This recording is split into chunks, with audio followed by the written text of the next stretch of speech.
4. Day 4 of learning Fusion 360 and recreating my Hexapod.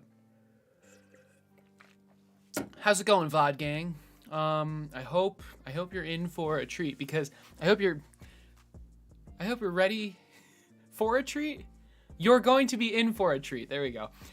Because I'm pretty sure we can get very close to finishing this stream. We'll see. We will see. So this isn't even the stream. Even so, every time I do a new restream, it like this is the stream. Okay. Interesting. Hey, Hee Energy, what's up, dude? Let's get the thumbnail done. I am a live stream save. Cool.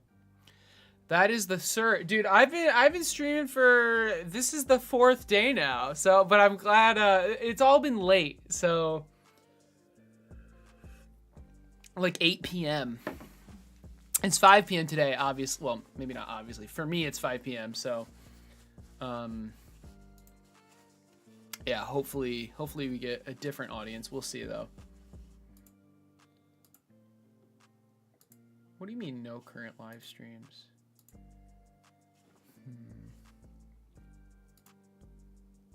No, there's definitely a live stream here. 8 p.m. is like, yeah. So you're actually able to see this stream now. Nice. Well, we are working on a Hexapod. So I don't know. Are you familiar with my robotics stuff, Energy?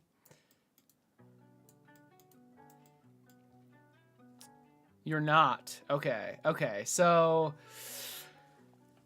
I started a robotics channel, and I made a Hexapod. You can kind of see it in the background. If you check out Acert Robotics, you'll get a better idea. But I made it in Blender. I did all the modeling in Blender, and it did the job, but it is not the right software at all for something like this. So I am, for multiple reasons, I'm remaking it in Fusion 360. And the first couple days, I had no idea what I was doing. And I basically was just making each model individually. But yesterday I got some help from a literal professional Fusion 360 user. And I now know the proper workflow. And we are currently in the process of making a master sketch, or multiple master sketches, that will drive all of the 3D models. Hey, Juice Tone, what's up, dude? Yeah, Blender is the worst possible. Yeah. Well, maybe not worst possible. Could have used, like, I don't know, freaking SketchUp or something, but it was pretty bad. Yeah, ZBrush, yeah. But, you know. All right, I am... One second.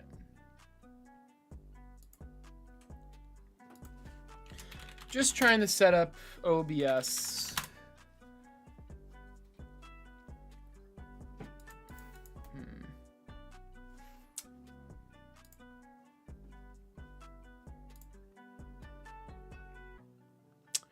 I want to get this.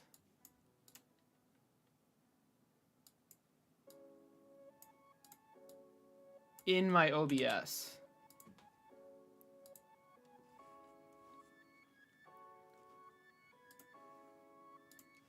So give me a second, please.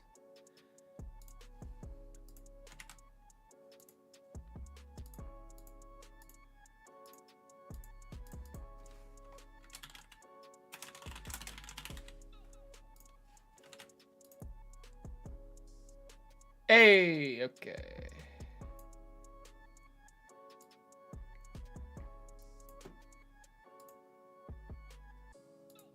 Very nice. Can I stream markers from there too? All right, cool. Cool. Let's get started. Let's continue. Currently looking into making Hexapod, and your videos were solid help. Thanks. Yeah, hey, I'm glad to hear that. That's awesome.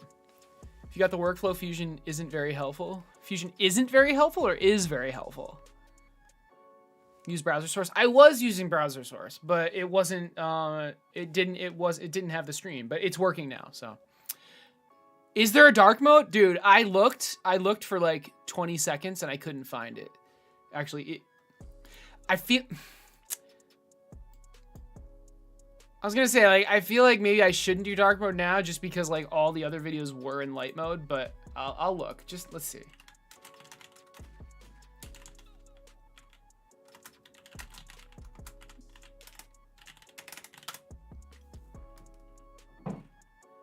We can change the background color. Render workspace, set background color. Render workspace.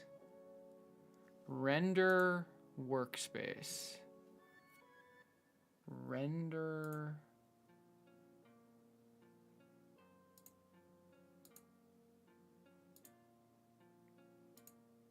I guess this would be the color.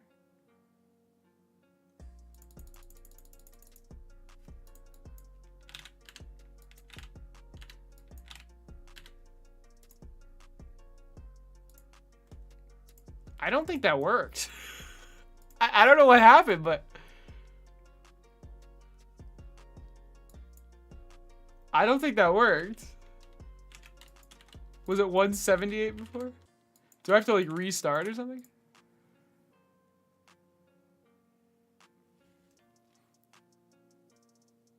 Yeah, the YouTube audience hopefully enjoys my stream. But I finally clicked the button so that the chats are like in both chats, you know? So instead of having to display the chat on screen. Is very, yes, agreed. Dude, once you understand the workflow, it's just like this, it was my third day yesterday. Today is my fourth day. So like, I had no idea what was going on, but it helped a ton. Yeah, adding more legs makes it more efficient. It would make it more stable. I'm not sure what you mean by efficient, but it would definitely make it more stable. Will the 3D prints be available? Yeah. I mean, since you're in the stream right now, I'm fine with giving you the link. It's just these are constantly being updated, so use them at your own risk. But yeah, I mean, I plan on like publicly releasing them at some point anyway, so I don't mind giving them away now. It's just like, don't start building it and then be like, hey, how do you build this, Acer? Do not do that, because the instructions aren't out yet. You're not, so haven't used Fusion before, but you have used SolidWorks. Okay. It's the one you hate the most. I heard it's more robust, but I don't know. This one, Fusion was free, so. Hey, Kaiserfunk, what's up, dude? It darkened the plane you were... Oh, did it? Did it? Okay, but how do I just want the background to be different. Is that possible?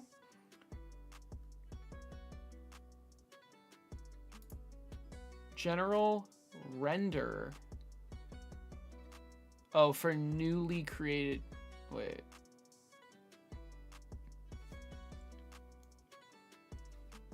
Let me go back.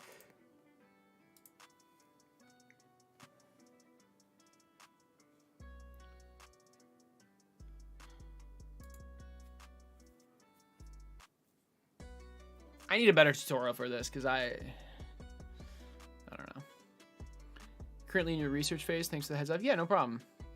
Hell yeah, dude. You want to impress your classmates next year? Nice, dude. Just keep in mind, this 18 servos can be kind of expensive. Oh my god, environment dark sky. We're doing it. Holy shit.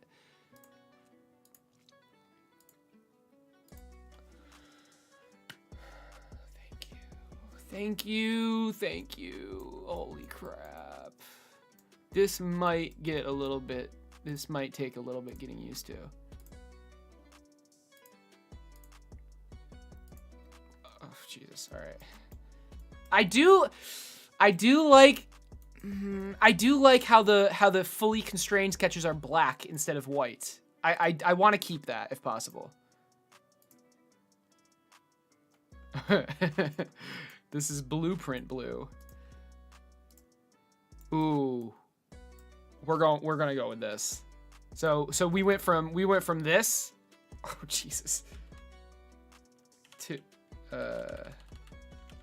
I was messing around with stuff. To this. That is so much better. Oh my goodness. What is this?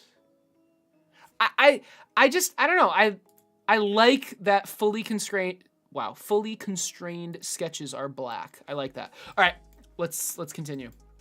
So where did we leave off? We were working on the top and front sketches for everything. We have the top and front frame sketch. So we have the top frame sketch, the front frame sketch, the top coxa sketch, and the side coxa sketch. So again, these sketches are what's going to drive the 3D models. We're not going to make each part separately and then combine them together. Because if I want to change something, I would have to update everything manually, right? This way, doing all like the sketches first, and everything is constrained to everything else in a way that makes sense, I'm able to make changes to, let's say, the servo length, or how about the servo width? Let's do 30. And the entire design updates. The entire design intelligently updates. So I'm not locked in to this servo size. All right, let's keep going. So the next thing is obviously the femur. And yes, I have this whole thing made in Blender. The femur, this is like the easiest one. It's no servos are even attached to this. It's just one rectangle, a third rectangle. That's all. Let's do the femur top sketch first. Let's make sure we're in the master sketches component by clicking this radio button. And we're gonna create a new sketch on the top down plane. Now I don't wanna make it like on this. I wanna use the origin.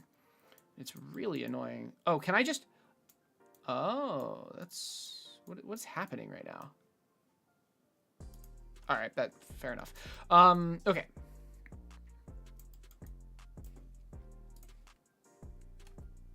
Teach me Fusion. I feel like I can now, honestly. We'll see. After that stream yesterday where Dusty took me through everything and like walked me through workflow stuff, I have a really good understanding of it now. All right, we're working on the top-down sketch for the femur. So we're gonna name this femur top. All right, and let's start with, as I said, we're gonna get a rectangle here. We're gonna get a rectangle here and a rectangle here. Now, how are we going to constrain this? The entire, when I say width, I mean like, well, I can literally, this dimension, and I'm not, stop. This dimension. I don't want to hard code. I don't want to constrain it like this, right?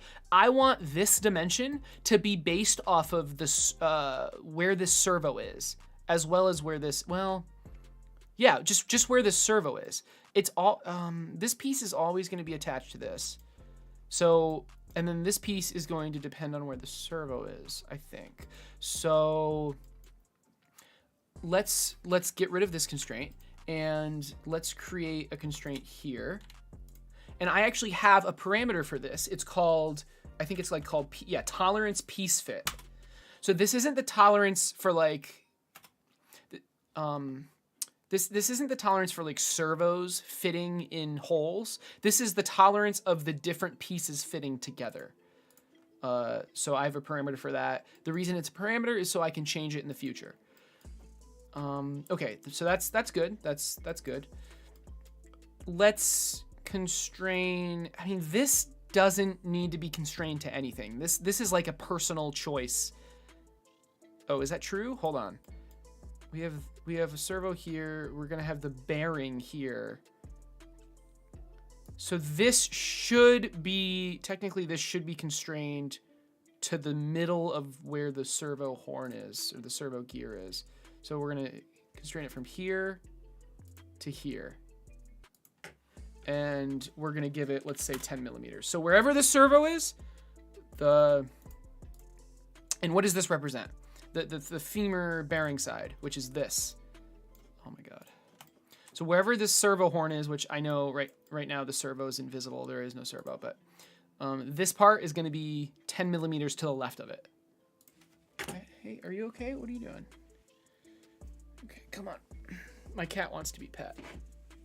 Fusion tutorials would get mega views. I will do at least one like Fusion tutorial on the workflow of this, but right now I just have the live stream.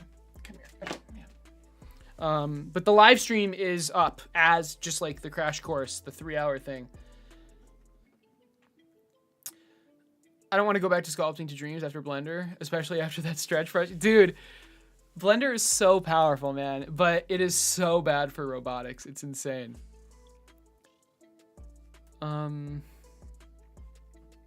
I don't know what a hexapod is. It's a walking robot with 6 legs. What do you think about brushless servos in a robot like this besides the price?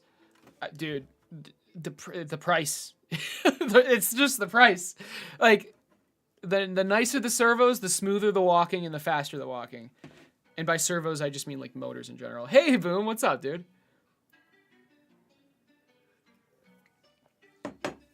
It's been a while. How's it going, man? If you plan on using that to just uninstall Blender, Windows, and wait. Oh, okay. Let me read your comments in order. Haven't seen your lives yet. Yeah, what's up? How long have I been working with Fusion? This is part 4, day 4. So we are on day 4 total. Like, this is my 4th day ever using Fusion. Use Blender for 3D modeling and was planning on using this when you get your first 3D printer. Nice. Yeah. I mean, for just like for normal stuff, using Blender is fine for 3D printing. But for robots and mechanical parts, I would not use Blender ever. And that's what I've been using. That's what I've been using, and I would not use it. What's up, little dude? All right. I'm trying to stream, buddy. I'm doing great, man. Yeah, I've started a robotics channel in the last 4 months, and you know, it's been going well. It's fun. All right. So this is good. I want this to be in line with this, and we can do that a couple of ways. Is coincident what I want? Kind of. I think there's a better way to do it though. Isn't there like in line, collinear maybe? Yes. Okay. The thickness of this. Let's work on that now. This is completely arbitrary. I don't know if I have a parameter though. Actually, sure. No, it doesn't even have to be that. This can be whatever I want. So let's do 7. That looks decent. And then we want this to be equal to this. Perfect. We are fully constraining our sketch because we want it to intelligently resize if we change any of our parameters, like the battery size or the servo size. And if it's not fully constrained, it's going to do wonky things. Okay. Let's see. This is this part isn't constrained. Let's. Oh, okay. All right, get out of here. Yep, it's CAD. Fusion 360 is CAD. Yep. Would you say Fusion's easier or harder than Blender? Dude, honestly, I think it's easier. I think it's significantly easier. Blender has well, it's just like Blender has so much going on. Like, and like hovering, I don't know, like there's just so much going on. This, like, you can hover things and it like tells you stuff.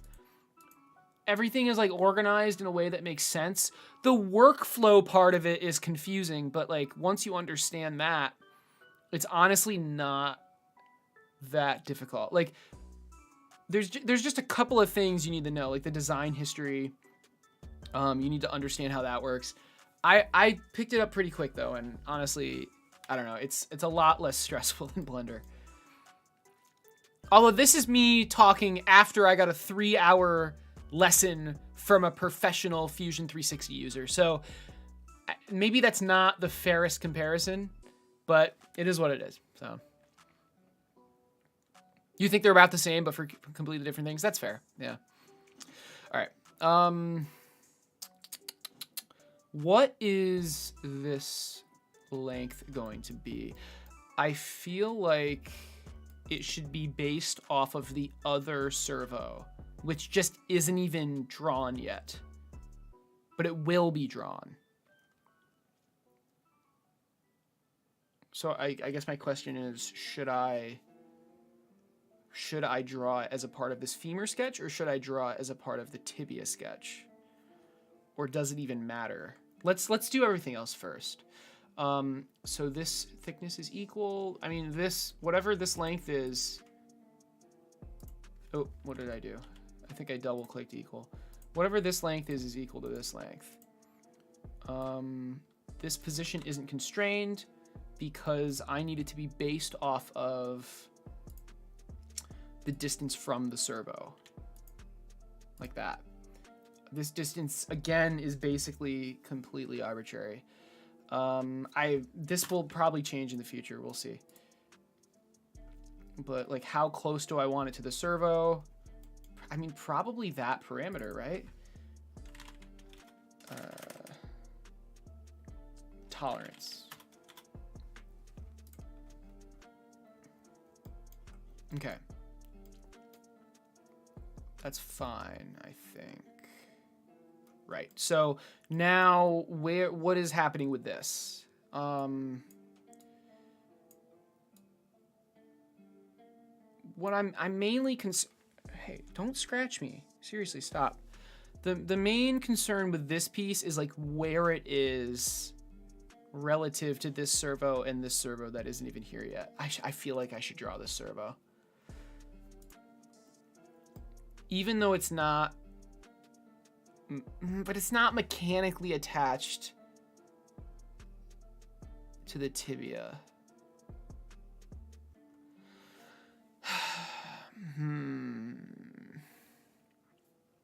You learned Blender in like 4th grade? Nice. Mechanical stuff like robots or machines, parts that are used in, you know, like actual real life things. Yeah, in Blender I made this myself. Yes. I didn't just like make it though. I heavily iterated upon it. And you can see in the background it existing in real life. So yeah, but you know. Insane progress with the Hexapod. Thanks, I appreciate it. You're building a robot dog for almost 2 years. Oh no. That's crazy. What I mean, maybe you just don't have enough spare time or something, but that is a long time. Or maybe it's just really complex. Okay. I feel like I can't really continue until this servo is drawn. Or at least the servos, like the position, you know?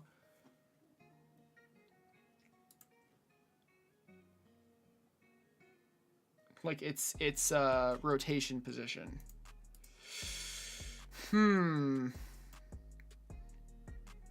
Well, wait, no, that's not true. I can just constrain it.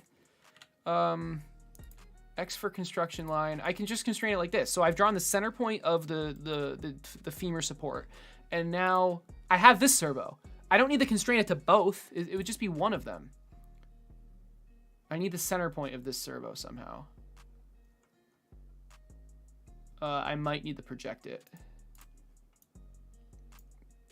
I mean, there's this hole, but...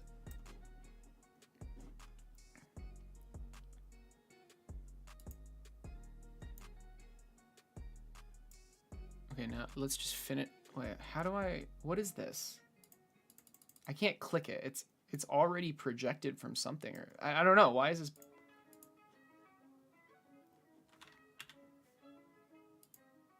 Alright, I'm really confused.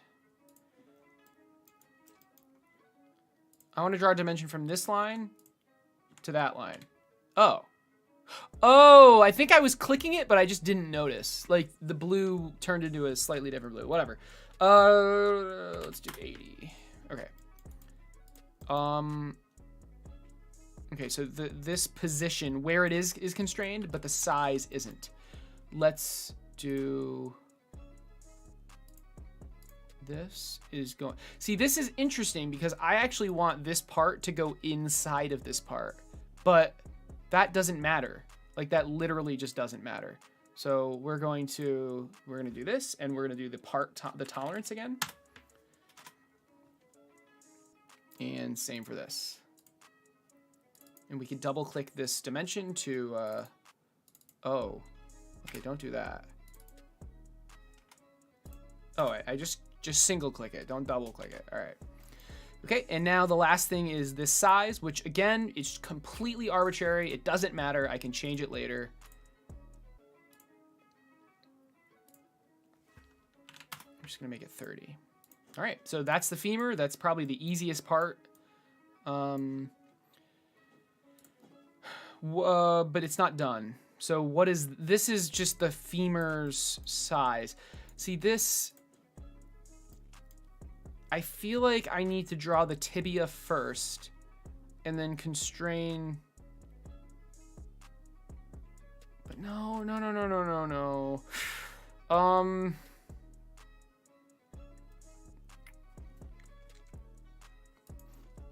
I'm going to draw this line.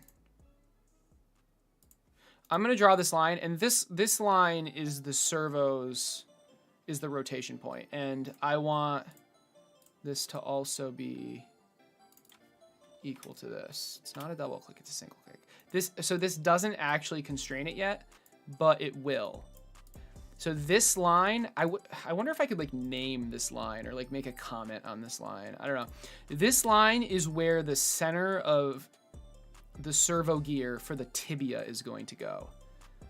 And now I can make one more constraint from this line to this line, okay? Okay, maybe not. Oh, this is like a dimension line. That's not actually a line. Okay, my bad.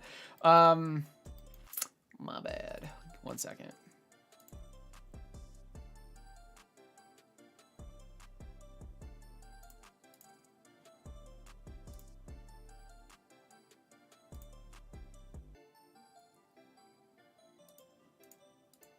Okay, so this okay, this can move. Ah, damn.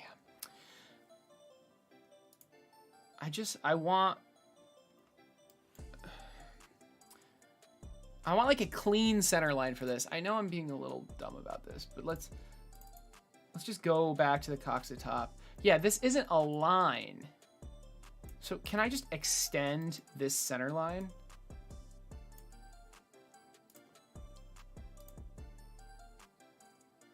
To that. Okay. I want to make it a construction line because it's not like an actual line. And now this dimension, it's a function. What is it a function of? Segment length coxa, right? I'm going to delete this and then replace it. I just want this to be that line. Okay. It's just neater. Okay, good. Now we're going to go back to the femur sketch. And now I have this nice construction line that I can use. And that's also this line. Okay. So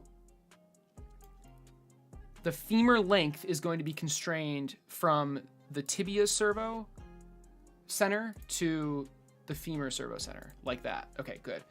We'll put it to 160, and notice how when this changes, everything moves. So if I put this to 200, okay, that's not actually true. But that's fine, because I don't actually want it to move. So this is perfect. When the femur length changes, the tibia will get pushed out, but this support beam won't. And do I want that, though? So we've got to think about how we want to constrain this, because I like the idea that this is as close to this as possible without actually hitting it. So like it'll be able to rotate over. But wouldn't it make more sense for this to just be like, not in the dead center, but like near the center? So how would we do that? It's basically, it would be a function, right? So it would be, let's do this. Why can't I see this line? Oh my God. Why is this line?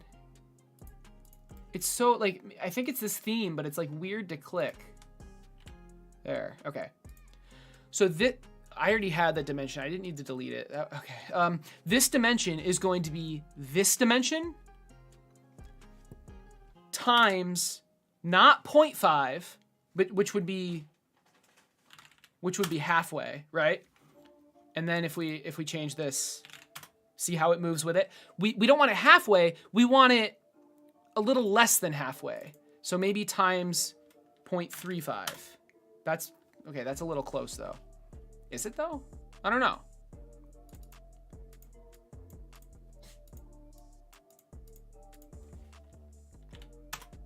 Okay. So, and just to demo this, we can delete this and...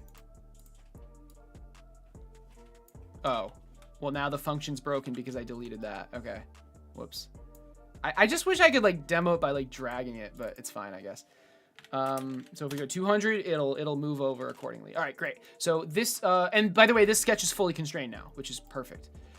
Let's do the femur side now, which again should be really easy. It's just some rectangles. Do you ever take a day off? So this isn't like going to be my regular streaming schedule. I don't even plan on regularly streaming on this channel. I'm only going to stream if I have something to stream, right? And I felt like this would be like kind of a cool thing to stream, me remaking it in Fusion 360. So I'm hoping to finish it today, honestly, but we'll see. I probably won't. But after it's finished, I don't think unless I have something to stream, I'm not going to stream, you know? You eat inverse kinematics for breakfast? Nice.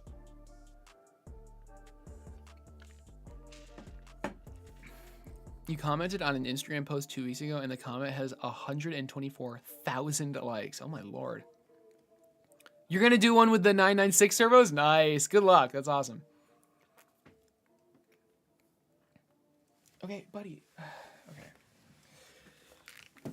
Come here. Come here. He keeps scratching me because he wants to be pet.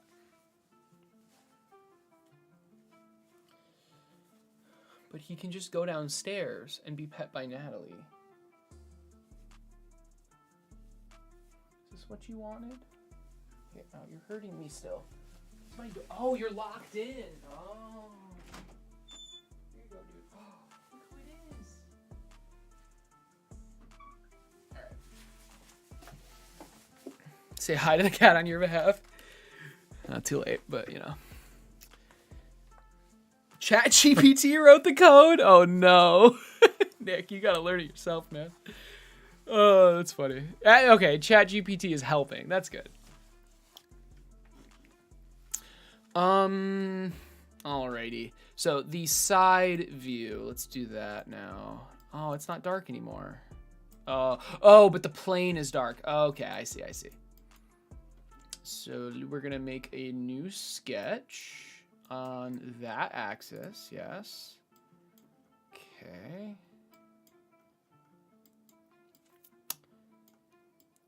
And we want to project what? we want to project this line. Let's press P first. We want to project this line, this line, this line, this line, this line, this line, and this line. Okay. And what does projecting mean? Basically, oh, I'm already in that sketch, sorry. Basically, it lets me see these lines in this sketch, even though we're not in the sketch. So, all right. Let's see here. I mean, it's basically going to just be a rectangle, right? And then maybe another rectangle inside it for this shape.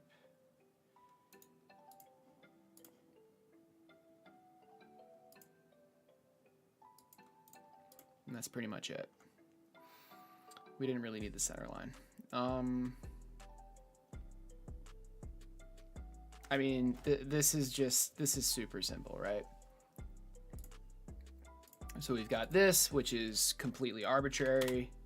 That's not what it is, though. Okay, this is an interesting one, symmetry. I'm recently learned what this is. So we want we want these two things to be symmetrical to one of these dots. Oh, it needs to be a symmetry line. Yeah, that didn't work. So I guess we need a line in the middle. I mean, can I project this line, I guess? Oh, all right. So let's try that again. So we are going to make this and this symmetrical with that. There you go. Okay. Okay, I don't really like how this whole line cuts the thing in half, though.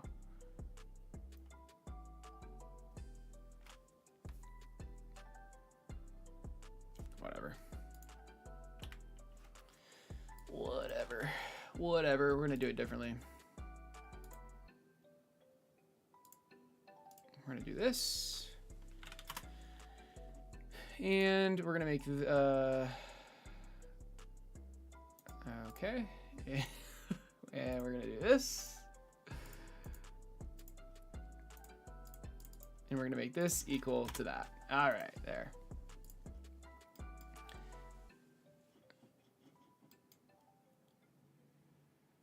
I'm okay with this cutting it.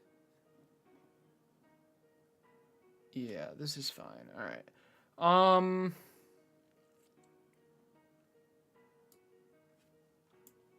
We want this to be coincident with this, which basically just means it overlaps.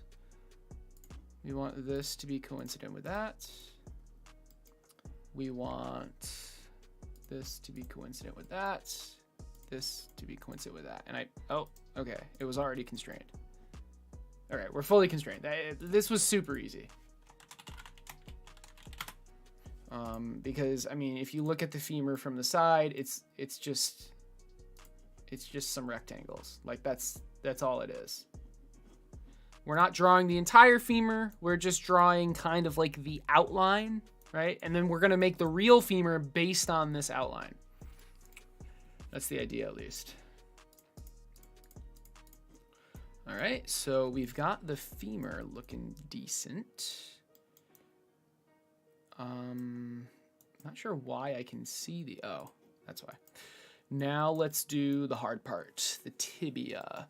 So when Dusty made this, he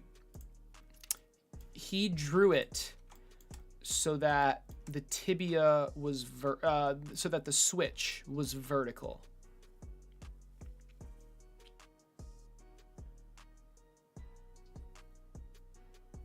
He drew it so that the switch was vertical. I'm not sure if I want to do that. I think what I want to do is draw it like this and then just not include the switch.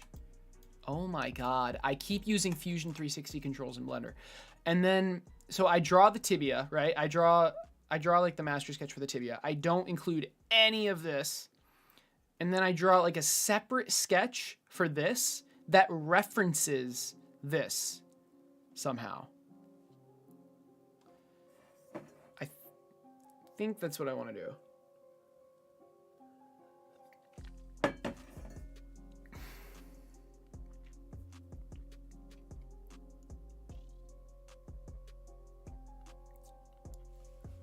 Cause like I can then like change this part and then this will update.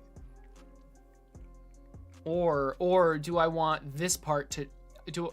So I guess the question is, do I want the spring size to change this part, or do I want this part to change the spring size? I actually want the spring size to change this part. So it might make more sense to draw this sketch first.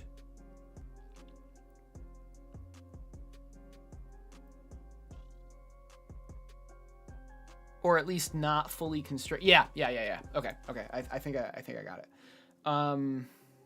We'll see.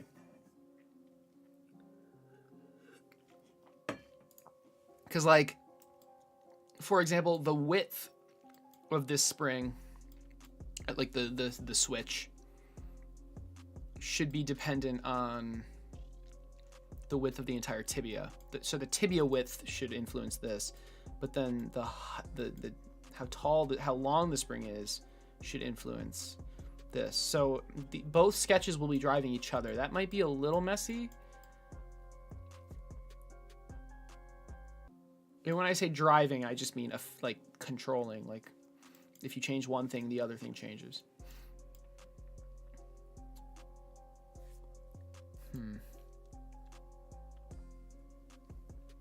What do I think is the hardest part? Probably the gate stuff, right? I mean, the inverse kinematics isn't that hard. It's just math, but the actual like gate code and like making all the legs move and like how you want, I think that's where the complexity, that's where the most complexity is. Is there any particular reason for using Fusion 360 as opposed to other CAD software? Yes, because it's the only one that didn't have a free trial. Like it has a free trial, but it has like an indefinite. It also has an indefinite free version. That's the only. That's why. Did I swap back to Blender? I'm just using Blender as like a reference. I still have info modes, but don't use dreams anymore. Yeah, I just haven't changed it. Hey, you're lucky I'm even streaming on Twitch at all. Hey, Swarm, what's up? That's a good question though. Like, why am I using Fusion 360 at all? All right. So let's draw the tibia and go from there. So I'm going to do a new sketch on this axis. And oh, should I do the top first? I've been doing the top. Let's delete this. I've been doing the top sketch first, so let's just do the top sketch.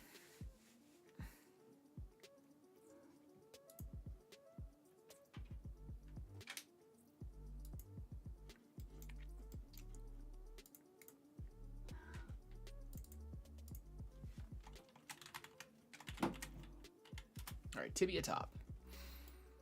Right. Stop howling. Oh my God. Stop, please. Please stop. Come on. Please stop.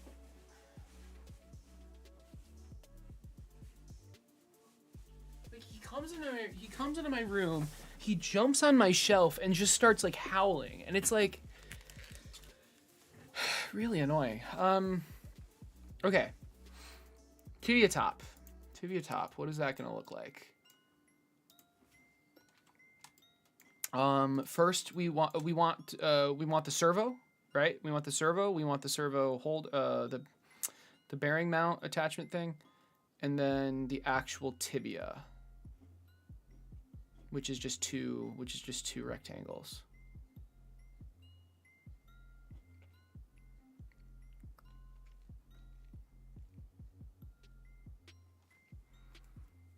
Or I guess, oh man, I guess not even. Oh, this is weird because it's like at an angle. So a lot of this is just gonna. I don't think I should worry about this center part, I think. because this center part is being driven by this. Let's keep it simple. When in doubt, just keep it simple. Let's get the servo, the tibia, the other tibia,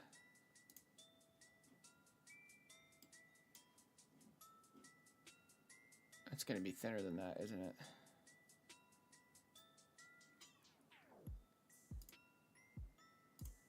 The bearing mount. The bearing mount, and then is that it?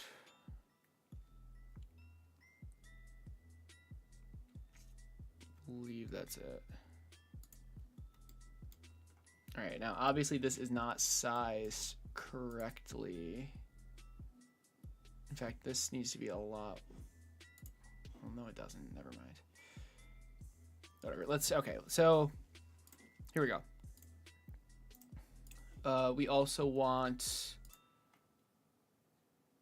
should we have the servo gear thing? I feel like we should. Which is going to be like here.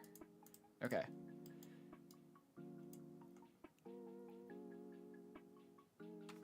I'm just going to delete this. Oh, I just can't delete this. Okay.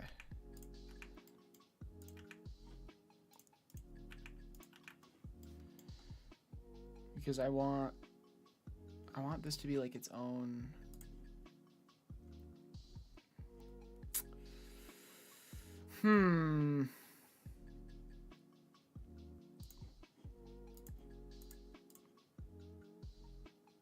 I guess it was fine how I had it. All right. Let's see. So this is the servo. This is the servo height to top.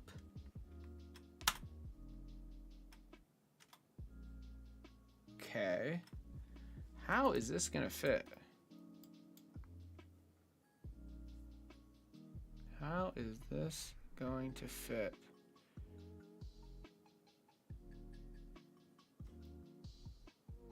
I think I'm missing something. Oh, I'm not missing anything. No, it's just that the servo actually goes past this. Yeah, all right, fair enough. Oh, but the whole line moves. See, it's gonna be weird to draw.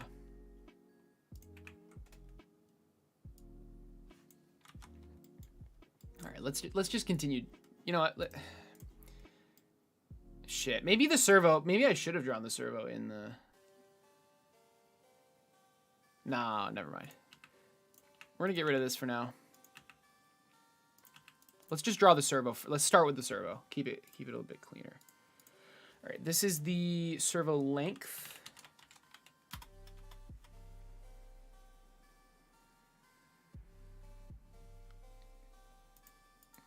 That doesn't seem right. Is that right?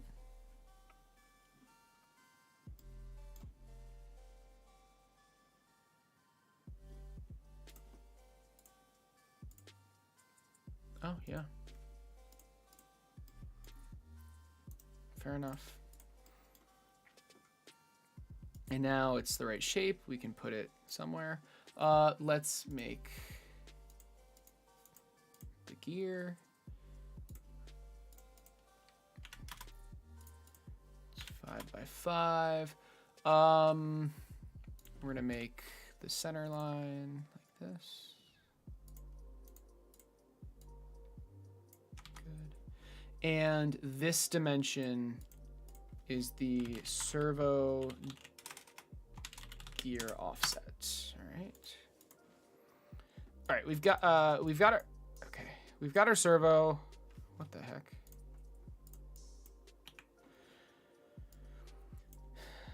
Is it fully constrained? I believe it is. Yes, good. Except for the position of it. The position we want to use this line. So this line is I don't think coincident is the right thing, but I'll try it. Oh, you've got to do coincident with the dot. You can do collinear. Okay. Oh, actually, that's fine. All right.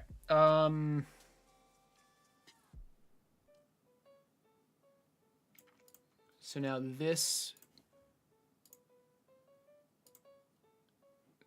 dimension is going to be the part tolerance, the tolerance piece fit, whatever we called it.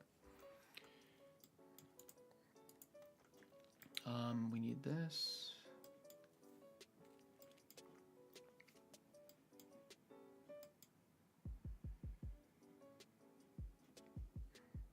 There's something else though. Oh, never mind. No, this is good.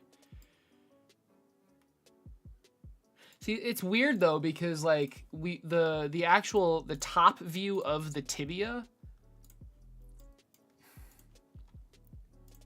is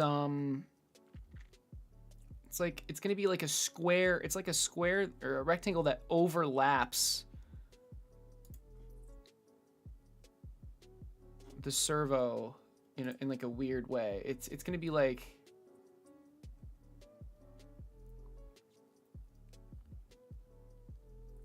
it's gonna be something like this.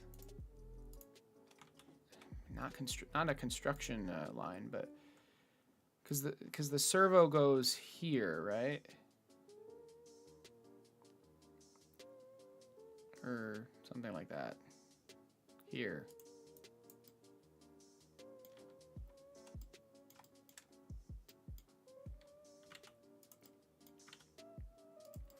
I love Blender so much. It's just great.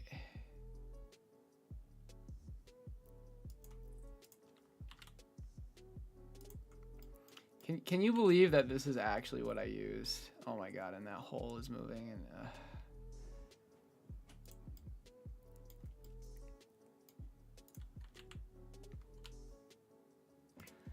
Okay, so the tibia kind of goes like that.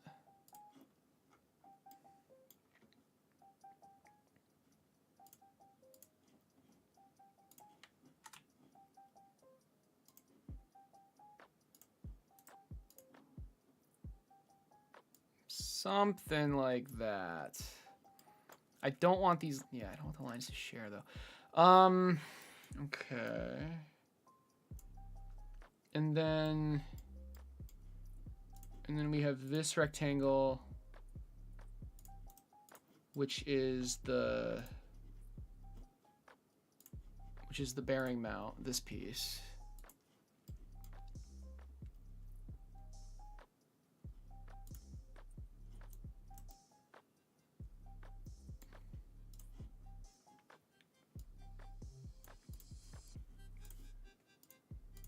This is going to be the part fit, the tolerance. This is going to go like here. Do I have, what is this value? Let's go back to the coxatop. Is it just an arbitrary 9? Oh, it's a function. Oh, bearing mount height. I actually have that parameterized. Or I have that as a parameter, rather. And my cat's back. Hey, Peace. What's up, dude? What up, A-Dog? Not much. We are working in Fusion 360. It's going pretty well so far, I think. But yeah, yesterday's stream was insanely helpful. Bearing mount height.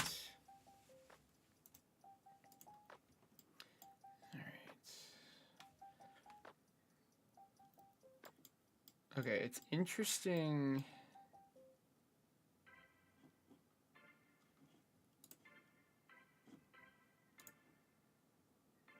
Okay, yeah, I mean, that checks out.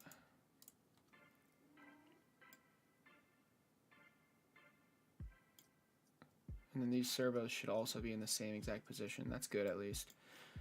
Okay.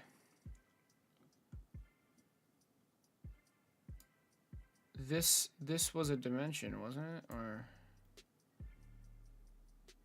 no, this was oh man. This goes to like wait, what?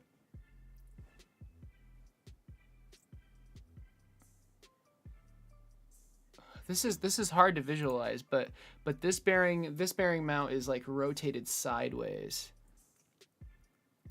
So I believe I actually do want this specific dimension to be the bearing mount length. Yeah. Yep. Perfect. All right. So this though, like where the bearing mount is relative to the servo.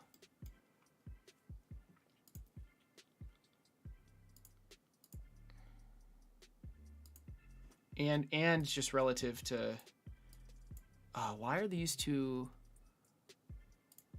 lines like combined like that? I feel like this should be separate from this. If we just like delete that. Oh, it's this, I think. No. Let's just delete these for a second. Because this should not be. What the hell what just happened? Did I just draw two? Oh, I just drew a rectangle, I think. Yeah. Okay. That's better.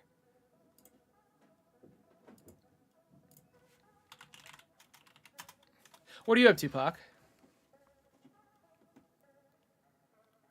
Will I change my icons in Twitch? No. I mean, I'm still streaming to the Acer Twitch account. I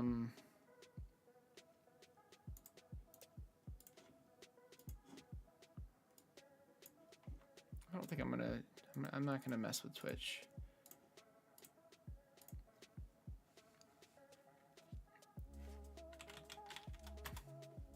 Okay, that's good. Obviously, this needs to be like squared off. Okay, and now it can move. Yes, that makes sense. And this can also move. So this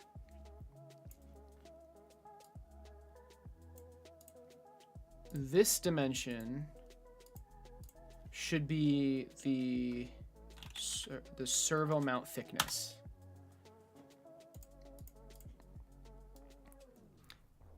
And where this is now where does this go though? Like, how did I align this one?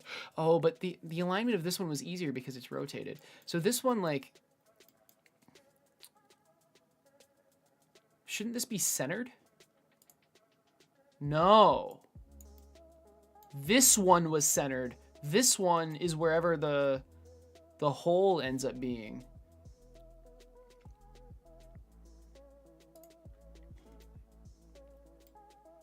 The bearing mount stuff is so weird. I probably should have made parameters for them. Or for it. Like, there's a bearing mount here, but then I rotated it this way and I just never even drew it because why would I?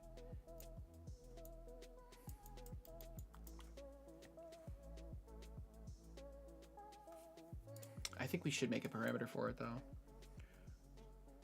I think, yeah, just in case I want to change it. So we have bearing mount heights. Let's make another one called bearing mount hole offset.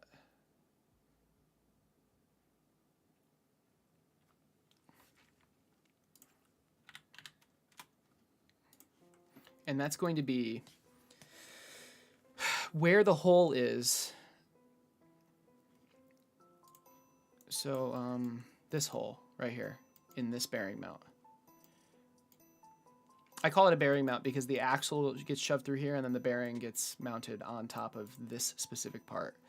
So this hole, wherever this hole is, needs to line up perfectly with this.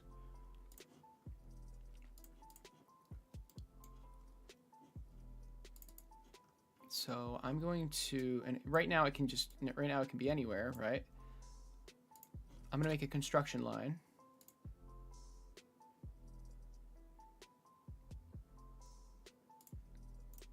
Okay, And this construction line is going to be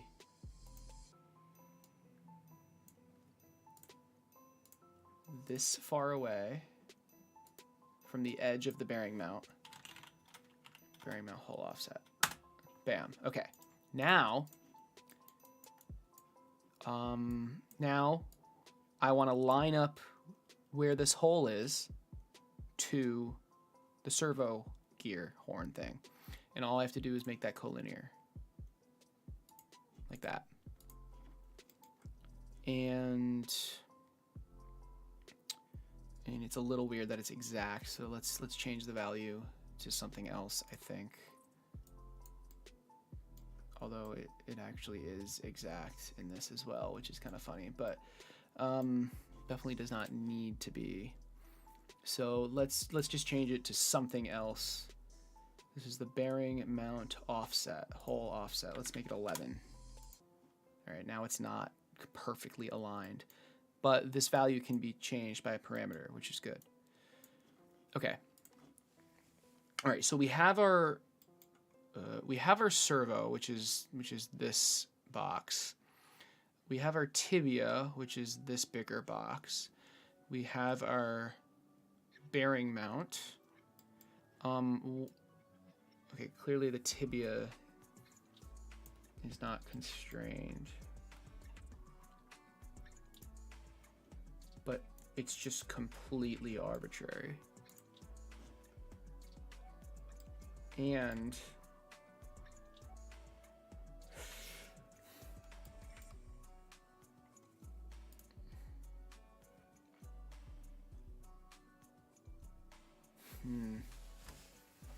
how do I want to do this?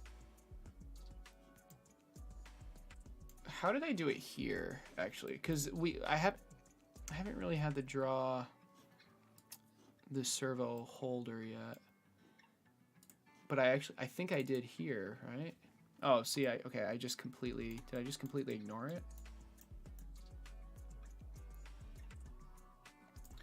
So for this side sketch, oh, we're upside down right now, whoops. So the servo is facing downward. You can clearly see the outline of the servo. And then this is the line for the frame. And within this, there's going to be the servo. There's going to be this piece, right? Which is this piece. But I didn't really draw that. I guess I didn't. Did I need to? I mean, regardless, it should be. Should it be a parameter? I'm not entirely sure. I mean, it is a piece that gets repeated 3 times. So doesn't that mean the height of it should be a parameter? I mean, I have servo mount thickness. If I make a parameter called servo mount height, call that 30. That would be, it would be right here. But I don't even need that right now, honestly. Really all I need to do at the moment is just dimension this as maybe like 40. And then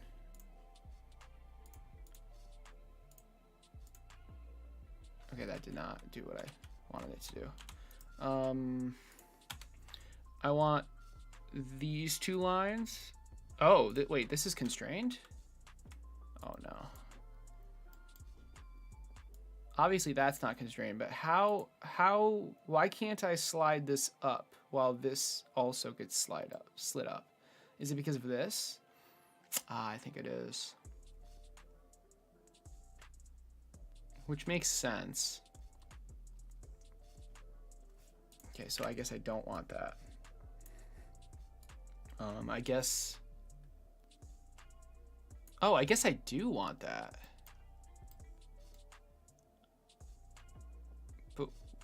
Why do I not have enough space? What's taking up all this space? I think I'm not really sure. Cuz like if we measure this, and by the way, is this even sized correctly? This is technically sized correctly. The real servo is bigger than this or something. I think. I'm pretty sure. Okay, so the bearing mount starts here and goes to about there. So that would be 9.5 height. But I think I changed it to 9. So the actual tibia would start here and go to here, which is 30. Oh. Oh. The servo mount height, it's not actually, it's more like, it's not 30. I just randomly picked that number. My bad. It's, well, right now it's not defined, but let's say it's 15. That was weird. But I'm not even using that. But anyway, so this distance is about 30.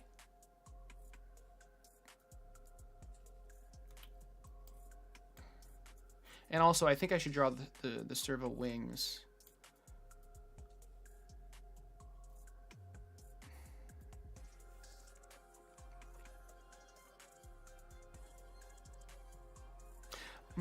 I think I should be drawing this piece in all of these master sketches.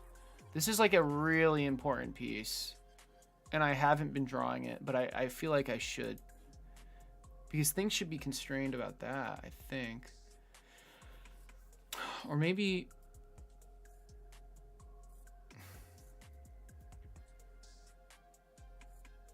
I'm not sure. I'm not sure. Nice Swarm.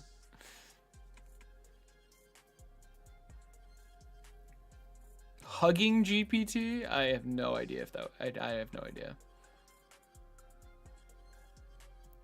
Yeah, the Discord link. Yup, it links to Acer Gaming. I should probably add the robotics YouTube channel there too. But great work, by the way. Thanks, Phineas. I appreciate it.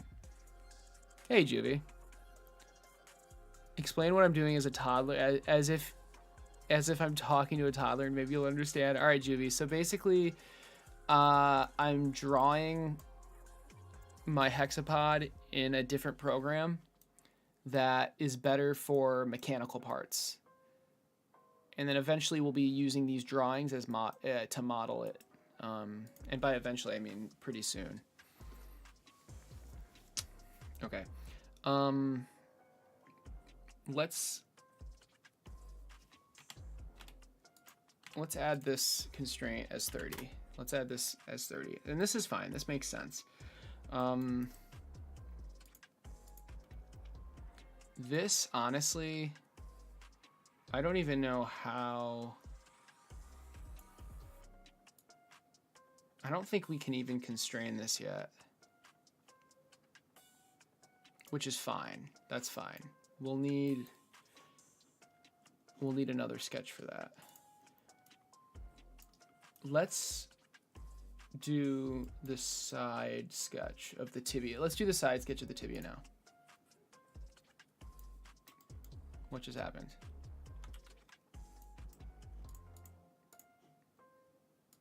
Okay. So this is the tibia, and it's going. This sketch is going to be a little bit interesting, but it's basically like a flat line here,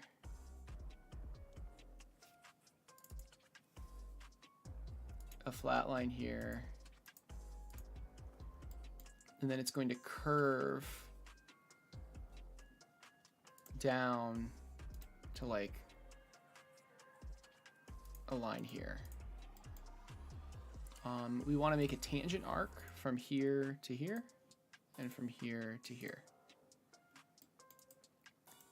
Okay, and this center point no, sorry, this point is where I want this to go.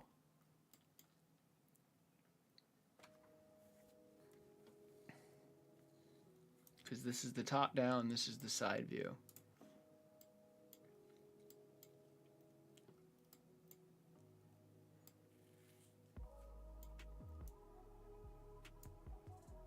Let's project this and this. And maybe probably the servo positions. And definitely this. Okay, so let's project all these onto our current sketch so we can actually see them. So first thing, this point, well actually I want this point.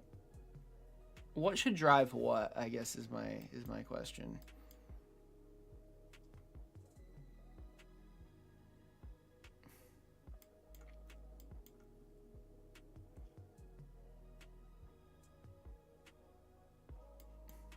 I think it's fine for this. Well, like let's say I want to change the tibia length, right? I mean, we've got like this to this kind of, but that's not really what I want. Let's get the center point of this. And now, wait. Ooh, it would actually be to this. The length of the tibia is from the gear, the servo gear. It would be that point to that point.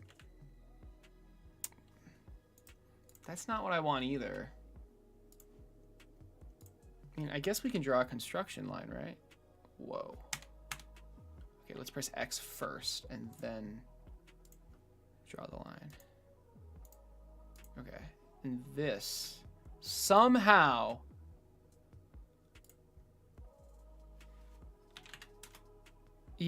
so notice how it somehow I want this dimension to drive the length of the tibia. If I can figure that out, that's gonna be really nice. All right, so we've got this. We don't want it as a construction line.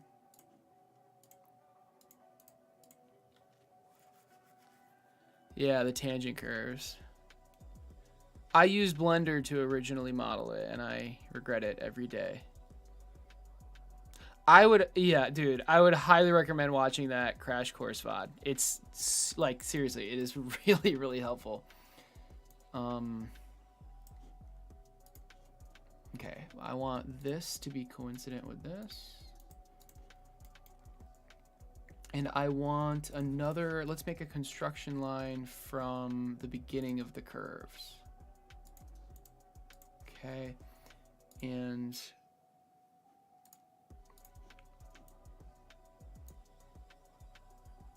this is the servo. So we want, from here to here should be the servo mount thickness. Okay.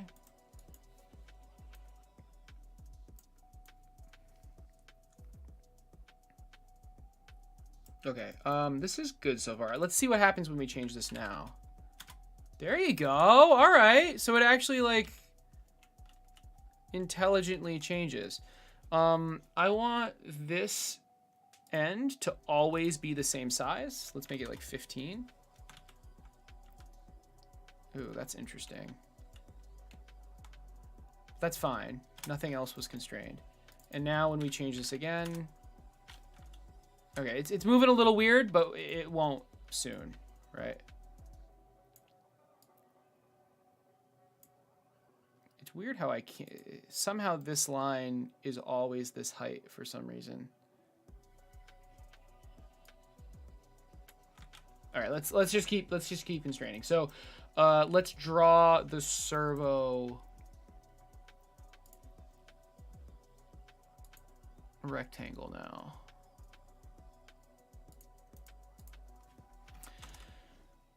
Not construction lines, my bad.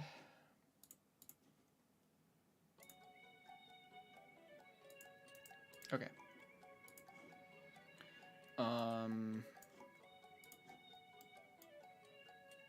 Oh, this is gonna be pretty much symmetrical. So we want the gear right there. Just 5.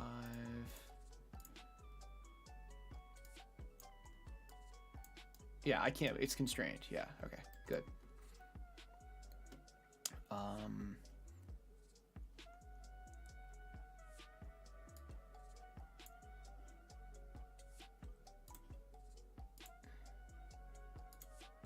No, that's not what I wanted. I want to make this symmetrical with that. Is that possible? There. Nice. Nice. Nice. Nice. This should be coincident with that. This should be coincident with that.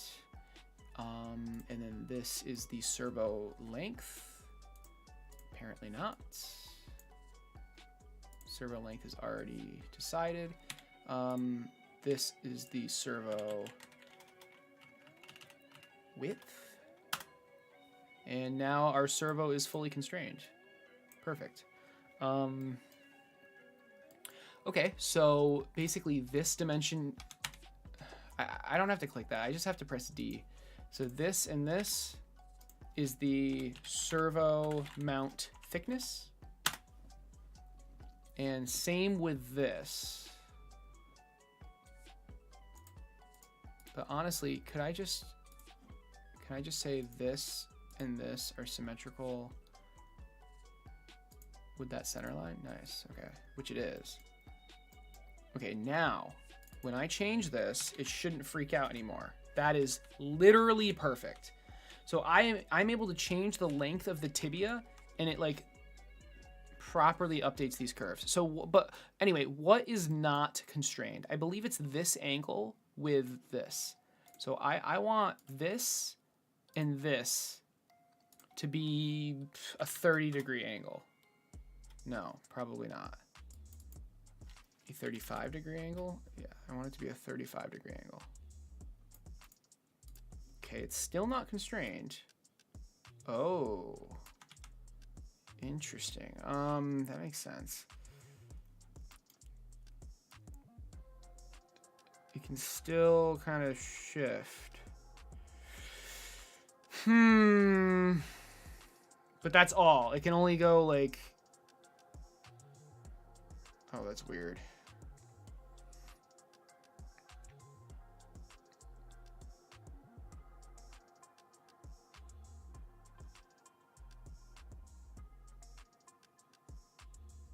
But it's always maintaining that 35-degree angle. Wow.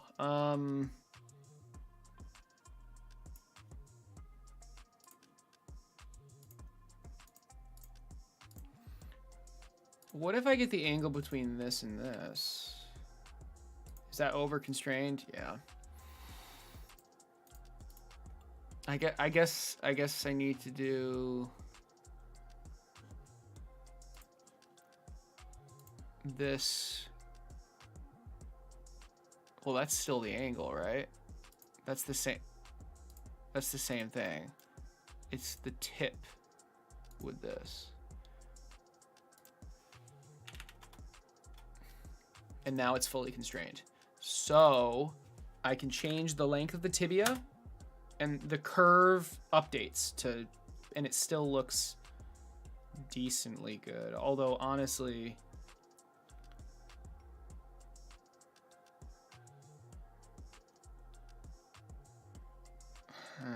I still, so really like I want this to be like 1/4 of this or something like that. 1/5? Yeah, 1/5. So this should be this divided by 5. So if I make this bigger, it goes lower programmatically. That's good. I still want to keep the 35-degree angle. So let's make this 175. That scales so nicely. That is perfect. Okay. And now we go into our code and see what I actually chose. Like what's the actual length of the tibia? Yeah, sure. Yeah, make it in Fusion and then use Blender to texture it. That's cool. We're modeling with math, exactly.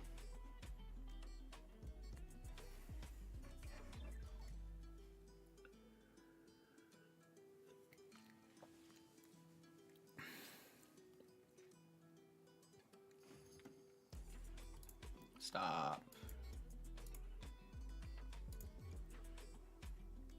Tibia 183.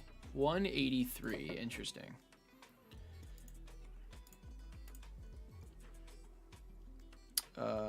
Segment lengths. Coxa.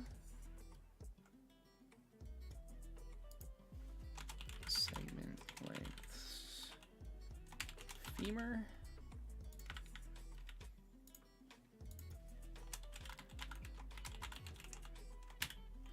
Tibia. Okay, so this is going to be the parameter for the tibia. And notice how this automatically updates. This is very, very nice.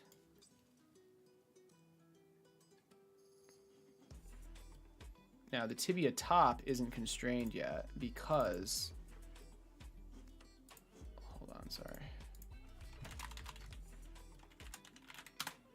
Because I want I needed this. Oh, see, I can't, because I made this sketch first, I can't use this one to constrain. Interesting, interesting.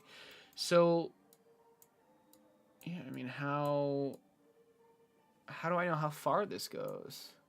Oh, maybe I can. Hold on. I don't think I can. Yeah, so if I go to here, yeah, that sketch just doesn't exist, which makes sense. Damn it. So maybe I should have drawn this first. Potentially. I should have drawn the front first. Because I wanted to drive the length on this specific line and not this. I mean, this is irrelevant. Let's go back to the tibia top.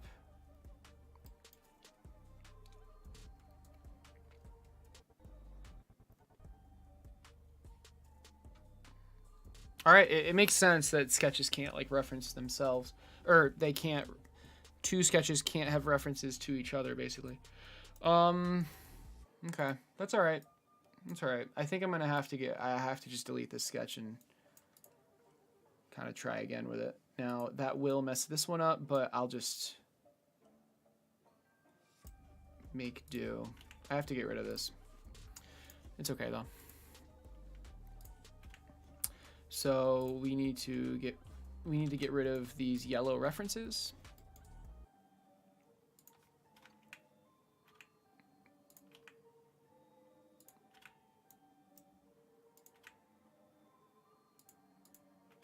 Ah, okay. How many are there? Oh my goodness. Okay. Now notice how nothing's constrained. That's okay though, because we are going to constrain it like this. We're going to try again. Okay. There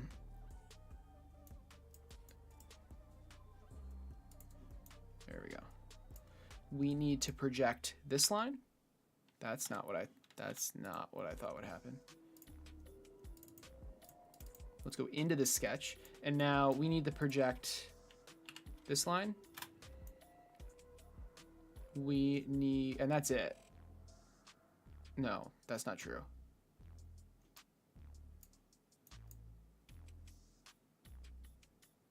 This line? We're doing the front of the tibia. Really, we only care about this.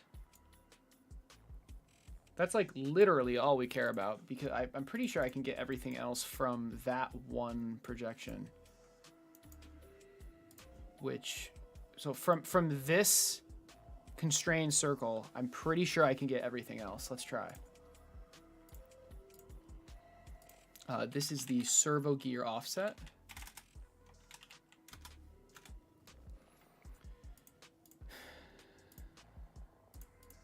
This is the servo length.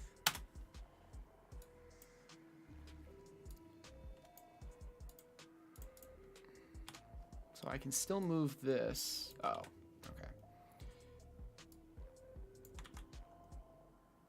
This needs to be in the dead center of this and this.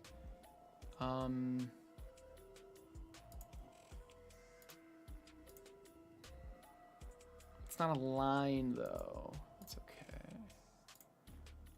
Let's make a construction line.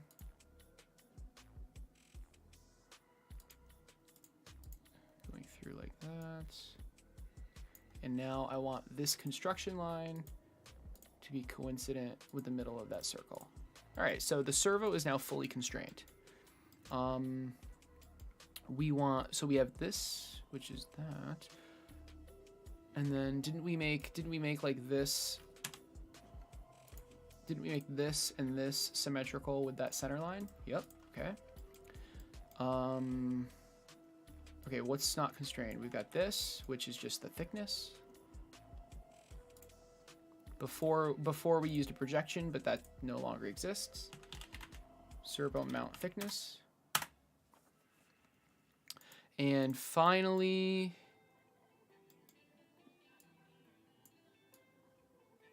we're back to this thing.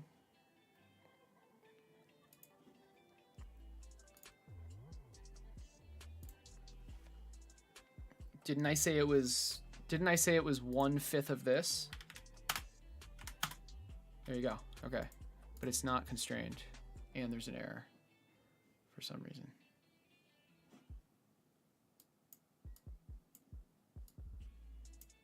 How is this? What is not? Oh.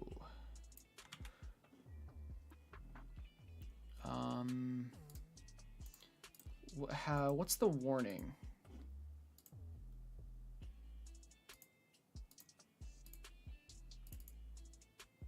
Curve 1 is missing. What is that? I don't really know what that means. I'm just gonna try to do this first. So this is going to be the servo mount height. No, that's wrong. No. Sorry. This is going to be the thickness. Okay, so we still have an error even though everything appears to be good. And the warning doesn't even exist anymore. I'm so confused now. So there we go. We were able to fully constrain the entire thing based on that one point, which is fine. What's wrong with this?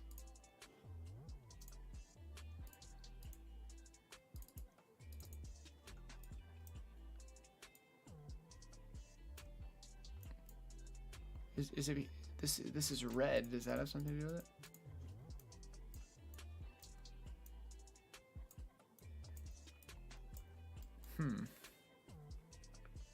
Hey Arrow, what's up, man? Did you rate? Wait, you rated? Oh god. Thank you so much for the raid. I appreciate it. What's up? How's it going? What were you, or I know what you were working on. How was it going though? Because I know you seem tired when I joined you. Oh, you didn't raid? Oh, okay.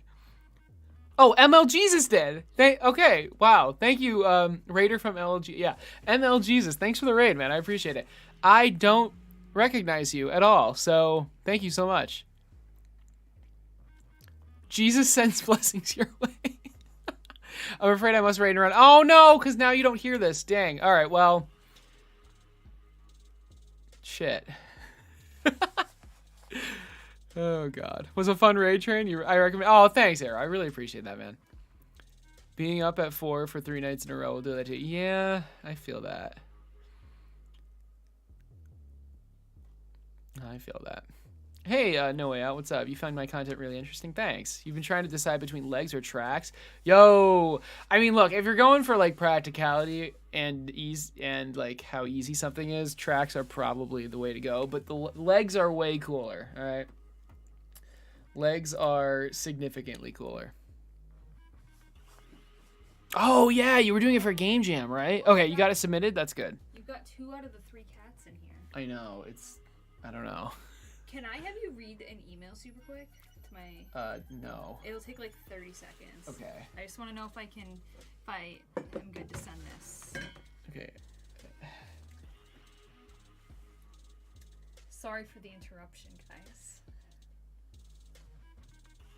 Yeah, I mean, I don't see anything wrong with it. If I were you, I'd personally like try to type like use I'm more. So like you put I am there. It just makes it easier to read and like more like you're not a robot. But okay. Yeah, I mean, babe, there's nothing wrong with this.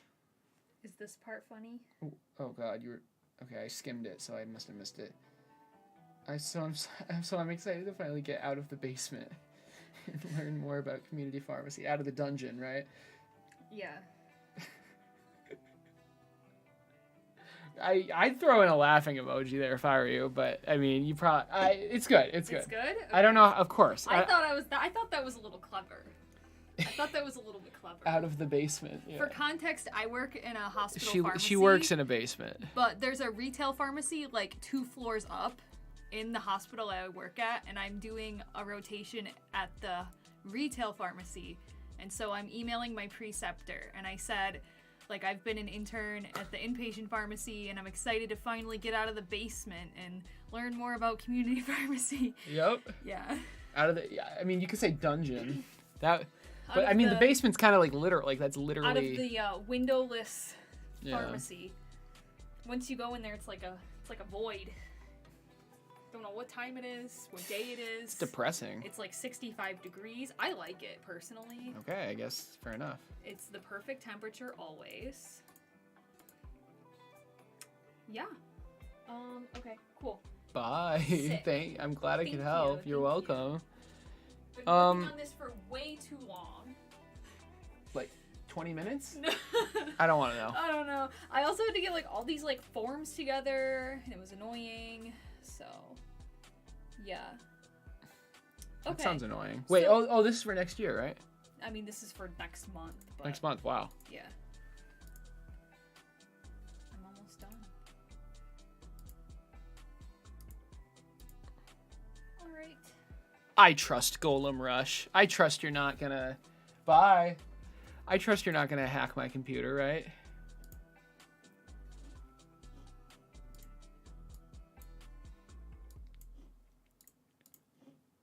This isn't malware.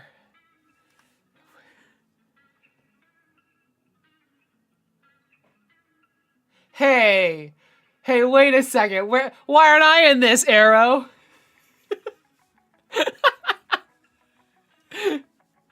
I vividly remember helping you out with something. No, it's fine. Okay, here we go.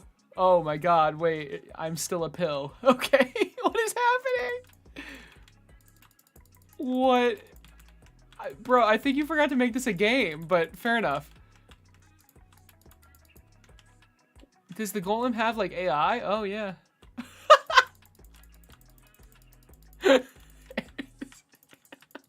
Well, at least you got something submitted. Oh my God, dude. This is awful, man. I love it. What was the prompt? What was the Game Jam's prompt?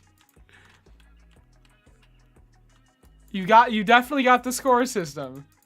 I mean, I don't see my score, but you know. Oh, so my health is in the bottom left. Why don't I get a score?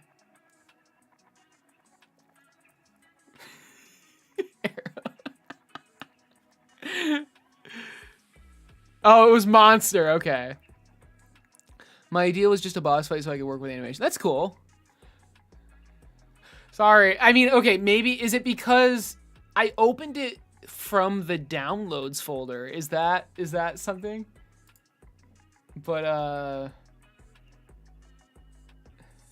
The pit there is. At least you're self-aware. You can work with animation. This is cool though. The golem animations are interesting.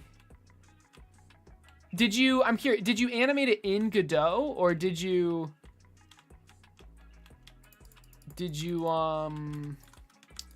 animate in Blender and then import the animation? Yeah, you blocked out the animation. Right.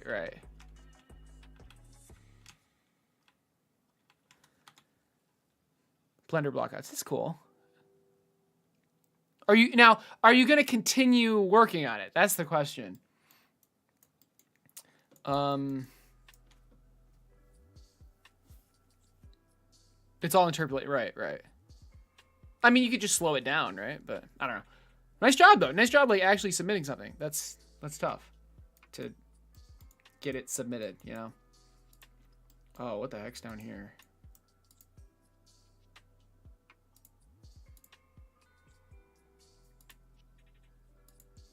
Is that where the issue is coming from? What is this?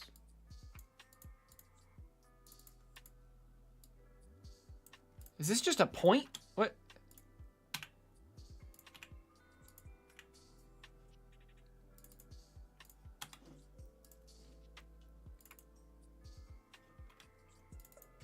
Or is this like a part of the curve? I don't think I can move it because everything's fully constrained. What if I just delete this curve? Oh, I guess it's a part of the curve. Oh, that's the center of the curve. Oh, that's fine. All right. I'll allow it. But like, what's wrong with this sketch? I don't even see the error thing anymore.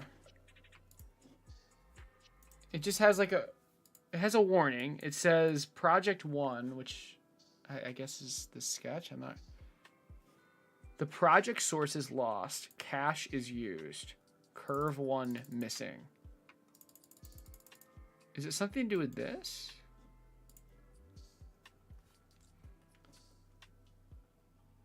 Like, I can try.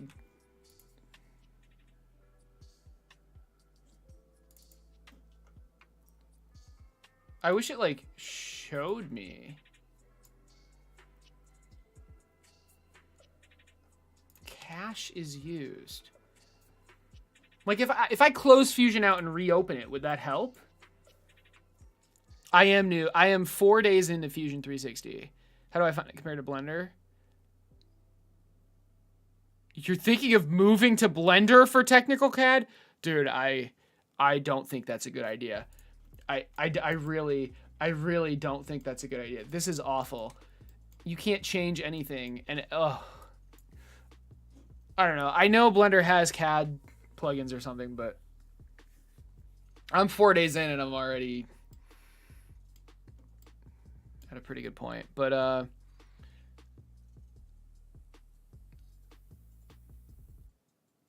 oh, it makes it. Oh, the spin is an animation? I just assumed you were like using code to rotate it. That's interesting. Or do you have an animation play? Oh, that is interesting.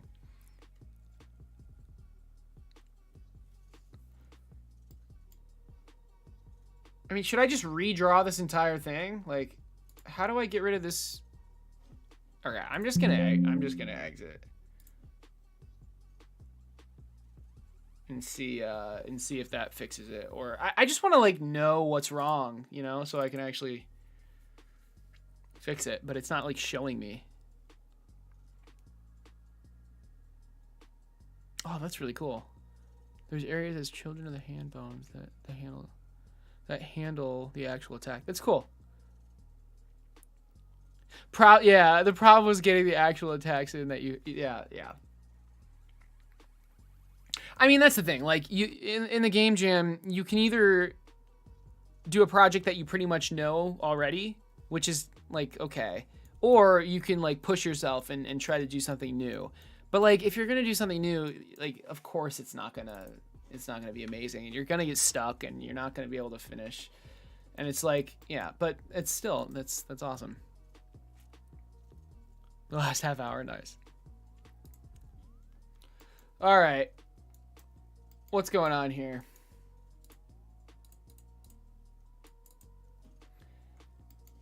What is this warning? Like,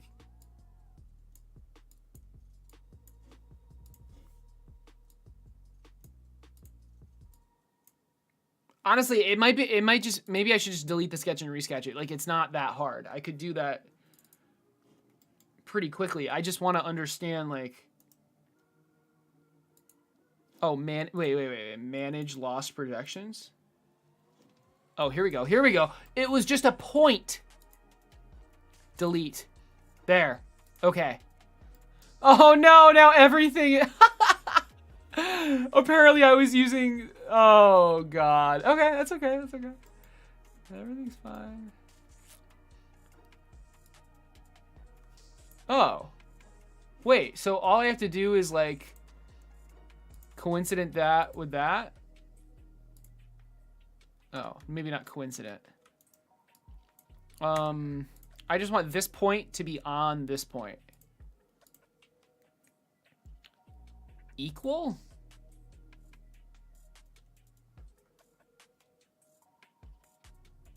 Can't really do equal. Thought that was coincident.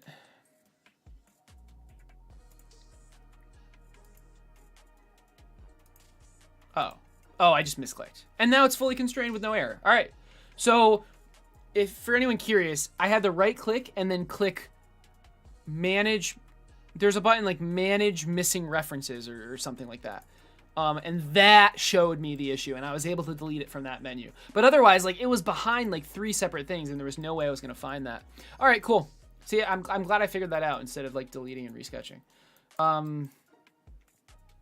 Okay. Now we can go back to the top view and attempt that again with this finished. Oh, but first let's change the segment length femur to, oh, it already is 115. Oh, but we're not actually using it, right? Yeah, we're not using it. There you go. Finish sketch, and now, yep, I mean, everything just, I think everything just updated. Oh, okay, I did something interesting. So, oh, I'm really confused. This, what is this constrained to?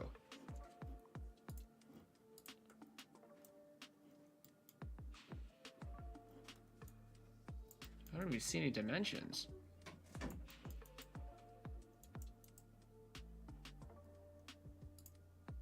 I am so confused. What? Shouldn't this be constrained to this?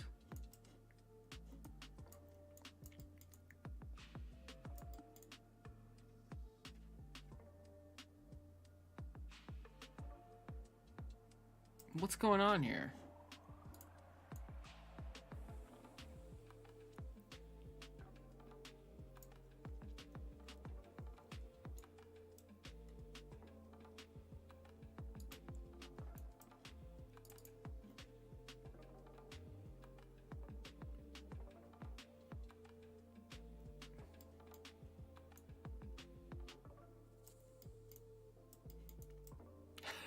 How is this constrained? What the hell?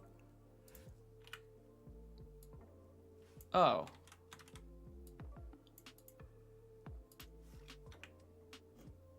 Like if I, what is happening? Is this constrained? Oh, okay. So why is this constrained? Oh, this is the midpoint? Well, that's not right.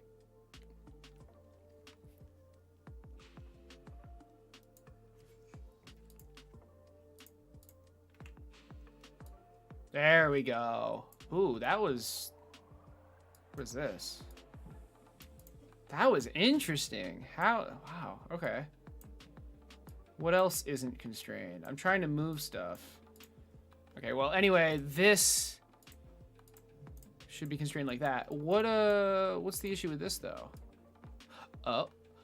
Oh.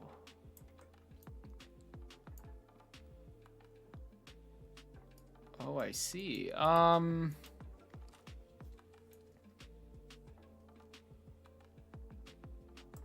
Interesting. Okay. Fully constrained. Now the femur actually properly changes in length. That's better. And then if we go back to the femur top, this distance right here is a function of this times 0.4. Let's... Is that right?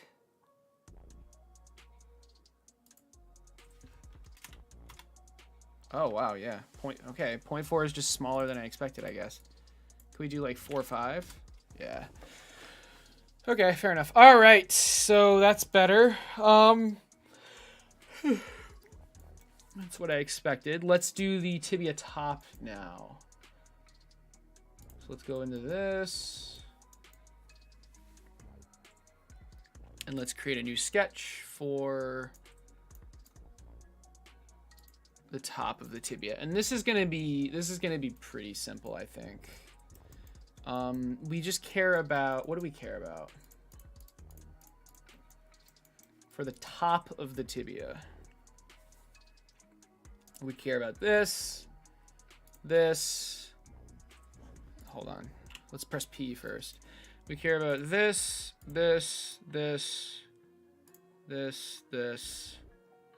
for the top and this line. And that point. Okay. Okay, cool. So now we can go to the top view and actually draw this out. We care about a couple of other things, actually, for the femur top. Specifically, these two things. Good. And let's throw in that for good measure. Alrighty. This is the top of the tibia. Let's start with, and we've already drawn this, but we had to do it again because, you know, we drew them in the wrong order.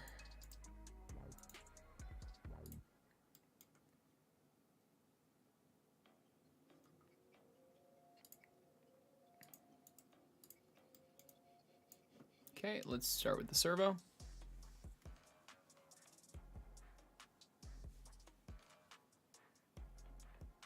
Work on something you don't know and submit something halfway, then just do the same thing over. Yeah, it's a learning thing. You're not like, even like, who cares if you win it? Like, that's not the point.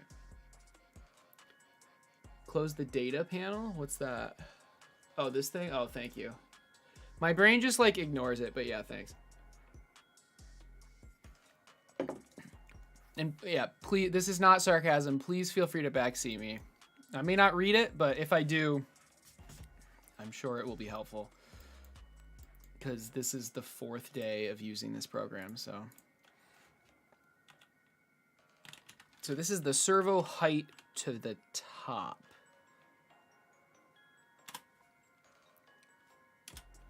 Okay. This is the height to the gear.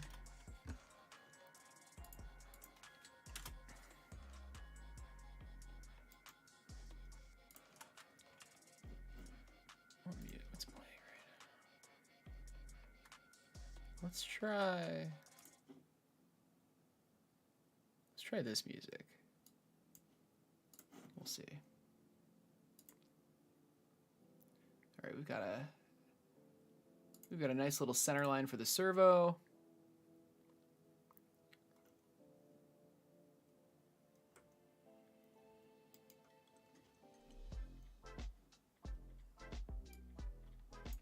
The servo horn, rather.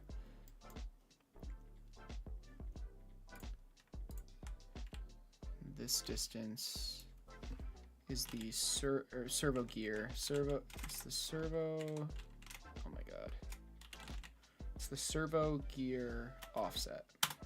Okay. This is good so far. This is going to be Oh, wait. Hold on. I have these measurements right here. We just need to do the coincident. Like, what's the point of even projecting if I'm not going to do that?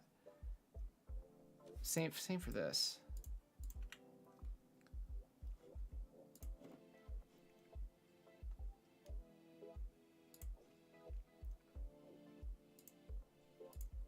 There we go.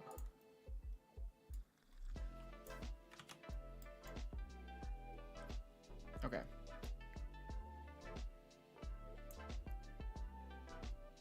Let's not project that line. We don't need to at all. All right, because we drew a new one.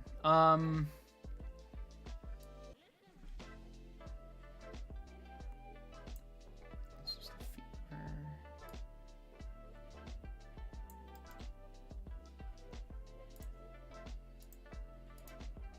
So this is going to be the tolerance. I think.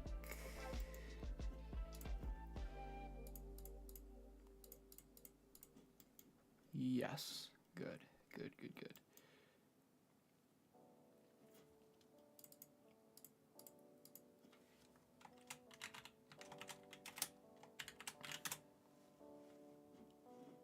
Loving the stream. Thanks, David. I appreciate it. I'm really glad to hear that. Is it possible to name those coefficients? What do you mean? What do you mean by coefficient? Okay. The bearing, so the servo bearing mount, which is this, isn't really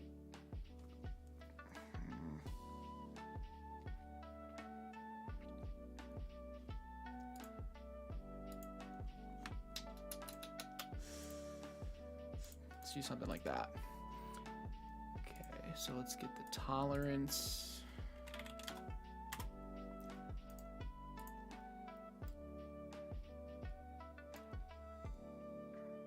Although it doesn't.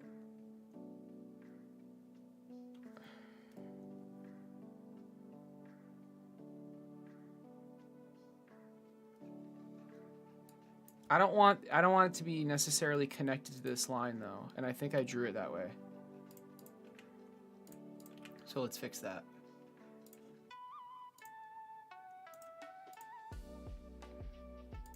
You got to be careful when you're drawing it, because if you connect it to certain things, it creates constraints that you might not want. Because this is actually the bearing mount height, and this is this the length? I believe this is the length. Yes.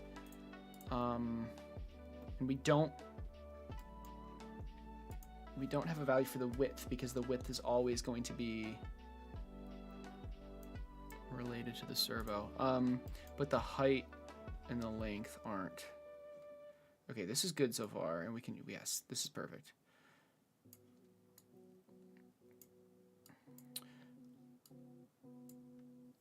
Like you have a formula when one length is 0.4 of the other. Can you name those? Oh. Like name the 0.4 value? I could make a parameter if that's what you're asking, but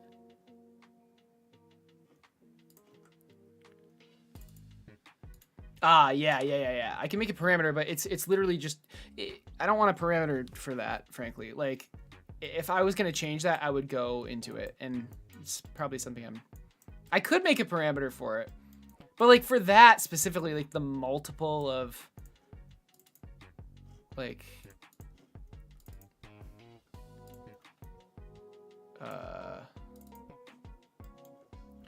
so like this value is 1/5 of this value, but this value is the one I care about, right? This is the segment, this is the tibia segment length.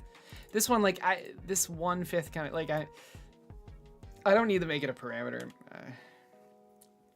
It'd be kind of nice if I could rename this like something else, but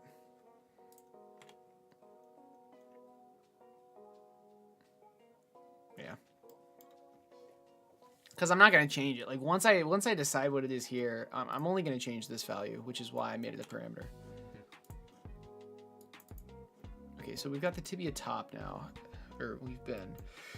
Where is this? So I remember what I did now. I made a construction line to where the hole, the bearing mount hole is.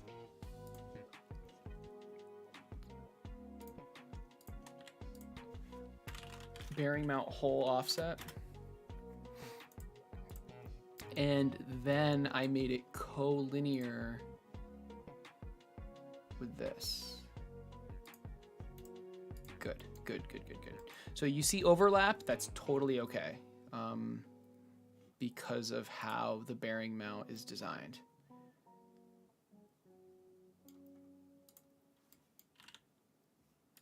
Like there's actually,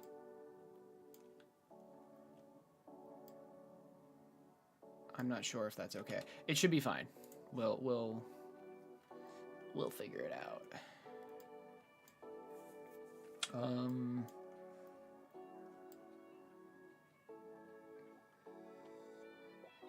Actually,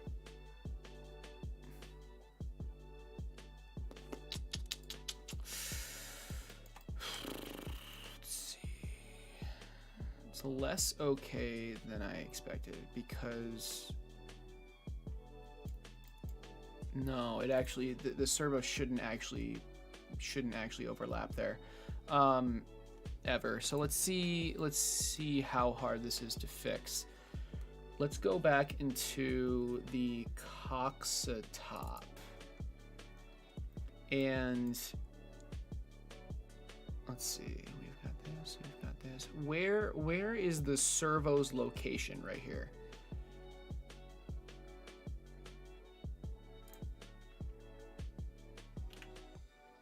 Now, I think yeah, that's good. Okay. So this is where the servo is in relative to the rest of the pieces, and it should never go above this. So I almost want to do something like that.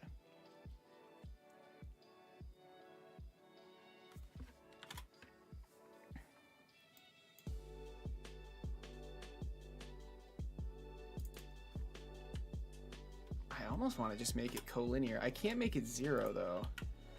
Like, why don't I just align it? Oh, I remember now. Okay, I remember.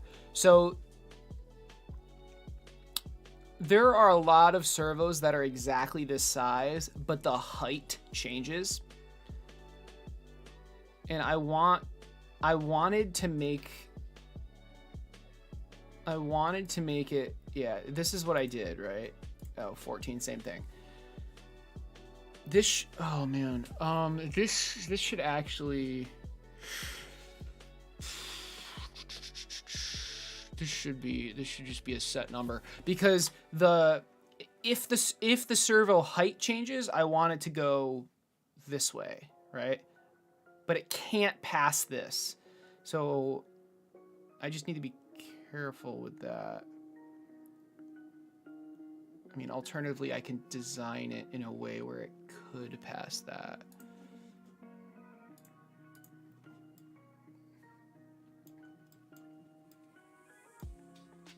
But like, you can kind of, no, it's not easy to see, is it?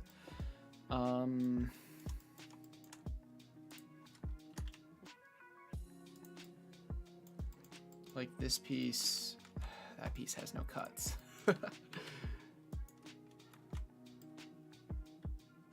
I love Blender. Okay, so like you can see what this piece looks like. This part lays on this part. And then I have this part that goes in this, which is the axle for the bearing. And I can change this part's height depending on how big the servo is, right?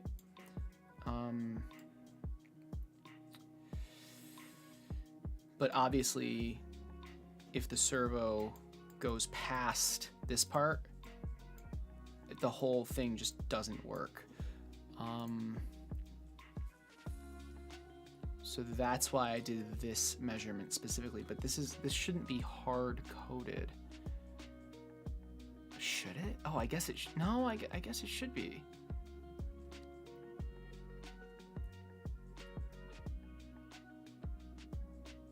Although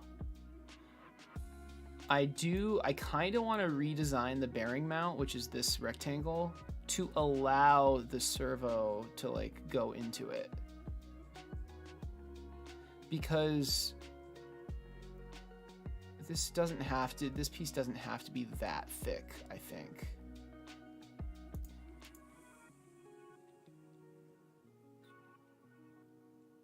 So with that in mind,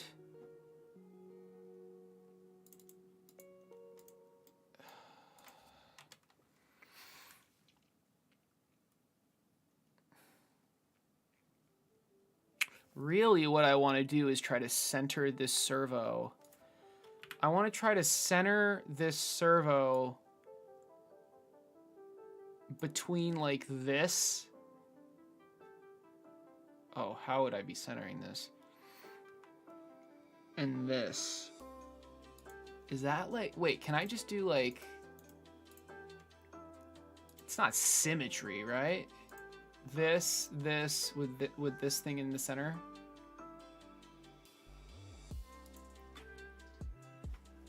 Did that actually work? Okay, that is actually what I wanted, but that's like such a weird constraint.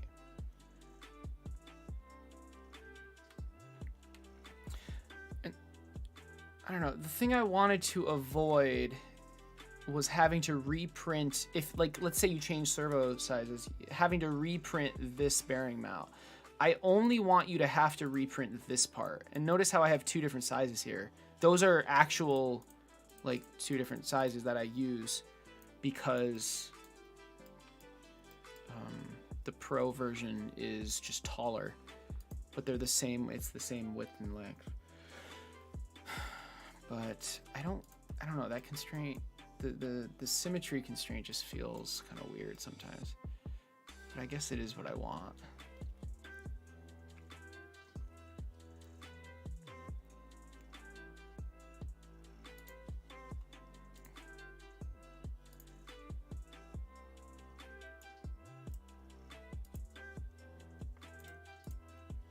All right, we're back to fully constrained. The thing is, let's say the servos get taller. It's gonna push into this even more, which is fine. But if it pushes into it too much, that's not fine.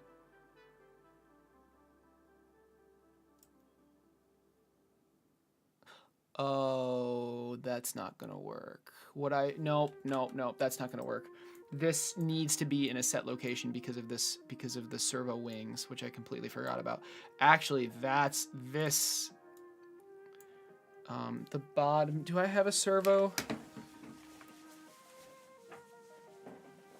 So, these rectangles, or this rectangle is the servo wing. Servo wing, this thing, right? And that's where it's going to attach into this part. Can I show that somehow?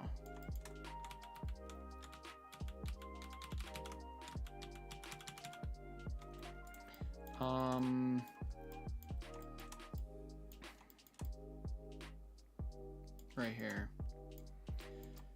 So the servo wings attach here. That's not going to be shifting at all. The only thing that's going to be shifting is this bottom part. So, oh my God, please. I want, what I need to do is do that and then relate it right to there. That's the only thing that actually matters. Let's do 8. So I'm okay with it overlapping. The thing is, I need to give it room to like expand, right? And this is the shortest of the servos. So we're dropping frames a little bit. So like this servo is 37.7 tall. Oh, yeah, 37 right here. But the tallest ones. So I just recently, not super recently, but I just ordered some servos. Let me log into AliExpress really quick. Oh, it actually kept me logged in. All right. So I just ordered these, and they are supposedly, I ordered specifically this one, the DS3230 Pro, which is apparently the same price as all the other ones, which is weird. But at 6.8 volts, it's 38 kilograms at 0.09, which is really good, honestly. But look at the height. 40.5. Whereas this one, which is basically the same power and speed or whatever, is 37. So 40.5. Let's see how this expands. So servo height to top.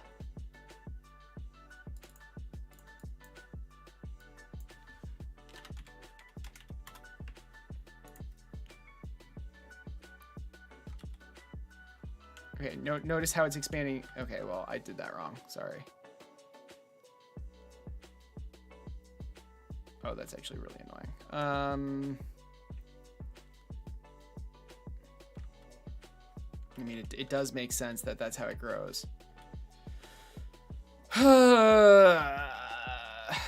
And a perimeter should have just been... I don't need this. I don't need this in my life. It's just 5. Okay, it's just 5. Holy shit. All right, let's try that again. So servo. I honestly, I just want to delete this parameter because it's completely useless. The height to gear. The gear is just always 5 millimeters. But I'll delete it later. So 40.5. All right, so look how that grows. That is not right. That is not right. I want it to grow this way.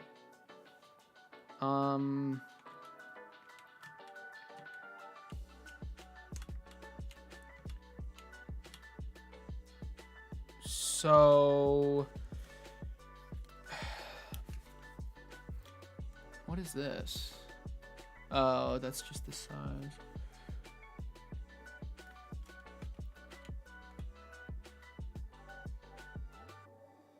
Oh. Okay, hold on. I see what's wrong. So I should have changed the height to the wing, which also is something that's changing. So the height to the wing is 27.8, right? 27.8. But for this one, it's 25.25. I mean, it kind of gets taller both ways. So, all right. So maybe I did do it correctly. Wow.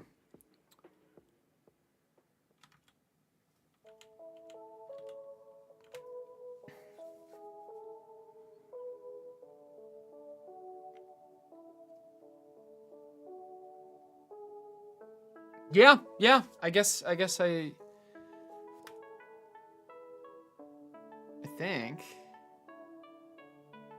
I think so. Let's try it. So this should be 40.5, and this should be height to wing 27 point. Was it 27.8? Yep. There we go.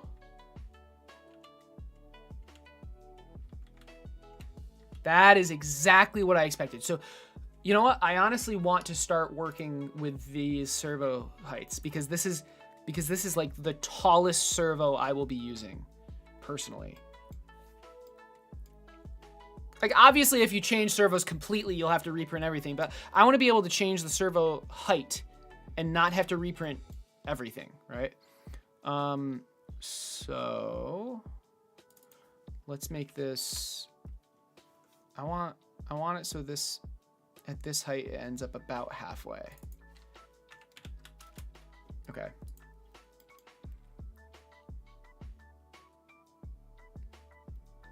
This is good. This is good. So let's say we go back to the shorter servo now. Oh God, what was this? 25.5? I mean, I could just measure.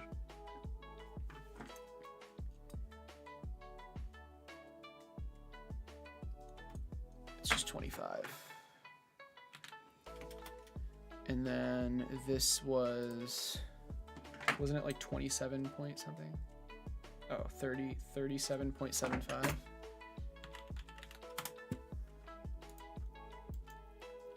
So, this is perfect because it did move down a little, but that, I mean, oh, because this is changing. Whoops.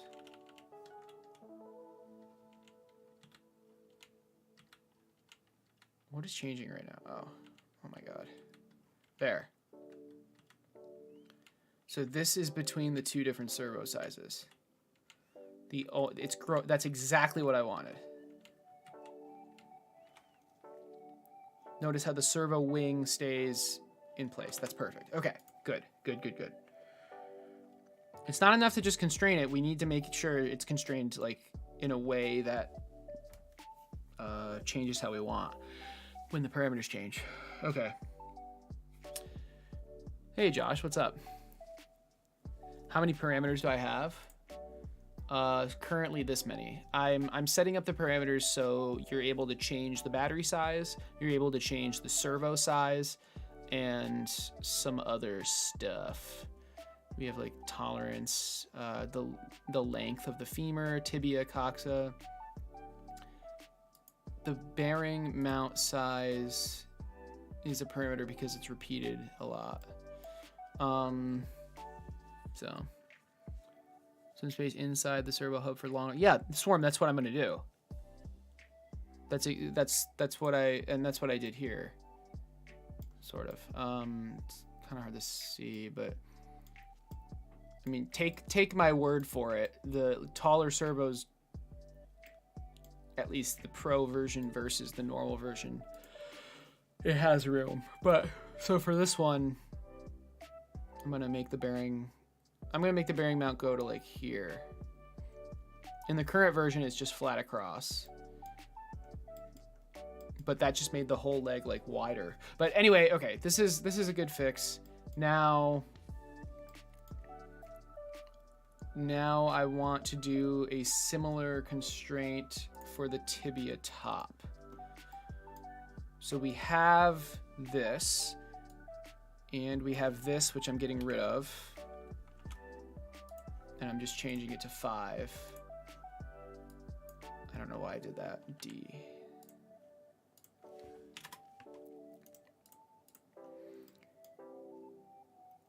The wings are here and here. Let's draw those.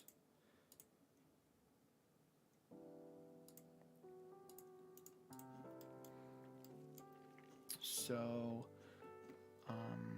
we need the wing. Oh, you know what? Would it make more sense to just like use this? Potentially. Oh, also, I never drew. Hold on, I never drew the wings for the side version.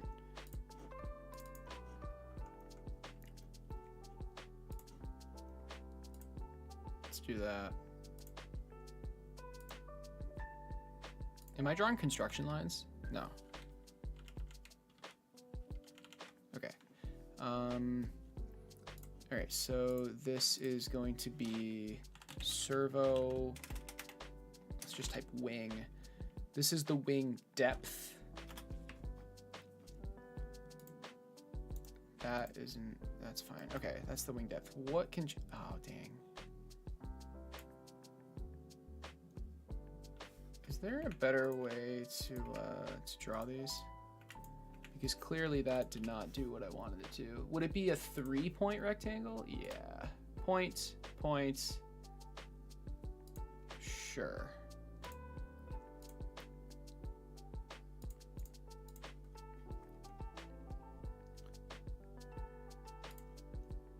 Yep.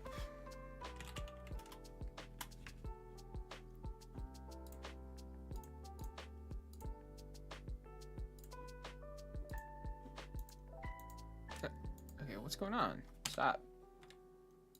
Come on, I did the 3-pointer. Thought I did, maybe I didn't. Point, point, point. I must not have. Huh, all right.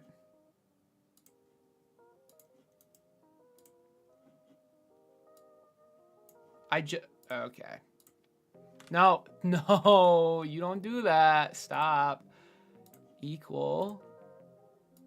There. All right, all right. Great, great, great. So let's finish that. Let's go back. Okay, we're not constrained anymore, I guess. Oh, no. Why aren't we constrained?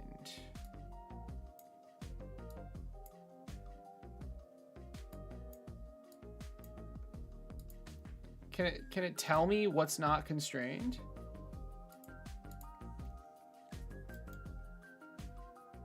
It appears to be constrained.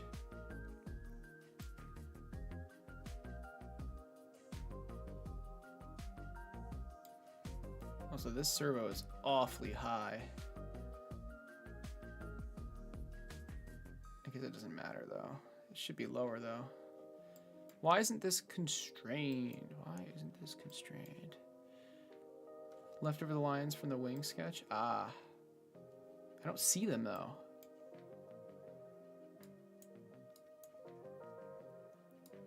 Oh. Thank you.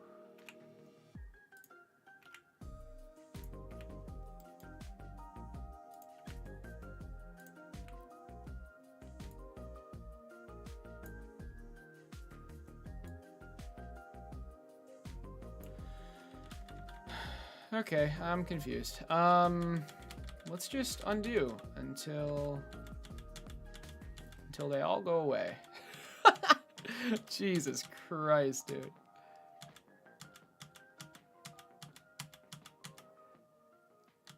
Let's try that again.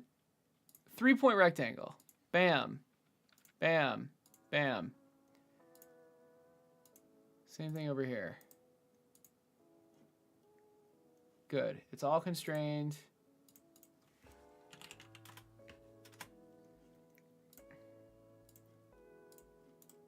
And much better. Okay. See, easy. It was that easy. Let's finish the sketch. Go back to the tibia top, and we want to project the wing positions so we can properly draw them. I don't know if coincident works for this, but we might as well try. It does. Nice. I think it's this one.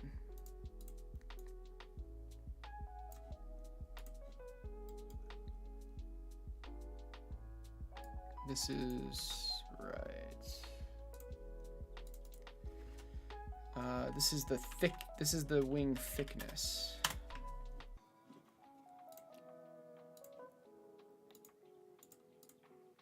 And now it's just where it is, right? Yeah.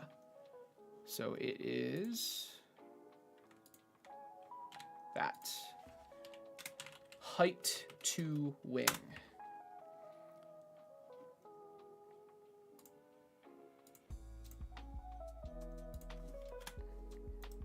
Beautiful. Beautiful. All right, we have our servo fully constrained.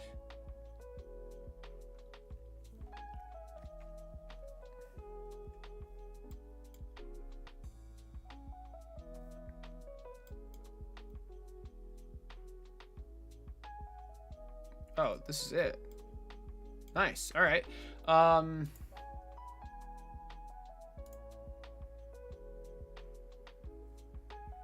Now we draw the tibia. There's this point and this point, and I believe we want this point. So keep in mind this is the top. This is the top view of the tibia, right? Which isn't super important, but it's going to be nice to. It's going to be nice to have. Actually, with this top view, we can do something kind of cool. Can I just create a line here? Make this a construction line. Oh, nope, it should be a real line, I think. Actually, I think what I want to do instead is just redraw this. You'll see why soon. So I'm deliberately adding a point there because, well, you'll see. I want to add the taper. See how it kind of tapers in. I did it manually in Blender, but I don't have to do it manually here.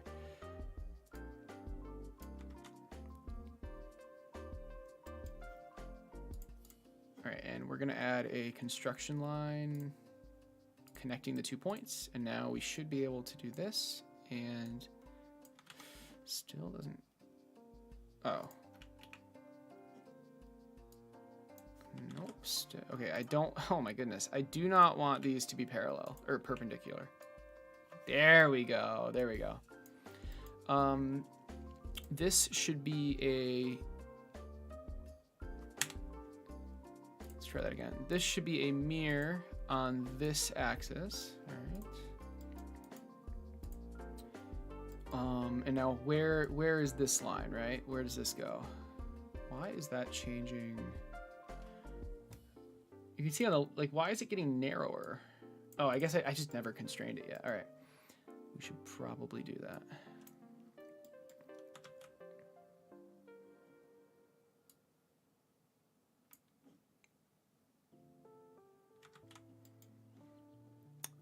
Make these equal as well. So now if I move this down, yep, perfect, perfect, okay. This needs to be collinear with the bottom of the bearing mount. This can be moved out. This where the servo. Oh man, how do I do this? I believe this dimension is the servo mount thickness. Yes, that is exactly what it is. And so is this.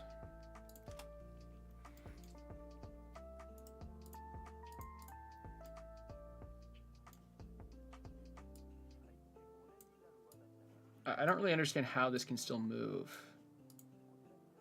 Something's not constrained.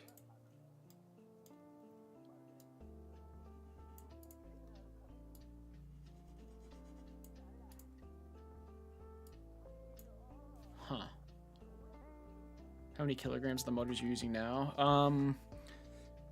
The coxes are 25 kilograms. And then I'm using a mix for everything else from 35 kilograms to like 40-ish. But like, so I'm using the DS Servo 35 kilogram, but I'm also using the Pro version of that.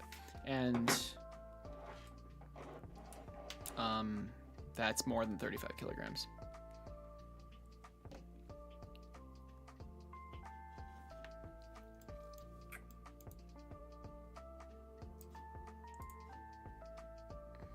I mean, everything seems constrained, but I'm sure it's not. Something's missing.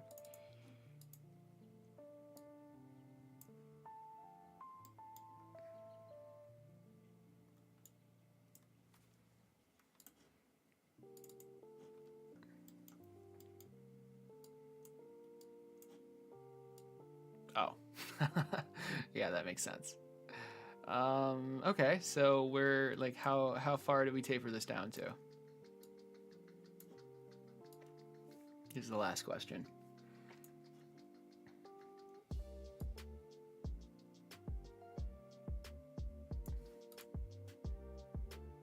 Yeah, this is an interesting one because basically the servo mount is going to be like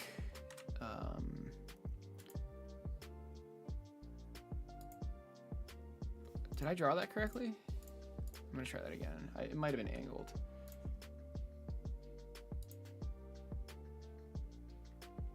There we go. It's going to be from here, and then there's going to be another one.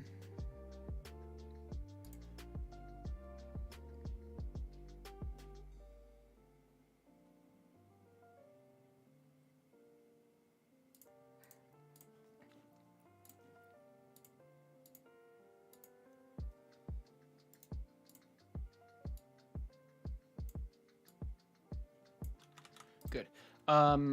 So this, we can imagine this is this line and this line, right? Yeah, because the wings lay on top of the servo mount. So that's where it would be, here and here. So, oh my goodness.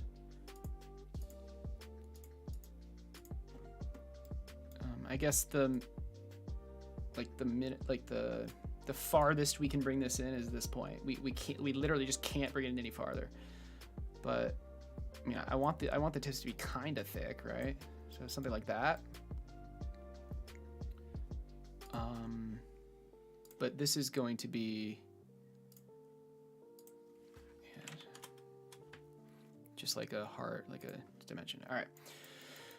Okay. Oh man. This is good. This is really good.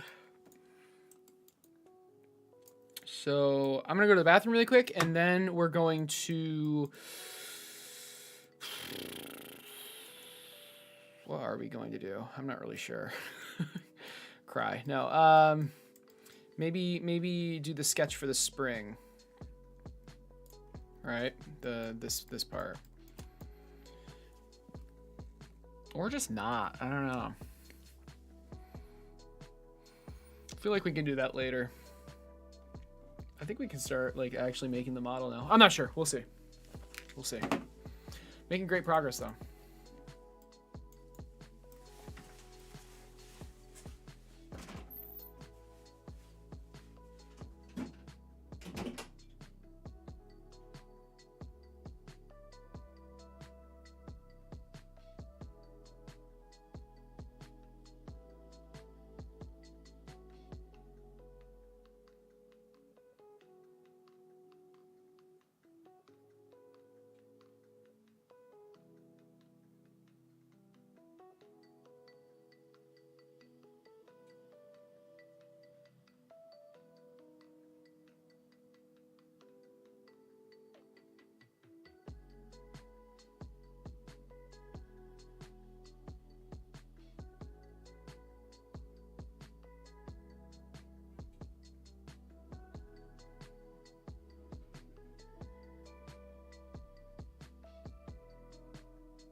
All right, let's do this.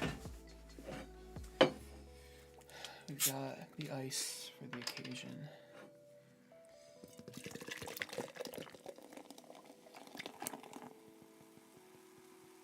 So many bubbles, holy shit. All right, what do we do next? I'm not sure. I mean, we could start doing the 3D models, right? Oh, you know what?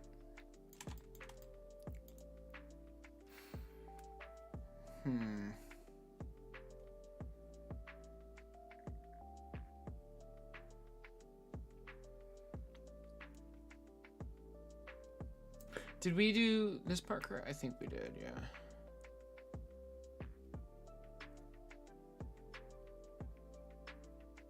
Just gonna really quickly make sure. Yep, bearing mount length, good, okay. Oh man, this is the scary part, right? We can start making the 3D models.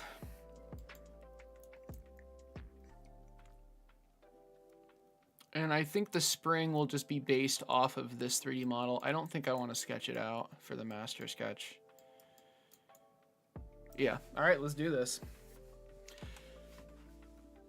Why isn't it constrained? I thought it was. What did I do? I swear to God it was constrained.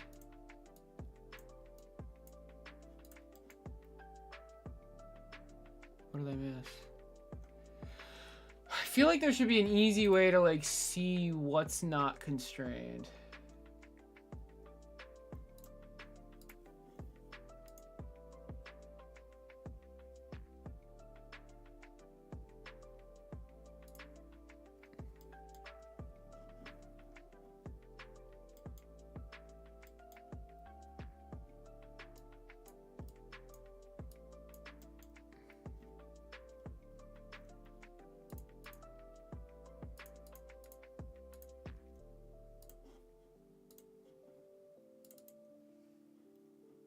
Oh. Well, I don't know.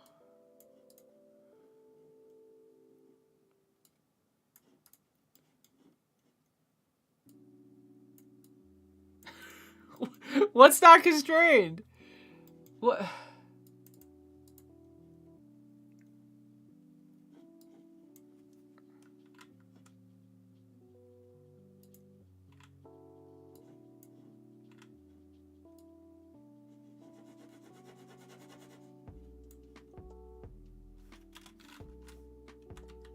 Nothing moves.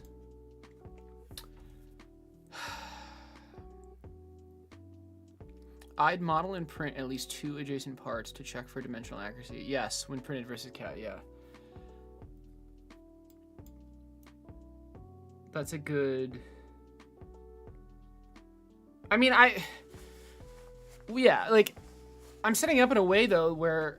Well, I hopefully will be setting it up in a way where I can easily change the tolerance, you know?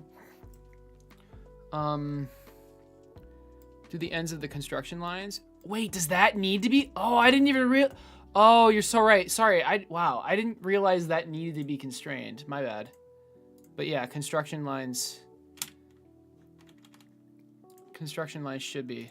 Whoops. You are totally right. Good call. Yep. All right. Obvious. Like, of course, construction lines need to be. Yeah. Okay. That makes sense. Let's do this. Let's do this. Let's see how this is gonna work. This is the battery. I mean, oh wait, hold on. We're not doing anything yet. I want to create a new component under this. And it's going to be called frame.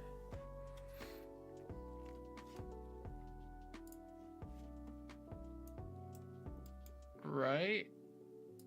And the frame is going to be this extruded.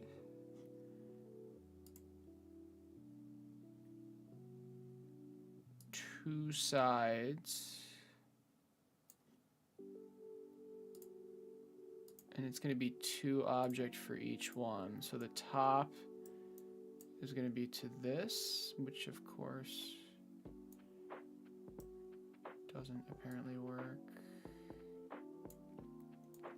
Can it not be to this sketch line?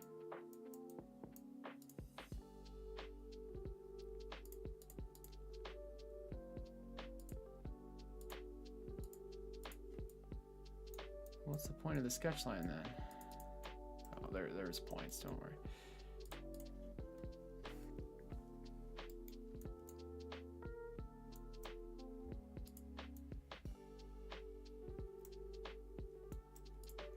I'll be using the sketch lines for other stuff. All right, whatever. Well, no, I mean, shouldn't I be extruding to this line?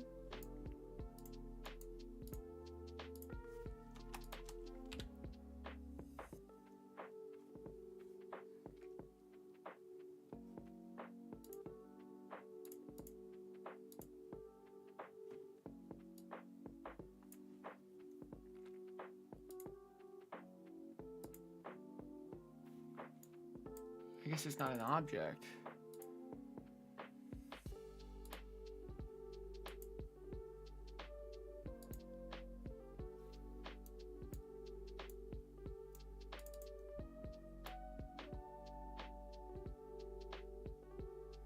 Huh.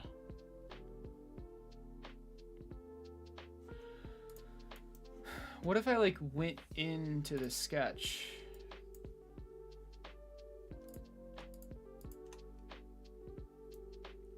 And then extruded.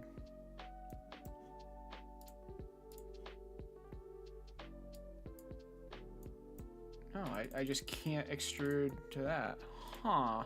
I might have to rewatch that video to see what he did.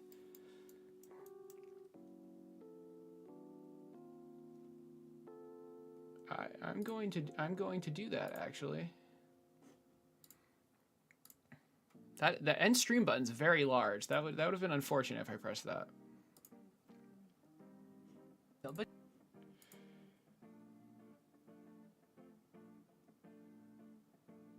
Okay, frame model. Here we go.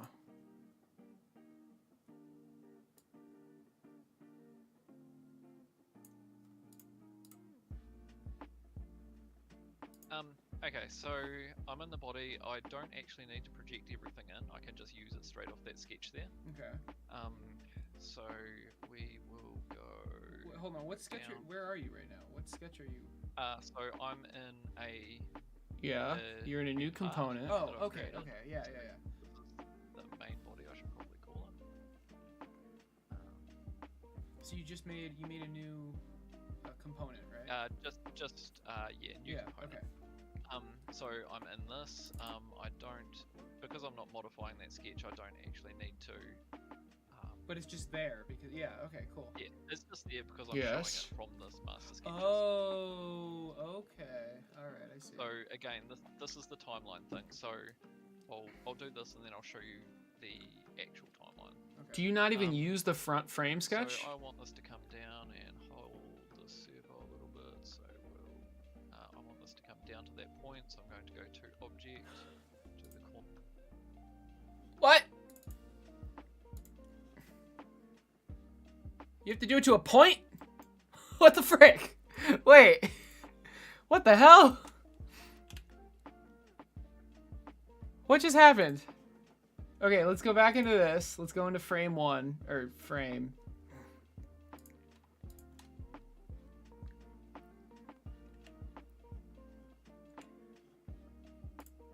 Two sides. So first side, it's to object, and I'm selecting. Oh, really? Really? I can't select the line. It has to be the point. Okay, all right. All right.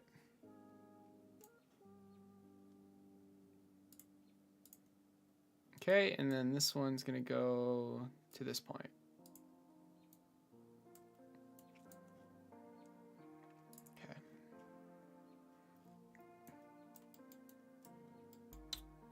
Wonderful, wonderful. Let's see. This thing is not ideal. What's going on with that? Ah. I know. So when I did this extrude, I need to include, sorry for rhyming,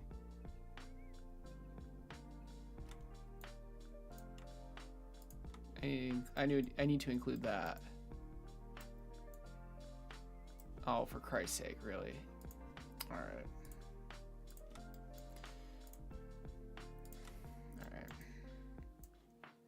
Okay, there we go. Good. This is good. Oh! I forgot the other side too.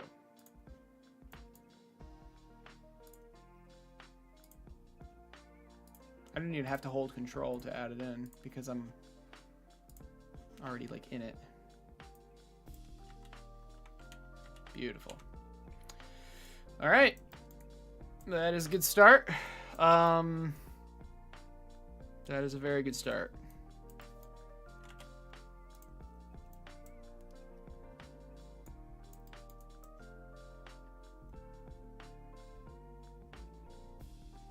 So we're going to make a component for every static part. So there's going to be a bunch of different parts in this, but they're all going to be like connected, right? So I want to make, let's go back to master, and I want to make a new component, and this is going to be the coxa.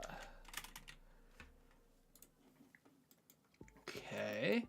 So the coxa is going to be this.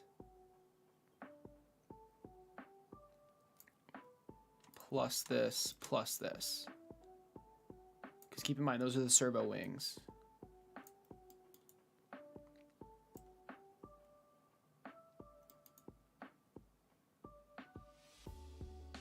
All right.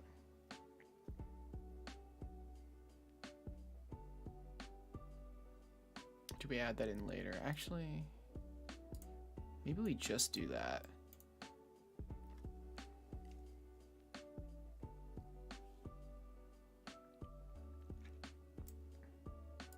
Let me think about how I want to do this. So this is the part we're making right now. It's separated into 3 different parts. Well, more than that, but we'll get to that.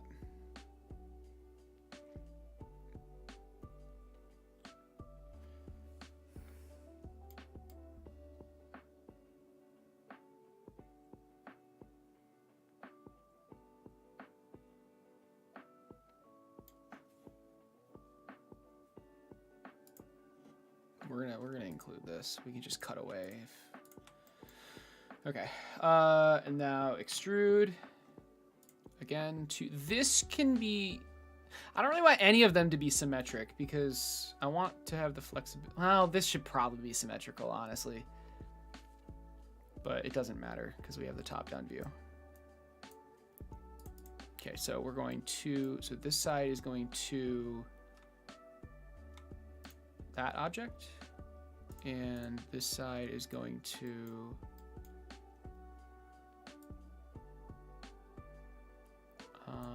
it's this one, right? Yeah.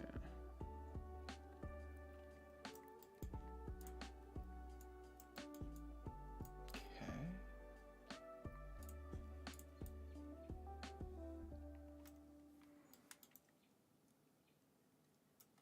So again, the idea is that we're making these 3D models based on these sketches, right? And we're going to make this look nicer, and we're going to cut it up, and we're going to change it and stuff. But if we ever want to change the overall dimensions of anything, it'll update the 3D models, and it's going to be really flexible, hopefully. All right. So frame, coxa.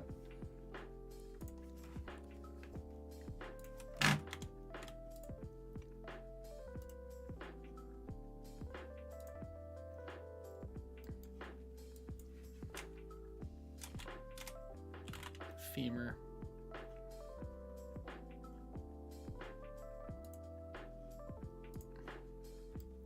And we're going to extrude the femur.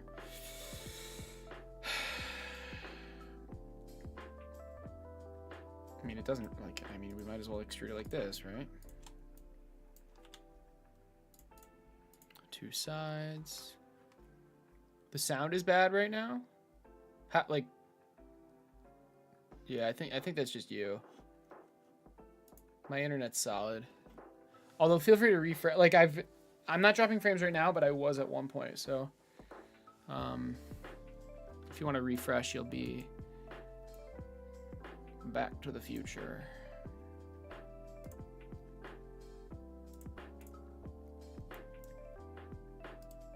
right, so I'm just using the sketches to extrude. That's good.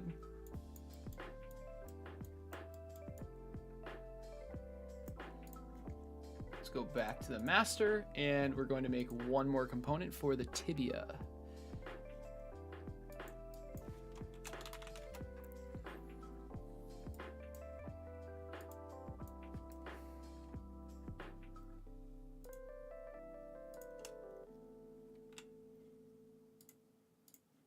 Again, we could probably do it symmetrically, but I want the flexibility to not have to do it symmetrically. So.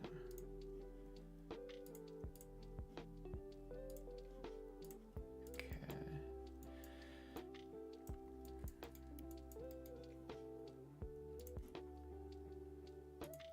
All right.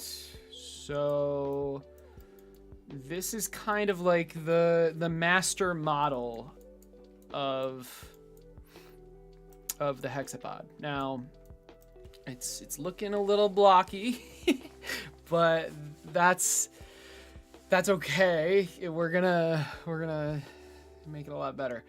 But like just to give you like an idea of why we did this, if we go back to the parameters and let's say we want a different servo size. Now all these holes you see are for the servo. We can go and make, like, let's say we wanted a wider servo. Look at that. The whole thing updates to accommodate our wider servo. Now, obviously there's some issues, like this is obviously too small. Like the clearance is not there, but I mean, you could just, you'd have to change.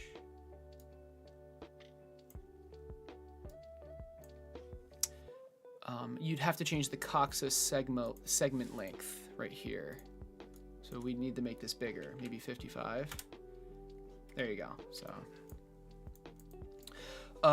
and then taller. So let's do a taller servo now.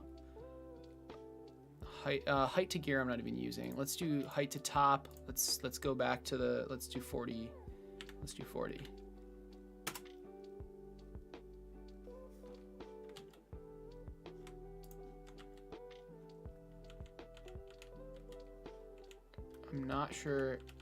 I'm not sure if it changed. I think something changed, but it was very subtle.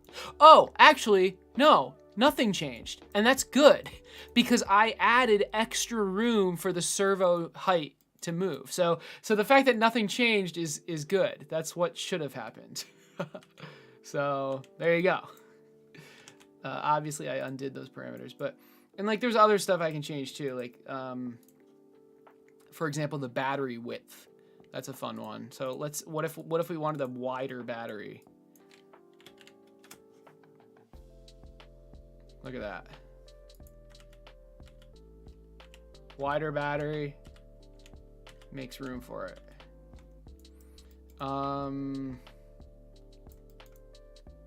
What about a longer servo? Not a wider servo, a longer servo.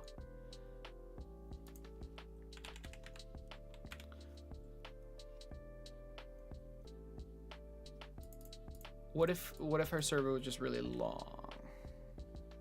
Or am I thinking of the right thing? Yeah, long.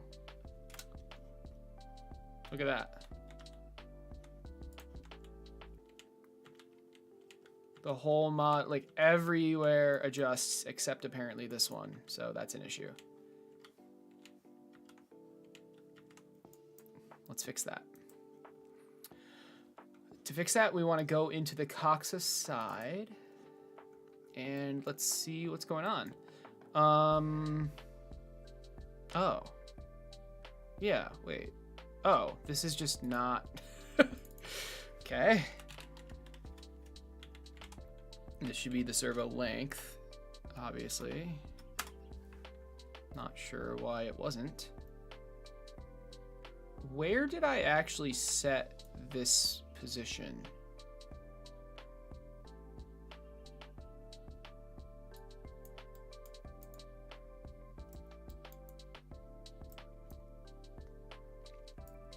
I did the top first, right? So I guess that's, but the top.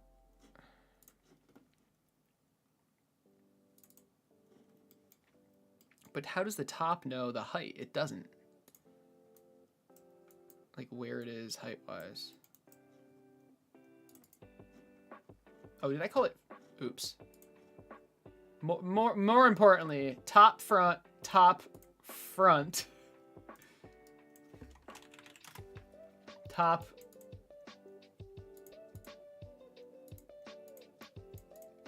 I changed my wording. Top front there.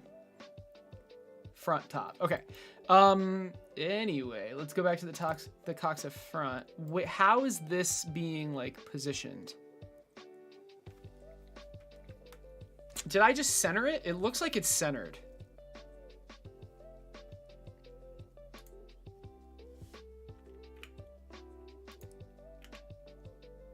Yep. But in reality, I wanted this. Oh man, how do I want this?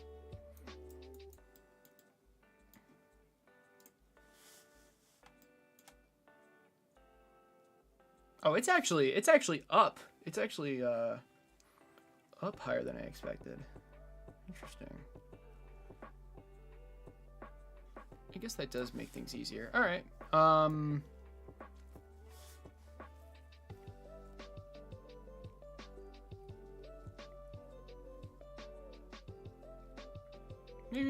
Maybe we do want it centered. I like how like I agree with my past self's decisions.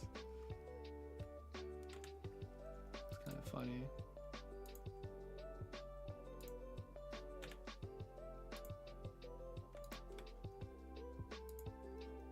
There you go. Now it's constrained again.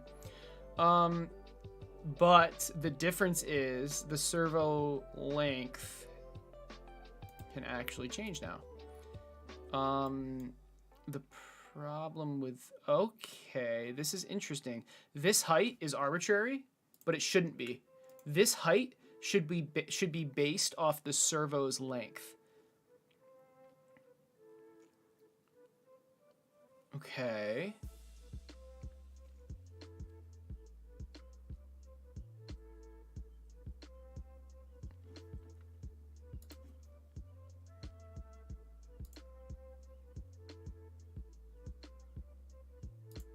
Like that. Let's give it 3 millimeters.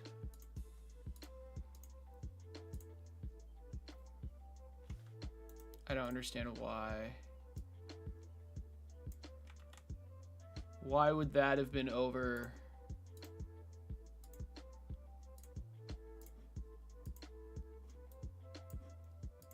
Oh, now I'm confused.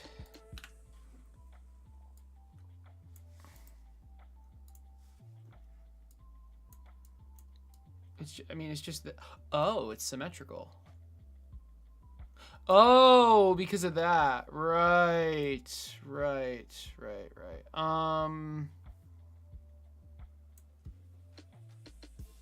what if I just did this? Why isn't this constrained though? Oh. Sure. Yeah.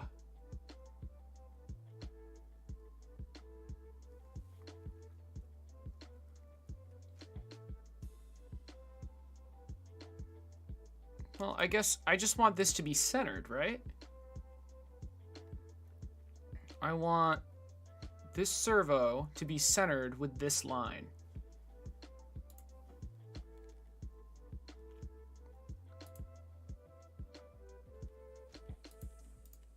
Okay, and then just make it perpendicular or horizontal or something. Yeah, there you go. Now it's constrained. But now changing the servo's length will bump this up and bump this down. Okay, so let's test that. I want to use a longer servo. There you go. That's perfect. Now I know this is thick, but that can be changed eventually. All right, so yeah, longer servo, it's fine. That is perfectly fine. I sense there's going to be an issue with taller servo for this specifically, though. Let's try taller servo again. I want it. Okay, so yeah, height to top. Yeah, let's try 40. Or wait.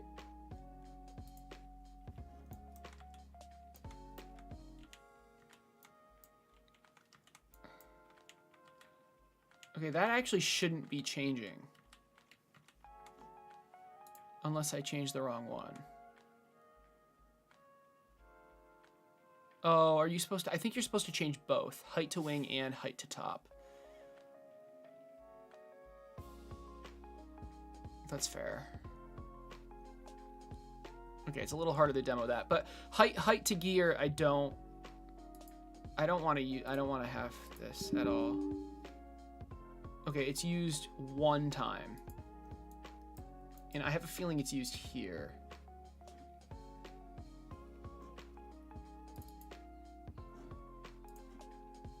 Let's try to see where I use. Yes, it was used right here. I don't want that. I just want this to be 5.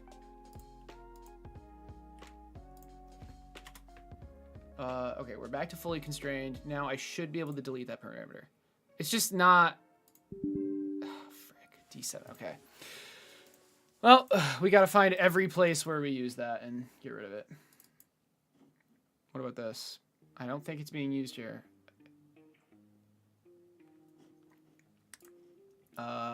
What about the tibia front? Or tibia top, I guess.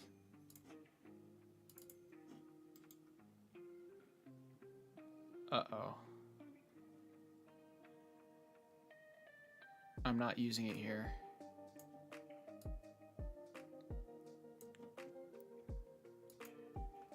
Am I?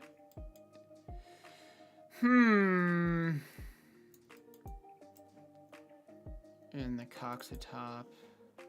I mean, I already checked that. Okay. I mean, maybe I can like change it and see what happens. Like height to gear. Oh, there. Okay. Maybe I was deleting.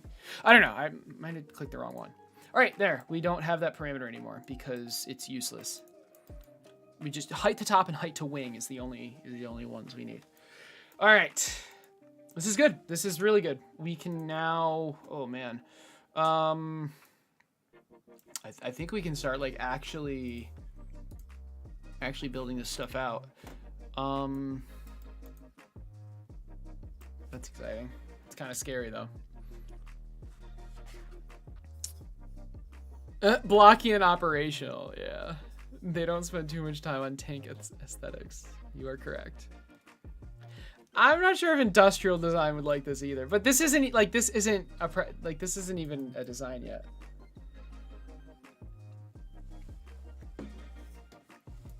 Like there's okay. All right, let's see. Where do I even start with this? This is gonna take longer than I thought. We have the frame, right? We have this bottom part of the frame.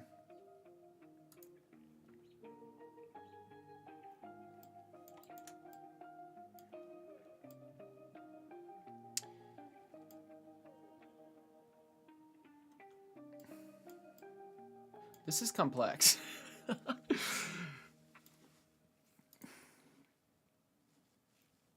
mean, I think we should start by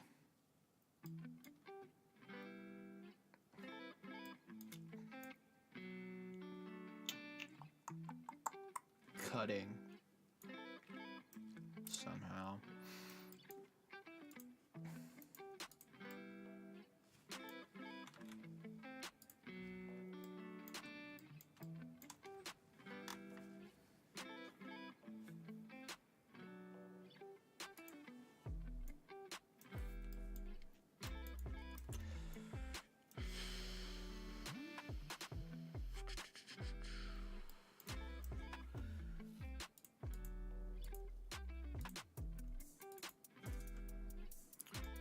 make sure I did this right.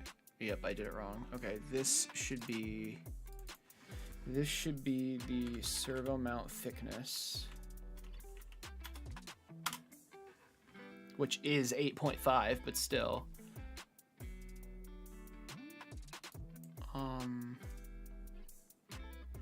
Then I assume if I delete this, yeah, it's mirrored. Good. Okay, good.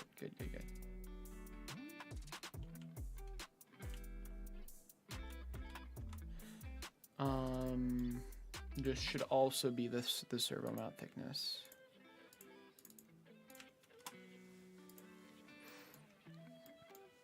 Okay. Oh, and same thing for this. Oh, these were already, okay, good. Okay, let's see. Honestly, this was the first one I did, so let's just make sure everything is correct. So gear offset, yeah.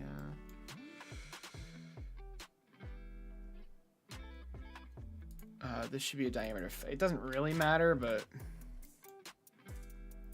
you know. Yeah, we've got the wing depth. We've got the servo width. All right. Let's see. So let's go into the frame and let's see what we can do.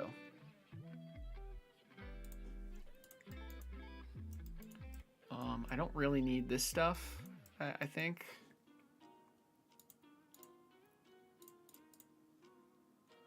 But I would like to see some of the sketches, specifically these two. Let's see.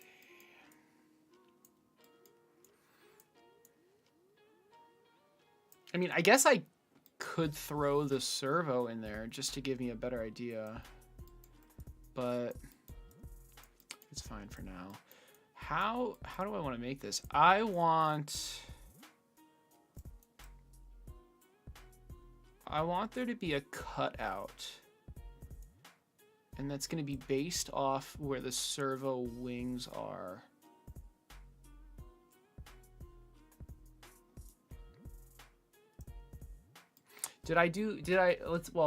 Let's see. Did I do that properly? Is the location of the servo wings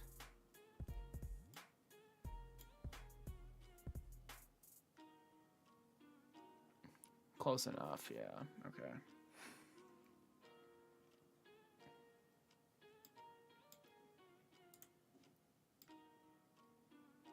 Yeah, I see. Okay. But like if I change the servo height for example, so if I change height to wing to 27 and I change this to 40. See, the position of the wing changes, and that's an issue. Is that an issue? Yeah. That is a huge issue, actually.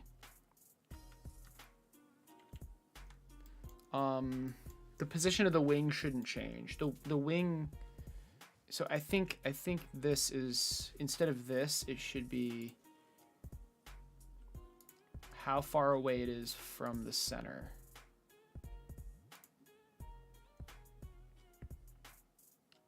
And 4 is fine. So now the wings aren't going to move. I don't want the wings to move. I want the servo to move. Let's see. So this is, let's change the height to wing to be 27.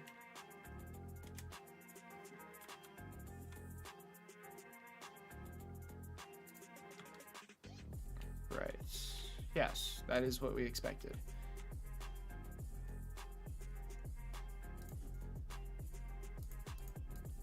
So like, for example, if we increase both by 2,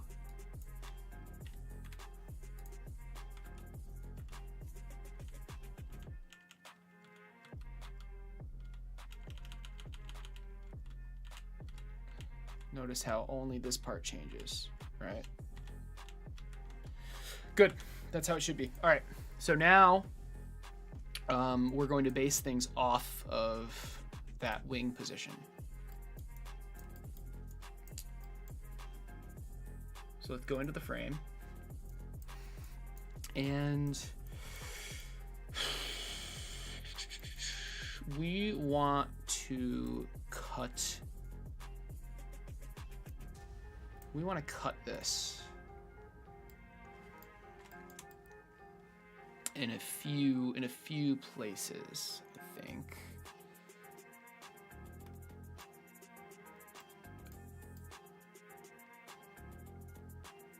What does this piece look like? Also keep in mind, I don't need to make it an exact replica of the one in Blender. I do like this piece though. So we've got these things coming out.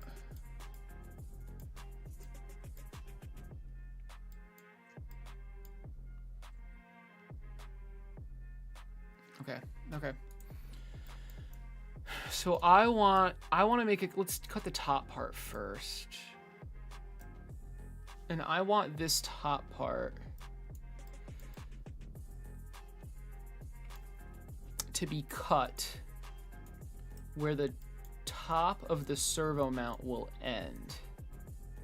Where will the top of the servo mount end, I guess, is the first question. So it's going to be this. Should I draw a new sketch for this cut? Like, I want an offset plane from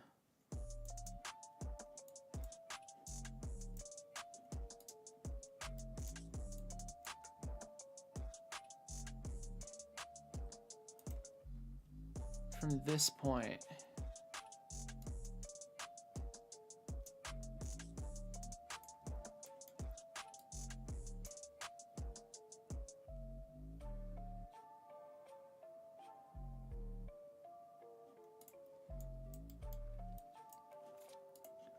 Or maybe, I mean, I guess I should just draw a sketch.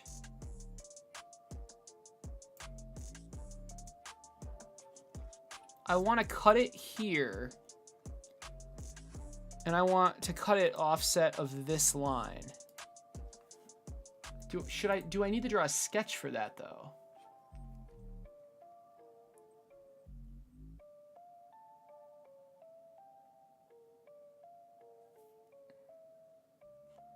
Plane at vertex.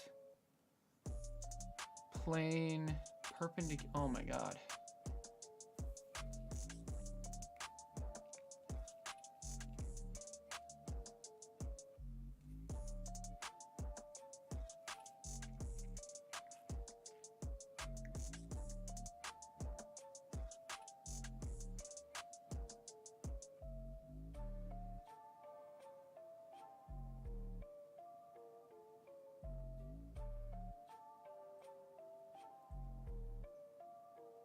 This is making a point. Oh, and this is I want a plane. Okay, my bad. Oh my gosh.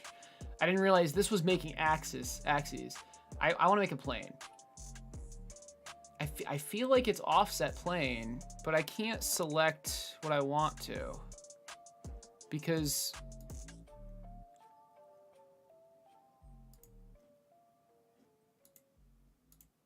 it would be distance. I want to select this line.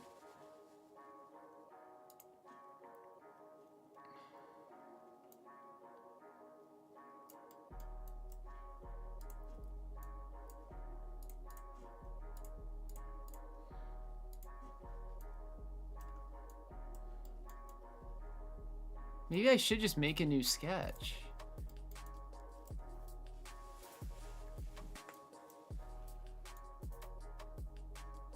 How, oh man. Change distance to object. And choose a point on the line. And choose a point on the line. Change distance to object and choose a point on the line. Okay.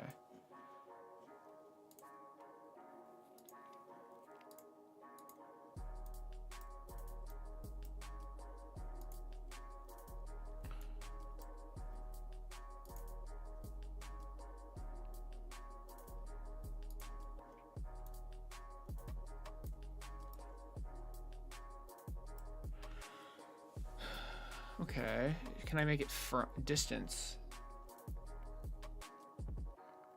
The thing is, like, I want the plane. I get this is good, but I want the plane to start here. Oh, wait, maybe I just make the plane there first. Oh, and now I can make another plane.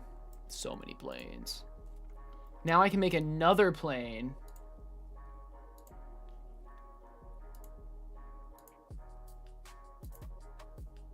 And then this is the distance. Okay, it just never occurred to me to make a plane to make another plane. Yeah, all right. So this distance is going to be the servo mount height.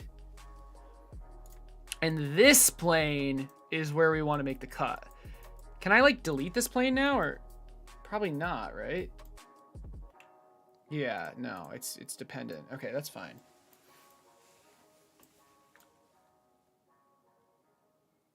Yeah, all right. So now I want to, can I make this invisible at least? Yeah.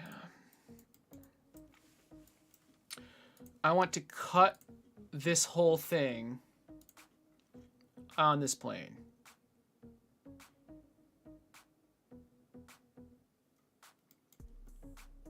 Right? I mean, that's literally what I did here. The whole thing is just cut.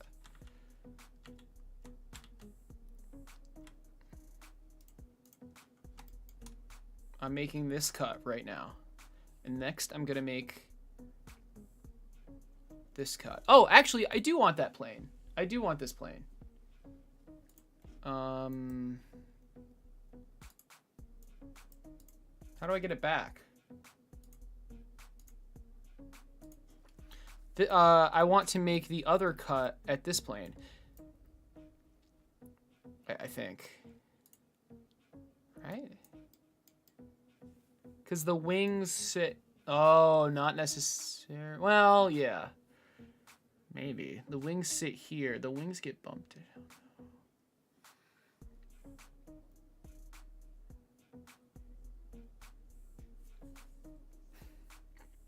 We'll see.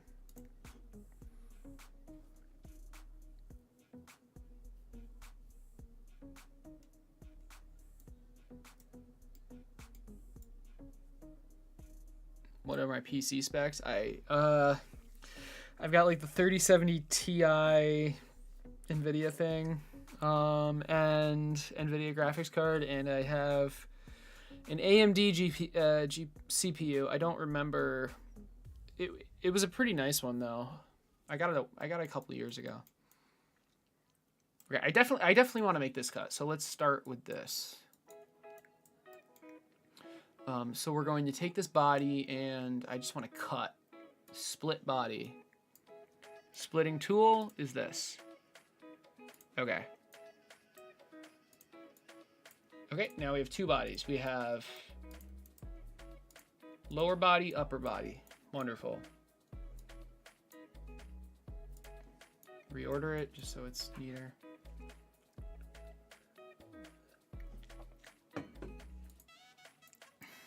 So like I can see how I want to make this upper body part. Like that's not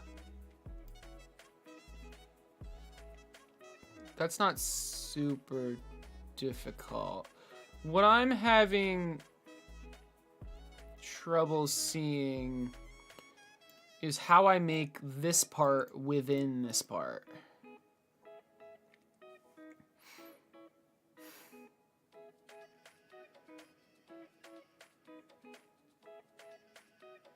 Oh, wait. Yeah, I actually don't want to cut, because, like, this... I don't want to do this cut. I don't think. Oh, I guess I could. And then just extrude this part up. Yeah, I guess I could. All right. Oh, yeah, no, that's fine. That's fine. All right, this is what we're gonna do. I don't need to keep this center part. I can just extrude after the fact. We're gonna take body 1. And we are going to split using this. And now we have this middle body, which... Oh, Lord. Okay. How do I just get rid of the middle body? I want it to go away. Okay,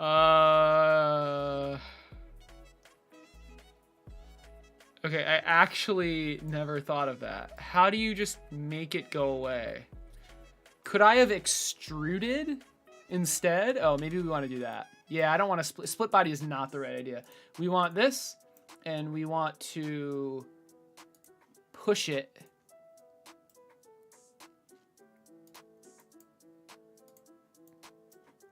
to something. Or I guess extrude it. I want to move it down to this plane.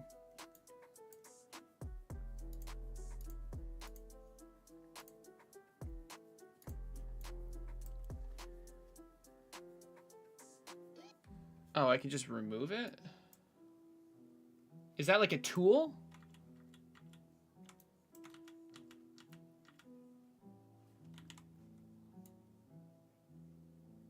What do you think I should I remove it or should I extrude it?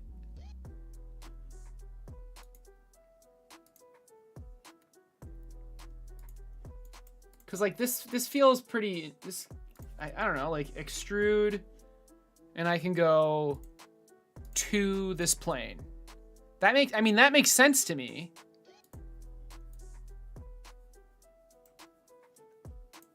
But maybe, let me know why that's dumb. If you right click on the body in the left menu. Okay. Maybe that's just like easier. So we're going to split. Okay, so now this center body, remove. Oh, okay, so you have the remove body. Cool. All right, yeah, that is easier. It's still, so I guess it's,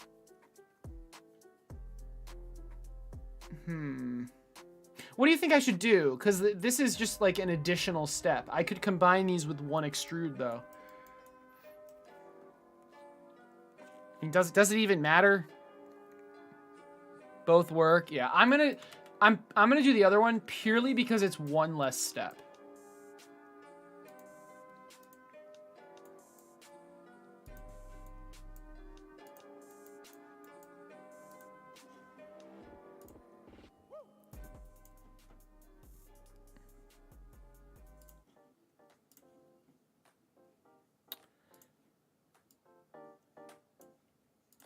Okay.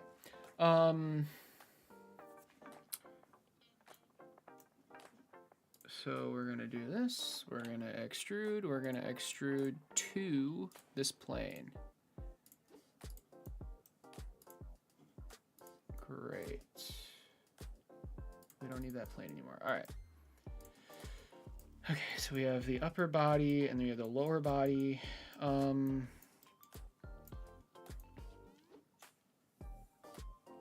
This is good so far. This is good so far, I'd say.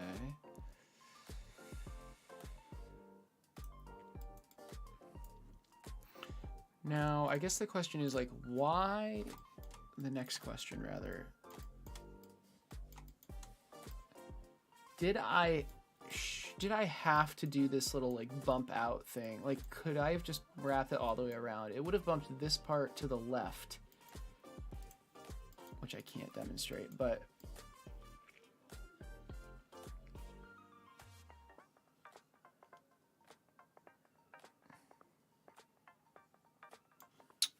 not sure. You've been using Fusion for a few years now, but often have to work so quickly. You just mash your way to the solution. Yeah, that's funny. This is my fourth day. Although yesterday I had like a 3-hour lesson with a Fusion 360 like literal professional, and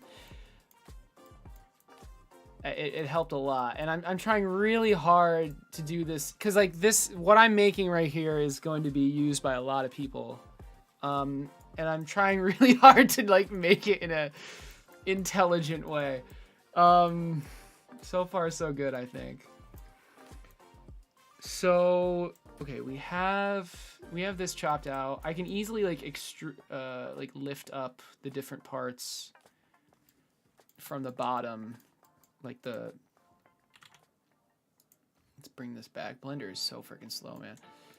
Like I can pretty easily lift these parts up. I'm not really concerned about that.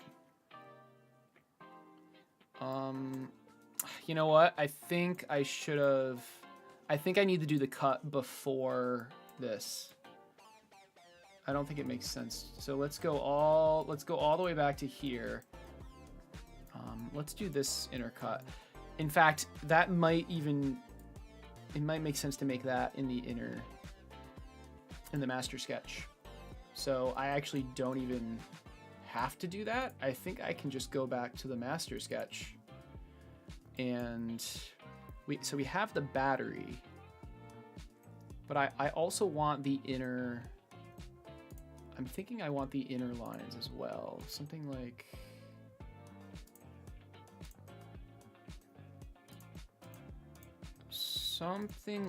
this. And I will end up making them look nicer with fillets.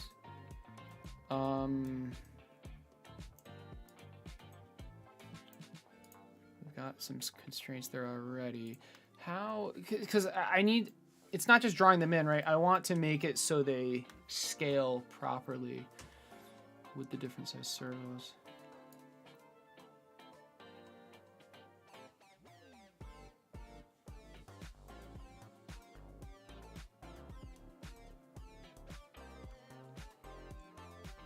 I mean, yeah, that's basically what I did.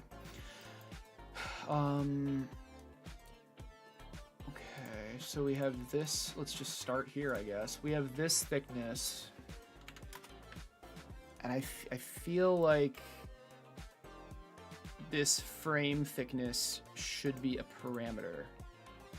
That just like someone, like, let's just say I want a thicker frame. And instead of having to change this dimension, I mean, it doesn't have to. Like, okay, it doesn't really have to be a parameter. No, I kind of want it to be. I want it to be a parameter. Yeah. We're gonna call it frame thickness, make it 10. Because I feel, instead of like searching for which dimension is like the live one, which is the real one. Oh, wait a second. Wait. I can just do the equals constraint. Right? So like, oh Lord. Angle, no.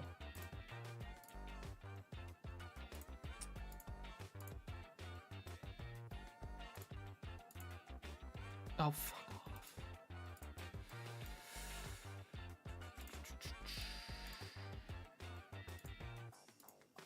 Dude, whatever. Let me over constrain. Okay.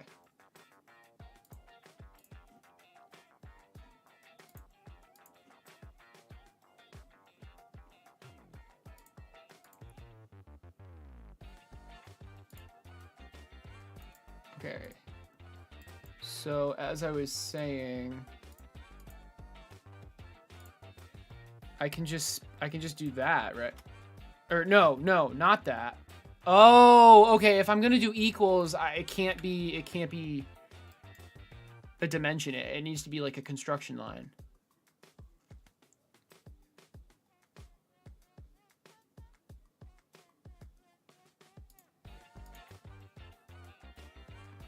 Interesting. Yeah, I'm gonna do a parameter. It just makes things easier.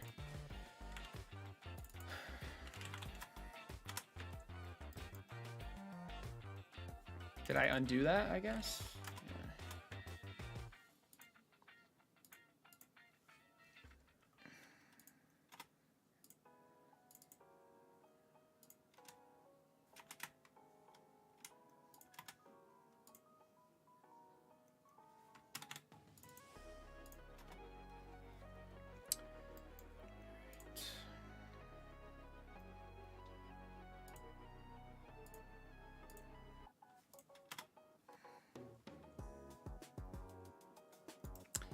concerning that this is fully constrained, even though... Oh. Oh no, that makes perfect sense. Okay.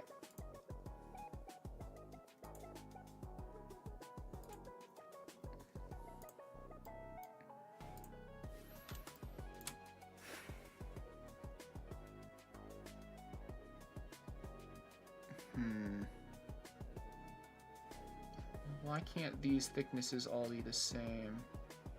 I think they can be.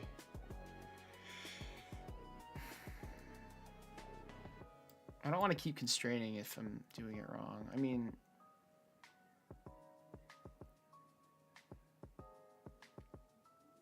Okay, I mean, what if I increase it?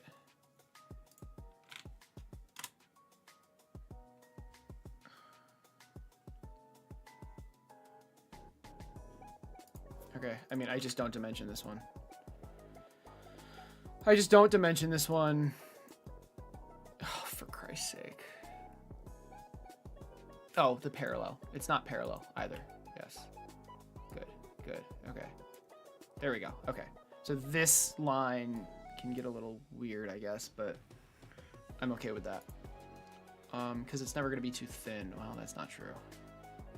That'll make it too thin. Okay, so where does this stop?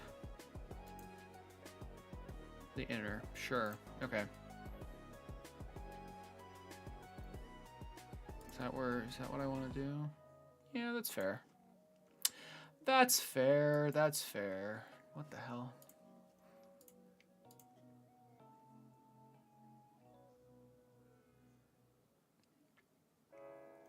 I can draw construction lines. I don't think I need to, though. I feel like I...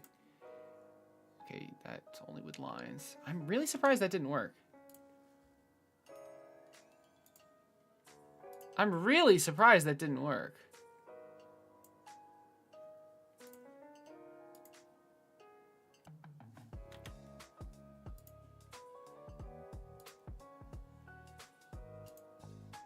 Okay, what?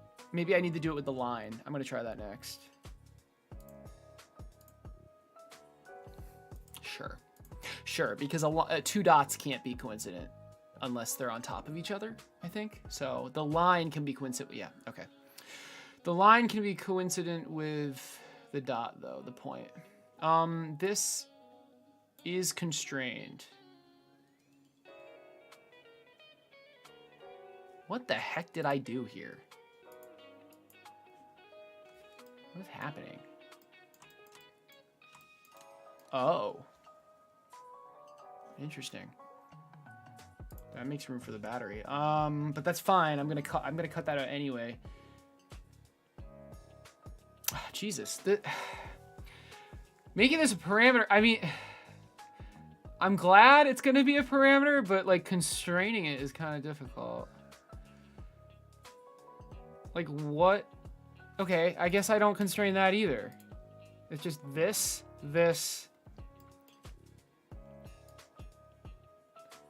And then that can move like that. Of course it can. Unless... Oh, for Christ's sake. Something was already selected. There. There. That's what I want. Okay. I think. Maybe. I'm not... Is that what I want? Okay. I mean... Yeah. Okay, how can this move? Oh, shit. Okay, let's see. What the heck did I do here? I kind of just arbitrarily stopped it there.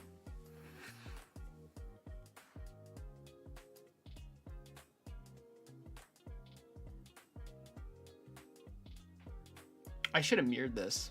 It's not too late.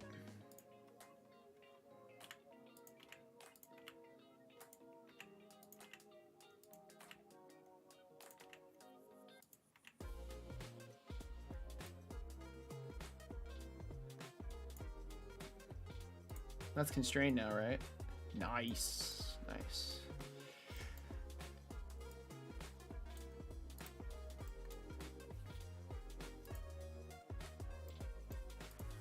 Right, so where does this go?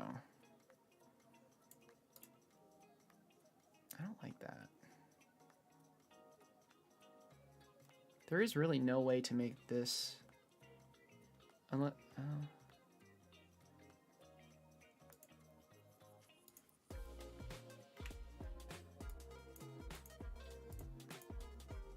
Why did they have two coincidences?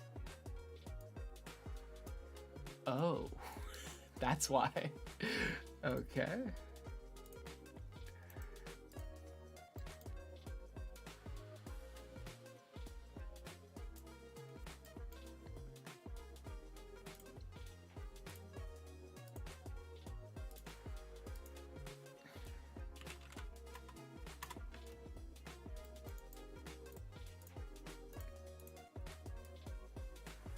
Oh, wait, I can do that. Oh.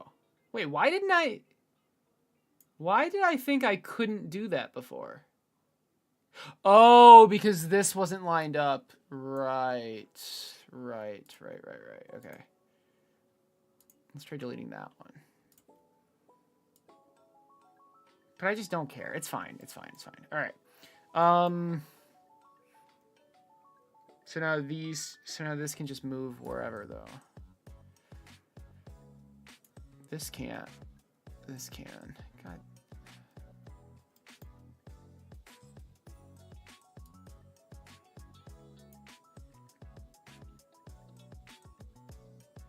I could make this length a fraction of this length. That would probably scale pretty nicely. I like that idea.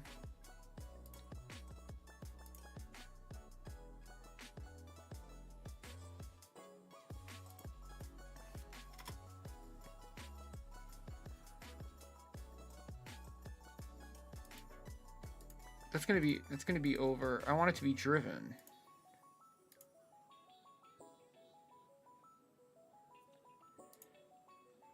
And now can this be this? Nice.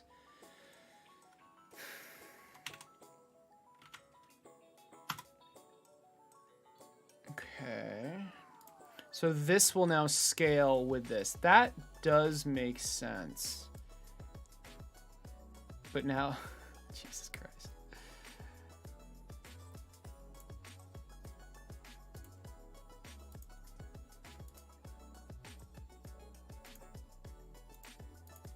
Okay. Holy crap.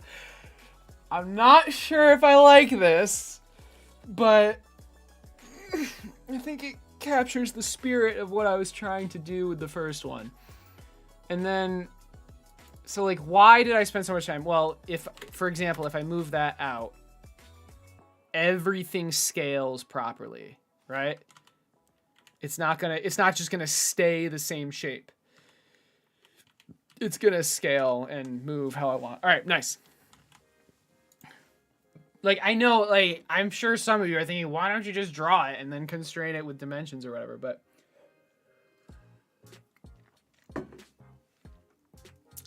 that is why.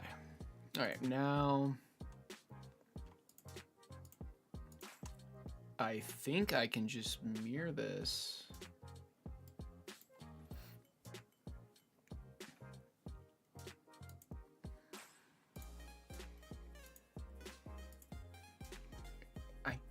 I may have to reconnect these. I don't really remember.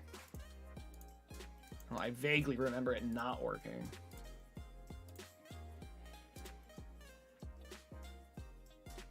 Okay. Oh, no, it definitely worked. All right. So if I update this, yeah, nothing changes, right? Oh, we don't need those. Sorry. We want these. Yeah, like nothing changed because the extrude captured all of it. But we're gonna update the extrude somehow. So we're gonna go back into this. We're gonna go to the initial extrude and we're going to unselect these two things. There you go. Okay, nice. Now, can we will add fillets and stuff but I just want to...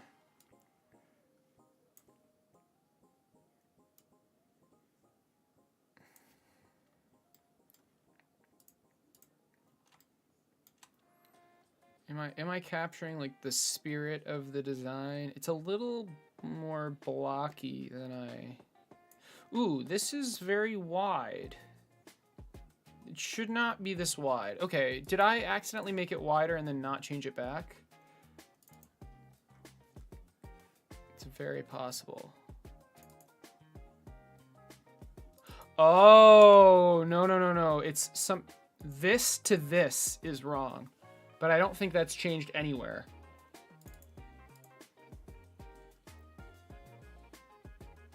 Like, where am I getting this kind of this length?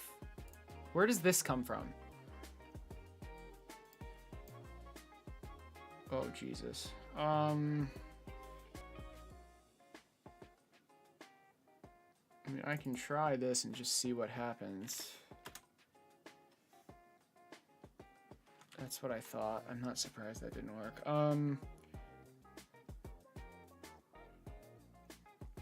It's almost like this.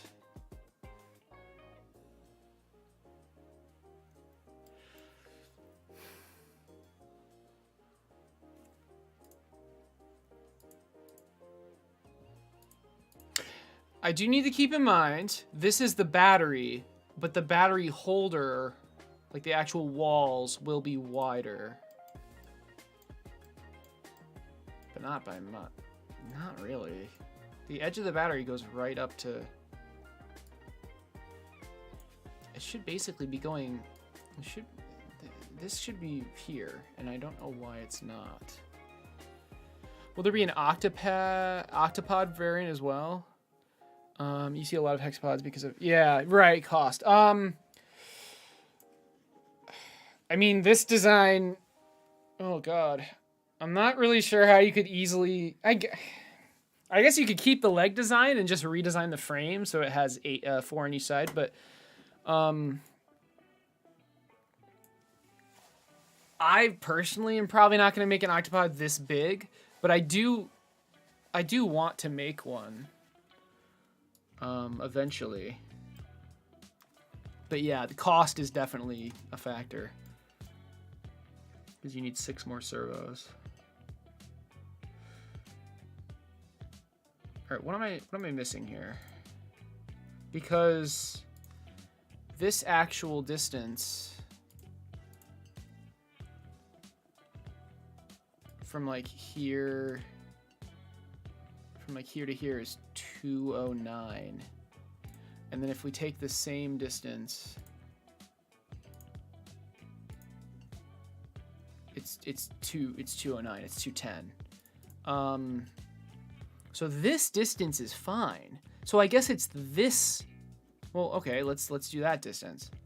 So it's about here to here. That's 126. And this one, I guarantee it's not going to be 126.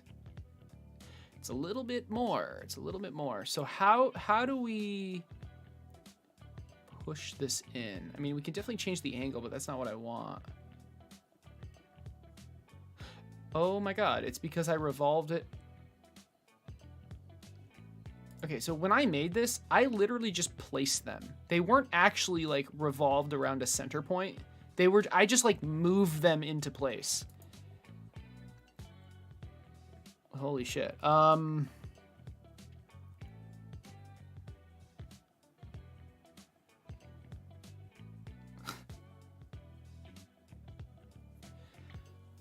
Yeah. I think I need to just shift everything. Oh God. I think what I need to do is not... I need to like mirror it here and... Oh God, I don't know. The revolve point needs to be like here and here for each side. But alternatively, I think I should just like... I think this is where the design needs to change. I need to pee again. I'll be right back. I don't know. Is the pivot centered? There, on the original, there is no pivot, so I think that's the issue.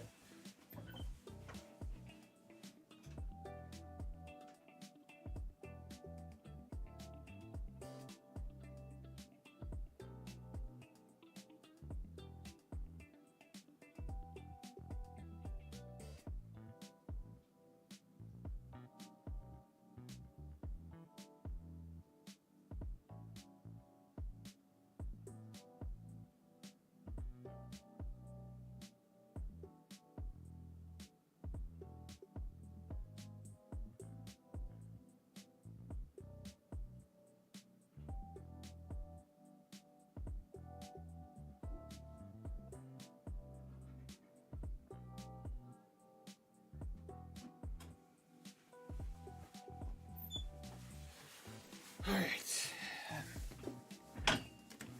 A Hexapod? That's an interesting idea. That's a cool idea. Could you not radially mirror? What do you mean by that?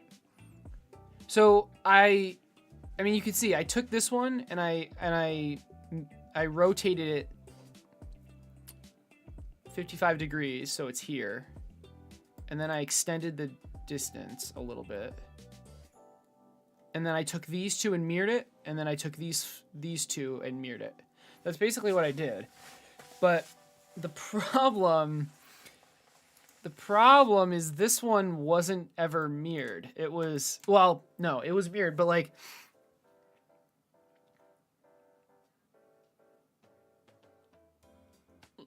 you can see, like if I draw a line from here, the rotation point would be here, not the center. So basically, I can change this angle. Maybe not that much. To kind of pull them in, but I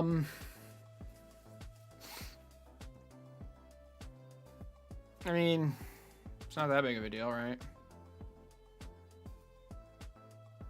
It's just now these two legs are kind of close together. This is better. This is like significantly better though. It's just instead of 55 degrees, it's 60 degrees, which is fine, probably. And while we're at it, let's pull this in.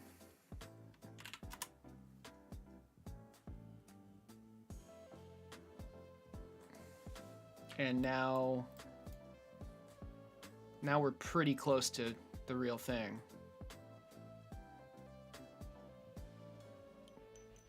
Yeah, that's fair. All right, so 60 degrees instead of 55. Okay.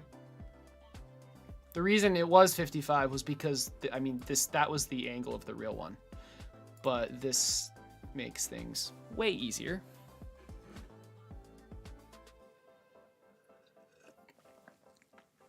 What's up, Donnie? Does each leg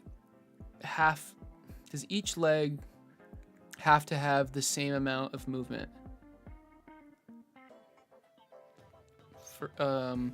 Technically, no. Yeah, are you thinking of your arm idea? Your Hexapod idea? So, I mean, technically you could have one leg that's just longer and just for steps, just make it move a shorter distance. You can definitely do that. You'd have to have separate IK for it though, obviously. But I love that idea though. Using the using an arm as a seventh leg for when it's not. Oh dang! And then it could be like, dude, that's a really neat idea. It would be like they'd all be evenly spaced, so it would look like a normal leg. Yeah. Okay. Anyway, this is definitely better. It looks better, and we finished the sketch, and oh, look at that. The model is updated exactly how we want. Okay. This is looking a lot better. I'm not a huge fan of this, but it doesn't.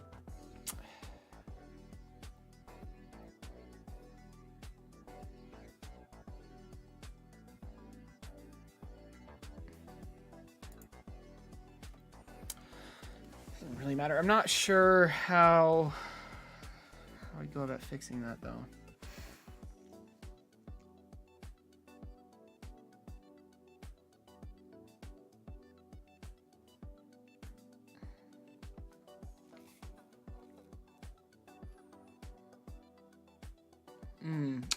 I could do something like this. I think this will be better. So we're gonna do this thickness, which is the frame thickness variable, right? Frame thickness. This specifically is going to be times 0.8,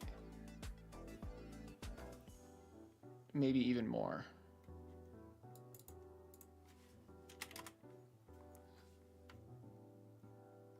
Yeah, and that's what I did in the... Oh, that's actually not what I did in the real... Is it? It's hard to tell. No, I mean, here it was pretty thick. Maybe... No, I don't really want to do that. Because a lot of force is put onto this part. I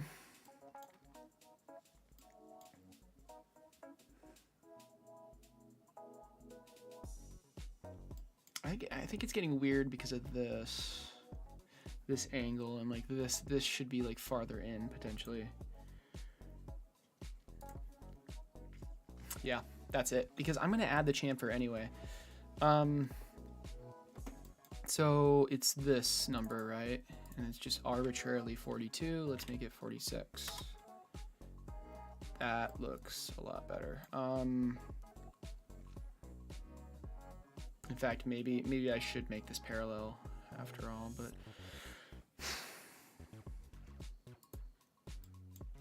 instead I just match the length to this, and yeah.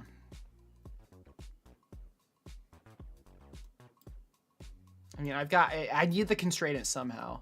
I think this is good.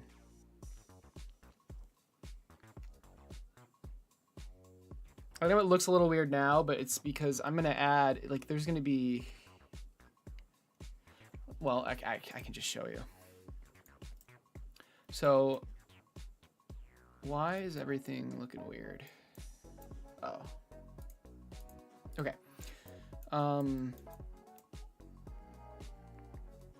And actually this chamfer would probably, it would be before I split it, right?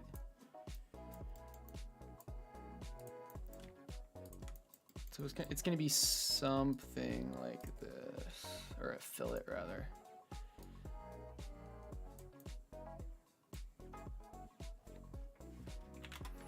I don't know if I'm probably not gonna keep this, but.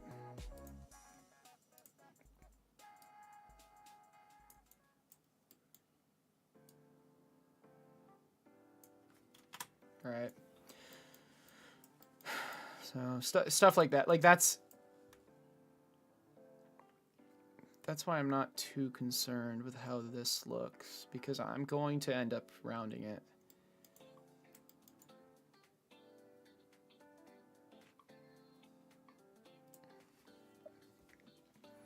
I wonder though. Okay, now what happens? What if, like, what's it gonna look like if I increase this distance? It's just because I want to, not like, does it still? Yeah, I mean, it still looks good. It still looks good.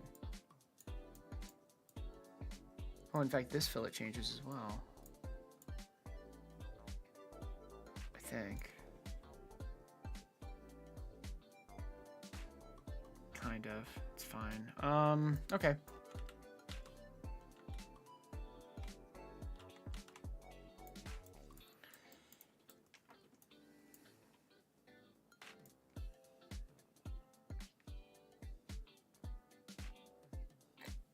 I'm not sure. I mean, I'm not sure if it's a good idea to have these fillets here right now, though, because it's going to make it annoying to work with. So I'm just going to get rid of them for now. But that's where I'm going to add them in when I want them. Thanks, Barry.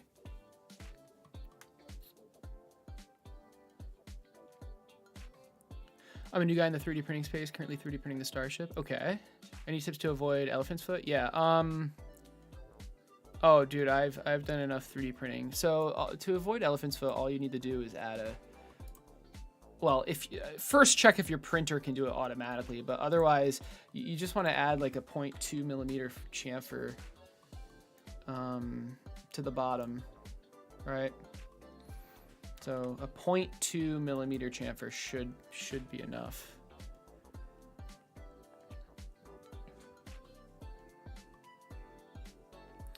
How do you go about the planning for the electronics? Yeah. So I already made it in here. So really all of the planning is kind of like done. But I assume you mean like when I did this. Basically, I took the servos and I took the battery and I took the Arduino Mega's dimensions, and I built the entire thing around those dimensions. Like the battery is really long, right? So I needed to make sure I just made a frame. I like drew a shape around the battery, and then I took the servos and kind of like drew a rectangle and then placed them around the frame how I thought looked good. And then just I kept going from there. This is heavily iterated upon. And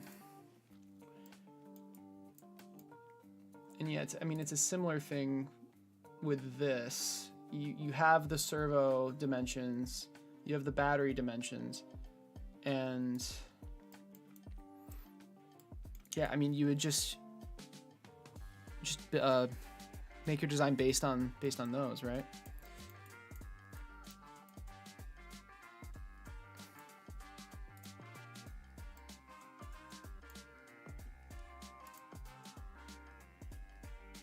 All right, so far so good, I'd say.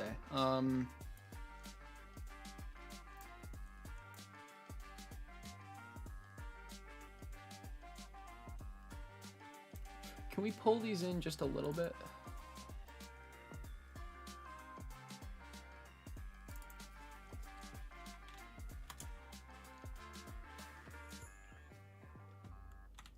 Yeah, that's better. Maybe a little bit more. Just so it's a little more rounded, you know? Ooh, wait.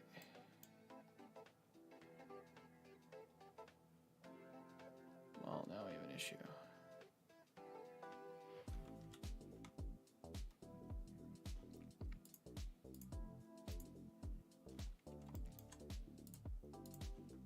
I do not recommend making it in Blender first, by the way, if that wasn't obvious.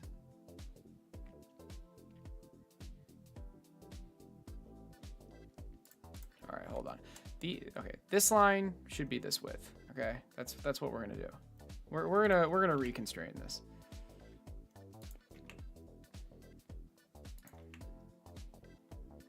I'm gonna fix this. These two lines should be the same width, and they should also be parallel. We're gonna fix this.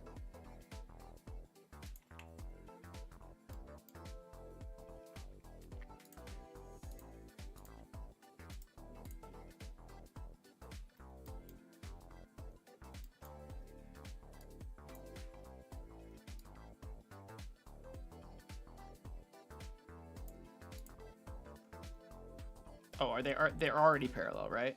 They're already parallel. Okay. Okay, now do I care about this frame thickness? Do I care about that for this one? I'd say yes.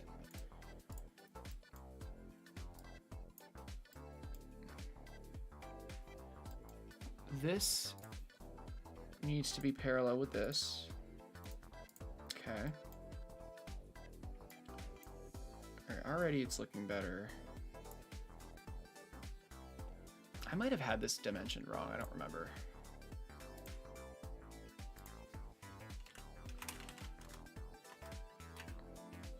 Nope, I didn't. It's just, yeah.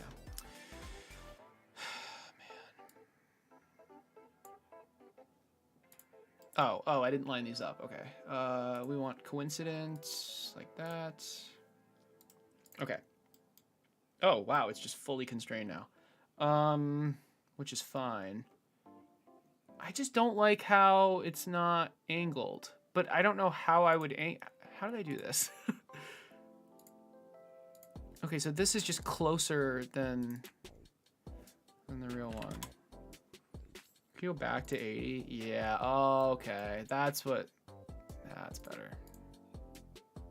That looks a lot similar. And this space is important for the Arduino. All right. What is this measurement? Let's just do it servo to servo. 210. Let's see what this one is. 207. So let's just make it the exact. Well, it's fine. It's fine. 80's fine. All right. Okay. Let's see. This is looking better. Hey, Vatzel. I'm doing pretty well, thanks. I'm using the Arduino Mega. You love your work. It inspired me, not gonna lie. That's awesome to hear. Thanks. You're thinking of designing a hexapod with an integrated robot arm. After your project experience, what do you rate this idea? I think it's a great idea. Okay, if you have little software experience, you might have a very hard time. But the hardware part is going to be awesome, and you can definitely do it. Maybe start with the arm. Start with the arm. Learn how building the arm is the easy part, but build an arm with the idea that you're gonna mount it to the hexapod later, and then use the arm to kind of like learn how inverse kinematics works. Okay. Right. So this is better. It's more shapely. It's more rounded. Can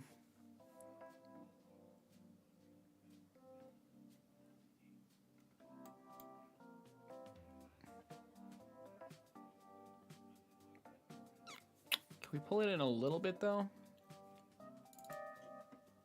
I guess I could just change all of this later, but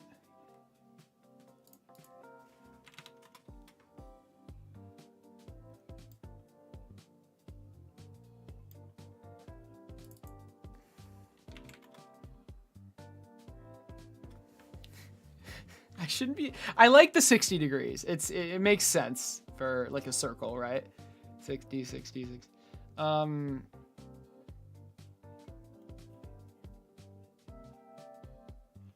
Right. This should also be 60. Yeah, so that's nice. At 55 degrees, that was not the case. Obviously. Okay, I like this. I definitely do like this.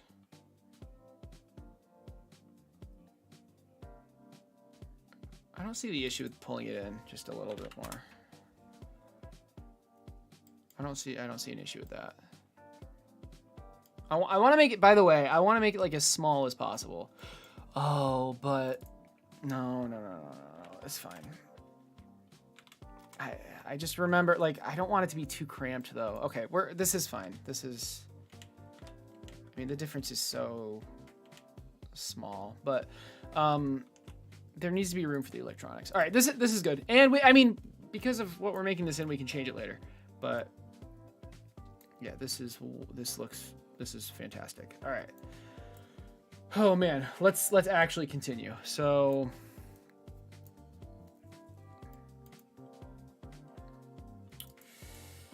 what are we continuing with?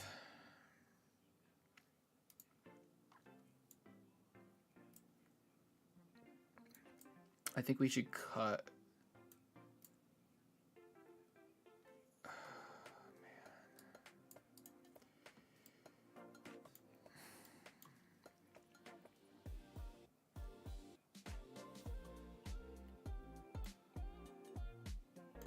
Okay, why not connect? Like, why not connect this bottom part? I think I did it just pure. Oh.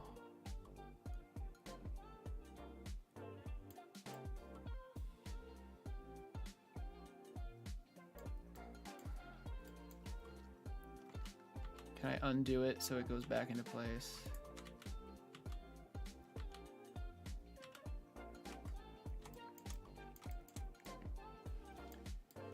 I guess the reason why not to connect the bottom part is because this part gets kind of in the way a little bit.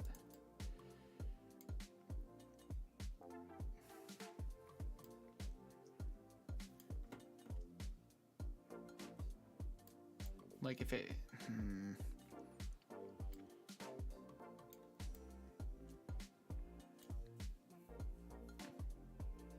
research and iteration, yes. How do you know if it's structurally sound? I mean, I just do it based on like looking at it and trial and error, but Fusion 360, I believe, does have something like that. I hope. We'll see. But like, yeah, it's a lot of trial and error.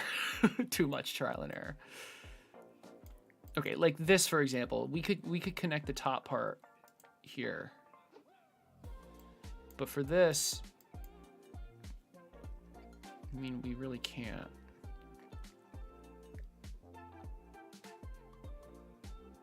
Which is fine. That's fine. Okay. But the reason we don't connect the top part here is because we make this in separate parts. This top part is separate parts. Because, well, why? The only reason I put these holes here was so I didn't have to reprint the entire frame.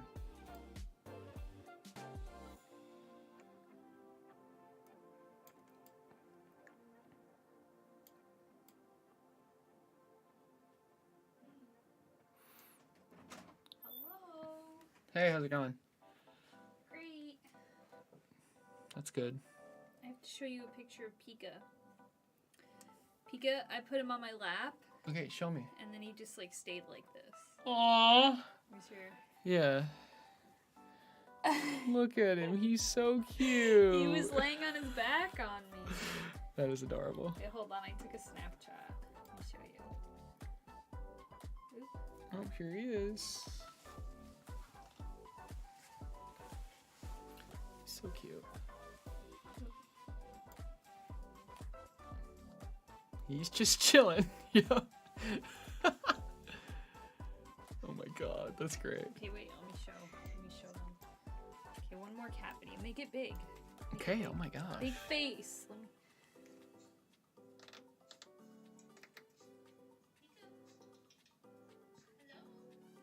He's just living his best life. He's so cute. He's such a good boy. But is it aerodynamic? Oh man. He's so good. He is. We're making progress. Whoa. Is that the spine? Is that its spine? You No, call it it's a leg. No, I mean the circle. Or I guess it's a spine. It doesn't have a spine. What do you does mean? it? It's a frame. Have you been seeing posts that's like, oh, like everything keeps evolving into crabs? Nope. Oh. That is weird I've though. seen like multiple. Into crabs? What the Yeah, hell? like things keep evolving into crabs. Is that true though? I don't know. I haven't really researched it or anything. But, Sounds false. but yeah. That's weird.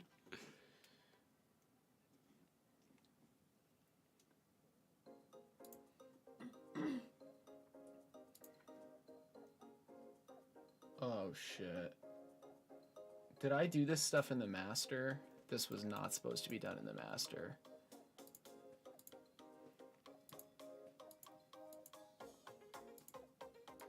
Wait. I didn't do that in the master, did I? Like this extrusion, did I? No, that's not done in the master. I guess I don't even care, it's fine. All right, we're going to the frame. It's true, things keep evolving into crabs. Dang. That's weird. I don't want to extrude this part. So let's go back to the sketch. And I want some lines, I think. Just like that. And that should already be, yeah, those are already constrained. Nice. I hope I evolve into a crab one day. You're probably gonna die before you My final evolve. form. I don't think single things can evolve, can they? I can. Wouldn't it be like mutate? Do you want to mutate into a crab person? Look, I've got strong willpower. What? I believe that I can mutate. Oh, yeah, you believe.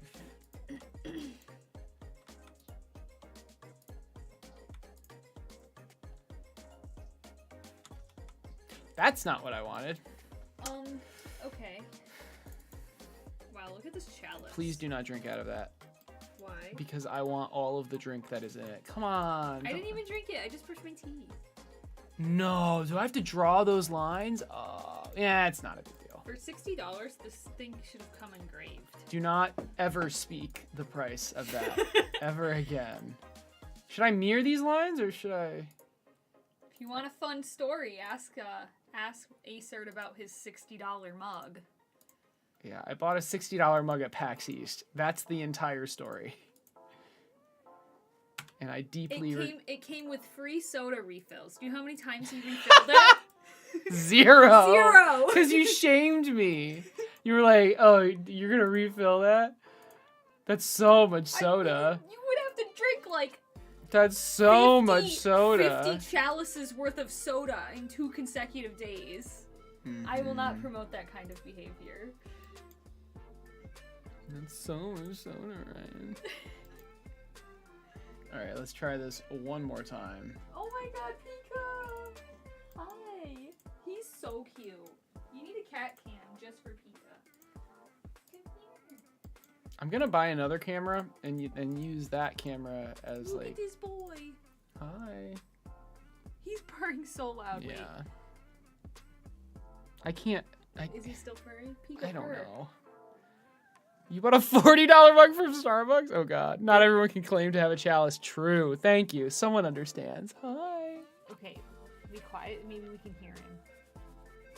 No, you gotta stop. We gotta do the ASMR. Okay, please. Can I just... Shh. I don't really hear him he's purring. not purring. I don't... I wonder why. He was when I picked him Yeah, up, I know. swear. But then you're shoving him into... He doesn't like being put on the spot, okay? He got a little nervous, which I understand. Right. Okay. All right. This thing's gonna go here. What I am doing is very interesting, I'm sure, but to you, I'm not sure. I'm riveted. I'm yeah.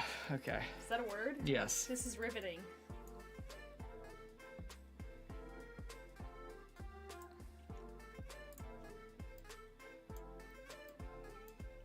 I like that one better. Me too. Me too.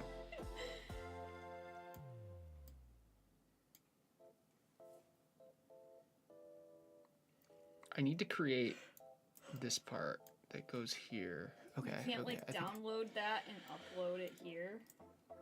I could, yeah. But I want to remake it correctly. Ew. I see. What time is it? I didn't even study today for my test on Wednesday. I had a ton of other stuff I had to do. We're just winging it at this point. Bro, I got like 2 weeks left. The piece needs to go right on the right here, and it needs to be based off of multiple things. But that's fine. That's fine.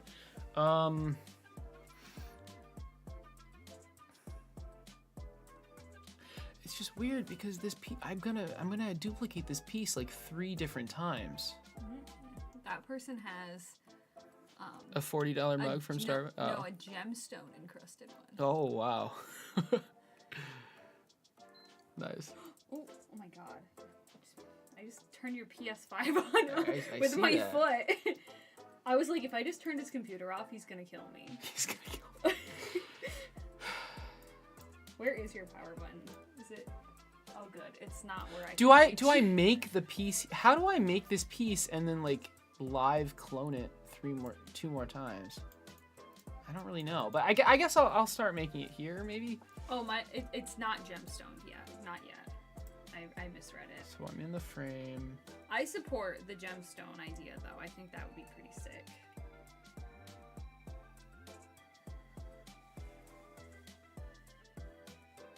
Okay, I'm gonna go to bed now. Okay, babe. Have a good night. Good night. Bye. I love you. Love you too.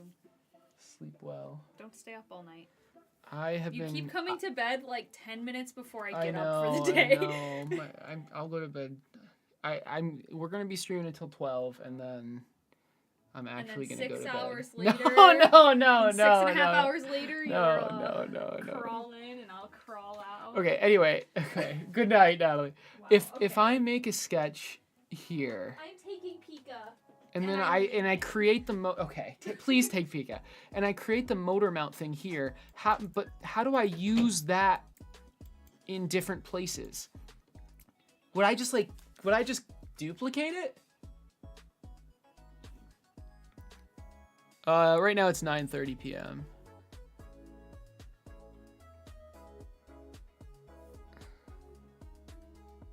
Let's try that. I think I can do that. We'll see though. So we're gonna make it, but shouldn't the sketch? I mean, why wouldn't I just make it? Why wouldn't this be in the master, right? In these sketches.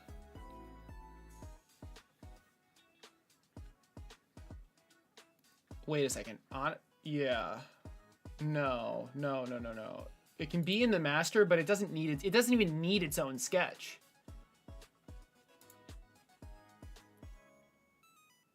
It would be one of these things, I think. Duplicate it, the part, and then constraint it to the other legs. Okay, so I should just make it. Yeah. All right. New component. This is going to be called the servo mount. All right, I'm making it here. And this is going to be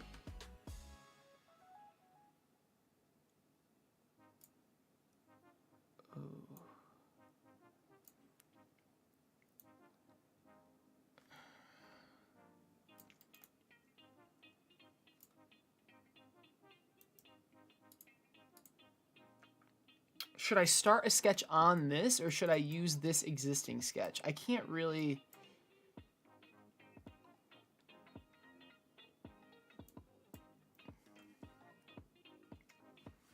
Let's use this existing sketch. And I'm going to draw some additional lines that I need. We have this thickness. We have this thickness.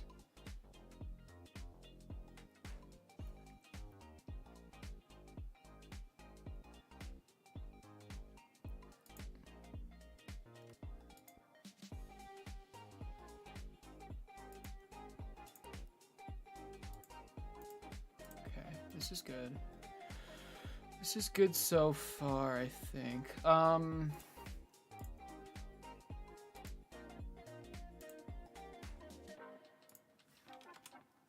We have that thickness, and then okay, so it's full. It's still fully constrained, but now, and that shouldn't have changed anything. Yeah, but now when we go into the servo mount, we can extrude. Specifically, oh, come on. There we go. This.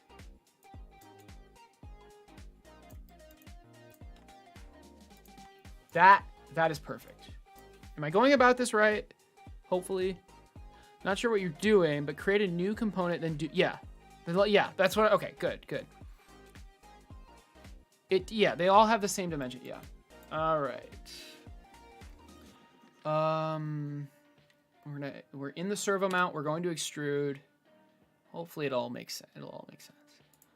Let's do two sides, two objects. So the top side is going to go right there. The bottom side is going to go right there. Okay. Okay, this is the servo mount.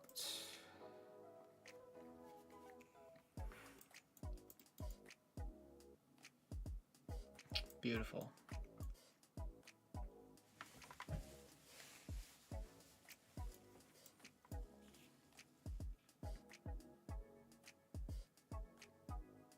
Is this right?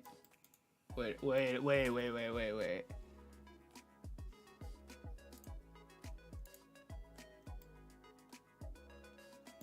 This opening needs to be able to fully hold it.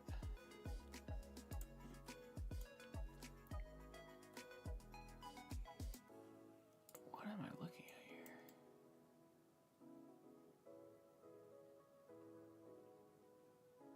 Won't there be like a gap? Oh yeah, there will be a gap. Oh. I guess it's fine. All right.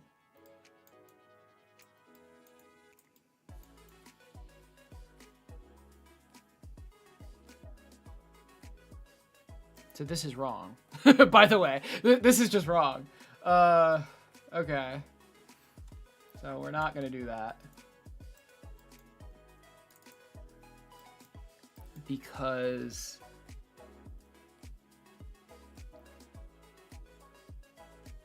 or no, sorry. What I did was right. The initial extrusion. Oh God, hold on.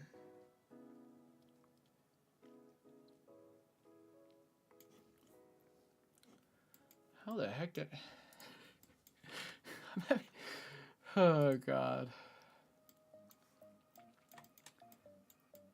So we have the motor mount slots in like this, and it's gonna stop. Right. Okay. So it would slot in. Oh shit. Oh, I see where the confusion is. Oh man. Okay. If this entire thing... Oh no, never mind. Oh God. Never mind. This is top-down view. We're fine. But regardless...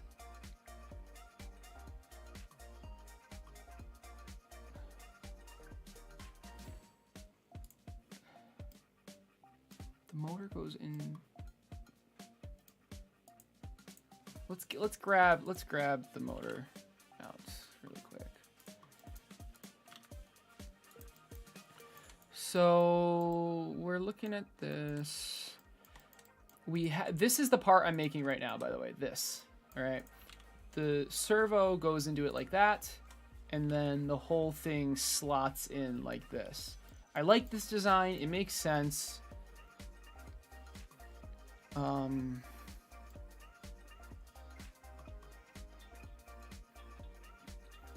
Question is, how the hell did I do this?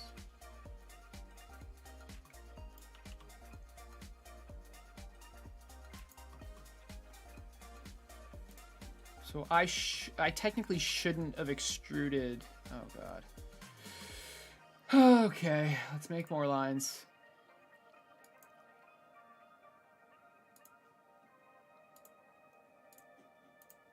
That is better. And if we finish the sketch and then go to the frame, I should not have extruded this or this. That's better. It's thin though. That's very thin, but we can change it.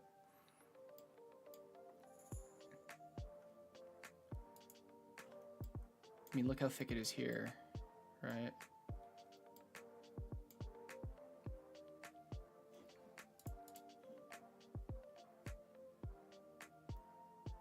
Oh, so really,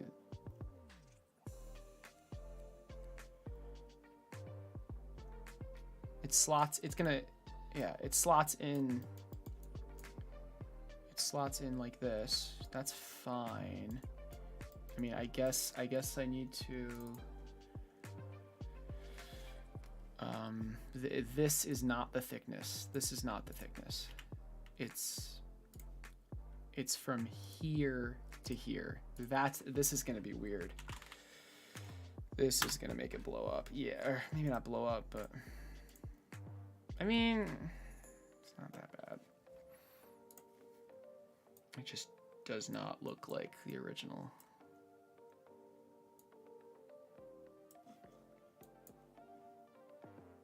So like if we go back to the frame,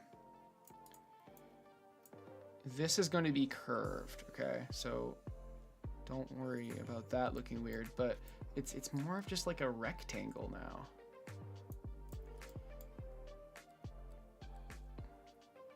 But that's fine. The shape of the frame doesn't really matter because there's going to be stuff on it, you know? And this is basically like a rectangle too.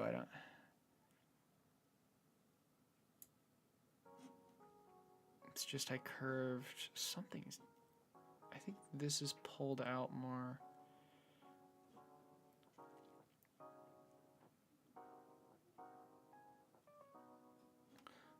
I think it's fine, but part of me wants to make it rounder just so it looks nicer. God damn.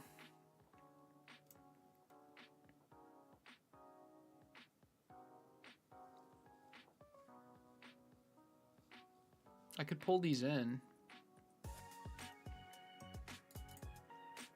I'm not sure if I should though, because I've already tried that and it's not even worth it.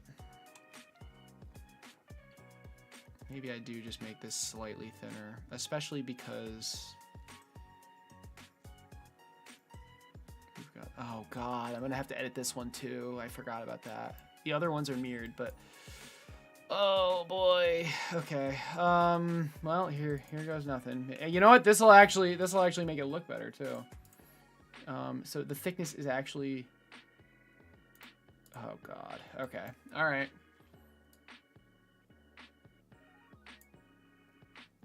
It's so laggy because it's mirrored and everything's updating. So the thickness is, well, you'll see.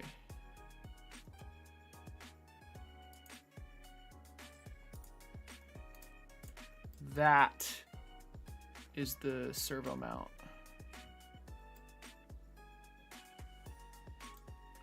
But it should go to here. So we have this, and it's still not constrained. I believe, oh, duh, yes it is, okay.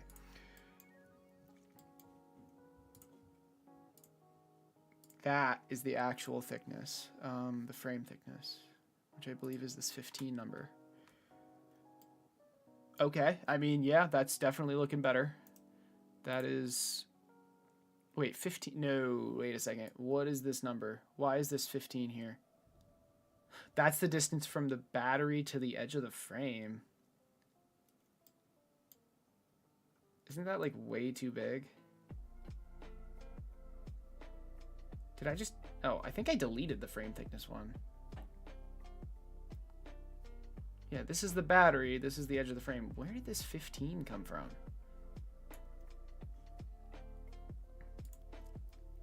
Oh. Oh, that's fair. I probably measured this.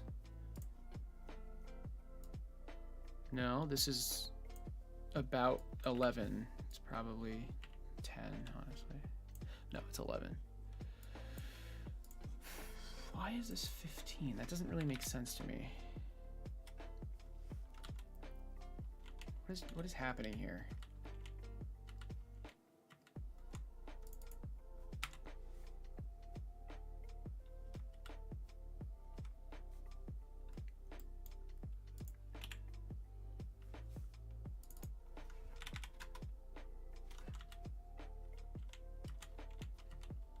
That's all that changes. Yeah, that makes sense. All right. I mean, fair enough. Anyway, we want this distance not to be 15, but to be the frame thickness, as well as this distance. But this might be over constrained. Yeah.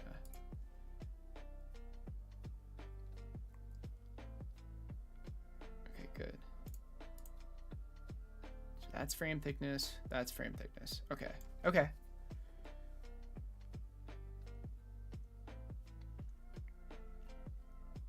Oh, we're fully constrained now. And okay, this is looking better. So now we actually have slots for this.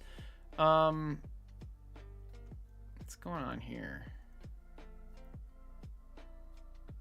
I think that makes sense.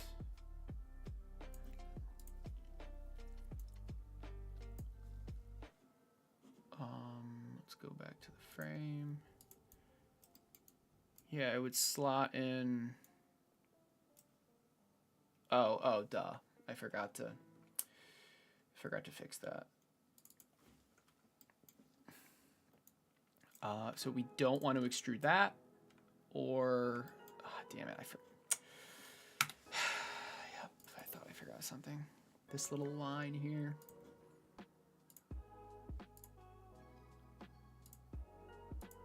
Okay.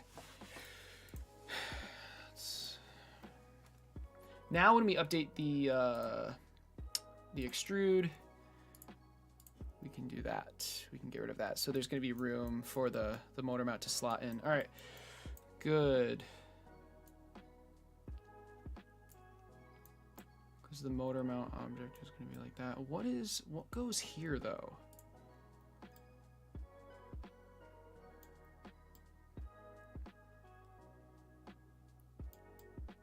A lot.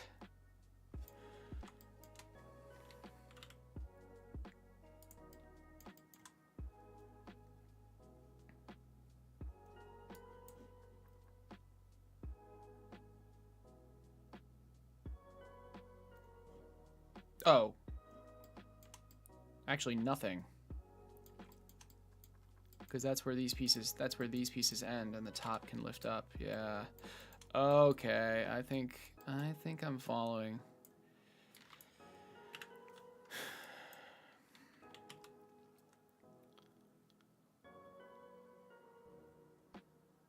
Oh my goodness, it's so freaking laggy.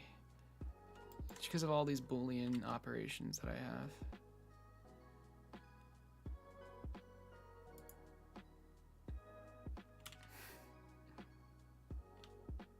I could probably snap it to a vertice, but... Alright, so you can kind of see the idea. We have this piece, right?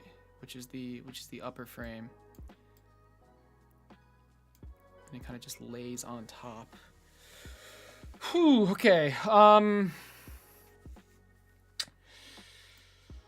Okay.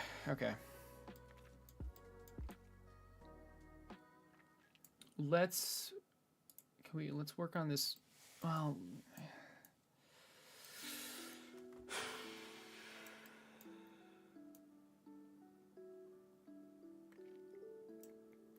so this upper frame is going to be pieces like this, and then we want to cut out the centers. Okay. Let's actually go back to the sketch then. Because I want this line as well. And that should be fully constrained.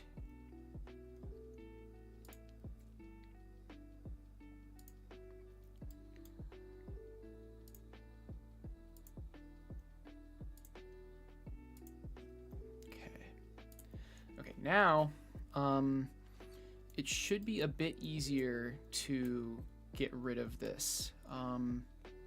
I don't know if we want to do that now, but we can. So for example, we take this square,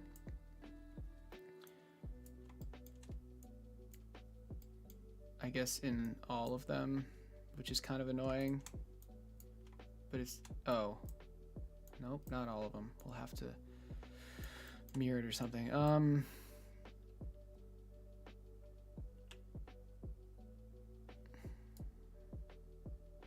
can do that, right? So that separates the piece, and then are we able to like mirror this extrude or no?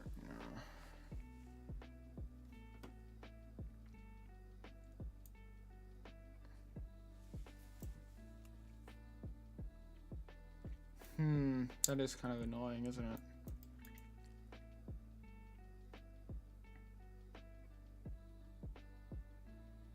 Yeah.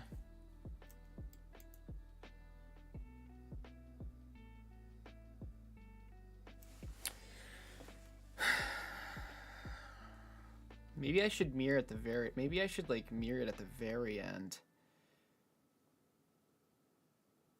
So all of my like extrudes and stuff are, yeah, that does make more sense, doesn't it? Isn't it a little late for that? Because I mirrored it in the sketch.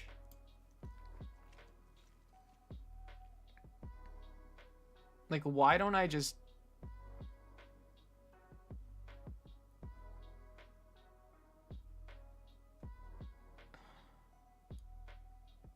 I didn't really think about that. How long am I going to stream? Probably for another couple hours.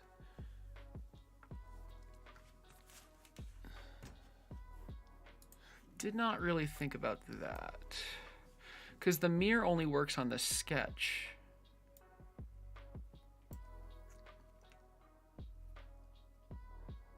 Am I able to mirror like these operations?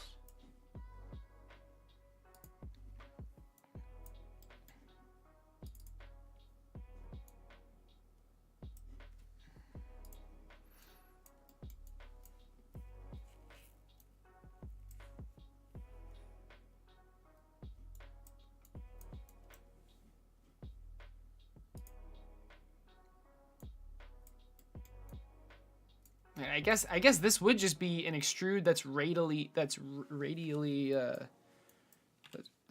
mirrored. So like, but I don't know how to do that.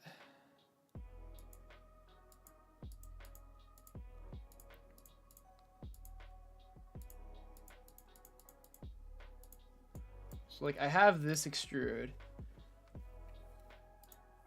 Can I make a radial pattern? Can I like, oh, let's find out. It's not a revolve.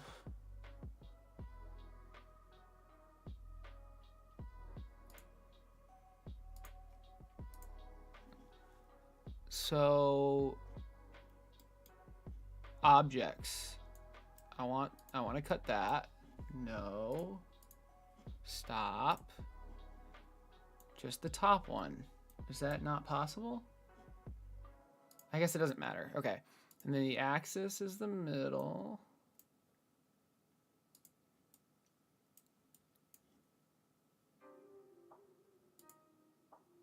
Oh, sorry. The object is this. Hey, I can. Okay. Axis. Okay. And then 6 or maybe 5. I don't know. 6. Okay, now obviously it's not at the right place, but that's easy to fix.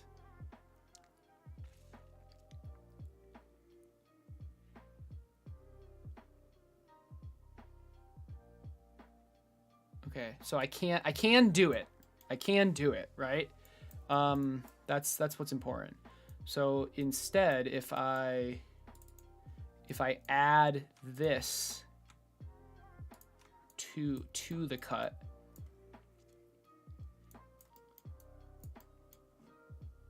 oh, I could just mirror it.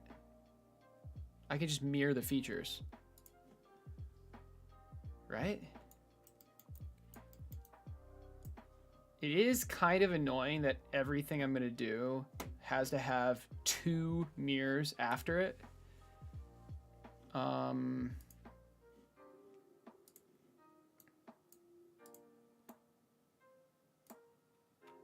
I do 2 mirror planes? I can only do 1 mirror plane.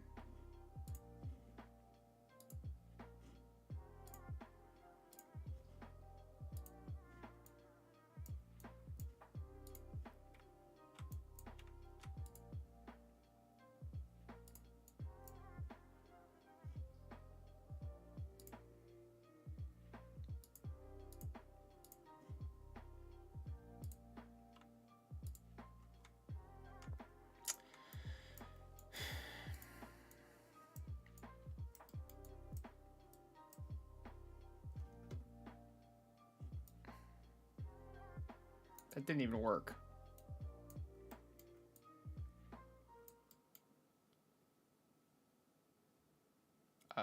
That's not good. What?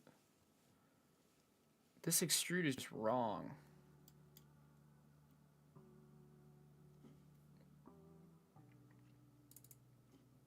Oh. Oh. Fair enough.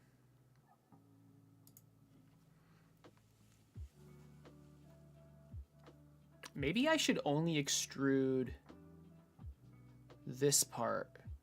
Even though the sketch is repeated, maybe I should only extrude this part and then mirror everything at the very end. That might make more sense. You can make a circular array, but it's not a circle. Yeah, right. It's not a circle. You could just build half the object and then, yeah, and mirror it at the very end. Right. And then just drag the history marker back behind the mirror operation while you work. Oh, that's a good point. So it's kind of annoying though. What? Oh, damn it. Like, what if I only extruded half of it? And I guess that's what you're saying. At least I'd only have to mirror it once. But no, I mean, I should only be working with this slice. And then just do a double mirror at the end. That makes the most sense. I should only, okay.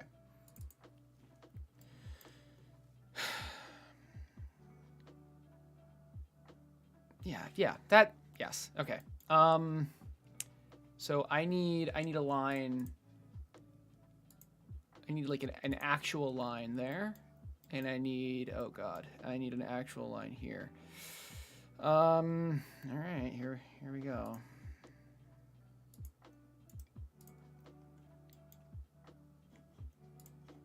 All right, let's go back to the frame, extrude.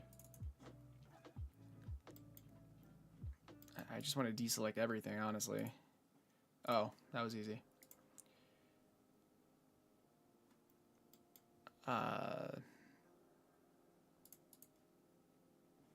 Okay, right, but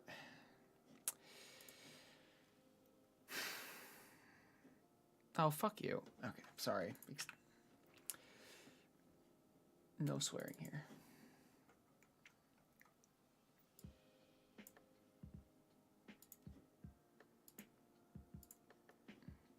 There we go. And let's go back to the extrude. Add that in. Okay. All right. So now we're just going to mirror it at the very, very end. Okay. I think that makes the most sense. And I like that. I like that. Now, with that said, I'm not really mirroring this piece. So I guess this piece won't be mirrored. Let's go back to the servo mount now. And I didn't even do anything yet because I had done it wrong earlier. We want to extrude, what do we want to extrude? This,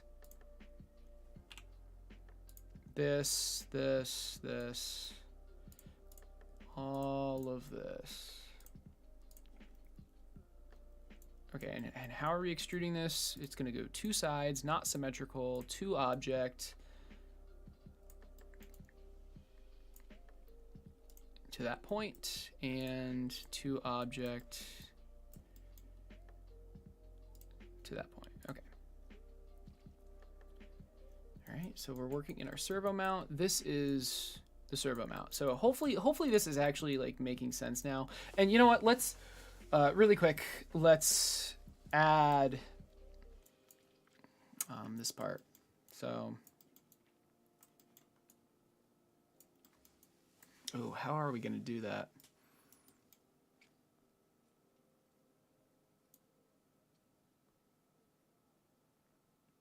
Oh, that curve should probably... Oh, that's actually interesting. So we want to, let's go into this body right here. And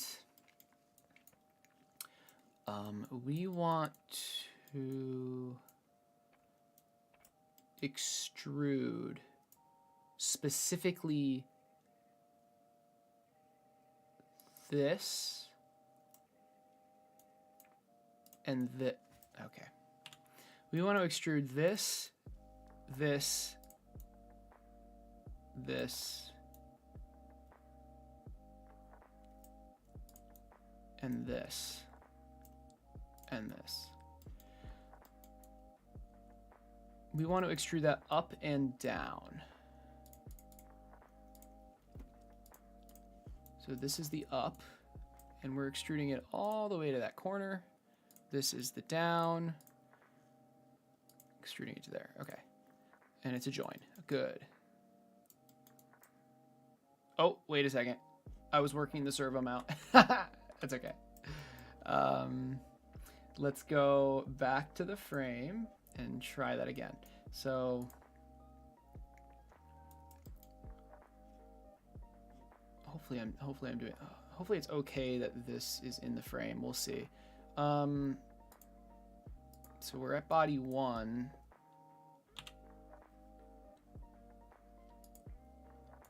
Oh, see, this is weird because it's all one thing. Maybe should this be a new component, or because like if I do 2 sides and then this goes to, I want this to go to that and this to go to this, but I don't want to join at the top. I only want to join.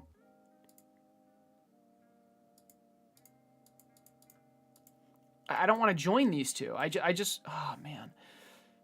I want these two to be a separate object.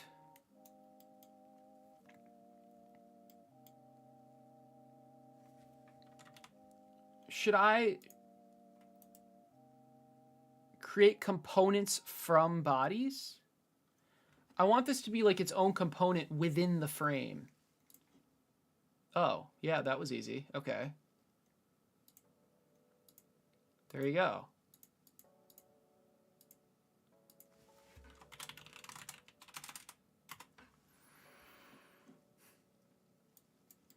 Wonderful. Okay, and then what about these?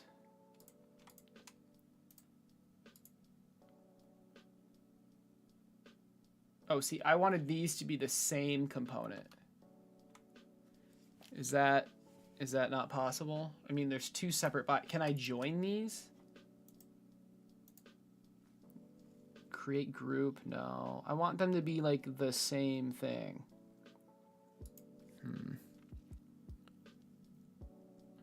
Hey, oh man. Rusuit R, what's up? You wanted to make your own robot arm? Nice. Do you recommend me to stream the make process on Twitch? Sure, dude. That sounds cool. I mean, no guarantees anyone would watch, but you could try. That sounds awesome.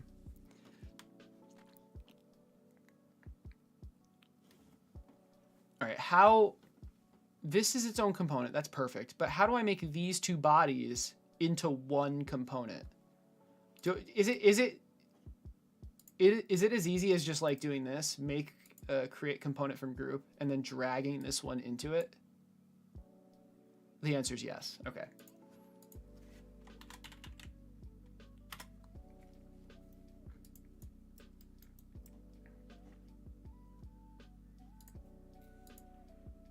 Cool.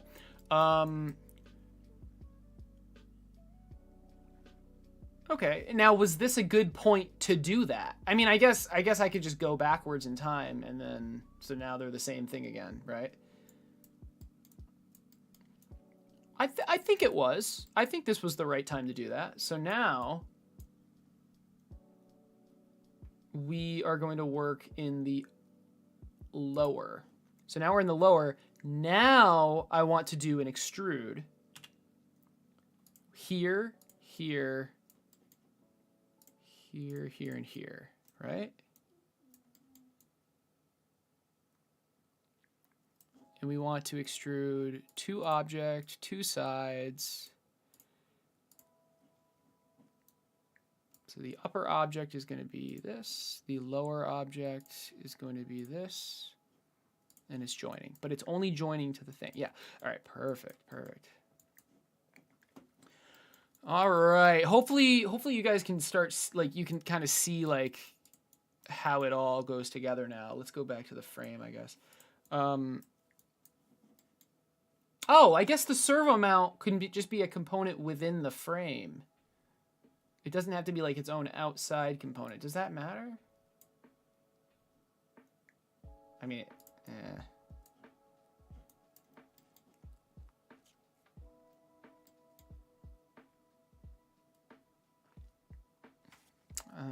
I kind of like how it's outside.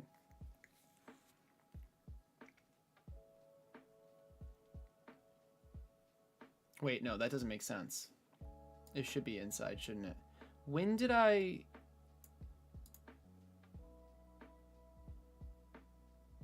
Okay, we're gonna remake this because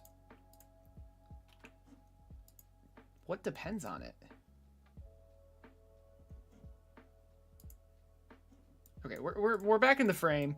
We've separated it. When do I actually want to make the servo mount? Let's make it here before I do this extrusion. So I want to create a new component within the frame. And it's just, yeah, this is fine. The parent is the frame. And this component is the servo mount. Servo mount. Okay. And this servo mount is going to be an extrusion, which is what, I mean, we already did it, right? It's going to be that.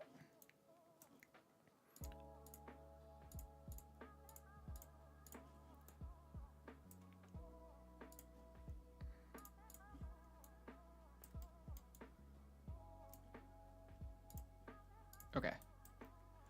And that makes sense. So now when we work in the frame again,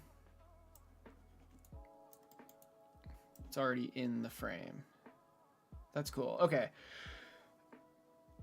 Anyway, I probably didn't have to. I could have just dragged it. It's fine. But let's go back, or let's go forward, rather, not back to the future. And you can hopefully see how this kind of slots in, right? So we're actually doing it correctly, believe it or not.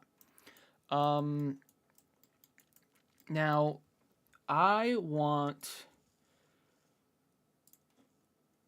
to make this curved.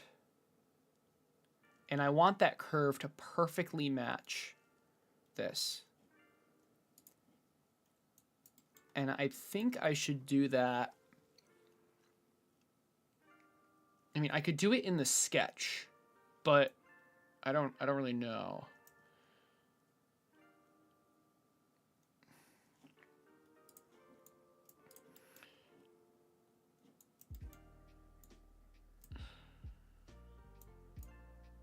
Oh my goodness.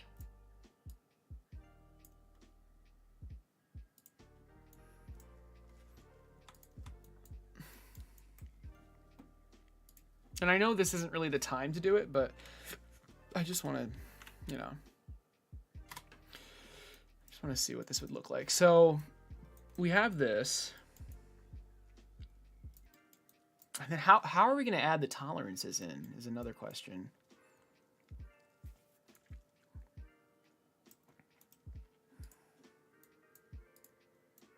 I mean, I guess I could just scale it down after the fact. Not really sure. Go to the utilities and click on display component colors. I think I would like that actually. Yeah, that's pretty cool.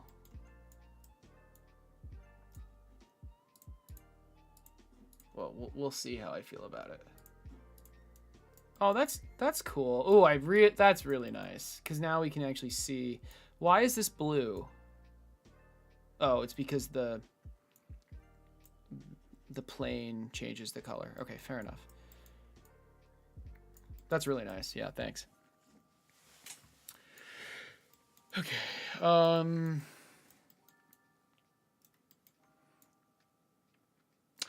So maybe, I mean, I think we'd have to go back into this sketch and kind of separate.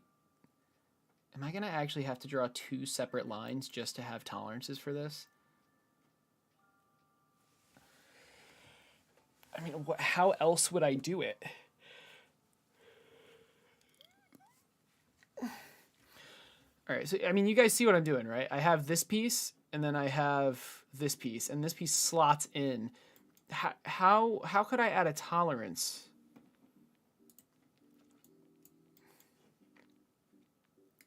Right, between the servo mount. Am I gonna have to draw new lines?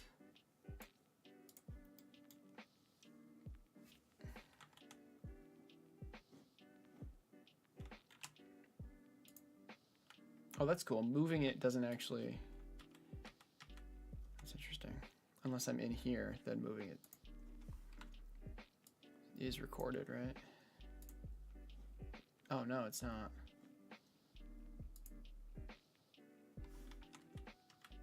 No, whatever. I wanted to do this.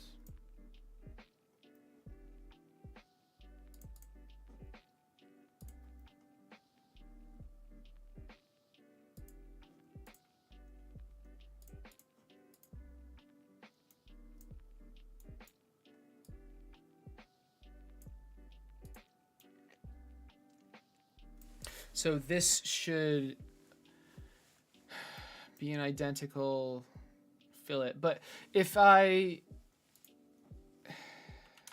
was an 8 fillet, right? But like, I don't know. I feel like I should do this in the sketch.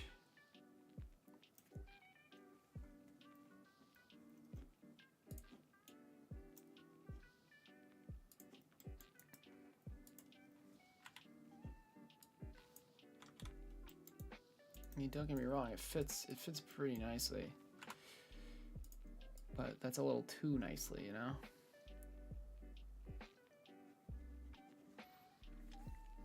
I had tolerance as a parameter. Yes, I already did that.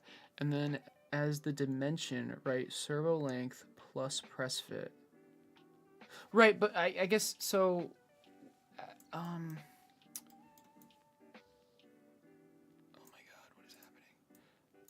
the dimension is they share a line, I guess is what I'm saying. Like this line is shared between the frame and the piece that fits into it. So do I need a separate line? That, I mean, that would make sense, right? If I have, I need a separate line, right? I don't see how else, I mean, unless to like shrink down this piece does not feel like the correct solution. So yeah, I'm gonna need a separate line.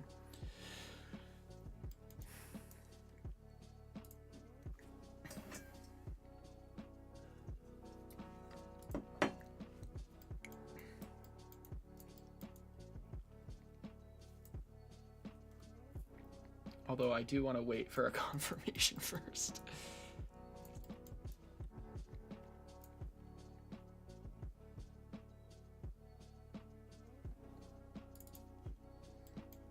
This is not at the right place. How did this get, like, decided? Oh my god, what is happening right now?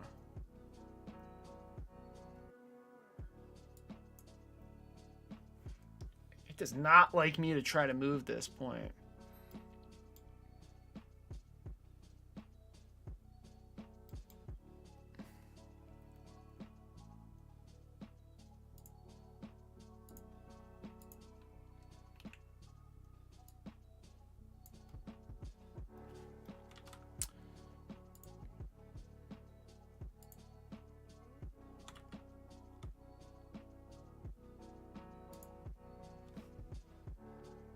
Oh, I think it's that one.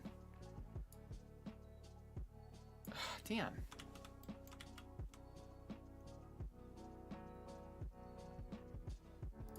Is it that one? Oh, come on.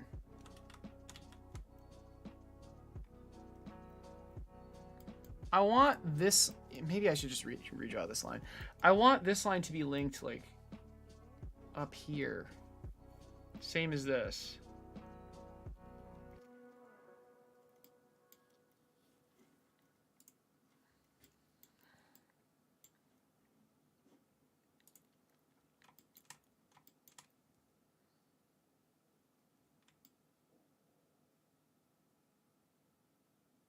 Or wait. Right?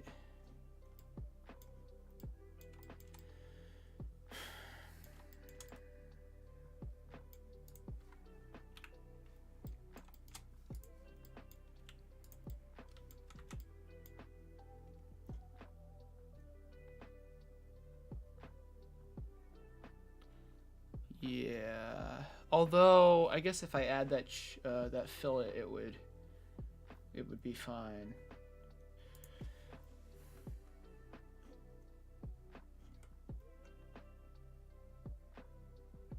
But I do want it a little bit more. Can I like move this?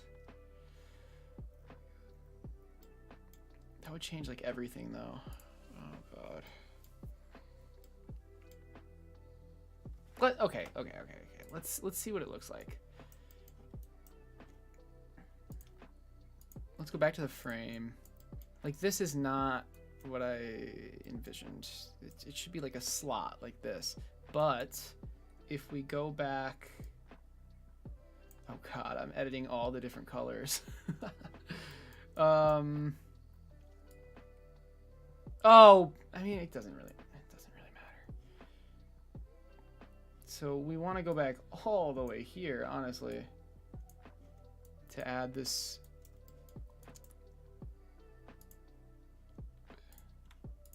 I think I'm okay with adding these. I think I'm okay with it. I can always get rid of them if I'm not happy with it though.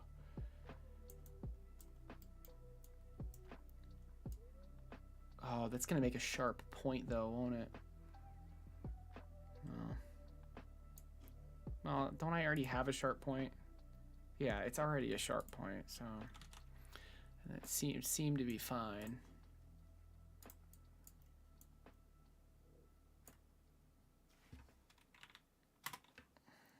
Okay, so now if we go all the way back, it should... Oh. That is not what I expected. Shit.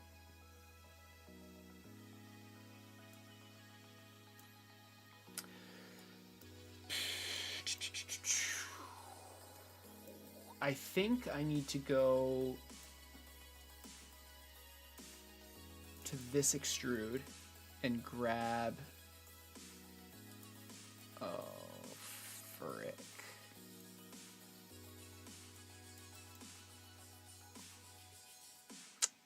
It's looking like I need to add this into the sketch. Because...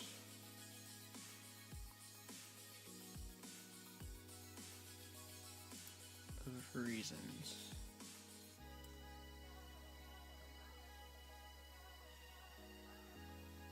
I mean, I could extrude this part. In fact, maybe that's what I should do. Maybe I should have just extruded. I think I know what I should have done. So we have this extrusion, right? And then we go... Okay, please, just please.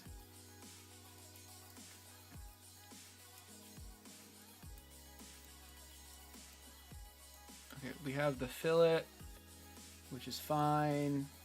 We have this plane. We have this plane. We have this extrude. This extrude.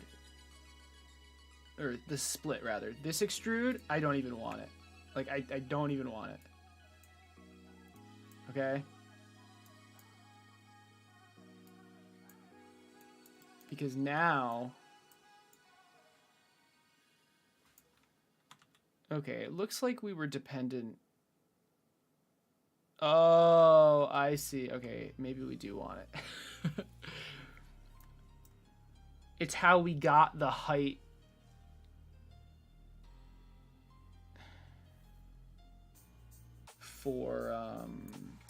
For the servo mount.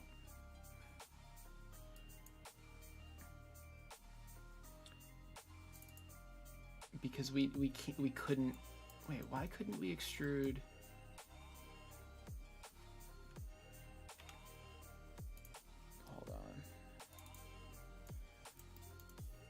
Instead of using this point, what if we used...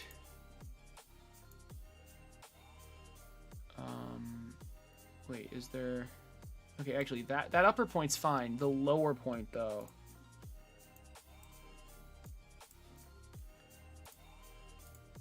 Wait, I can't tell which one's which.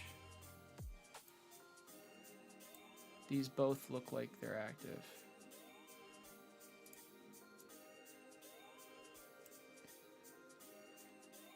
Okay, I guess it's this one that I want to change. What if I made it this instead? No, okay.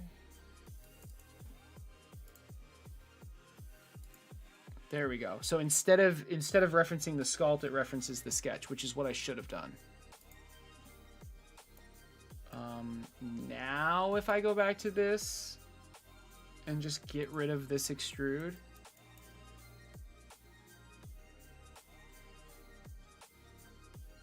Or would it'd be this extrude rather.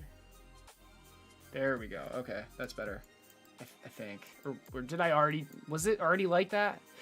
No, No, it wasn't. Because this was missized, but now it's not. Okay. Now...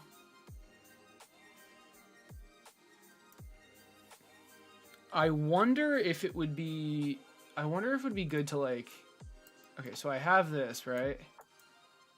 What if I use this to cut into this? So we have lower. I feel like I'm bouncing around between these a little too much, but we'll see. I can always try again. Okay, we don't want that fillet anymore.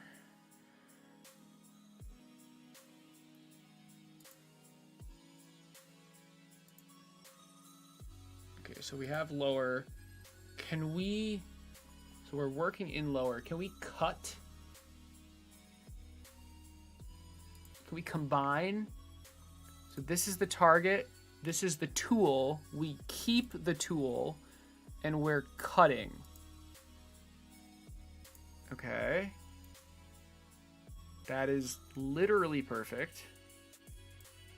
But how do we add tolerance to this? Not sure. Also, what about... Don't we need to do the same thing here? This... We do.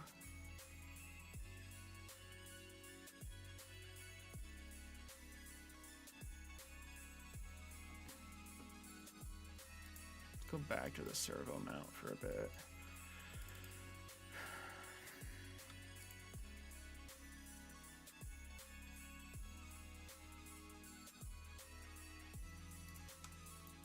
I don't understand why I'm able to even...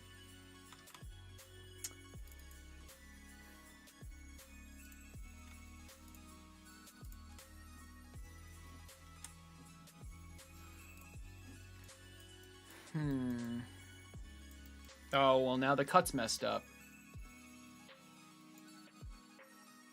Wow, that's actually kind of funny how the order is so... It's like so important.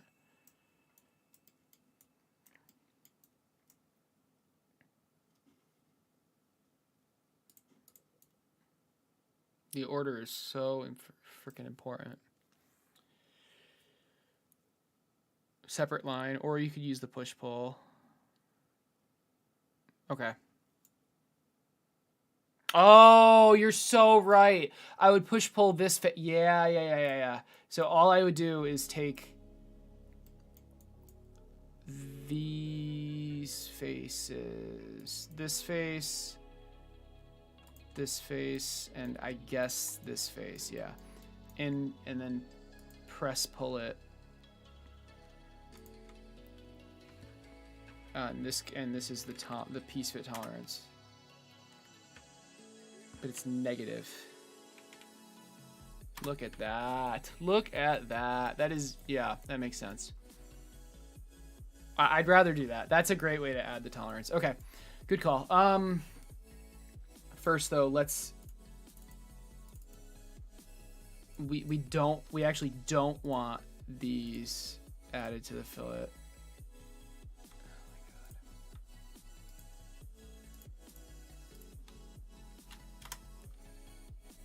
Now we make the cut, right? Well, the cut's already made. The cut has been made. And now we go back to this. And we add another fillet.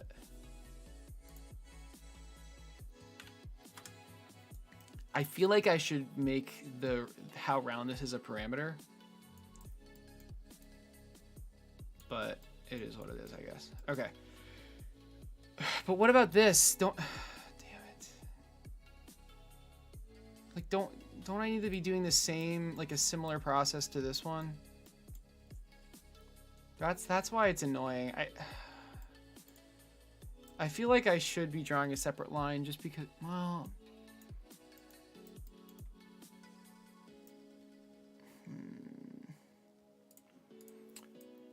I mean, that's perfect. But what about this one? Like, everything I do here, I have to do here. And there's no way to mirror it.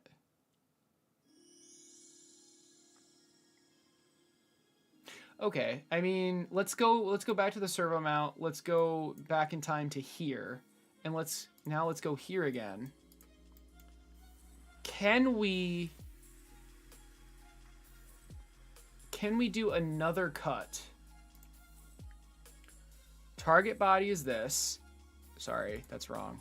Target body is this. Tool body is this.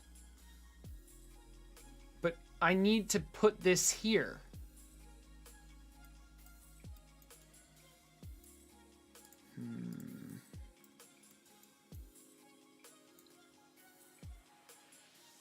Hey, Soul Shadows, what's up, dude? Yeah, we are not doing game dev, believe it or not. We're doing something even more fun. Rotate? Would I like rotate it and then rotate it back? But it's more than a rotate. It's not a perfect circle. All right, so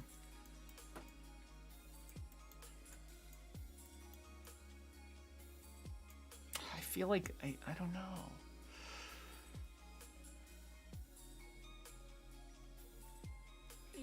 I can try a rotate mirror function, but it's not a perfect circle, so yeah.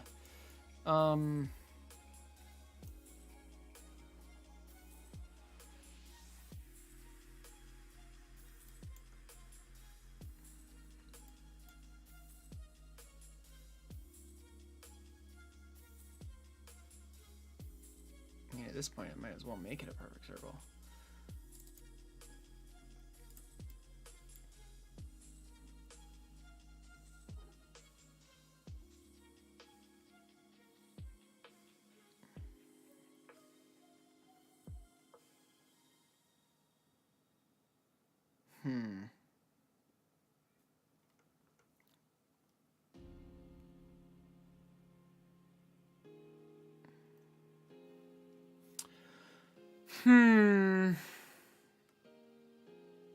You haven't seen a stream since you were making Dreams RPG? Oh my goodness, dude. That's a while ago.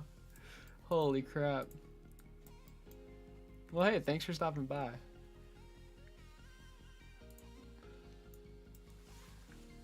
Buddy, how'd you get trapped in here? Come on. Yep, come on. There you go. There you go. I'm not sure how. Oh, he gets trapped in here so much.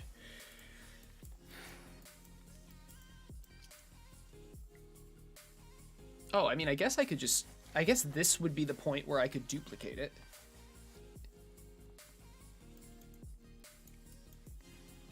Because I just need it to cut. Like, that's the only... It's the only reason I need it, so...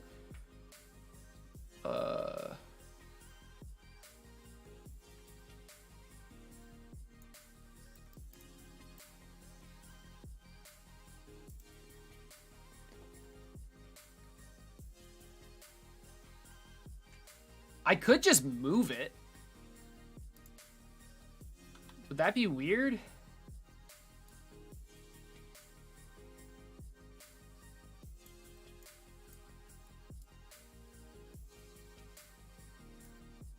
But like, this feels... Is this on the grid? This doesn't feel like the correct solution.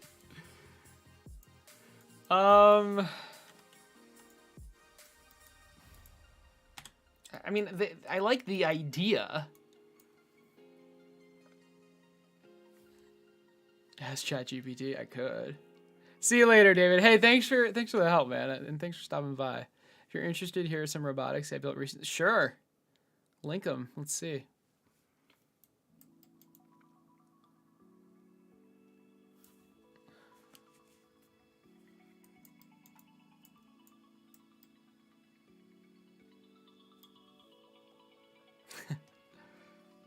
Oh, I don't think you can link them in the YouTube. If you go to Twitch, you can post the links in chat. Oh God, but yeah, sorry.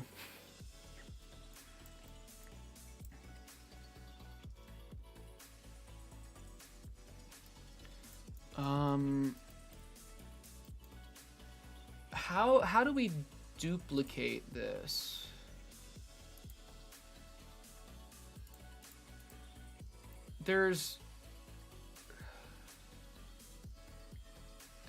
I can remove it. Can I copy and then paste it? Oh, okay. Okay, now how do I like precisely move this? Like, I need to put it exactly here. Although, isn't this just equivalent to what I was doing before? Like, how do I line this up?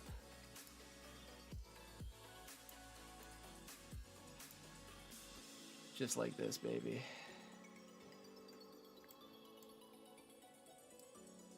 The blender way. I mean, it is like snapping. Ah, this does not feel right.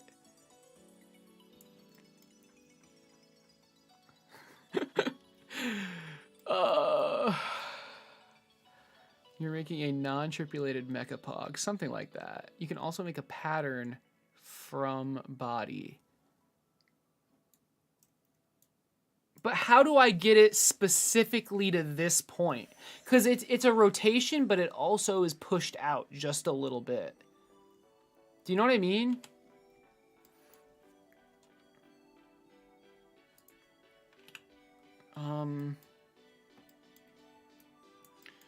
Like, let me show you, okay? Let me show you guys. Let me show you guys the dilemma.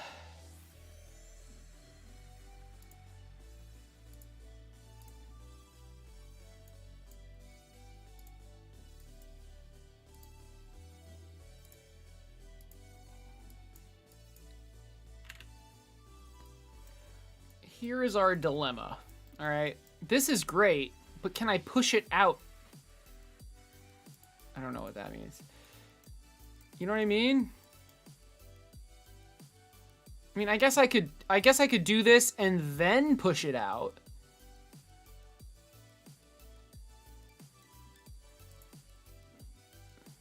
All right, what have you been up to?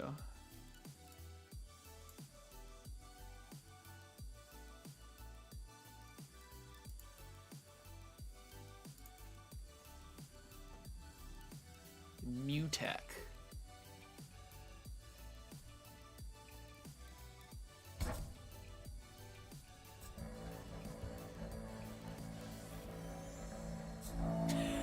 What? What are these little things?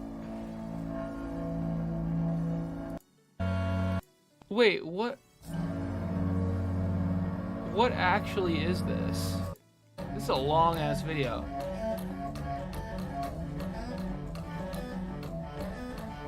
Are these instruments being played from robots? Holy crap.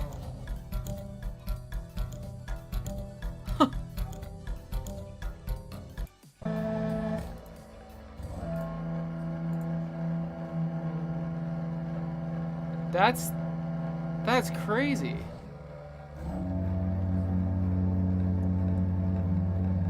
Holy wow.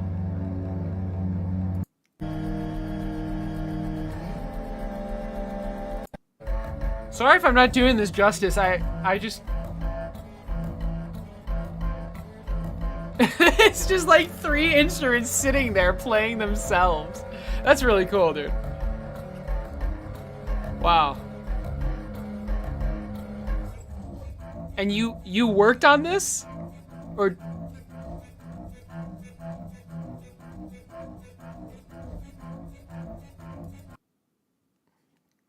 no kidding. That's so cool, dude. Wow, that's insane. Yeah, you're welcome. Thanks for sharing. Holy crap. How long did that take you? Was it, I mean, it was a team, right? It wasn't just you. Was it just you?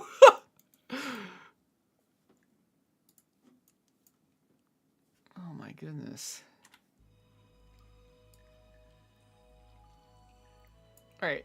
I think I like what I'm doing here, but I have no idea. Oh my god, please.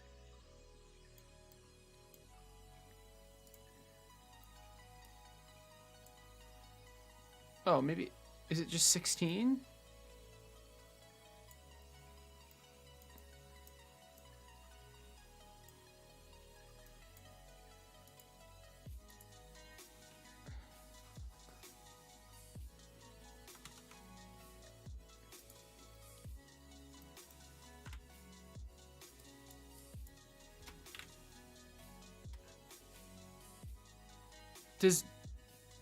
Does this make it so it's recorded in the... How do I make that recorded in the thing? It doesn't matter.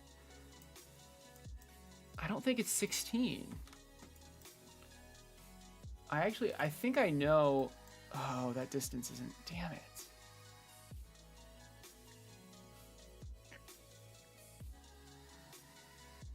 Like, this is rotated, but then this...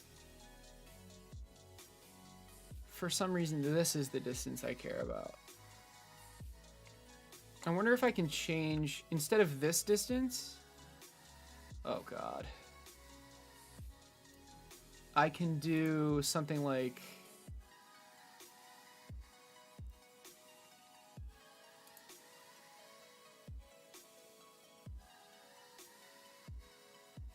this intersection point or something.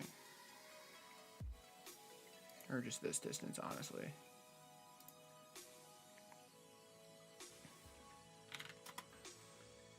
Okay, so that's still fine, but so now it's 80 plus the battery width.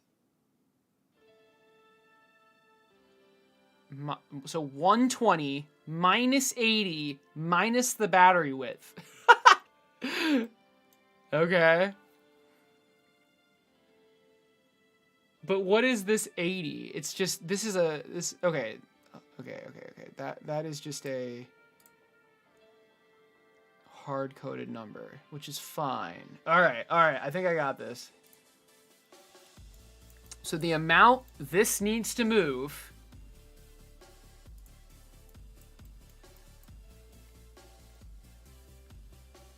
for this lower, yeah.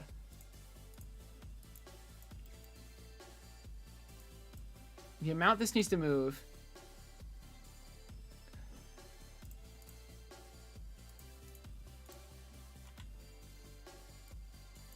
is one, oh, come on.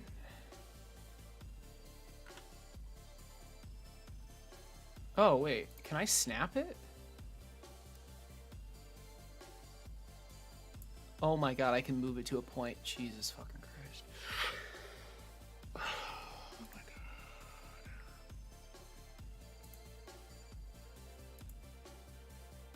Okay, it might not be that easy. But that is the idea. I can move it to a point. I want to move this point to, is there point to edge? Point to point is fine. I can work with point to point. Origin, stop. Origin, target point.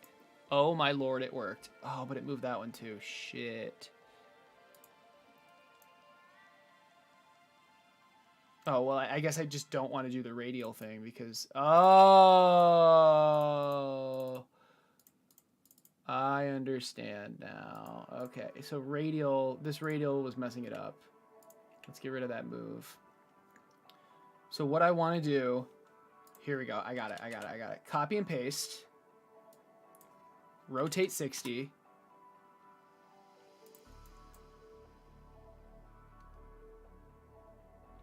Okay, don't rotate 60 yet, though. Now rotate 60. And move it to the point. Okay.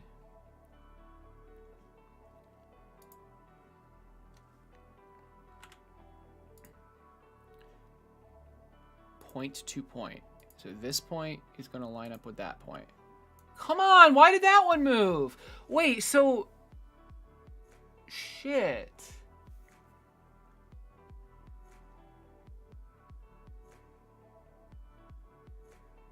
I mean,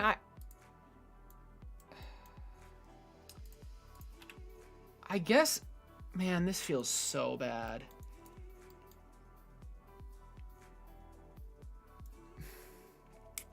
There has to be I mean, I want to use this one as a tool to cut here. Oh, man. Hey, Jonathan.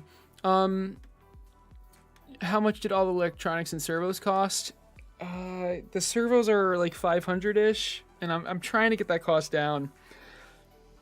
The rest of the electronics is like another one to 200.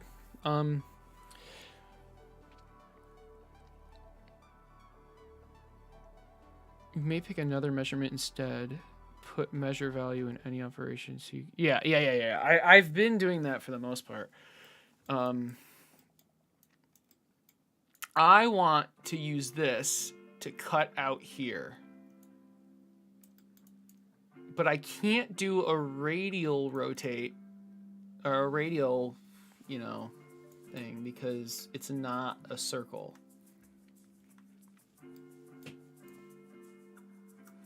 Copying this doesn't work. Although I'm not sure why.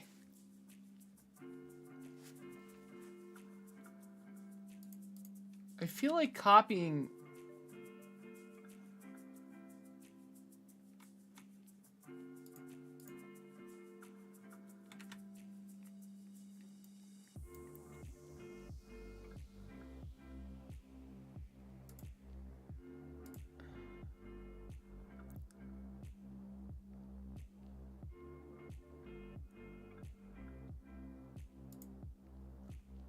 I feel like this should work.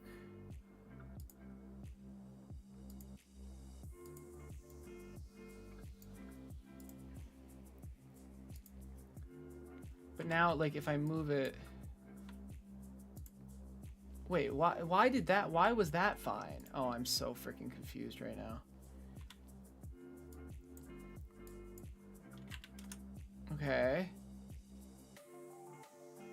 Can I move it again without it, like, freaking out?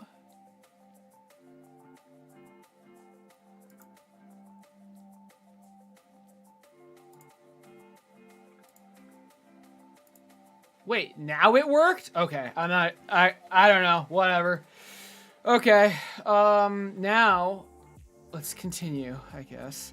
We want to combine. Let's capture the position, I guess. We want to combine this. The tool body is this. and I don't want to keep the tool. I mean, I guess I could keep the tool. Doesn't really matter. But I know I don't want to keep the tool. Right? Oh, but what about when I cut these holes out? That can be in the master sketch. That's fine. Okay. Okay, there. We actually did it. Holy crap. It only took a bajillion tries. Okay, wait, but I thought I said I didn't want to keep the tool, but it's still here. Oh, I'm confused. Or I guess it's fine. All right, whatever. So now... Wait. Both of them disappeared. Are you kidding me?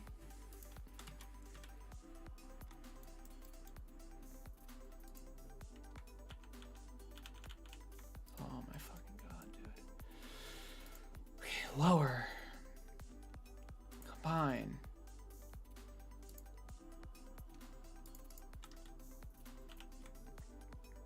Combine.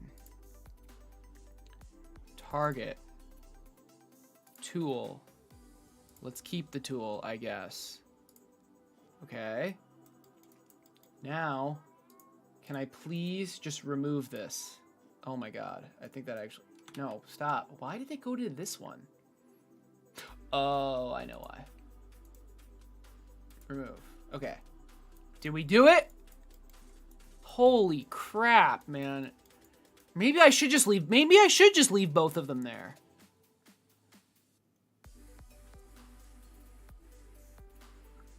What, like, okay, for example, like, let's say I do leave both of them there.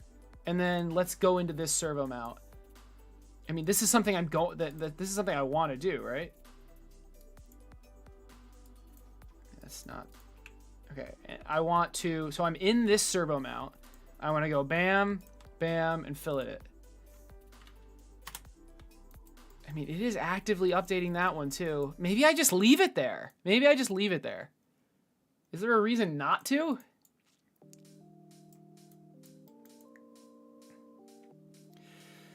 I'll be right back. That was, oh, Jesus. What up, Gabagoolish? What am I remaking? My blender Hexapod. Right here.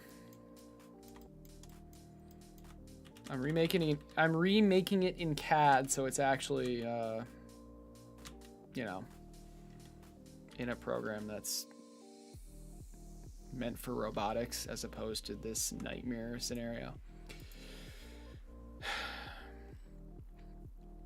Can you do an ellipsoid shape? I don't think so. I mean, I could have done a path copy, but moving it and snapping it to the point was the way to go. So, so that's good.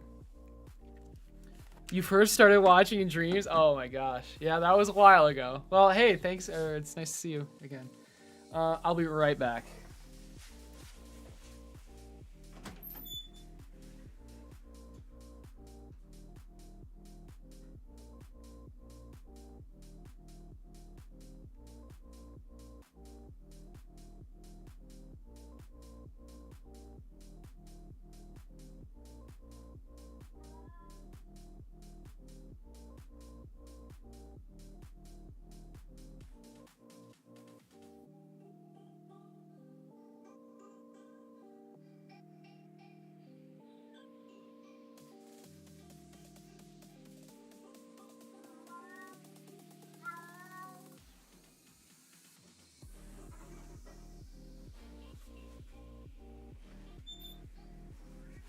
Stop crying, stop.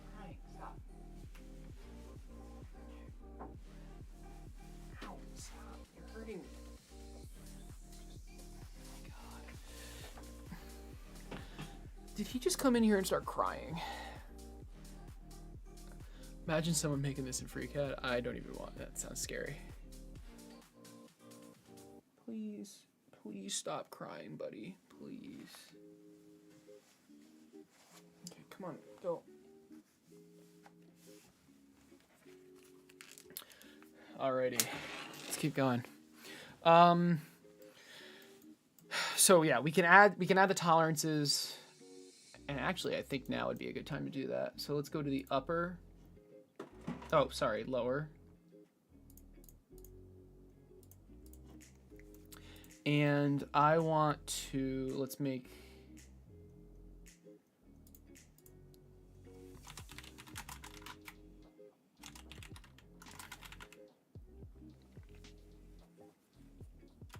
why?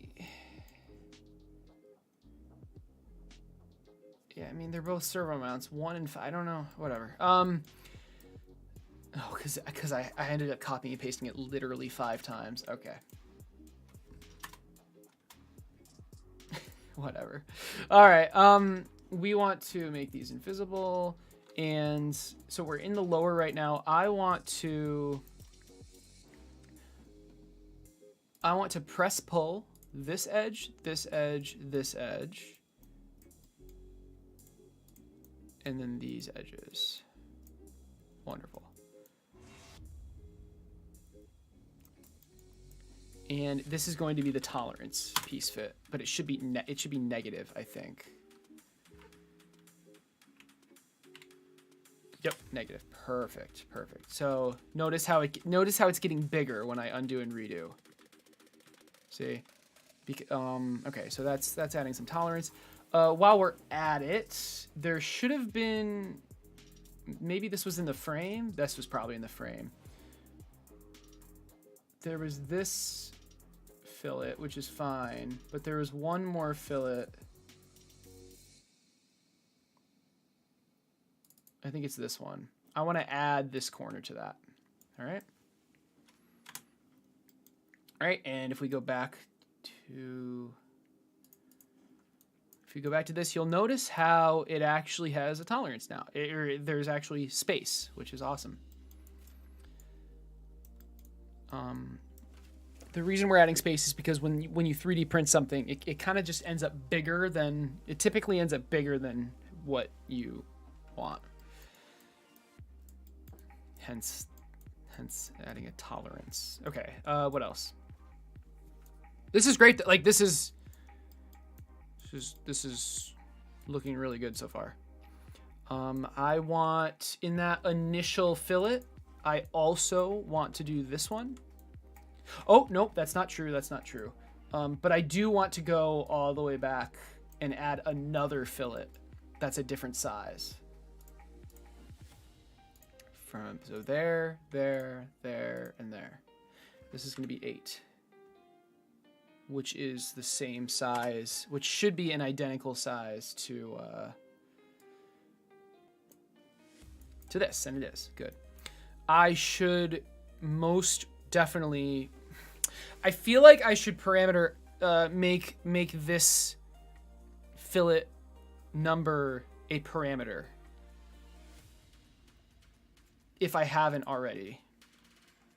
So wow, this is the servo mount. This is going to be called the servo mount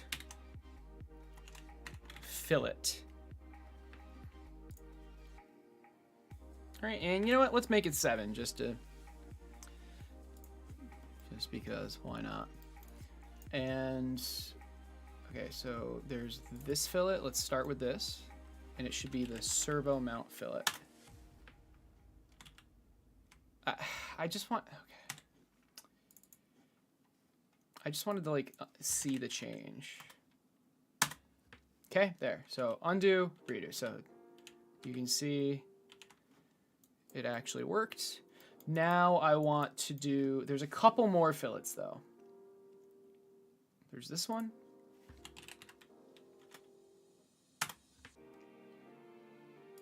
There's this one. And I believe there was one more. What about this inner one? Oh, this was the cut. Okay, so since it was a cut, that's fine. Because the cut was updated by, like, you make the fillet, then you make the cut. So if I update the fillet, the cut is updated. All right. And you can clearly see, well, kind of. Nice. Yeah, obviously. All right. Whew, all right. This is looking good. This is looking good. Let's get the upper again and see how that's looking. It's also looking good.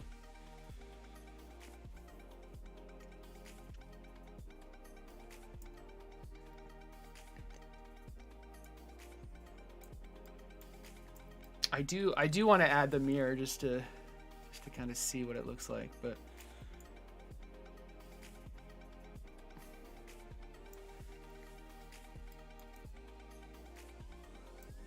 this is great. This is really coming along.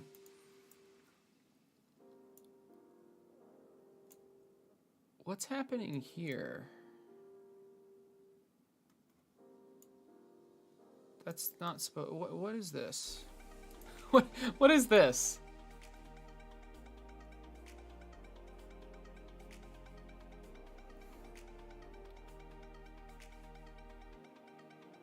Wait, like actually, what is this?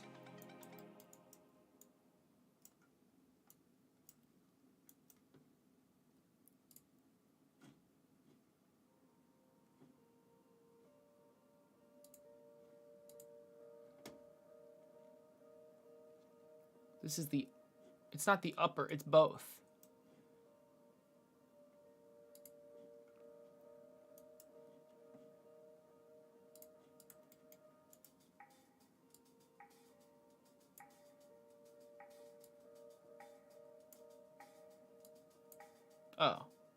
Oh, okay. So let's edit this and let's just take off this edge. My bad. I just added the other edge on accident, yeah.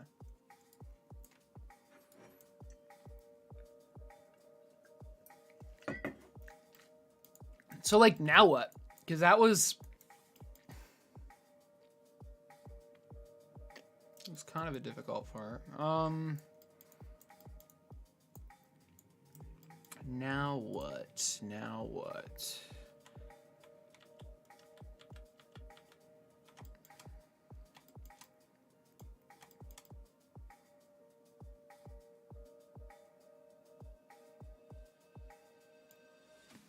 We can add some sort of chamfer at the bottom. What about the top though?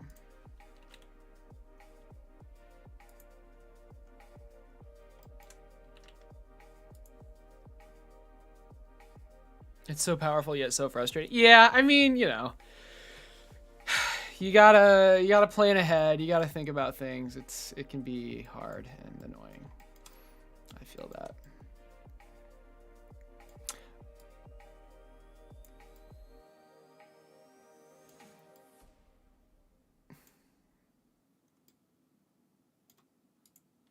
Then we got this piece. I mean, we don't have to do that right now. That just slips on top. Honestly, though, this piece could be a part of... Oh, no, because I printed this with this side down. Oh, this piece was crazy to design. This piece was actually crazy to design. Oh, honestly, though, I could... Would it be weird if I printed... If this whole thing was... Yeah, that would be weird. No, I like this. The wire holders. What do we want to do about that?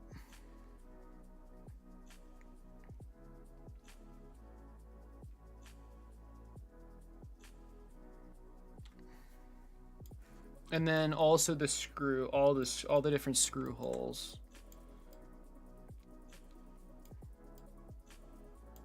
We only need one screw hole though. Whew, okay, let's see.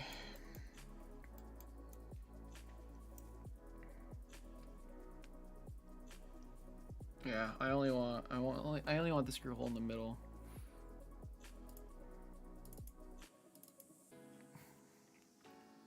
So let's see. Can we get like a middle? Yeah, midpoint. Wait, what is that a midpoint of though?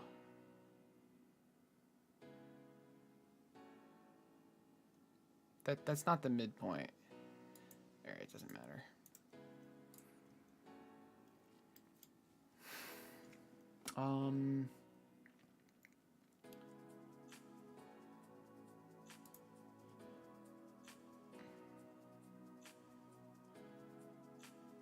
I mean, I just want this to be halfway, right?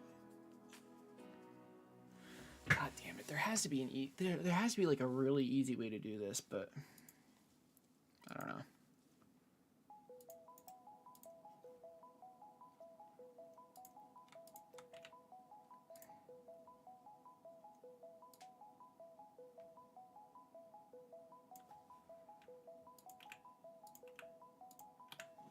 Let's just draw one line. Can we at least get this midpoint? What about this midpoint? Come on.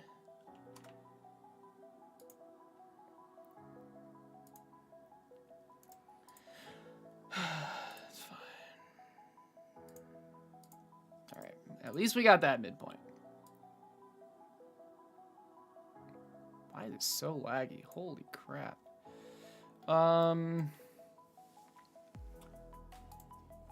Okay, can this and... Oh, because this is one line. I see. Okay. I see. Well, fair enough. This needs to be servo mount thickness divided by 2, I guess.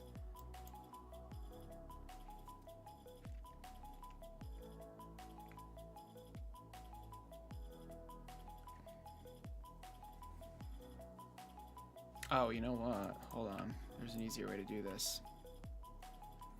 There's a better way. There's always a better way. Who would have thought? Oh, wow. It's already in the midpoint. Okay.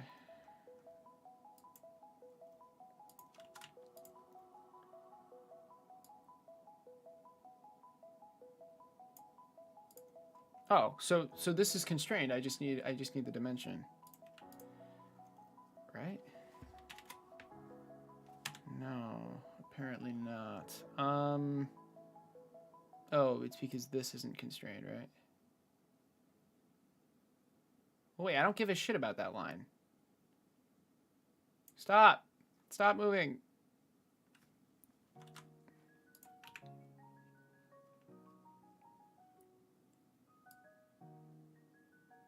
There. That's all I had to do. Holy crap.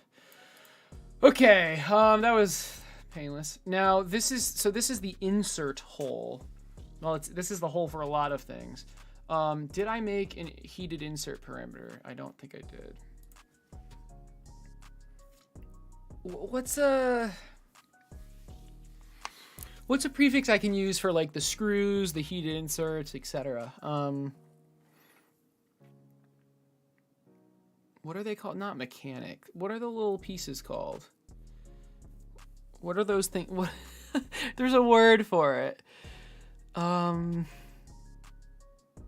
screws, the inserts, they're hardware.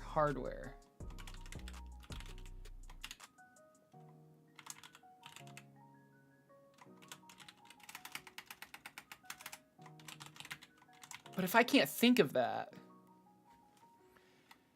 you know what? It's fine.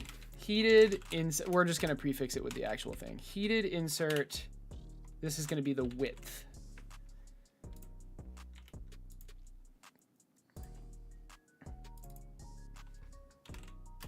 Because that's what I'm going to search. All right. Yeah, hardware. Yep. We got there. I got there.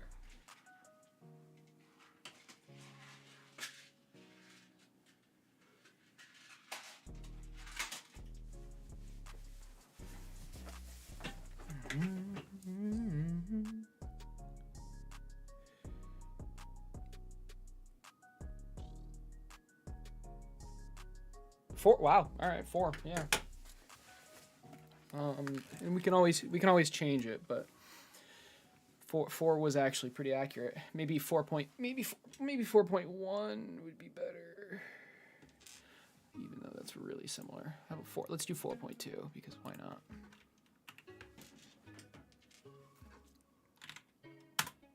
Nice. Okay. All right. And can I do some sort of like symmetry? Like, can I put this on the other side using this line as the center? I don't think it's this though. That's a constraint. I want to create mirror. Yeah.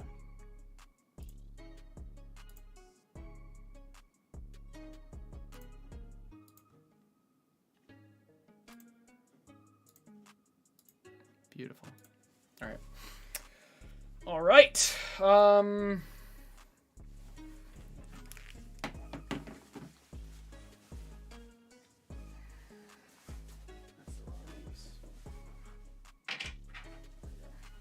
By the way, this is, I already have it. I already made it. I've already made this piece.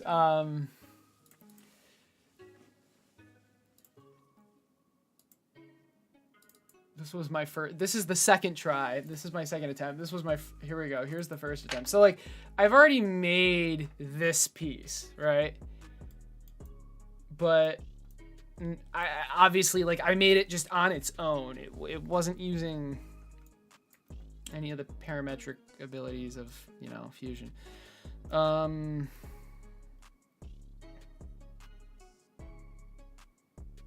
But yeah, this should not be that hard to do. So, whoops. But yeah, those are the 2 holes. You know.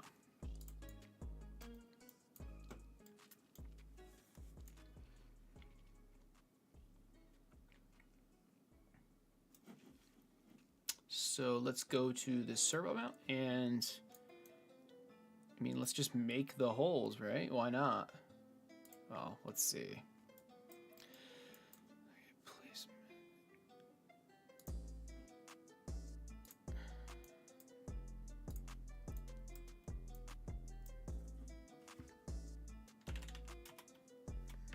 What? We're gonna try that again.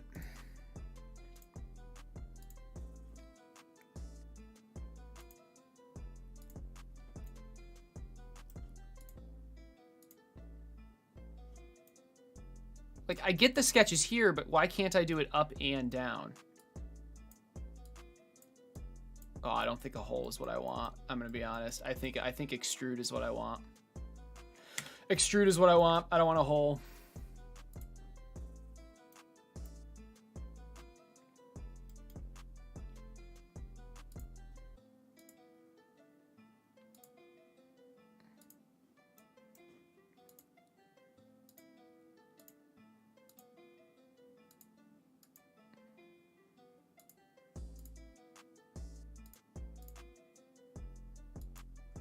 There you go. And you'll notice how this got cut too. I don't actually want that. So let's do this extrude and then let's, I think all I have to do is make them invisible. Like literally that's all I have to do. And now when I make them visible again, it doesn't affect it. What a weird, that, okay, whatever. I guess it's fine. The reason I don't want that extrude to go all the way through is because this is the heated insert hole, but the actual screw width hole is going to be a lot smaller.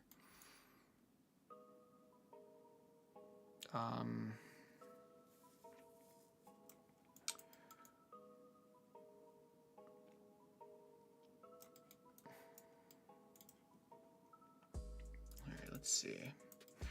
I know I'm taking this slow, but I just want to make sure I'm doing things in a way that makes sense. Now, why is this rainbow colored? Why? Oh, all right, whatever.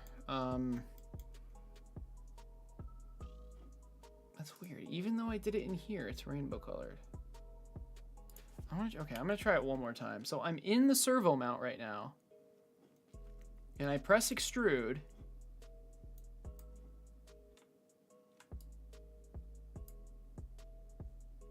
And I click that. And I click that.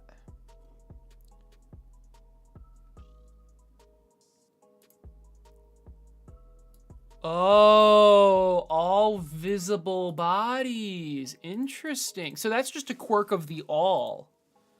That's interesting. But now it's not rainbow. Okay, so I guess I just did it.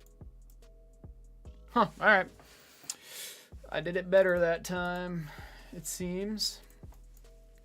What is next? What is next? I mean, we can start like actually completely making this object, but I kind of want to continue working on the frame.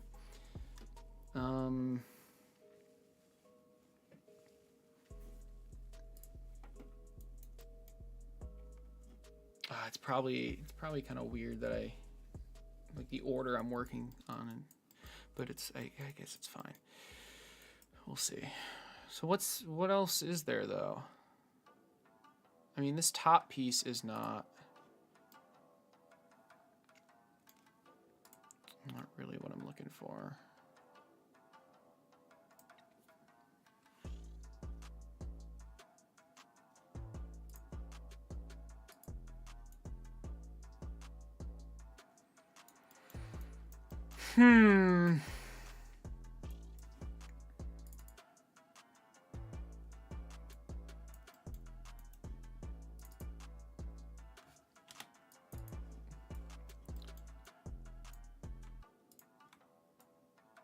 Oh, that's a small little fillet. I'm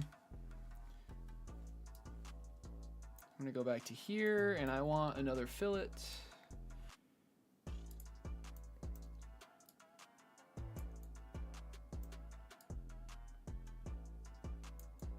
Oh, that's interesting.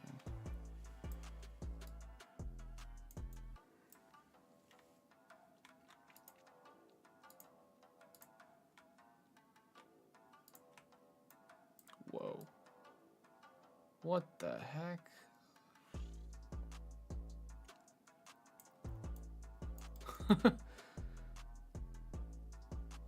That's kind of weird. Okay, so then I guess I don't want that one.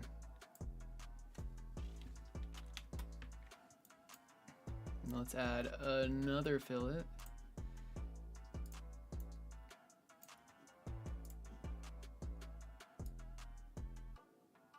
It's weird how it just like snaps like that, but I guess I understand why. All right, so it'll be like a nice little oval once we mirror it. Okay.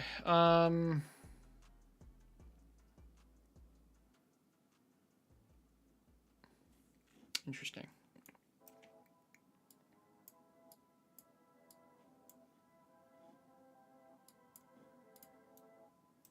Uh-oh.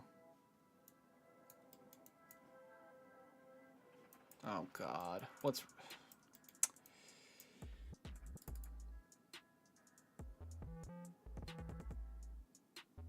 Oh.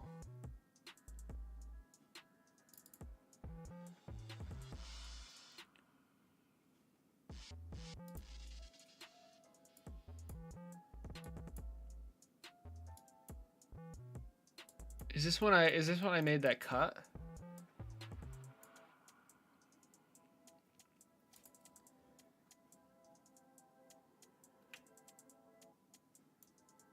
Right.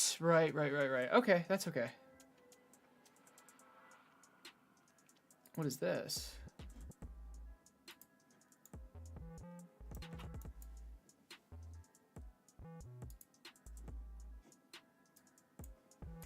Okay, so the issue is that this isn't cut anymore, which is fine.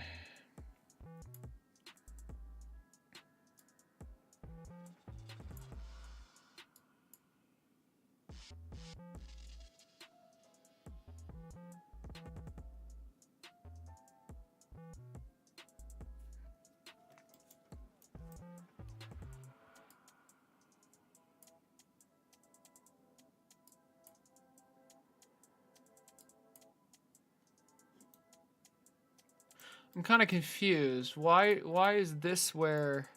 Oh. That's okay. We don't even need that extrude. That's used as a reference. I guess we do need it. Oh, I think I understand now. Okay. Wait a second. So if we go back to this fillet, or I guess both of these fillets. No, not that one.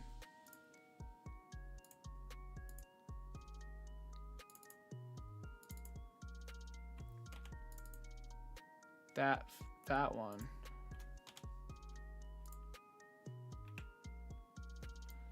Okay, I see the issue now.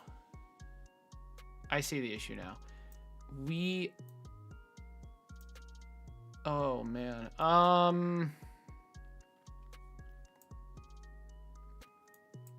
Okay. I actually want to separately fillet them. So we're at the lower body right now. Let's just do these fillets.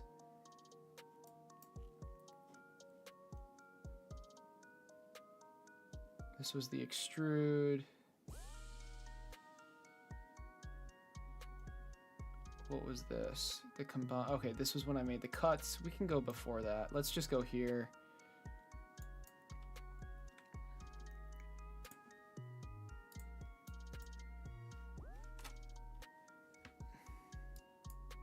I didn't mean to do that.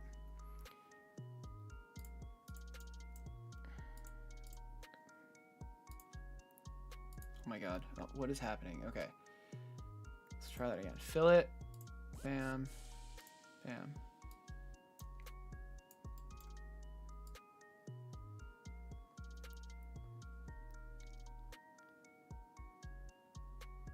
I mean, I could just do that.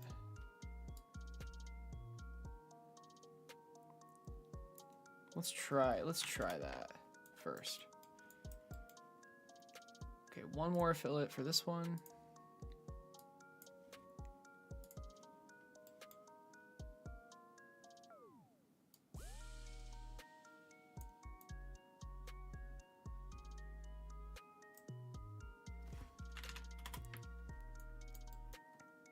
Okay. And now I want to go to upper. I want to go to the upper one. This, after it's cut, we need to do the fillet.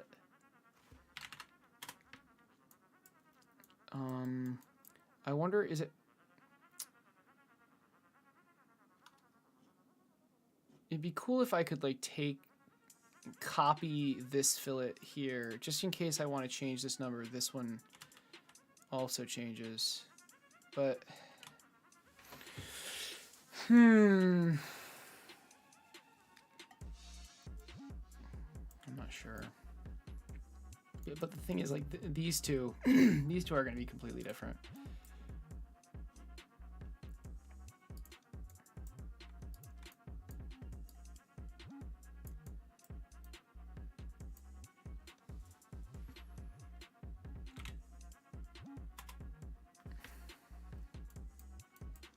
All right, that's what I'm thinking. How does that look? Nice. Very nice. Okay.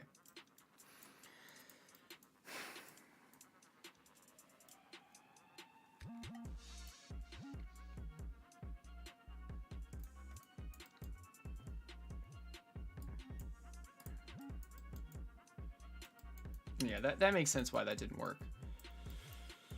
Now, am I okay with it being like this oddly thick? Not really. Can I... Well, of course, how can I move this in? It's potentially this number. It is. Okay, that was easy. But honestly, I don't even want to do it like that. I don't think.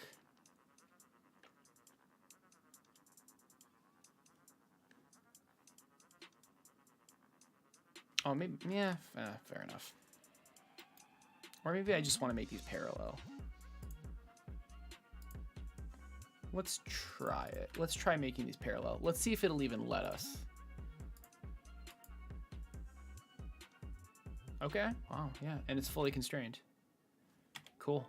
And that looks good too. And now if we finish this sketch, it's going to update everything. And if we go back to the frame, that is a lot better. Okay.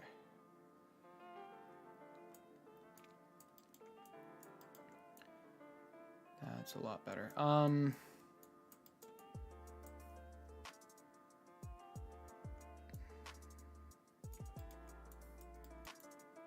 Jesus, the last time I looked at the clock, it was 9 p.m. and now it's 11 p.m.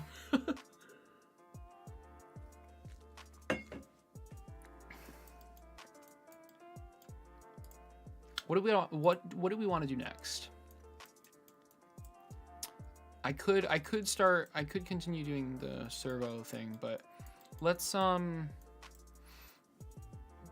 to finish the frame, or at least do more of it. I mean, we're almost done with it, honestly. The only thing is the holes.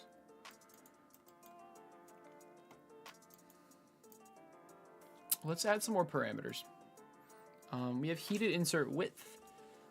I want to do screw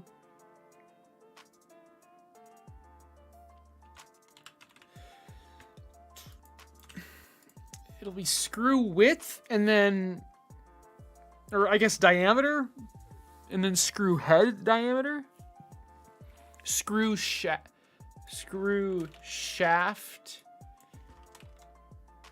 diameter,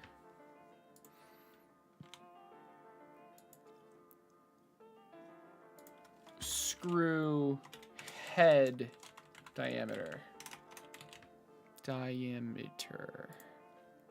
I don't know what these numbers are. I'm gonna have to check my caliper.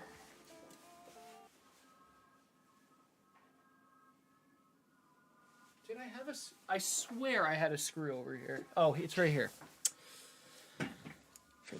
Exactly for this purpose. So the shaft diameter is 2.85.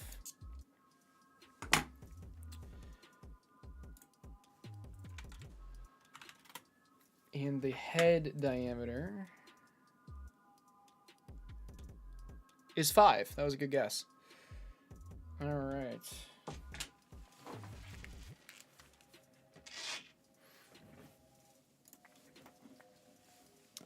All right. So we have these holes, right? But what about the hole? We need one here, and then I'm thinking just one here. No, well,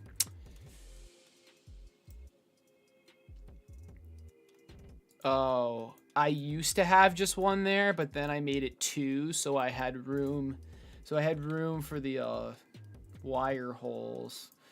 But I'm gonna be honest, like the only reason I had the wire holes here instead of in the frame was so I didn't have to reprint the entire frame.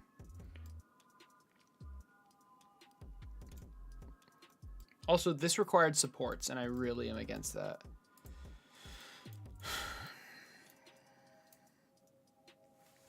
I can add the wire holes in the frame. I can do that. Should I do that?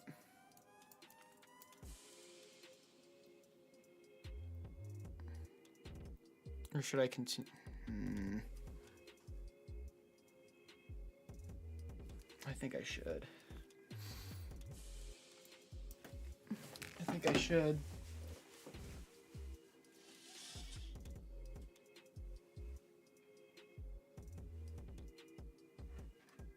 There's definitely room.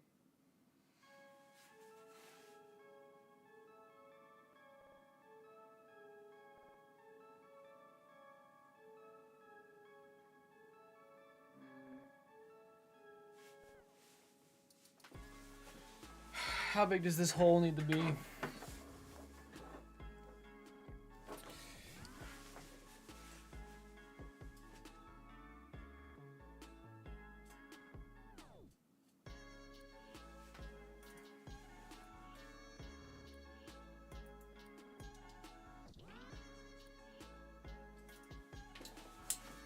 I'm thinking 13,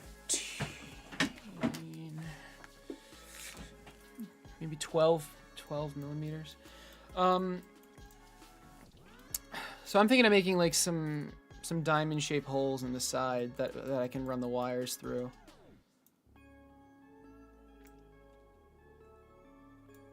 Make a plane right here. Or maybe even make the plane here and cut the hole like... No, that would look weird. Right, so we're in the frame right now. I guess we should go into the lower frame. And I'm gonna just do the wire holes now, because why not? Okay, we're in the lower frame. We're going to create a sketch on this plane, all right? And we just want a hole here and a hole here. Now the hole is going to be kind of weird. It's going to be this diamond shape, okay? Because we want it to be 3D printable. All right, what's going on? Why?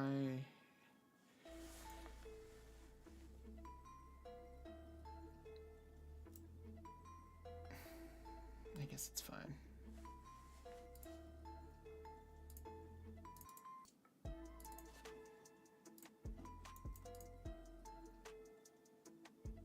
I can't like select this though. Man, all right.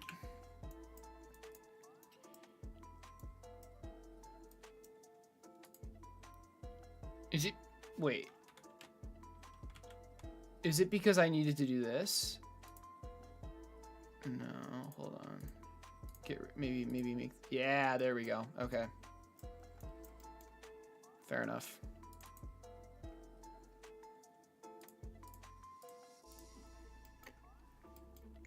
Anyway, the reason this hole is this shape is so it's easily 3D printed.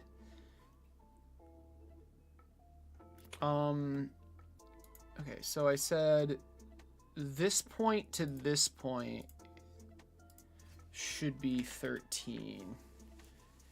And honestly, these 2 points should also be 13.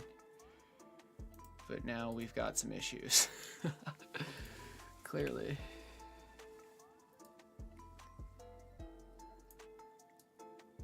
I mean, this is not, yeah, obviously we're gonna have to constrain it a bit more.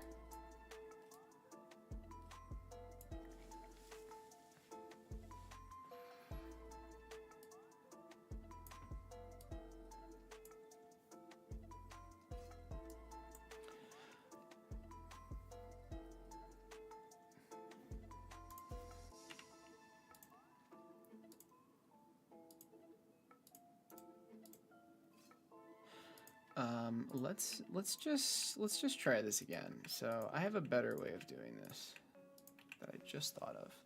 We're just gonna make a rectangle. Okay. And then we're gonna use that rectangle to make some lines.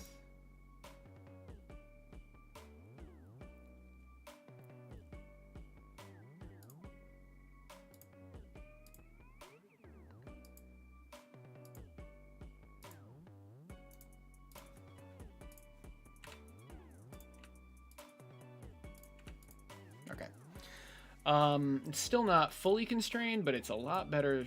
It's a lot better than what it was.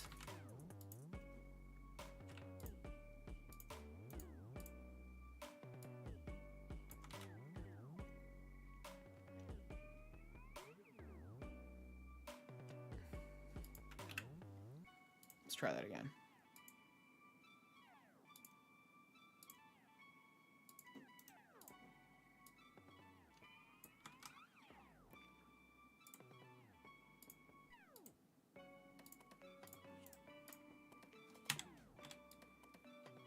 There we go.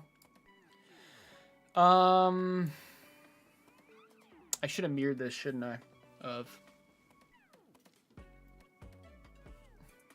too late. Oh.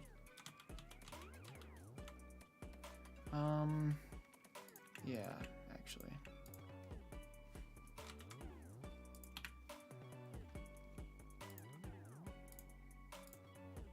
We're gonna mirror this over this line.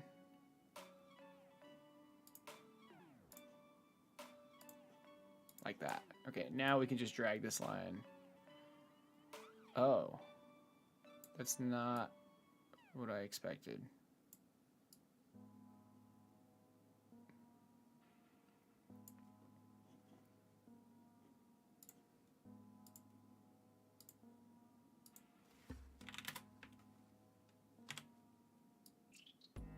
That's more of what I expected. Okay. Sort of. Why does that happen?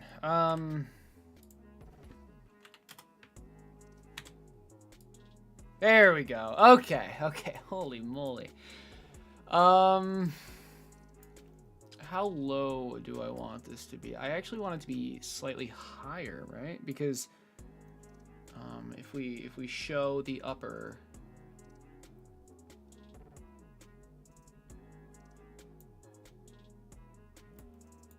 it's invisible right now, but I mean the upper, you can see it.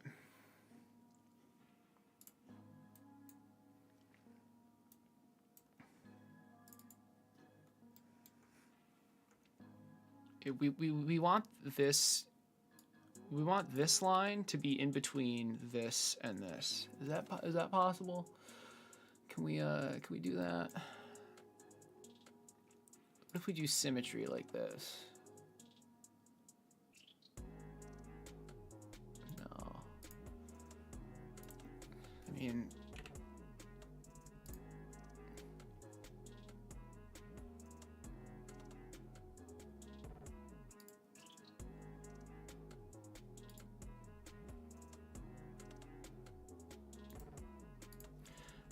I want to project this line.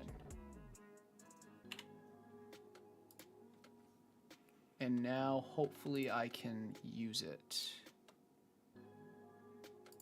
Perfect. Now what happens when I move this? Literally nothing, because I need to make this equal with this. Something was already selected when I did equals. This needs to be equal to this. There. Now it's on here. So where? Okay, hold on. I want. So the only angle that actually matters is this angle. Sorry. Is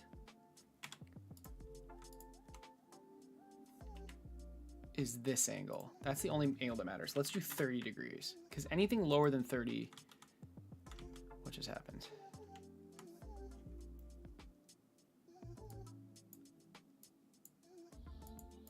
Okay, that was weird. Anything lower than 30 kind of bugs out, so. All right, so we have this, and then we want to just mirror this over some sort of line, so there's another one for the other leg.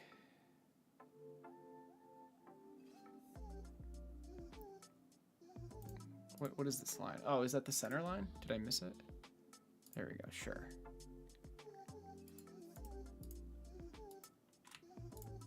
Sure, so let's now, we can take this whole thing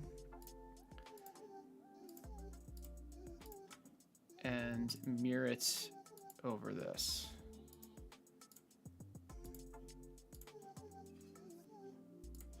And finish the sketch. Okay. Little too far away in my opinion, but it's okay.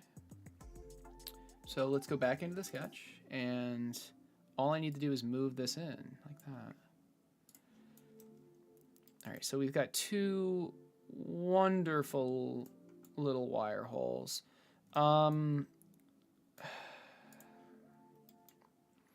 One here, one here. I feel like the whole thing needs to move to the left a bit.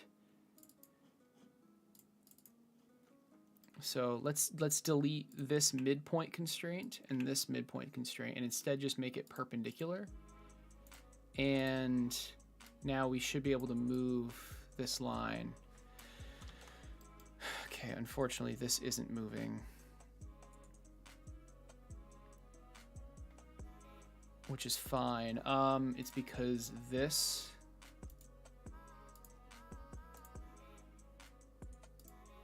We're just gonna do this.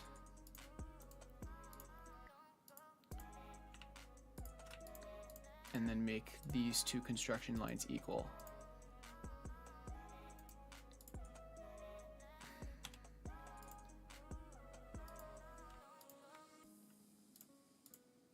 Okay, I guess I can't do that. That's illegal, apparently. I mean, is it really, like, can I not make this distance the same as this distance? Is this over constrained? Damn it. Oh. Oh! Got you. All right. We fixed it.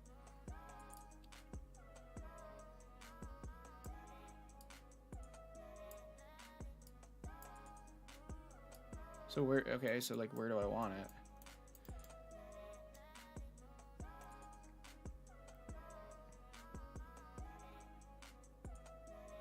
Probably like that.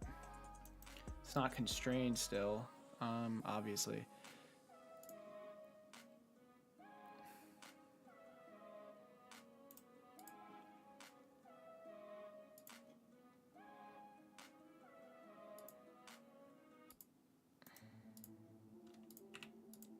I think it's constrained now. What's not constrained? Oh.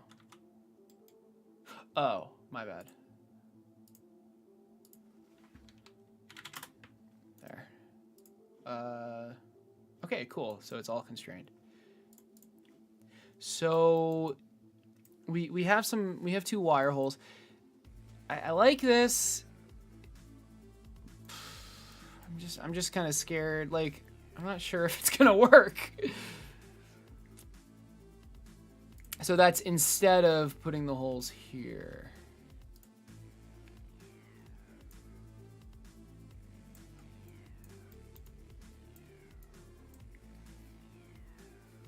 All right, let's go back to the frame now. Oh, I guess, no, let's stay in lower. Let's stay in lower. And we're going to extrude.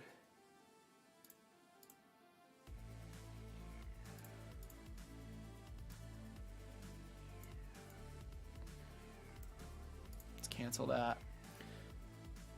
Just so the extrude only works for the lower, we're going to make everything else invisible. Why is this still visible?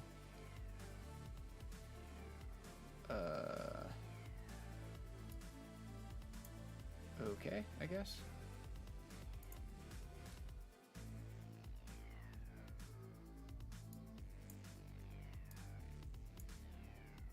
What is happening right now? I am so confused. All right, whatever. Let's go back to lower, I guess. Now let's try to do the extrude.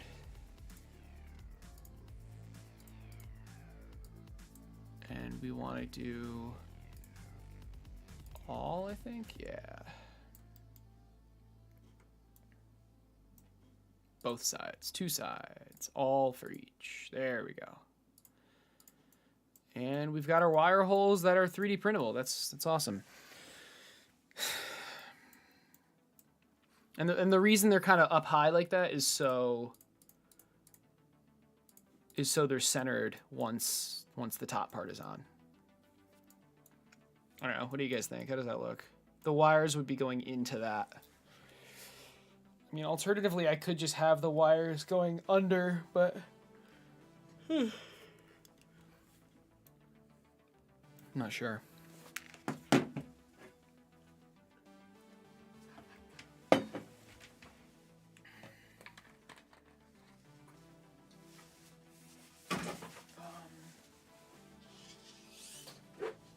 like...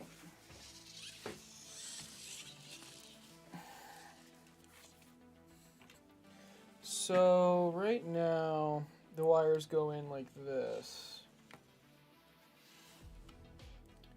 They're going in like a hole here. And I just created a hole here in the CAD model. I wonder, like maybe it would actually be better if it just like somehow went under, but like what if I just added, I don't know, like it lays on this part. So there is room for the wires to just go under. Maybe that's what I should do.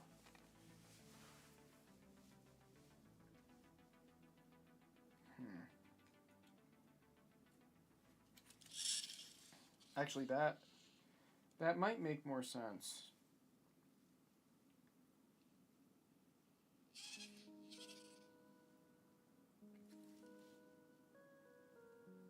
But they need to be like, it would be loose. They need to go through something. So what if I just made the hole really low?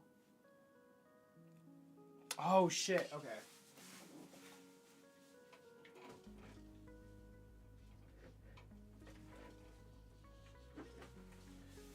Okay, I have an idea.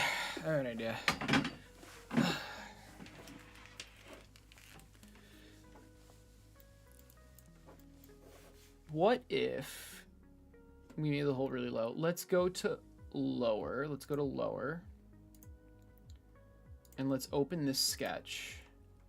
And where do I control the height of this?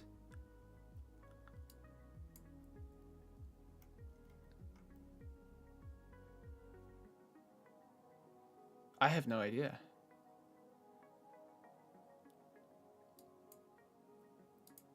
Like, I want to lower the entire thing. Is it this? No. Where the heck? I know I mirrored it over this line.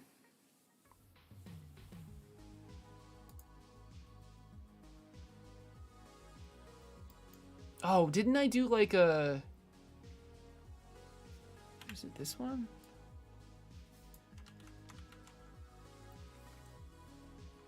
Didn't I take... Oh, I think it's this. Here, if I delete this line, it should free it up. Yeah, that's good. Okay. Good. Okay. Oh, it was specifically this line, but we still have that one. Oh, okay. I mean, would that be crazy? I don't want this to...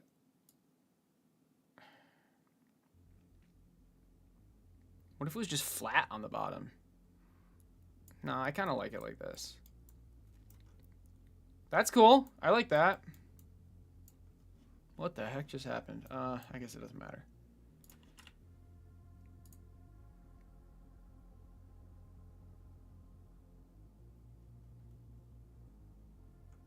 Well, shit. I guess that doesn't really matter, does it? I just need to dimension this line. The thing is, I just don't want this part to break, you know? But, because the hole goes all the way through. That is actually a concern. The hole goes all the way through. Is this gonna weaken? Oh god, that does not look good.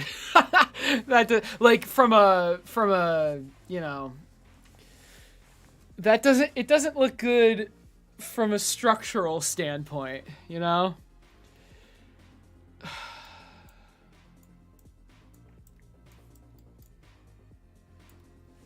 That looks compromising, actually. So maybe we don't go that low. Maybe we make it a little higher.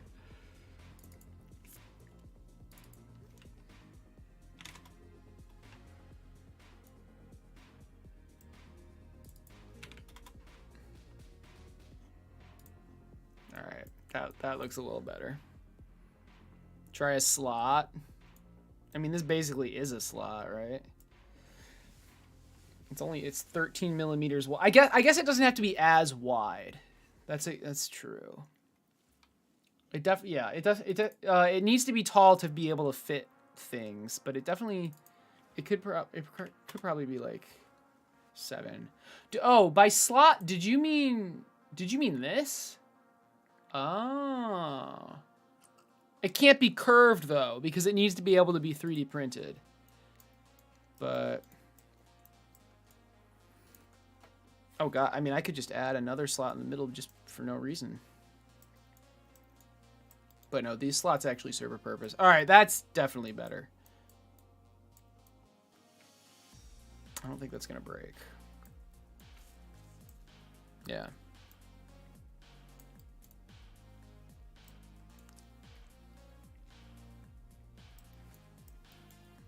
Cool. All right, let's keep going. What else? So that solves a lot of issues like that. We don't need this anymore. It's just in the frame. We still need the battery holder. We still need kind of like the cutout for the battery, and we need the holes. The battery holder is not, I mean, it's mirrored, kind of. Oh, I guess it is actually a perfect mirror. Okay. And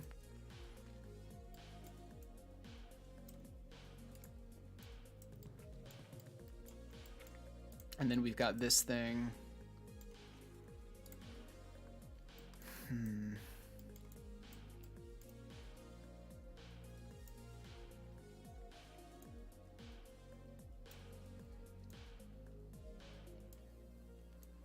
Let's do the battery holder. So, do I add the battery holder to this sketch? I'm thinking no.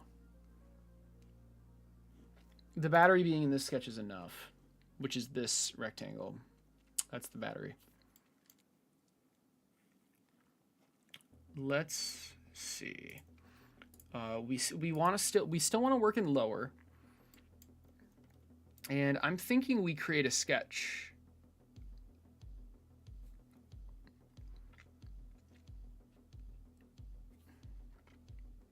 I'm thinking we create a new sketch.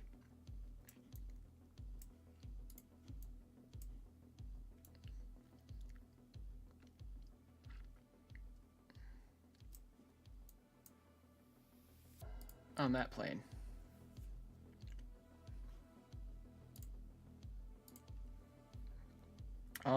So right now we're working on the bottom. And that, I mean, basically we're just making this. I think this design makes a lot of sense. I don't see how I can improve this. Maybe I can make it look nicer, but I mean so the idea is. Oh, and do we want to? What do we? I mean, do we want to project anything? I don't think we need to project anything because it's already like we're already here.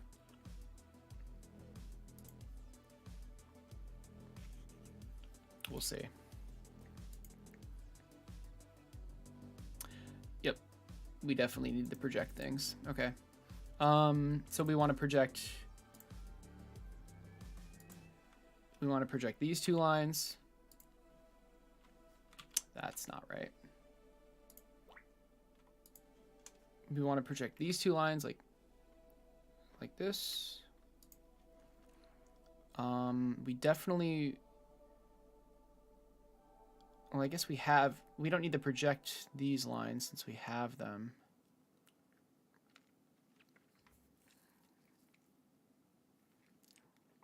Let's just see if this is good. Hey, Vikrant, what's up? All right, so we go there. Let's draw up to that. And over like that. Keep in mind, this is the battery.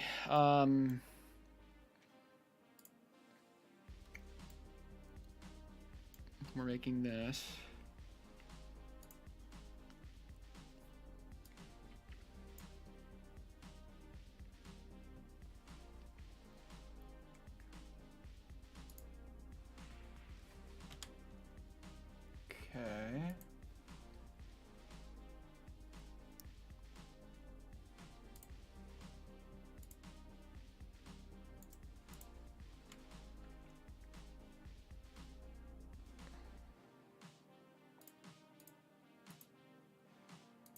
Wait, is this line a part of it?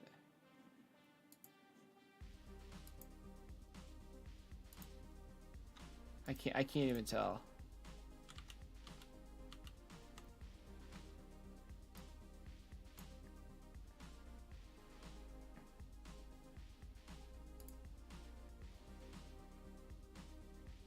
I like literally can't even tell. Holy crap. What if we did that and that? Okay, so now I can definitely tell now.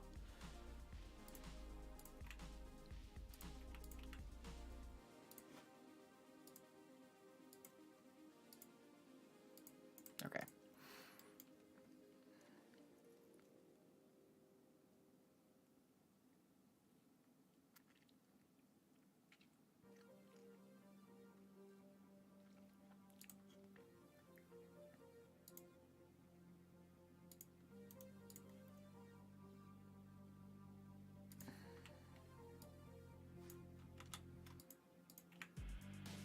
I wanted that line to go all the way down. All the way down there. All right. That should be all we need to make this. Yeah. All right, let's constrain it a bit.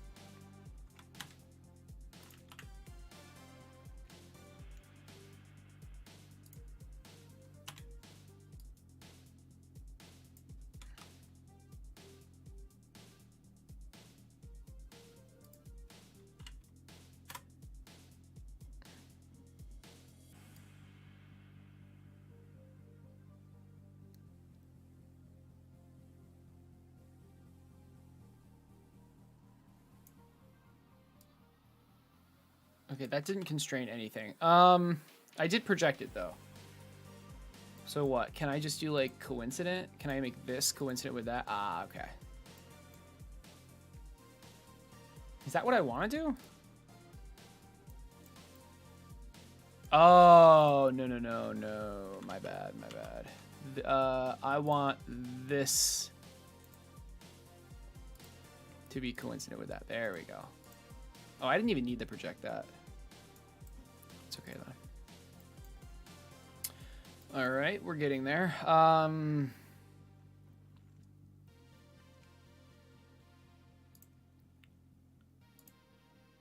Okay, those need to be equal.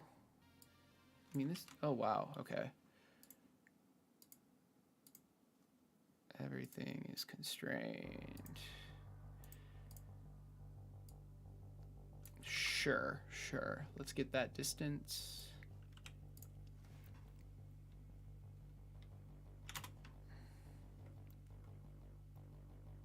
That's constrained, right? No. Okay. What are we missing? Ah. Sure. Vertical. Beautiful. All right. We're all constrained. We are done. Now let's do some extrusion. We'll mirror it when we're done. I mean, honestly, we could put the mirror in now, but... All right, let's extrude. And we're extruding all of it, I think. The other direction. Because I made the plane upside down, so...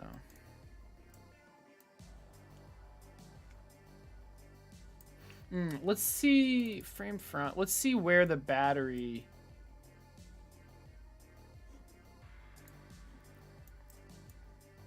Sorry, I wanted to make the frame front visible. Let's see where the battery should sit. Okay, so we actually want to extrude to this point in the sketch. That's interesting. So let's go to lower again. And let's edit this extrude. We actually want to extrude it one side to object, and that object is that point. Done. All right, perfect. There we go. There we go. That's perfect. Now we want to extrude again, and this time it can be, it's higher so it can hold the battery in. Let's go back to that sketch.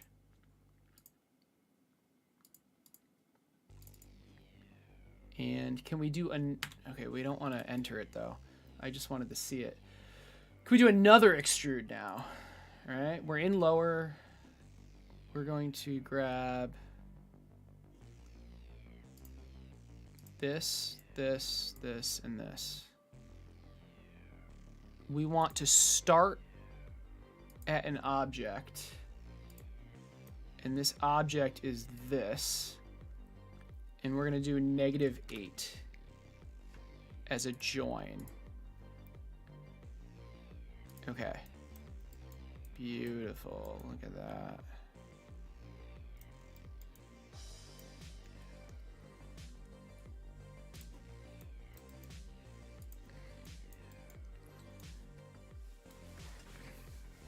So that should be pretty solid, and this is what the original one looked like.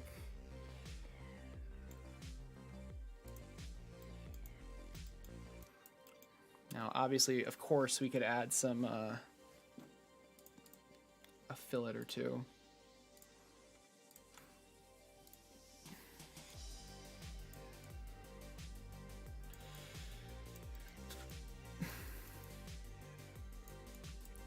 Does look a bit weird. I guess we should do one at a time.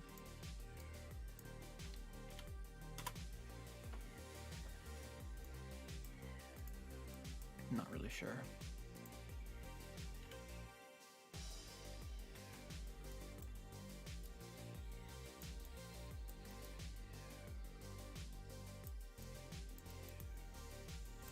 Maybe a fillet's not what we want here. I don't know. We could just make this part smaller. Yeah, that's what I'll do. Let's go back into the sketch. So I want whatever this distance is. Oh man, what do I want to do?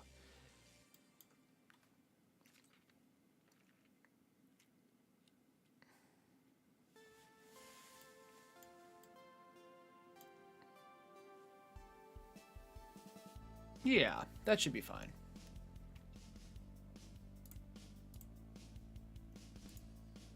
Oh, okay. Right, it goes to here. It doesn't have to.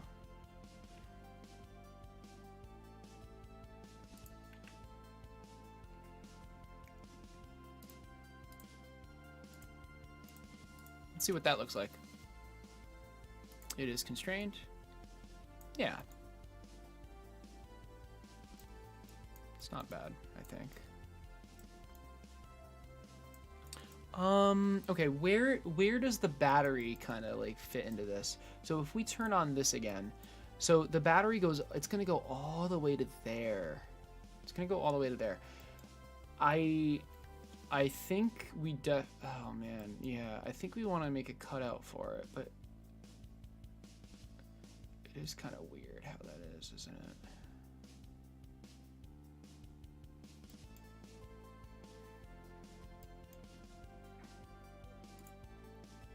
And I did a similar thing here, yeah.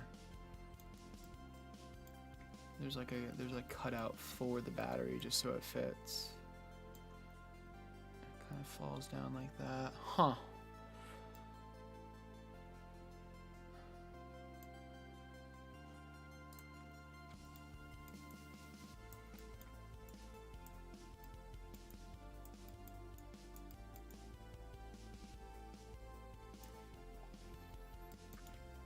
Okay.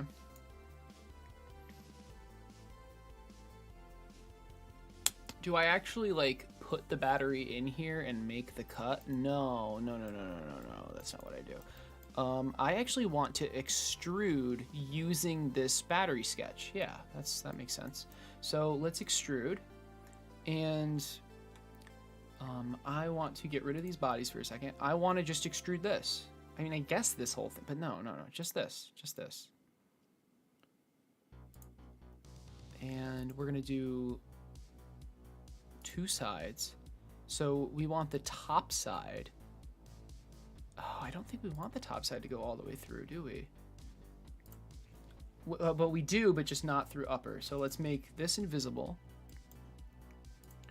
We can make those invisible too. And now the top side goes all the way through, but the bottom side goes to this object. We want it to stop there.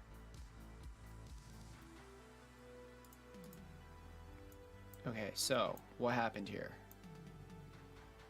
What happened here? We have a rogue fillet. And I understand why it happened. How do we fix it? So this fillet right here, I believe we should move.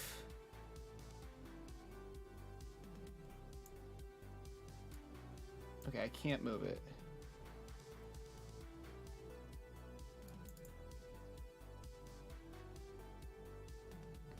Okay, we want to remove this, I think.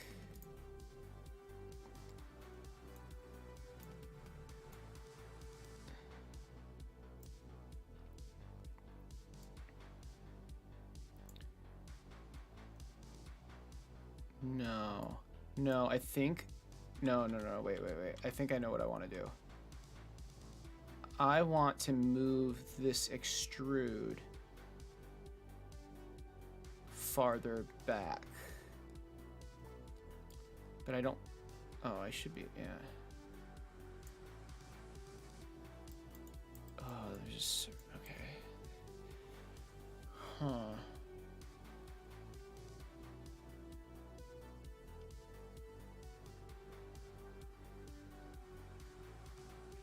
It is very interesting that it's not like extruding this. Oh, I just need to add this whole thing.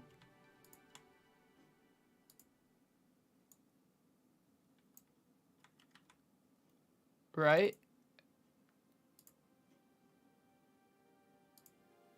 Why isn't that work? What is happening, dude? I need to add this to the extrude.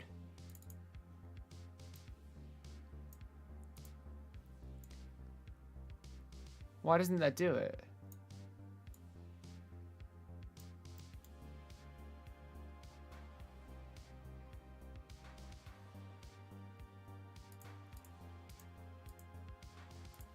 What is happening right now? Oh, that's really frustrating.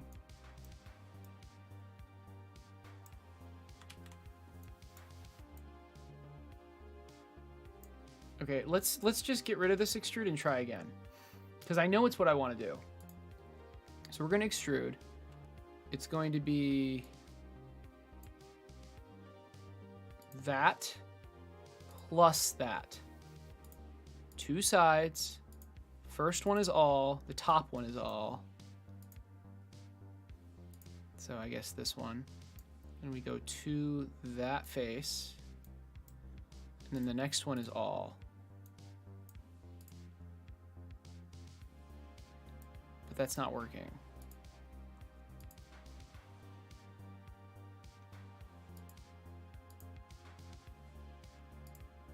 Because it's going the wrong way.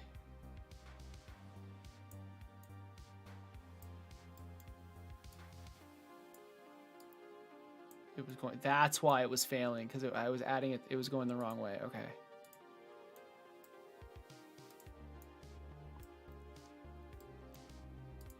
Now I can do all.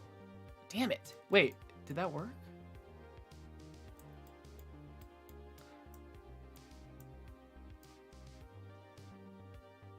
That was so, what? Wait, so that appeared, that works, right?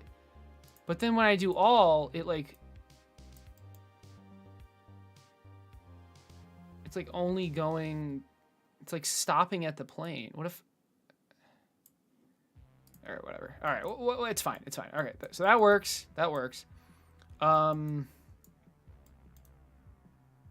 We just use the battery from the master sketch to make that cutout. let's add a fillet, I think.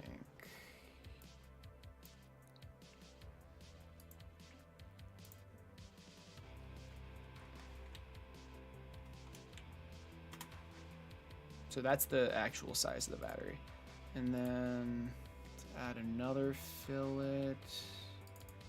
I'm down to just doing this. Yeah. Okay.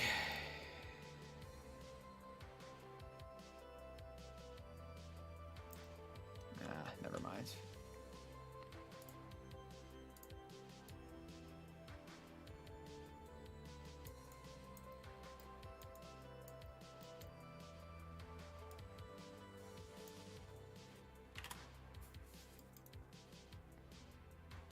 Something like that looks kind of nice. Can I go back to this fillet and see? Can I make it like even wider? Does that mess anything? Okay, that does mess something up. Oh, that messes this one up. That's fair.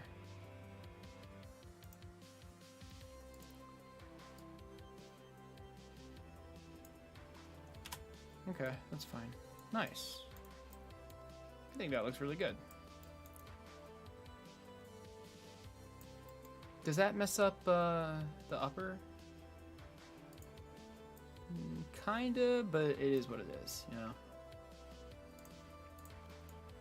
Like, yeah, we've got this weird edge here, but like, I mean, it's where the battery goes. It's fine.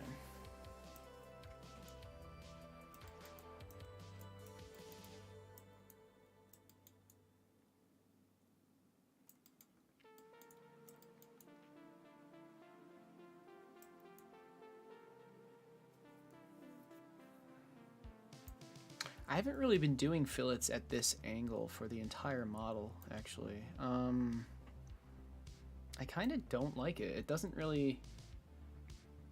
It's not really the vibe. If we go back... I mean, I'm just gonna delete them.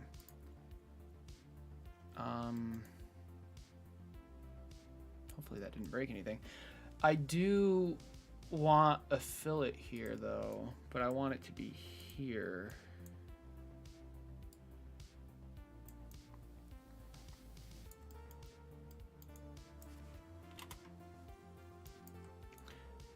That's better. It's kind of like the style I'm going for. Filleted on these edges, but the top is not. Although I will, I mean, I'm going, so I said I'm going to, let's do it right now. I do want something, like, I do want it to be, like, nicely rounded. Honestly, two was kind of nice.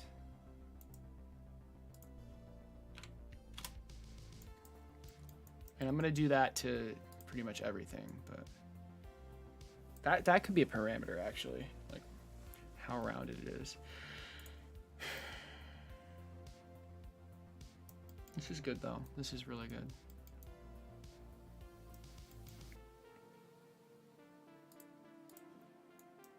All right, so that's the battery holder. Obviously, if it's mirrored twice, it's gonna actually hold a battery. We're getting to the point where we actually do need to do the mirror to continue, because there needs to be a hole here for the battery. I can just show you. All right. And then this stuff is a little bit different. And then just the holes. Wow, we're almost done. Holy crap. And I'm gonna print this thing overnight and see what it looks like. But let's do the holes first, I think.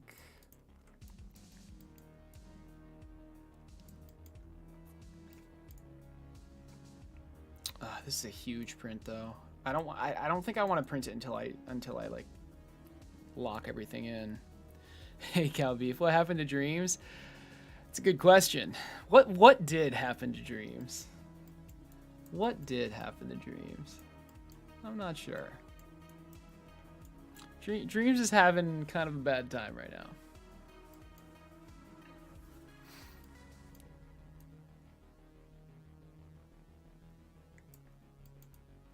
Okay. Let's add the holes in. Honestly, I'm thinking just one hole in the middle.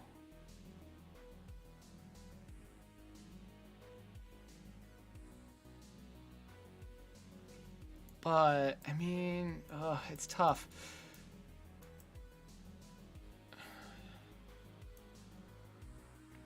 It should be 2. One hole in the middle. Well, I mean, there's so much, like, there and there would be so much more secure. But, like, even one hole here, it kind of lifts up. But it's not going to lift up. There's a screw here. It's hard to say. Like, is it worth saving 6 screws and 6 heated inserts?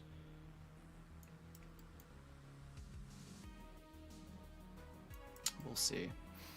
All right, I want a hole. Let's go to the upper. Let's go to the upper first. And I want to make a hole using this point, okay? And can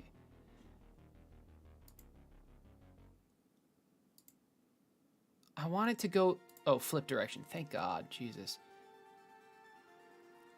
Okay, but that doesn't actually work.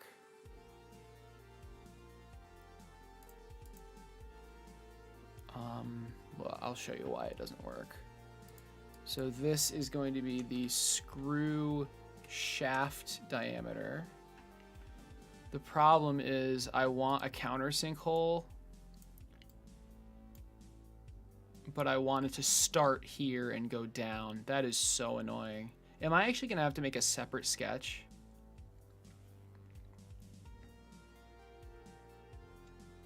Actually, I want it to just go, yeah, just down to here.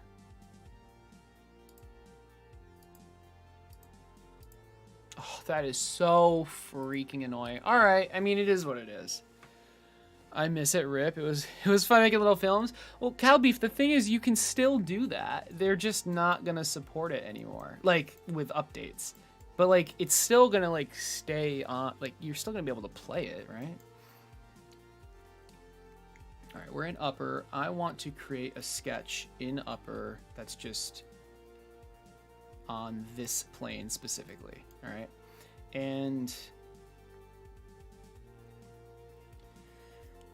I want to project some things.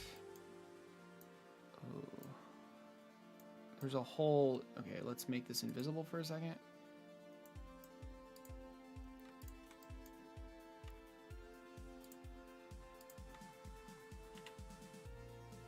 Okay, I'm projecting those holes. Yeah, I know. Good, that's perfect. And now, so I'm adding this sketch right now. I mean, this is it, right? These are just the holes I want. Finish sketch. Okay. Oh, I don't even want that sketch. That projection.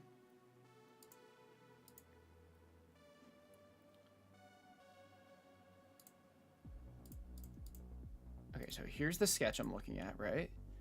I want to create a hole here, here, and here. That's it.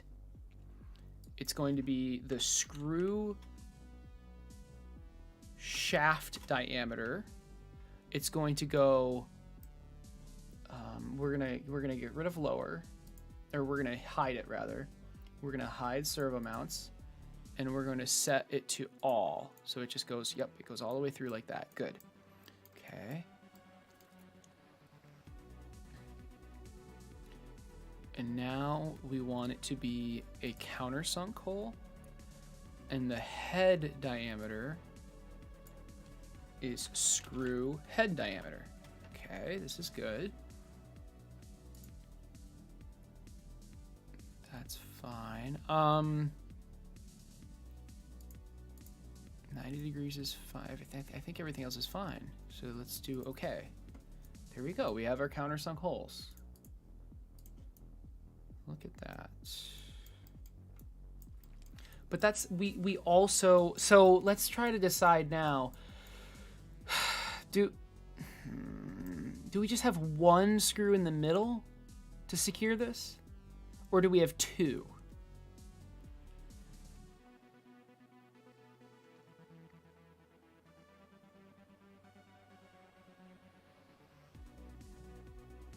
I really feel like we should do two. It just feels like... It feels like we should have two. I don't know.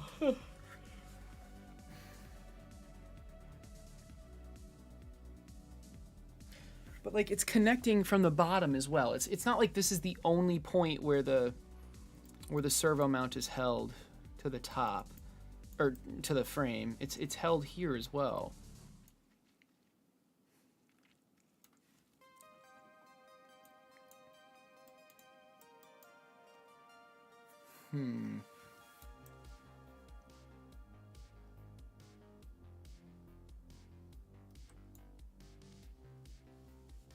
I might need to move this hole to the left a little bit just so there's room, but I'm thinking here and here.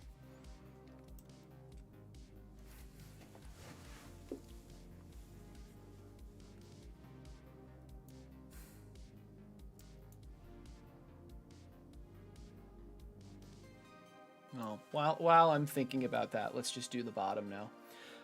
Let's go to lower. And we're going to make a sketch on this surface, specifically that, yeah, right there. And we want to project, do I even have to do this? I think I have to do this. We want to project that hole and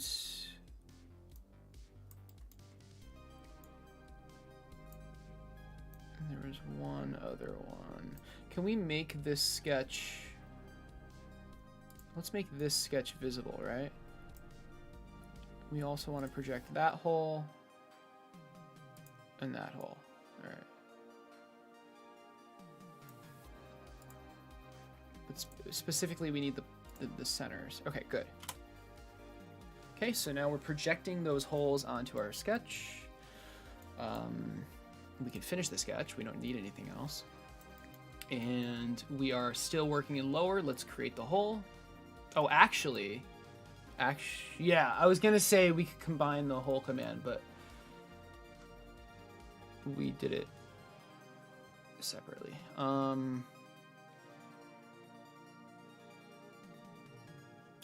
Should we do it separately? Yeah, it doesn't matter.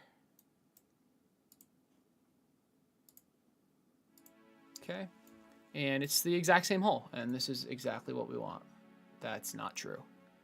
We want it to be all, but we want to make the upper and these invisible first. Okay, now we want to put it to all. There, because we want it to stop there.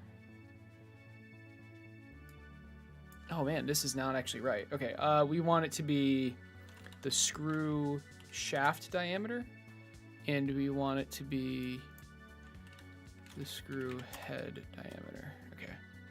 Okay, good. All right, we've got our holes. This is great. Bam, bam, bam.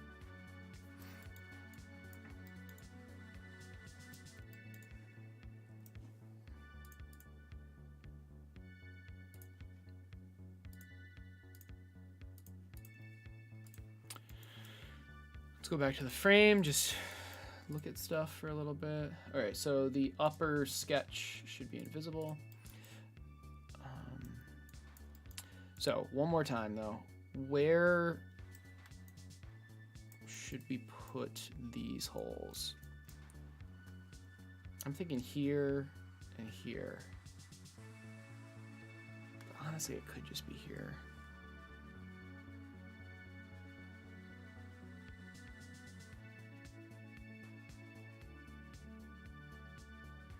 No. This needs to be secure. I have decided. All right, let's go back to this upper sketch. So let's work in upper, and we're gonna go back to this sketch. And I want to add a hole here and here, but first let's project specifically this, this, this, and this, because we need to know where to avoid, right? Okay. So I'm thinking here and here, but potentially here and here, honestly. Would that be weird if, well, I think I'm just gonna move this over a little bit. So before, let's get out of this sketch, and I think this was in lower. This one? No. It's this one. And I wanna just move everything over a little bit to the left. And I believe that's this. Nope, nope, it's not. It's this.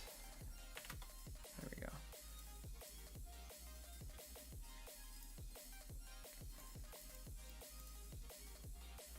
So that should give us more room to comfortably put a screw here and here.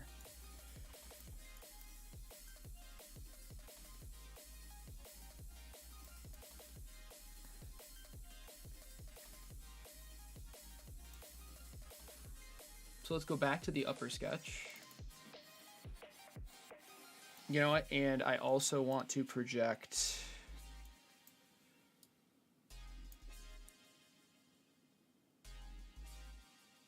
this line.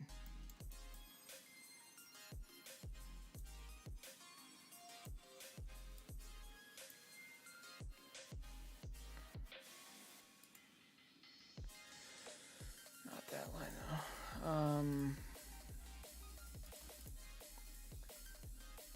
I want to project maybe, I don't want to do the entire face.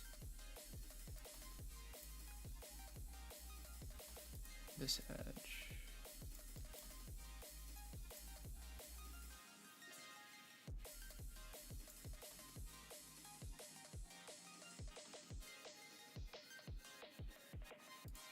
Okay, and this edge, good. Okay. All right, now we know exactly where we can put our holes, which is like this. And what diameter should it be? I guess it doesn't really matter. It can be the heated insert diameter. Oh, wait a second. This, I think this sketch should be on the master sketch, actually. Yep, it should. My bad. My bad. Sorry.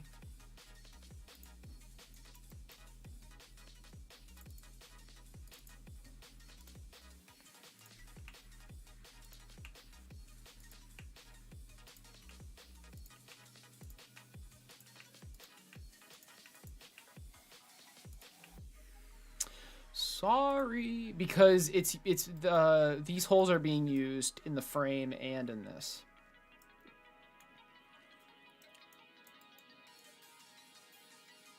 Although, yeah. Yep. Okay, so let's go into the master sketch and we want to put the hole. Well, now I kind of regret going to the master sketch because holy shit.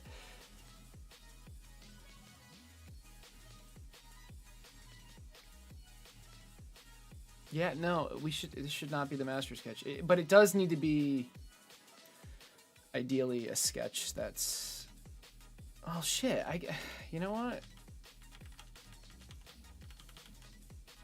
It does make sense to put it here. It does.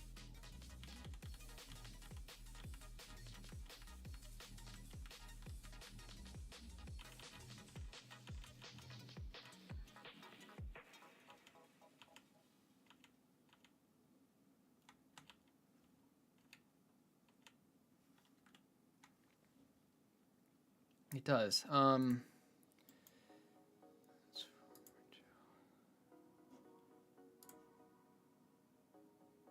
don't think.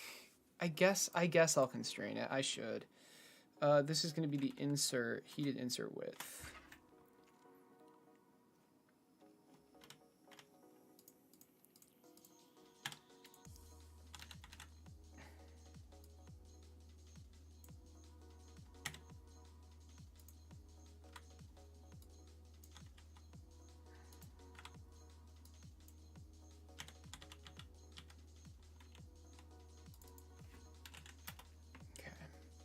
No copying and pasting in here, apparently.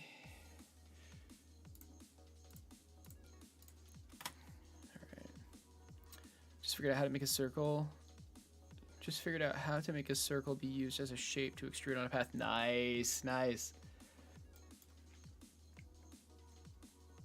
How the hell do I constrain this? I mean, I guess where do I want this, right? I want it like here. And I want it like here. Because if I don't constrain it, and then I change something, it's going to be sad. Oh, God.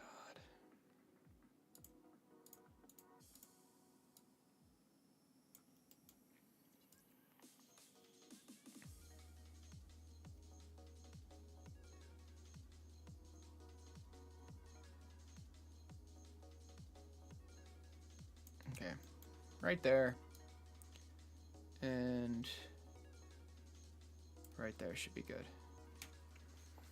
Part of me wants to put a third one right here, but that would be a little bit ridiculous, I think.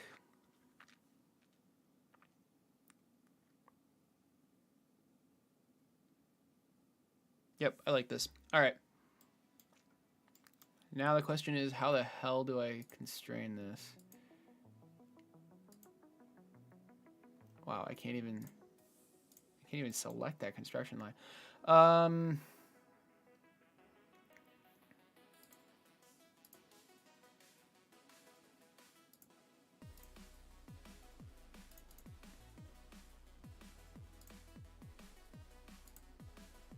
There we go.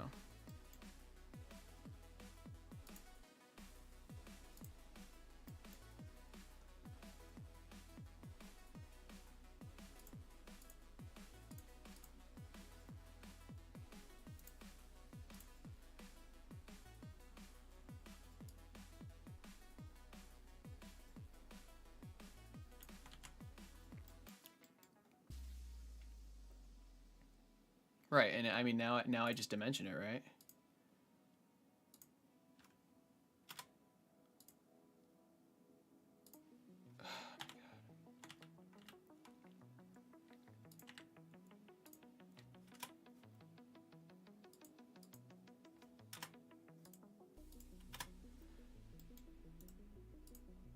Okay. I mean, that should be, yeah, that should be fully constrained. Great.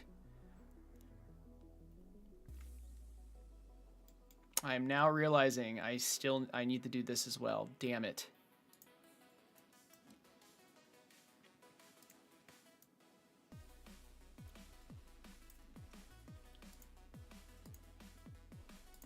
Crap. Alright.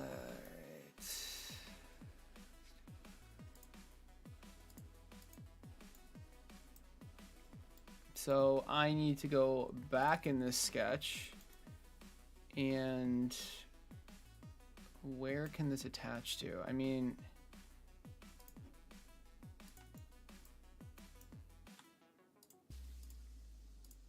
let's just project this, right?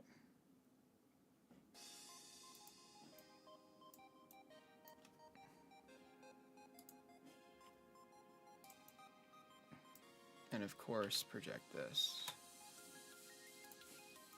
All right.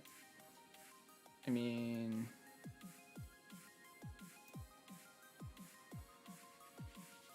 probably right there, right?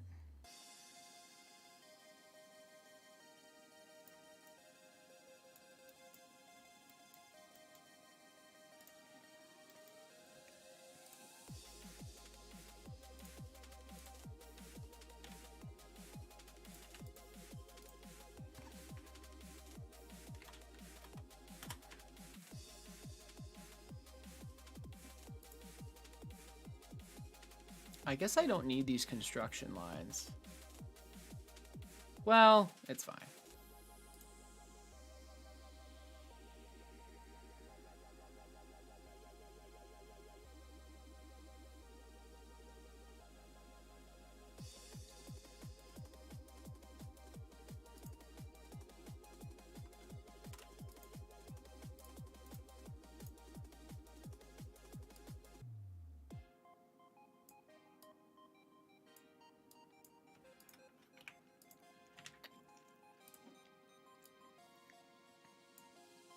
Oops.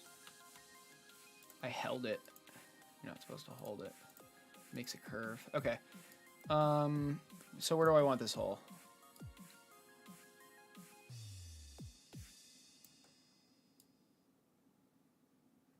Like there.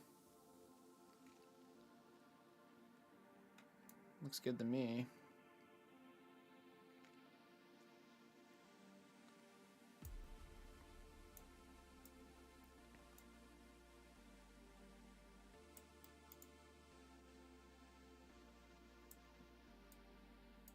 Looks good to me. Let's do this.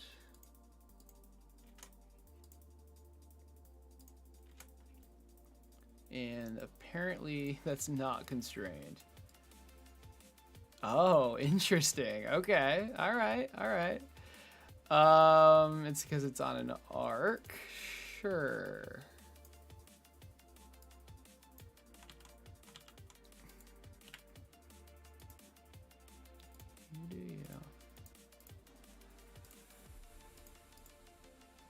All right.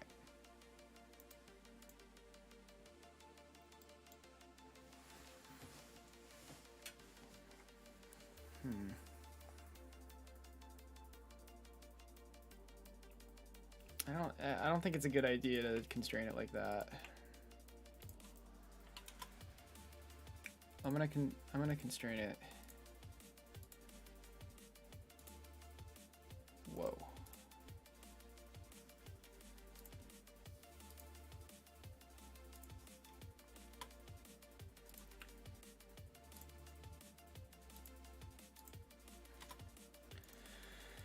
I'm gonna constrain it like that. All right. We've finally got our freaking holes.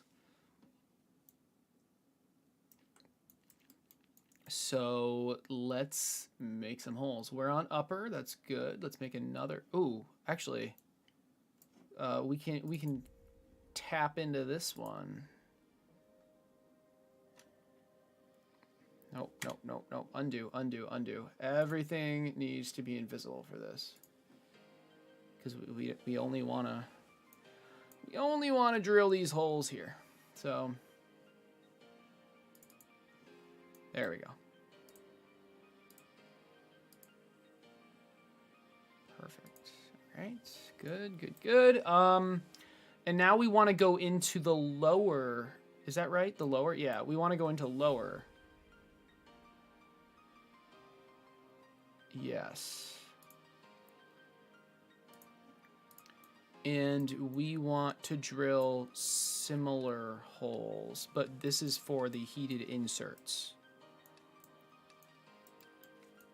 All right, so we're in lower now. Let's make some holes.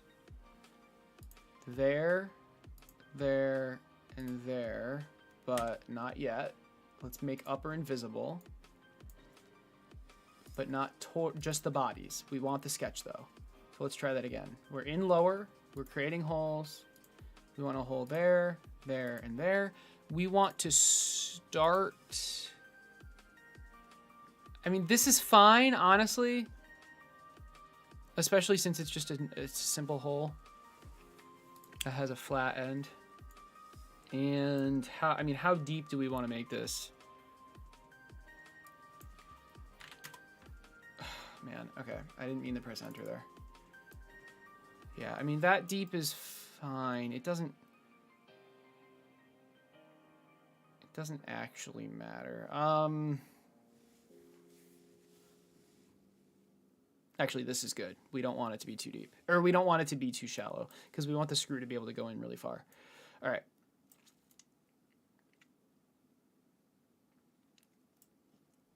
This is good. Okay.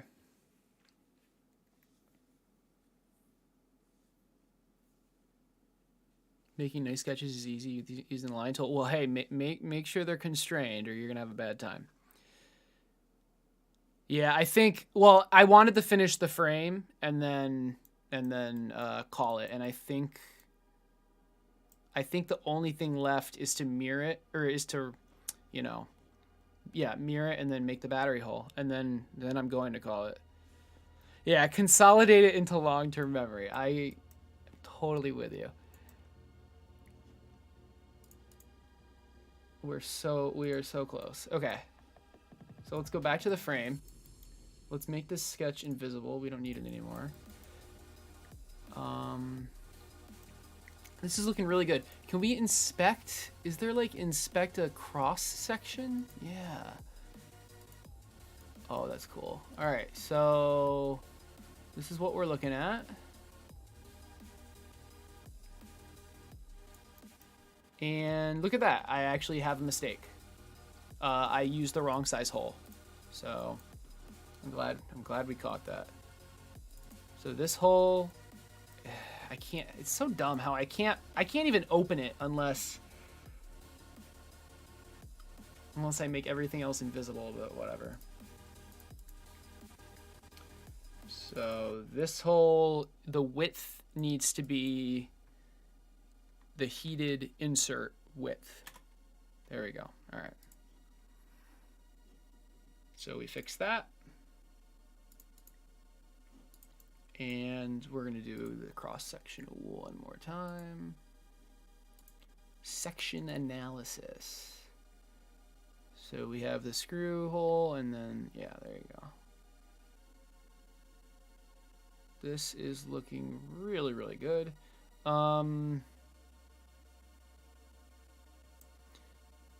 I think it is actually time to mirror this now. Oh, but first, well, yeah, let's mirror it. Let's do this first. I want to add a fillet. This is an upper. I just want to add a nice little fillet. What is this? Hold on. What does this go against? Like, what I mean is like, okay, so this is on top.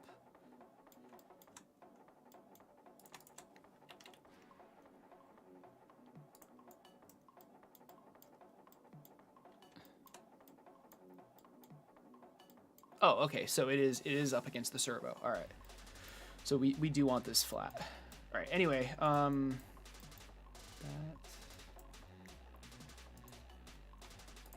So let's do a fillet. Oh, nice. Okay. I'm thinking 2, but I also wanted to, yeah, oh, that's really nice. I wanted to make, sorry. Okay. Yeah, a variable fillet. Yeah, yeah, exactly. Well, wait, actually, I'm not sure if we're thinking the same thing.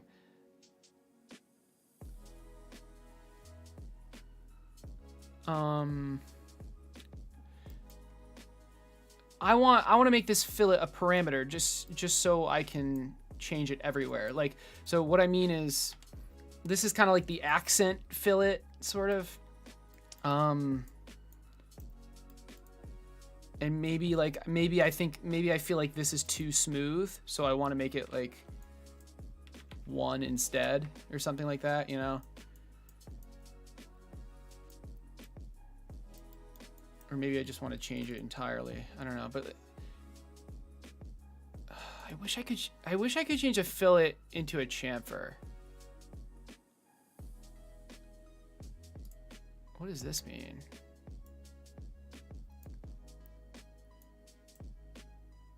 Chord length. Looks identical to me. I don't know.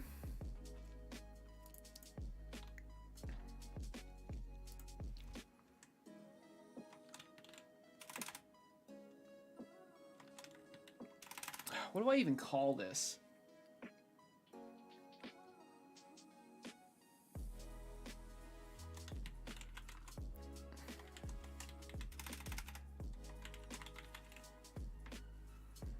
No, that's not what it is though. It's a fillet of all, like, I'm going like all of the top parts I want to round and make nice.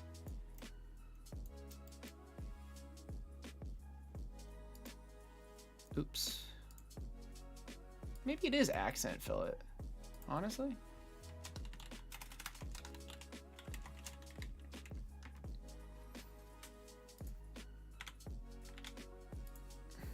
All right, so we've got an accent fillet value, which goes here. Nice. And it's also going to go in lower. This one.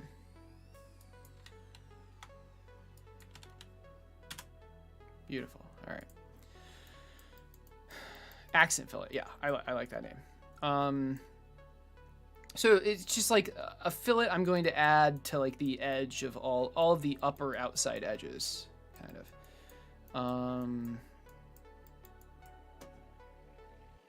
All right, let's go back to frame. We don't need the sketch. Are we ready to mirror? I think we are. I think we actually are. I don't think I'm missing anything. I guess, oh, okay. I guess we could round this. Let's go to upper.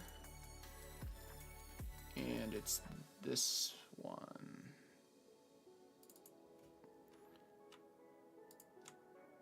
Yeah, I want it to be the exact same. Okay, and I think it's a little too much. It's better. Nice.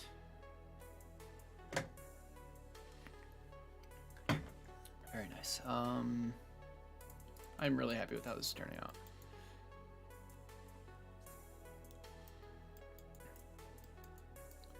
Let's do it. Let's do it. Let's mirror it and go to bed. Yes, chamfers are straight. Yeah, I know they're two different things. I'm saying I feel like I would like it if I could just replace a fillet with a chamfer, like in the same tool, but it's fine. I understand.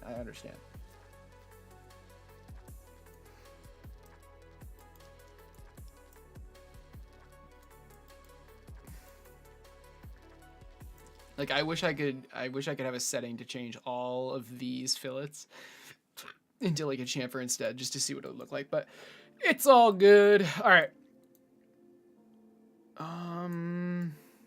Oh, I wish this kind of like stayed with the curve for a little longer.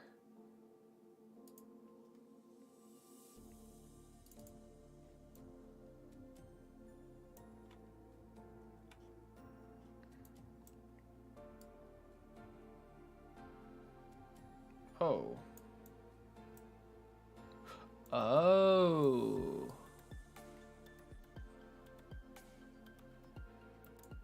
I guess it never was going to, yeah.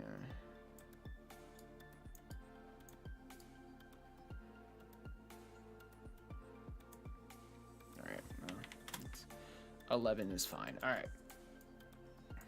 I honestly, I actually don't like how straight this is, but I'm not really sure how I would even change that. I mean, we can go into this. I mean, there's your issue. This straight line curves here and here. I mean, I guess there's not really a way to avoid that. I could embrace the curve even more.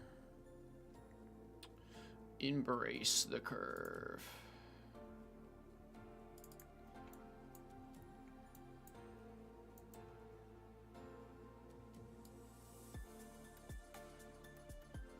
Oh, there is a tool! Let's go! You can do it! All right. I mean, it's not perfect, but like, it's kind of what I was asking for. Why is this multiple? Why is this fillet multiple? Okay, I don't. What's going on? What do you mean multiple? What does that mean? That should not be multiple.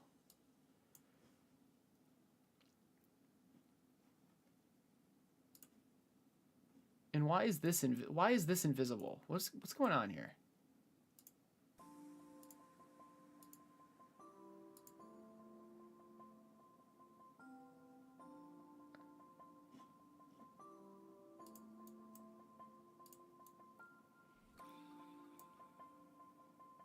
Okay, that's not correct. I must have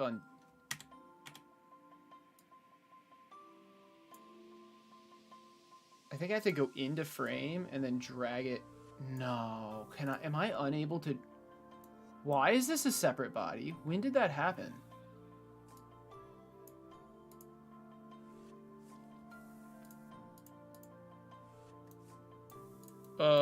What the hell? Oh.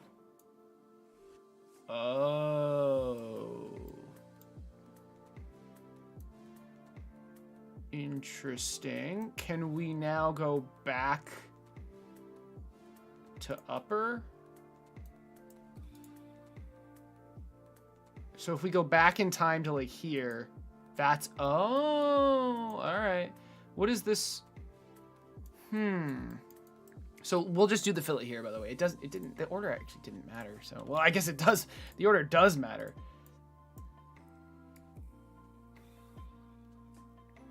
Okay, so as I said, we can't embrace the curve too much.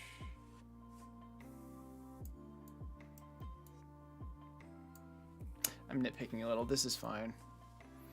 You're not even going to see that. Like, you don't even look into that.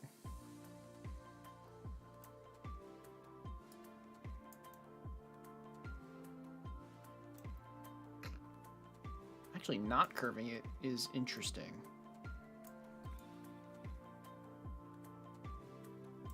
Why is this the way that it is? Hold on. Why doesn't this curve around like this? Like if we go...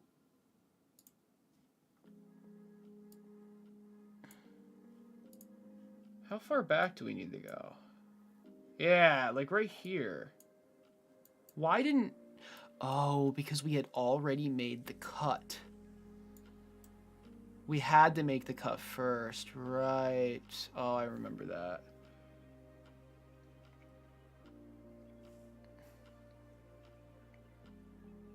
I remember that.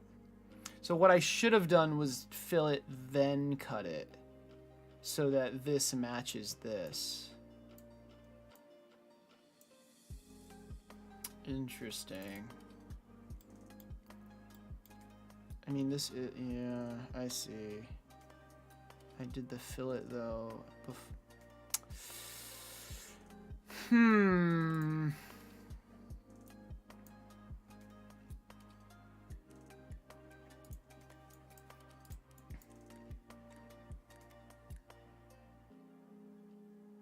Man, it was like way back here. Oh, wait, I actually don't know.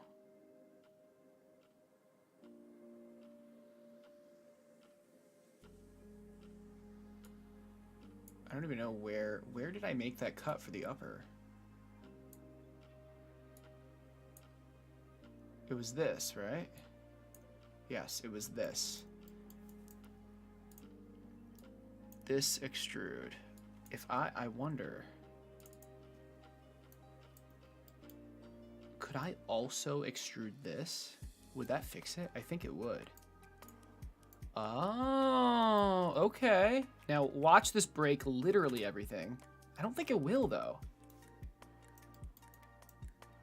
So now, well, nothing changed, right? Nothing changed. But what I want to do now is move this fillet. Sorry. This fillet and this one. I want to move these before that extrude. Is that possible? Yes. Okay, not for this one though, for some reason. Oops.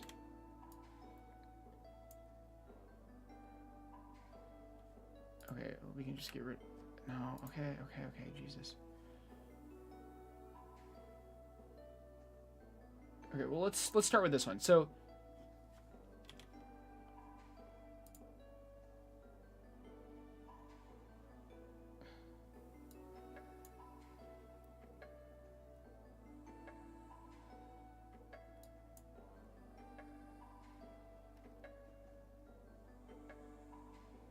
where's the lower body? There just is. Oh, this is the lower body. Okay, so what?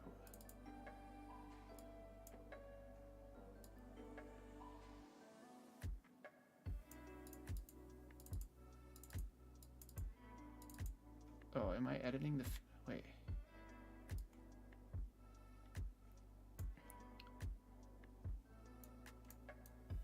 Okay, this makes sense so far.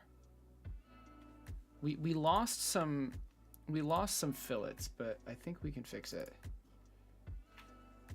Because I wanted this and this.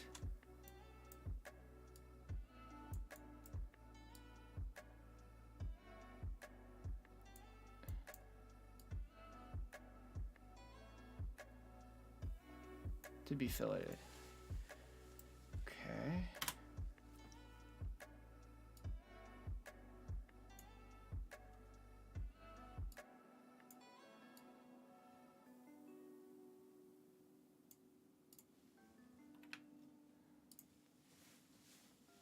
I'm not like I don't mind deleting the fillets. I really don't.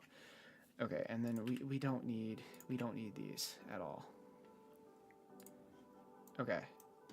Oh my god. What's the circle? I can just undo if I can't fix this, but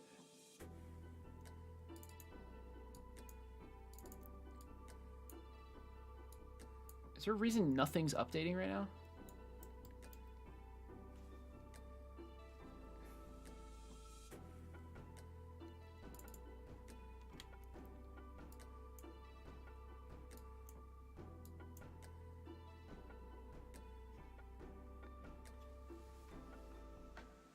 Okay, I'm gonna undo a couple of times. Hopefully the undo doesn't break. Good. I'm gonna go to where I moved those fillets. Yeah. Okay. All right, so we're back. We're back to normal, right? What I'm trying to do is move these fillets before I make this cut. Okay, so first off, it was this sketch, right? We don't need to reference these fillets at all. Okay, good. That's a good start. Okay.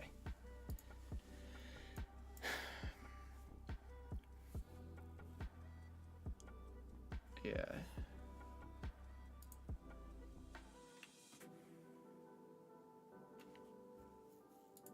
It says it's referenced by other stuff, though.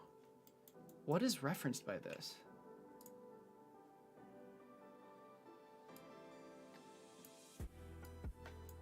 Oh, I guess not. All right.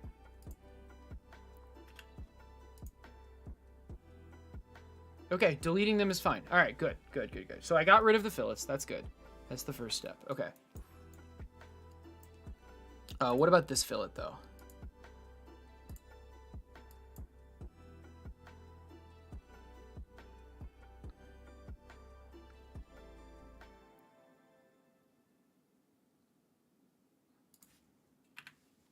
Okay, this is good. Now, I want to go back. So let's save it. I want to go back to here. Maybe even, yeah, one before that. Okay, good. I believe this is when I want to make the fillets. Oh, yeah, I guess even one before that, honestly.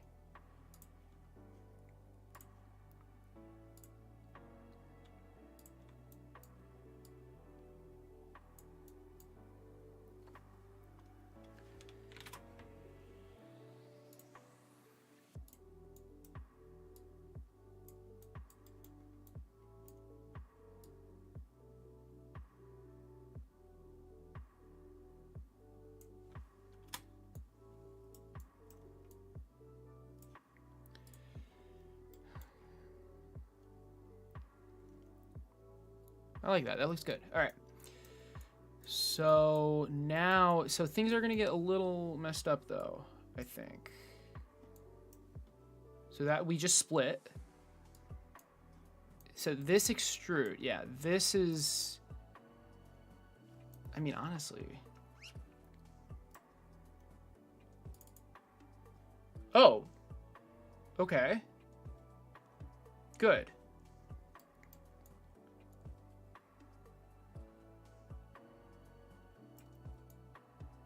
Yeah, I think I can. It's a shame that it's like this. I mean, I guess. Oh, okay. That's perfect. Wait, no, it's not. Oh, crap. Okay.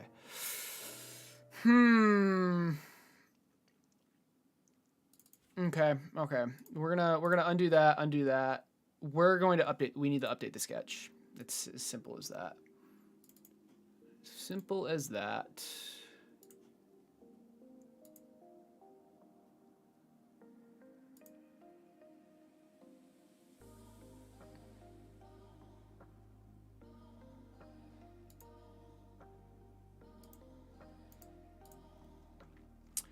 No way around it.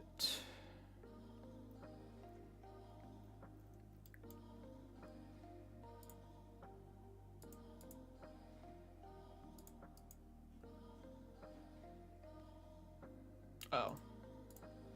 The distance doesn't matter.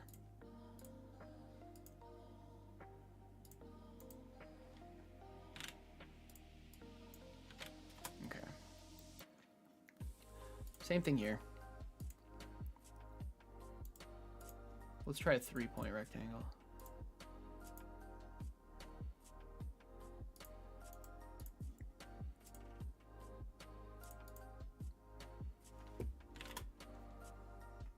Finish sketch. Nothing should change. And now we can go back to the frame and specifically update this extrude to include this. Okay. Again, in hindsight, that was obvious. Okay. And now everything else should be fine. Oh, that is so much better. All right. I'm really glad we did that. I am really glad we did that. Let's go to upper. And we want to, now I can actually add these fillets. Do I even want to add these fillets? I think so, yes. Good. And let's maybe 4, 8, 6. Perfect. That is so much better. I knew there was something off with that. All right. Whew, all right. All right. Now we just want this one as well. So that's going to be lower, and let's do it to this one.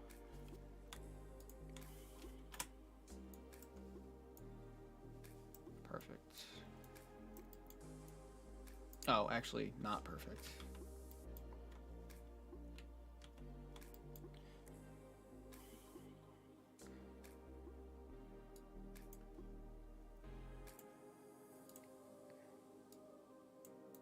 I'm not really sure what I want here, honestly.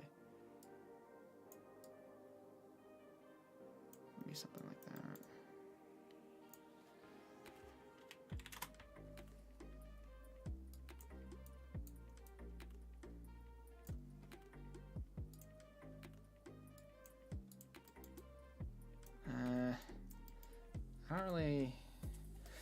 I don't think there's any way around this kind of awkward, like, overlap.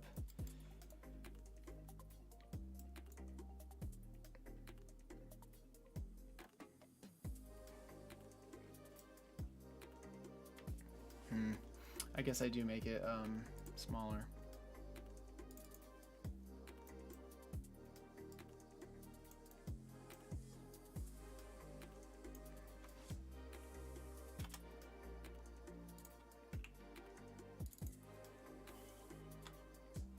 Yep, I will end up just doing that. Okay. That's fine. Yeah. Let's see. Are we ready to mirror it?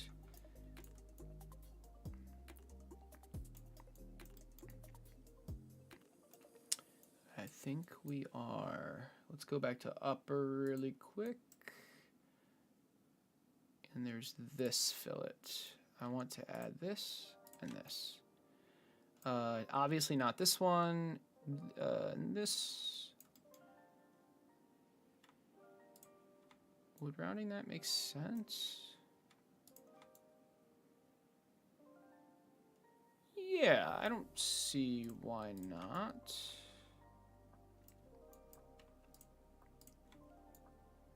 I don't see why not. I guess I could have just done the entire face.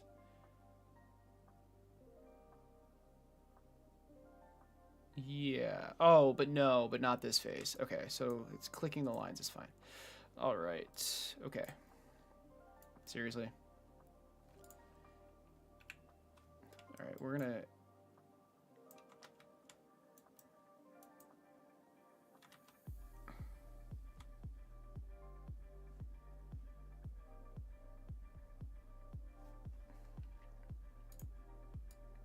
I think I need to switch the order.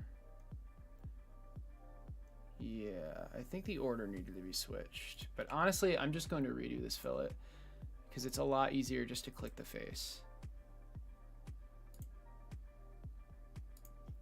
Like that. All right. And finally, oh no, not finally, that's it. That's the whole thing.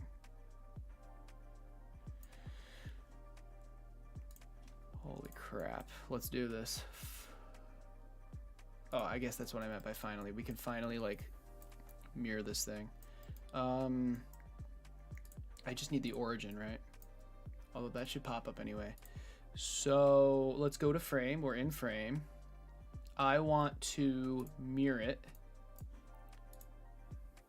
I guess it would be bodies, right? Bam, bam. I can't select. For some reason, I can't select anything else.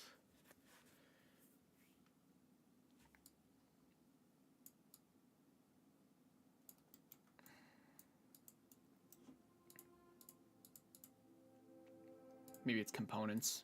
Yeah, it's components. Okay, that makes sense. And we want to mirror along that plane. Okay. Slight issue. Slight issue. This is creating, uh-oh.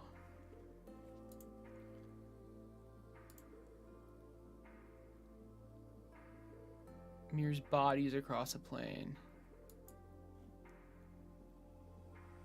Well, shit. I guess I want to do that, right?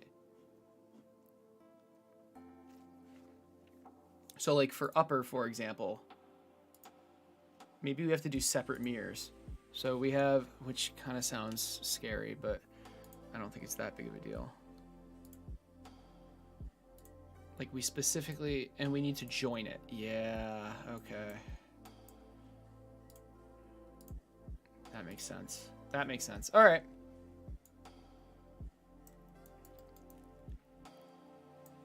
And then we mirror this across and we mirror these three over. Okay.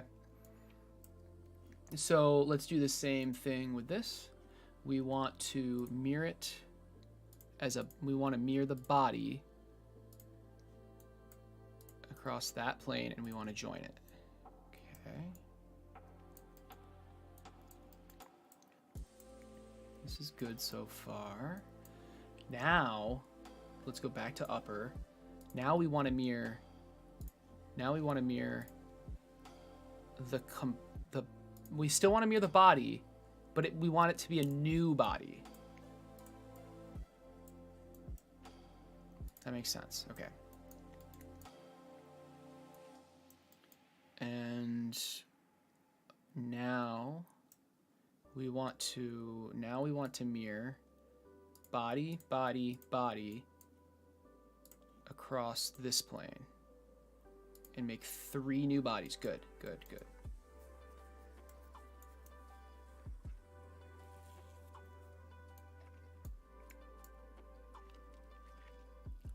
Okay. Now we want to go back to lower.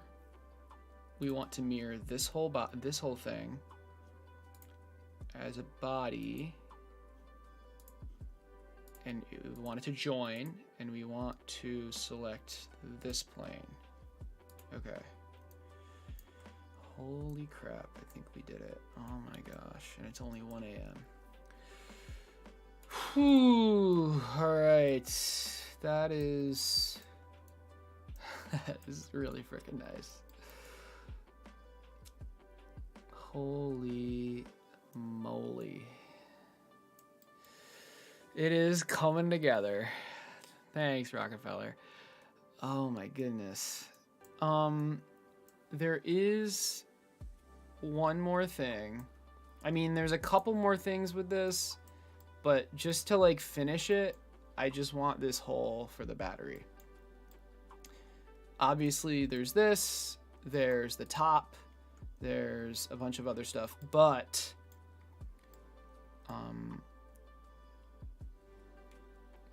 well, actually, yeah, I want to print this bottom part overnight. I really do, but at the same time, I'm definitely gonna change stuff, so maybe I don't. Yeah, let's not.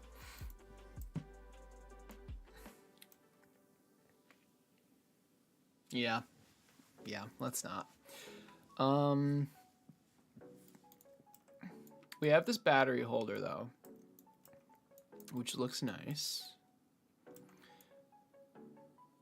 This is so cool. Holy shit. This is so much better than Blender. Oh my god.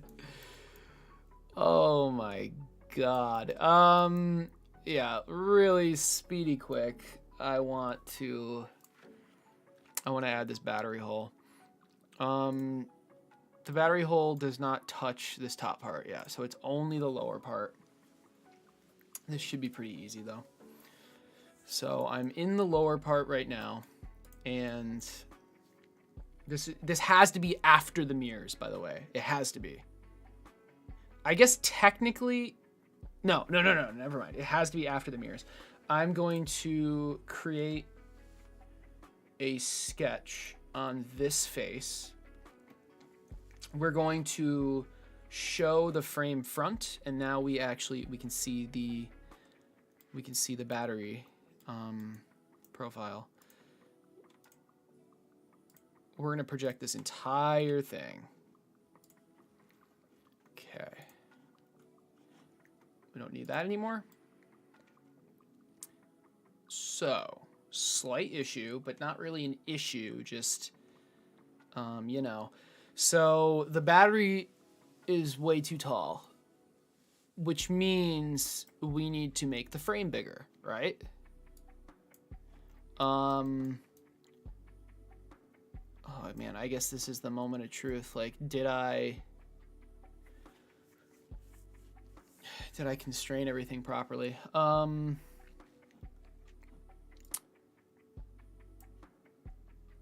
if we go to frame front,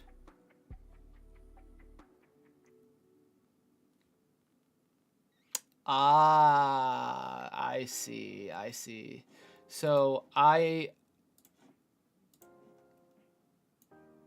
Yeah, I made the top half of the frame and the bottom half the same. Okay, so it ended up not having enough room for the battery. That's fine, though. What I should have had a line in here to differentiate, but that's okay. I think that's okay. So there's a couple ways I can try to fix this. The first way, I think I have to bump everything down.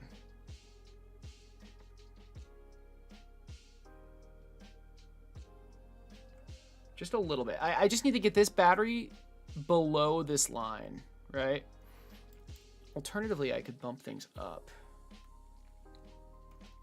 Like, what happens, for example,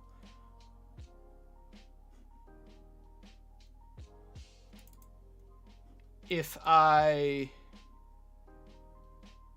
increase this value to like 12, right?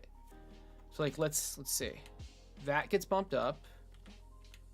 That's actually perfect.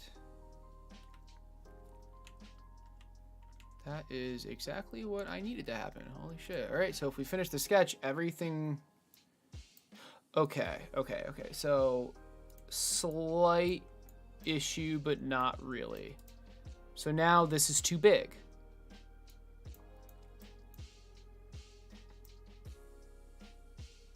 But that's okay, because all we need to do is change where we made this second plane.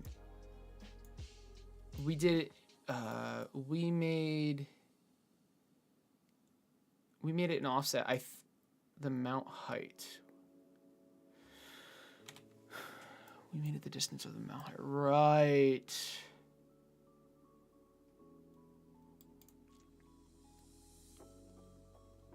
Oh, I see. Okay. So, all right. I see what happened. It's from here. How the hell did this fit in Blender? What the heck? Oh, this bump. Okay. Are we going to still have this bump? Yeah, are we going to still have that bump? That's what's messing everything up. Interesting. I'm not sure.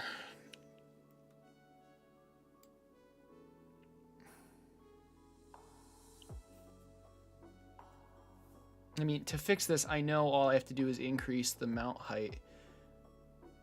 But I'm wondering if I even need this.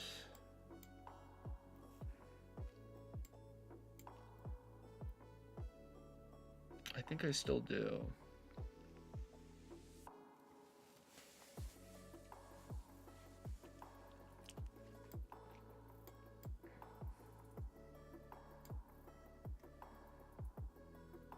Okay.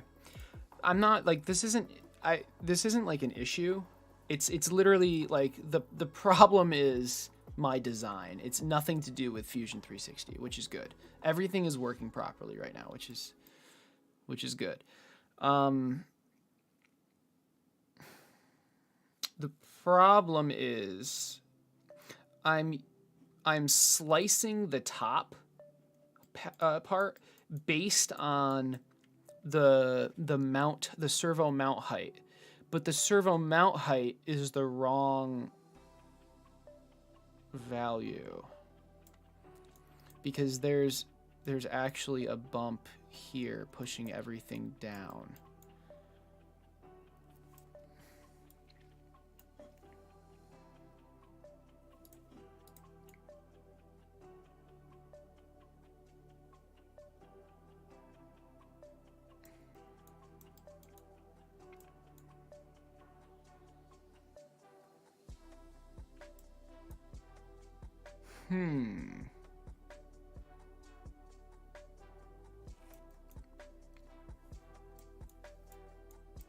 So really, this thing is just like higher up, basically.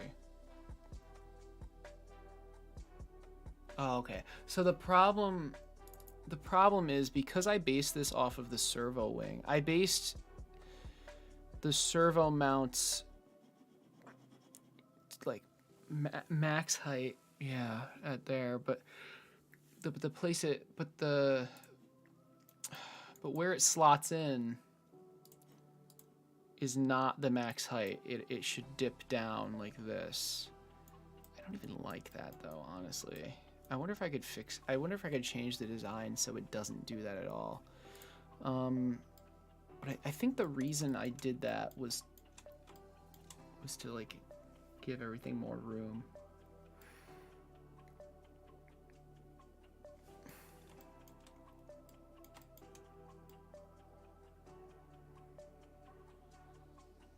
Yeah, it would be harder to center things if I didn't do something like that. All right, so I guess the question is, how do I fix this?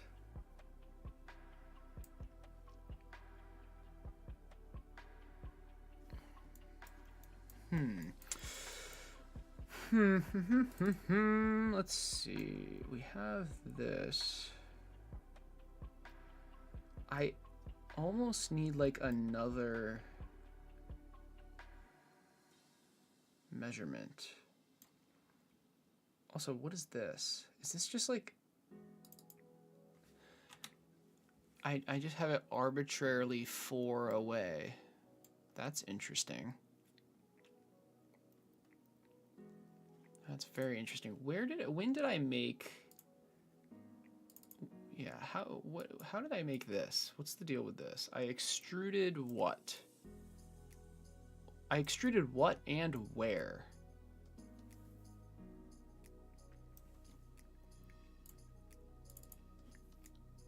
Okay, so I just extruded from the sketch and I pushed it down. Okay. So I actually want to go... I don't want to go down to there. Ah, I know how to fix this. All right. So I'm going to make a parameter called servo mount. There's thickness, there's height, there's fillet, and then there's the... It's like bump offset or bump height.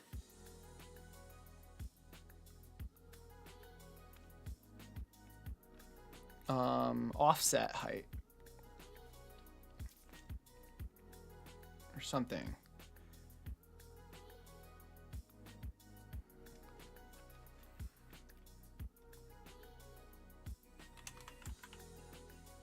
I'm gonna call it the bump height. And this is going to be, where did my caliper go? Oh, here it is. Move the battery lower. I can't do that. Hey Seth, what's up, dude? So currently the bump height is, it's about 5. In fact, it's exactly 5. So let's just set it to that for now. And all right, we're going to edit this sketch.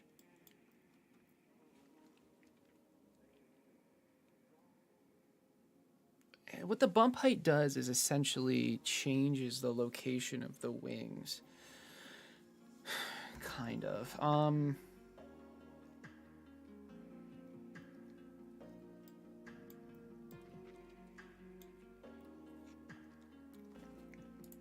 think this is what I'm gonna do.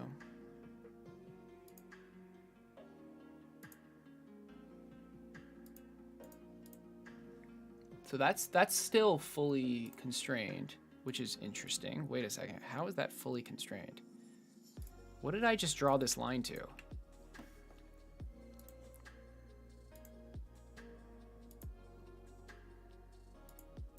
There we go. Okay, that's what I expected.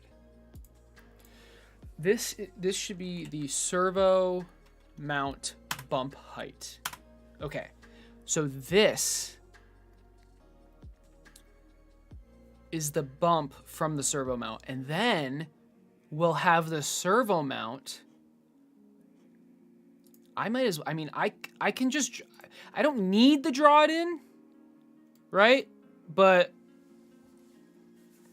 no, it's fine. It's fine. We don't need the draw it in. I do.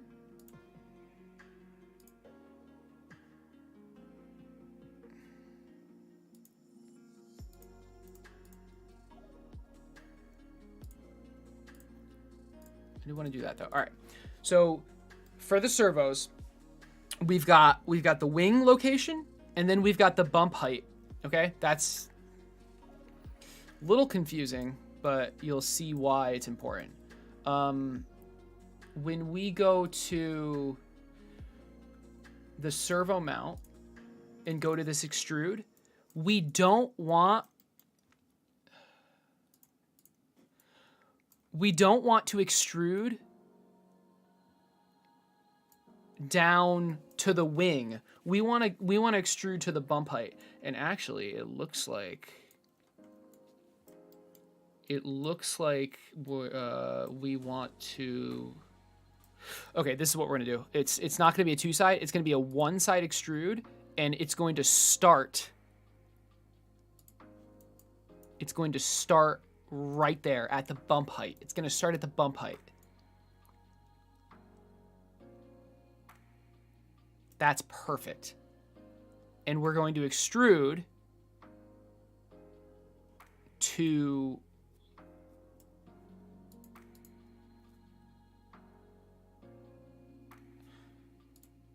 a distance. We're going to extrude a distance, and that distance is going to be the servo mount height.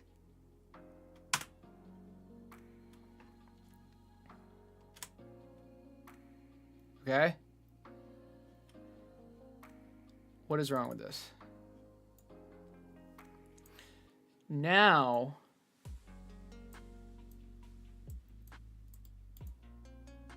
we have an issue. Where...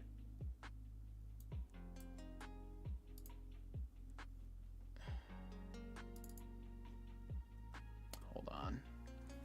This should... I mean, there's some intersection, but, like, I don't care about that. What's the issue here? Oh, it's when we were making this hole. Okay, that's fair. Yeah, that's fair. So it just needs to be one side, right? Okay, okay. Anyway, we still have an issue. So that didn't fix it completely, but that did fix the servo mount issue. Now, all we need to do is figure out how to fix this part.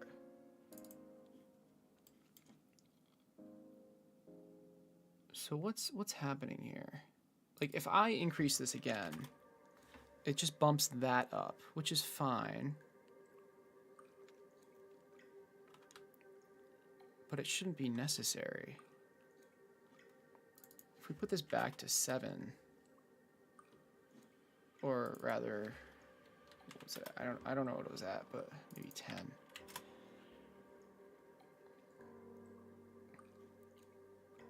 Where is this plane? Like, where? Okay, so where is this plane that cuts this? Like, how is that being made, right? It's it shouldn't be mount height. It should be the servo mount height plus the servo bump height. That's where the plane should be. There you go. Perfect. And look at that, the battery fits now. All right. And now, I mean, I think this is a little too short. So let's just make it taller.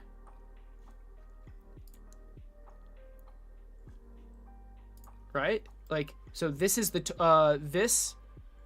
total height of it. So if we go into the sketch and change this to like 13, it bumps it up. That's really cool. Look at that. All right.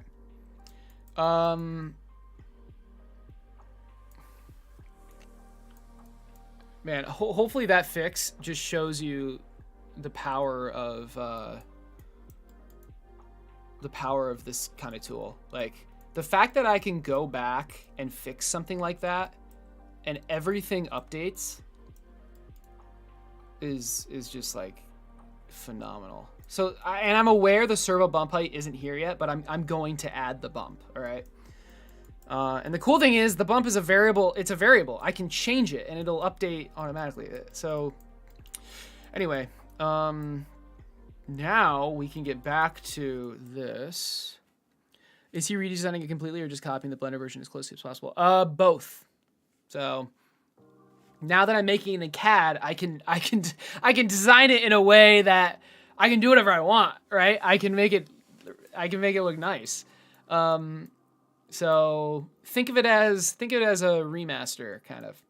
I guess it's a redesign. Like, do you know how many things I'd change if it wasn't insanely annoying to change in this Blender? Like, so anyway, so that's great. I mean, we were able to fix that perfectly.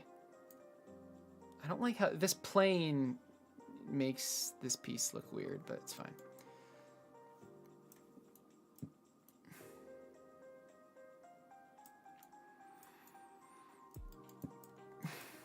All right, let's continue. So we're going to go to the lower and let's open this. We should be naming our sketches, by the way. I will do that.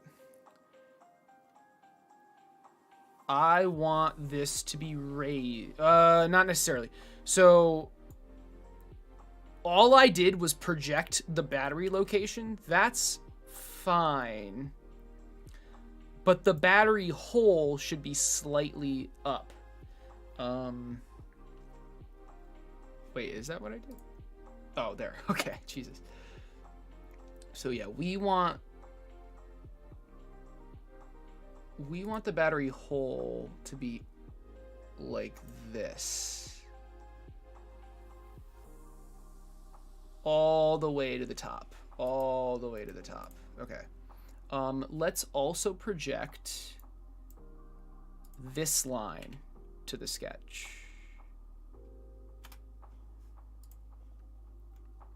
And now we want to make this and this collinear. Perfect. Okay. This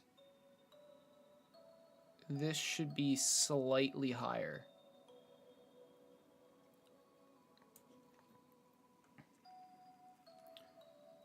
So what we're doing, I want this dimension. Let's just set it to that right now. And then we have this dimension, right? That's going to be driven. That's fine. I want this so this is the battery hole, right? Ignore the projected thing for a second. It's hard to display, but like this square that I just made is going to be the battery hole. And I want the battery hole to be slightly above where the final resting spot of the battery is. So it kind of, you like shove the battery in and it like drops down. But the battery hole should always be slightly bigger than the battery. The battery is this size, right? I can't actually like edit that dimension, but if we go to our parameters, we should have battery height, which is 25.5. This is 25.5. So yeah, so this dimension is going to be this plus 2. How about that? All right. Perfect. Okay. Obviously that's not good. This should be collinear. This should be collinear. It's over constrained. Oh, are we done? Oh, we're done. Okay, great. So now we can actually finish this sketch. So it's fully constrained. You have that red lock. I think that's red. Can't really tell. I'm colorblind. Now in lower, we're going to, this is after we're mirroring everything. We're going to extrude this. It's a little hard to select this, and this. This is the battery hole. This is how we shove the battery into it. And we're just gonna go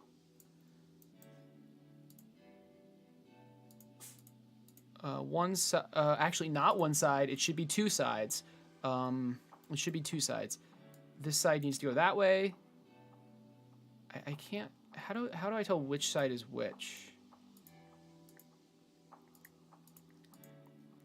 Not really sure. Let's do all. Nope, that was the wrong one. Distance. All. There we go. And then this one needs to stop.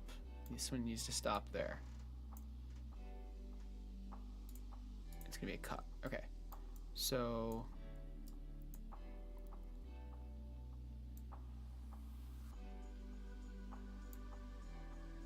I don't know what just happened.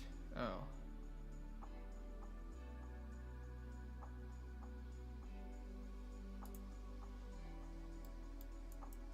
I'm a little confused why we're not cutting this body.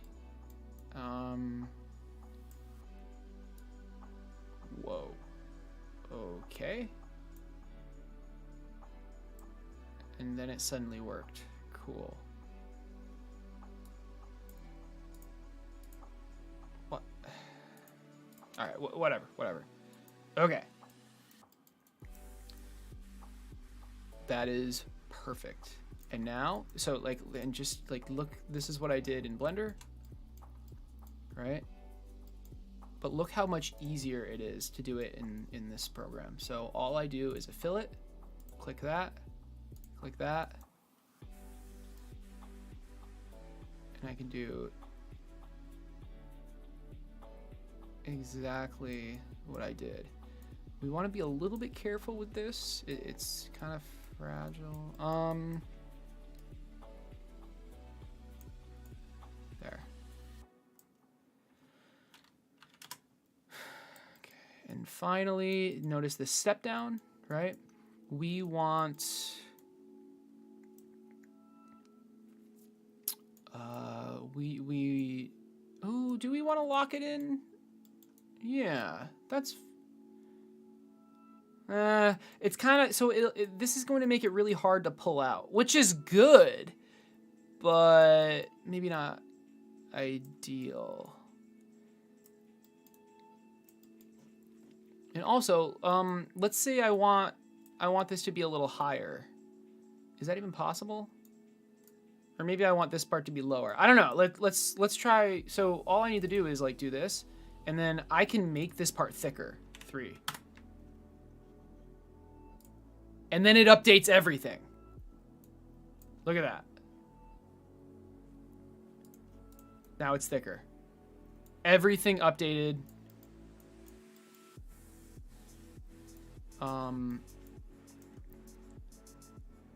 But the reason I wanted to do that was because I wanted more room. That's not the right sketch. Here. I wanted more room for this.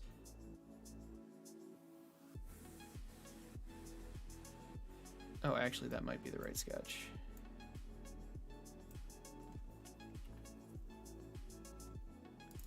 I want to, yeah. So I increase that to 3.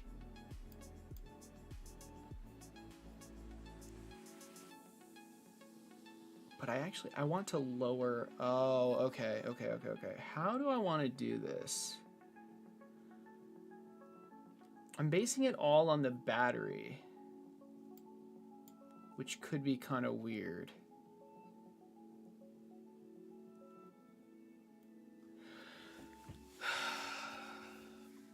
Shouldn't I be basing it? Well, the battery is on the origin, so that doesn't really matter.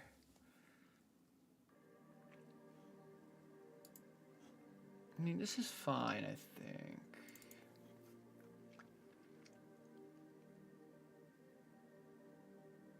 I guess I could...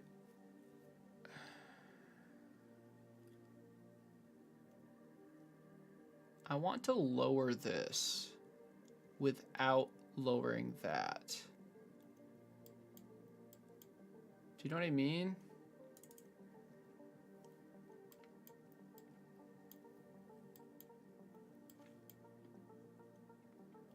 I want to lower this, but I want to keep this at the same distance. Well, I guess I would delete this and instead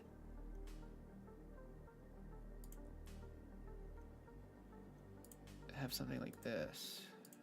That's over constrained.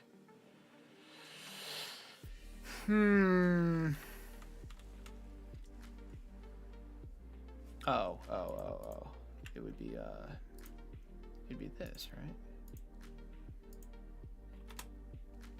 So now I believe if I lower this, everything shifts up, but not everything. I think my issue now is that the battery itself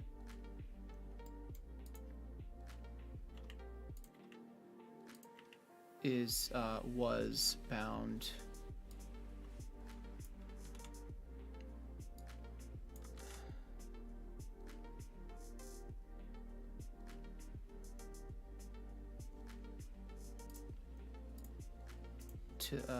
to the origin. What if I do that?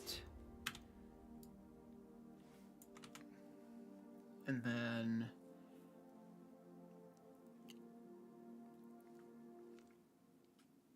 I just want it to match up with the center point. I don't want it to actually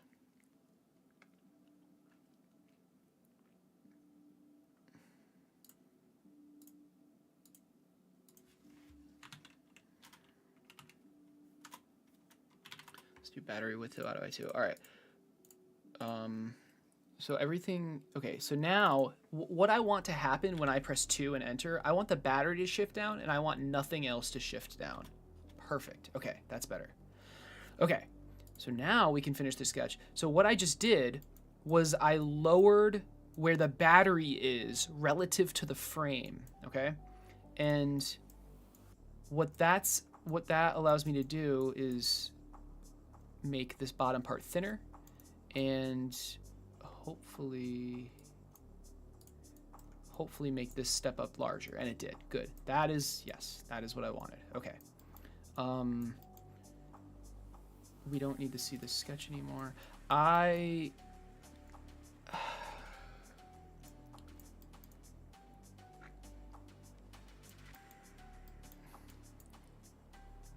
think now the last thing I want to do is add a chamfer. Let's go to lower again. I don't know how this is going to look though. Oh, that's great.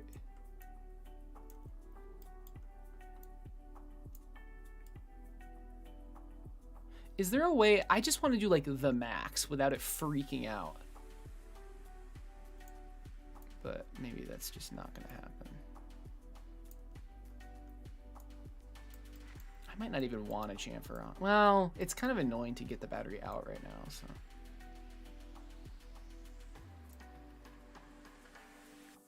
Okay. There you go. That's perfect. And we're done with the frame. We are actually done with the frame. Holy crap. That is so nice.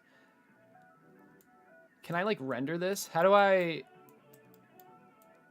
Now what do I do? What's the next step?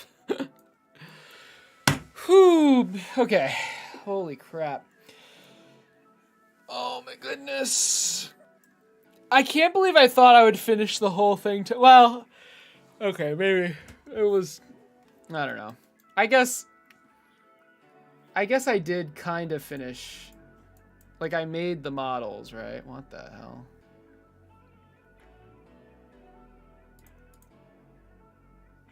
What is happening here? Do I still have, like, a section analysis going on? What happened there? Oh, I guess my Cox's sketch is messed up. Coxus front. I'm a little confused.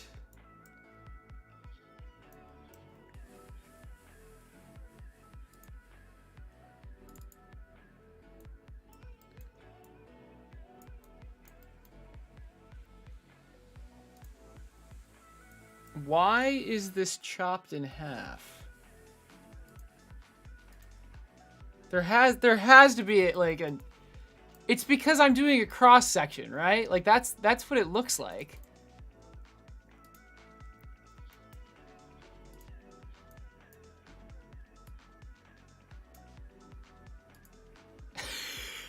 Okay. Anyway, so we managed to do the block out of the coxa, femur, and tibia. And we finished the frame. I'm not going to print it yet because I'm sure there's something else that I'm just not remembering, right? But I mean, guys, this is like there's that thing, but that's its own piece. Yeah, this is fantastic. We just remade this in CAD.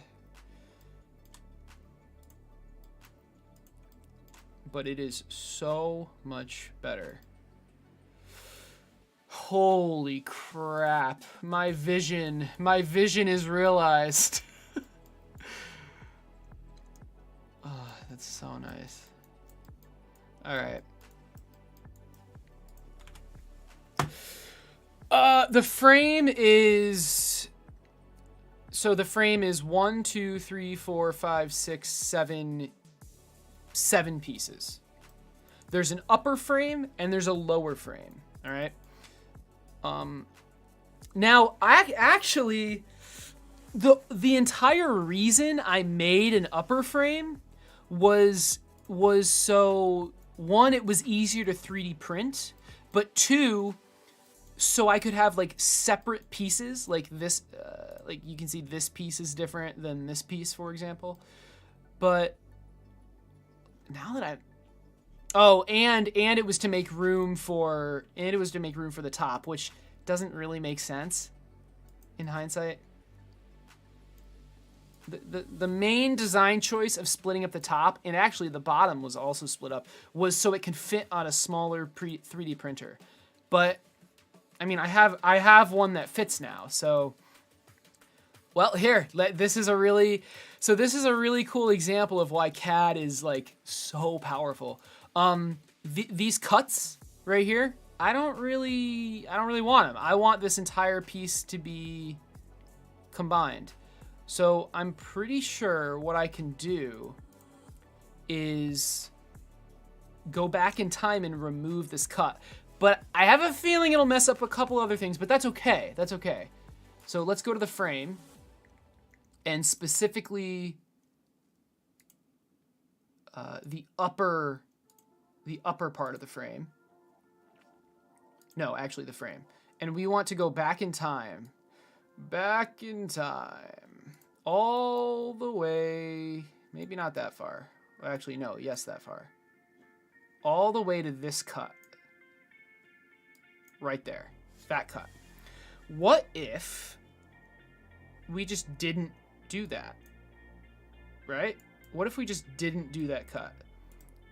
Can we suppress it?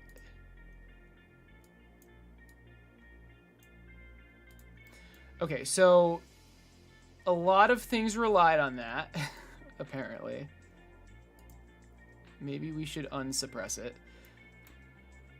I'm a little scared to delete it because I know for a fact a lot of, like, so basically it's just these fillets, right? These fillets relied on that, but let's just see. Oh, damn. Okay. That almost worked perfectly. Just deleting it. But there's a couple things. I'm not going to do this right now because it's not important, but Yeah, there's a couple issues, but okay, so you can see it's almost very powerful. No, it is very powerful. I would just have to fix those things that, so like these fillets, for example, they literally just couldn't exist without this cut, right? Something, it was weird though. I don't know why this is yellow.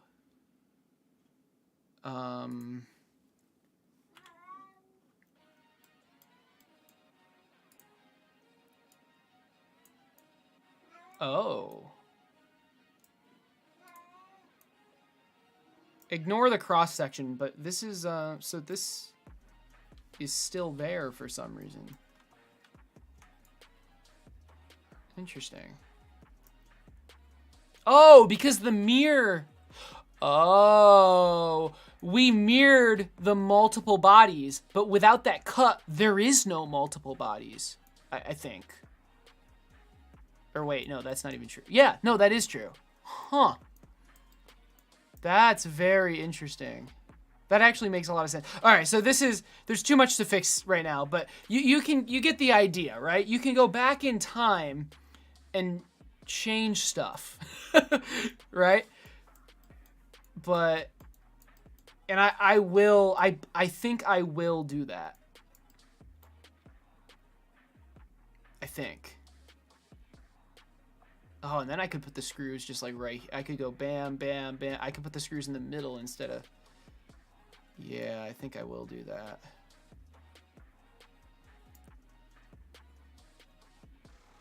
We'll see.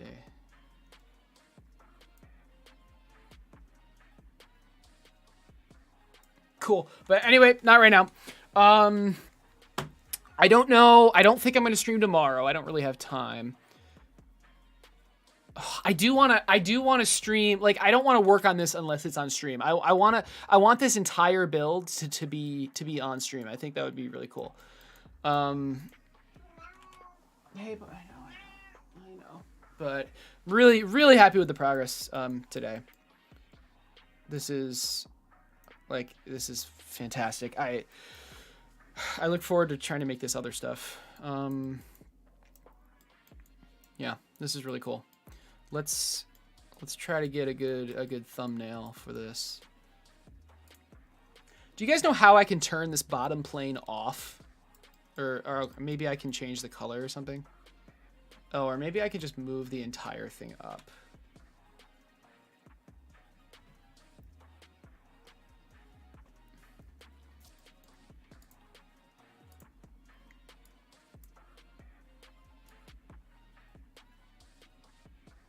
Yes, of course. My cross-section analysis is doing a lot of work there.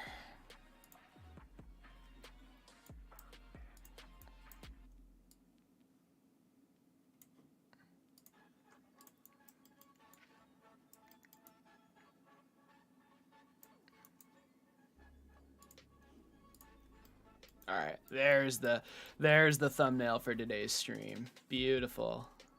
Beautiful. All right, guys. I hope you guys have a good rest of your night or day or morning. I will read comments and then I will leave.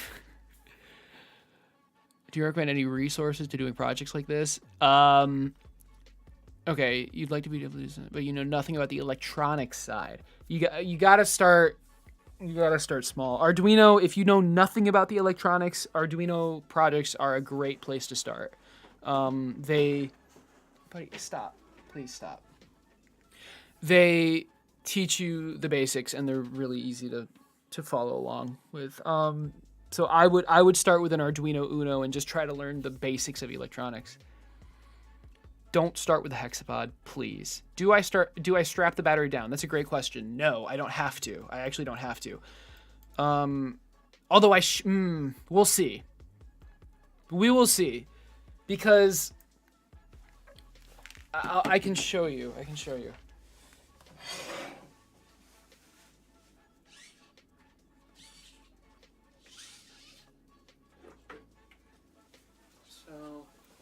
Like, I've already made this in real life. The battery... It kind of slots in and gets...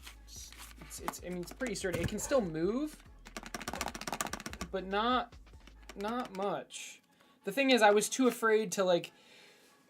I was too afraid to make the battery hole, like, tighter, because if it was too tight, I'd have to reprint the entire frame. Although I could have just done a test print. But anyway, yeah, so it slots in like that. And then that step down is where it like kind of gets locked in. I added the chamfer though, so it's easier to pull out. Obviously you saw me do it, but yeah, so it does move around a little bit. But it does not need to be strapped in. So I guess it would be nice.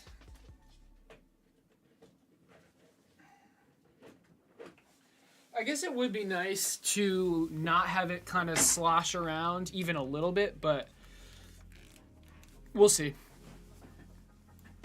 Oh, you know what? I forgot. Really quick.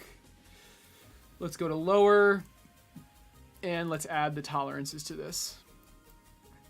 So we're going to go that face, or hold on. We're going to go press pull, that face, that face, that face. Is that it? That face. Can I even click? Can I even do it to that face? Apparently it's not really letting me. The distance is going to be the tolerance for the piece fit. And it's going to be negative. There we go. Okay. And I think that's all. I don't think I need to do it on the actual fillets because those... Well, let's see if those move as well. Yeah, those move as well. So there you go. Now there's a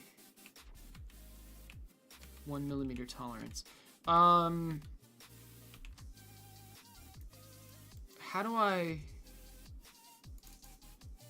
add this face though? Do I just not? Oh, this needs to be added before the chamfer. Okay.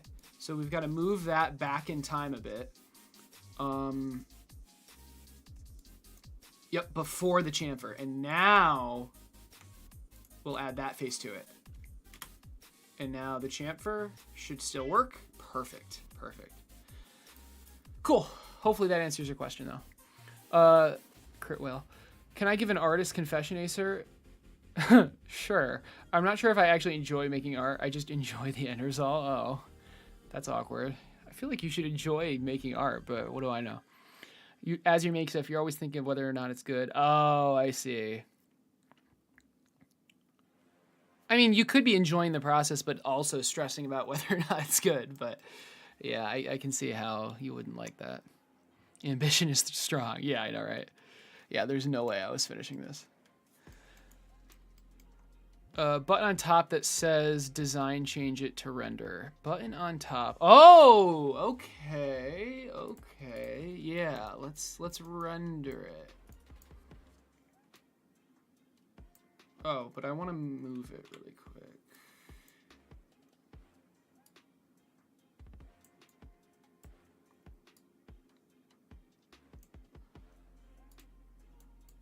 Although, does that mess everything up? Not really. No, it does. Let's not move it. Let's keep everything in the center. This plane is just really annoying, but okay. Button on top says design. Change it to render.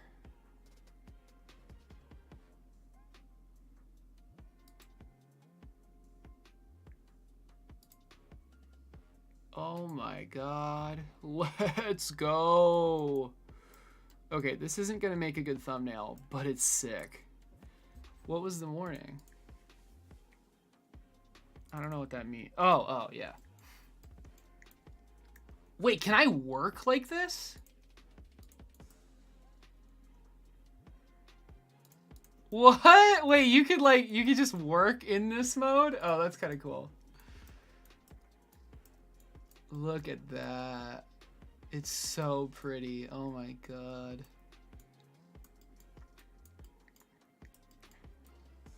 It's gonna look so good in real life. What the hell? Color wheel? Okay. I could.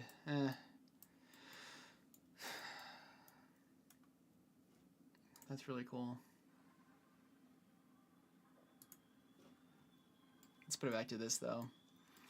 Do you know how to make the grid like not show? Oh. Never mind.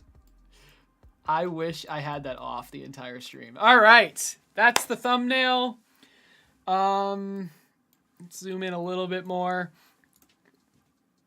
Yeah, that's the thumbnail. I'm gonna pull it right from the video.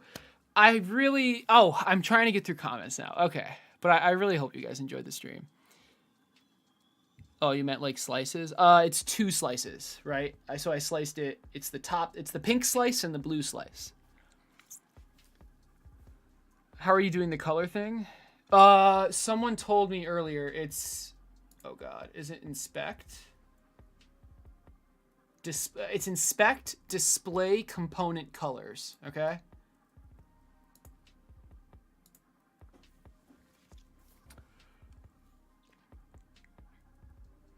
Hydraulic version. Hydraulics don't feel like a good solution to this. Unless each leg had their own pump. If all the legs share a pump, it's really easy for, I don't know, to lose pressure and it just not to work. If each leg had its own pump though, I could see how hydraulics could work. But yeah, I'm gonna stick with servos for now. Maybe if I'm trying to carry my own weight, but yeah, you won't be starting with a Hexapod. All right, that's good. Something with 2 motors. How about I think an arm with 3 motors could be a good starting project, but or even just a car or something. All right. Anyway, I hope you guys have a good night. I hope you enjoyed the stream. I'll see you guys later. Not tomorrow though. I don't think I'm gonna stream tomorrow. Maybe Tuesday. We'll see. Glad you could catch it live. I'm really looking forward to seeing this project progress. Thanks, Salina. Yeah, me too. Me too. All right, guys. Have a good night. Yeah, thanks, Seth. Yeah, sweet dreams.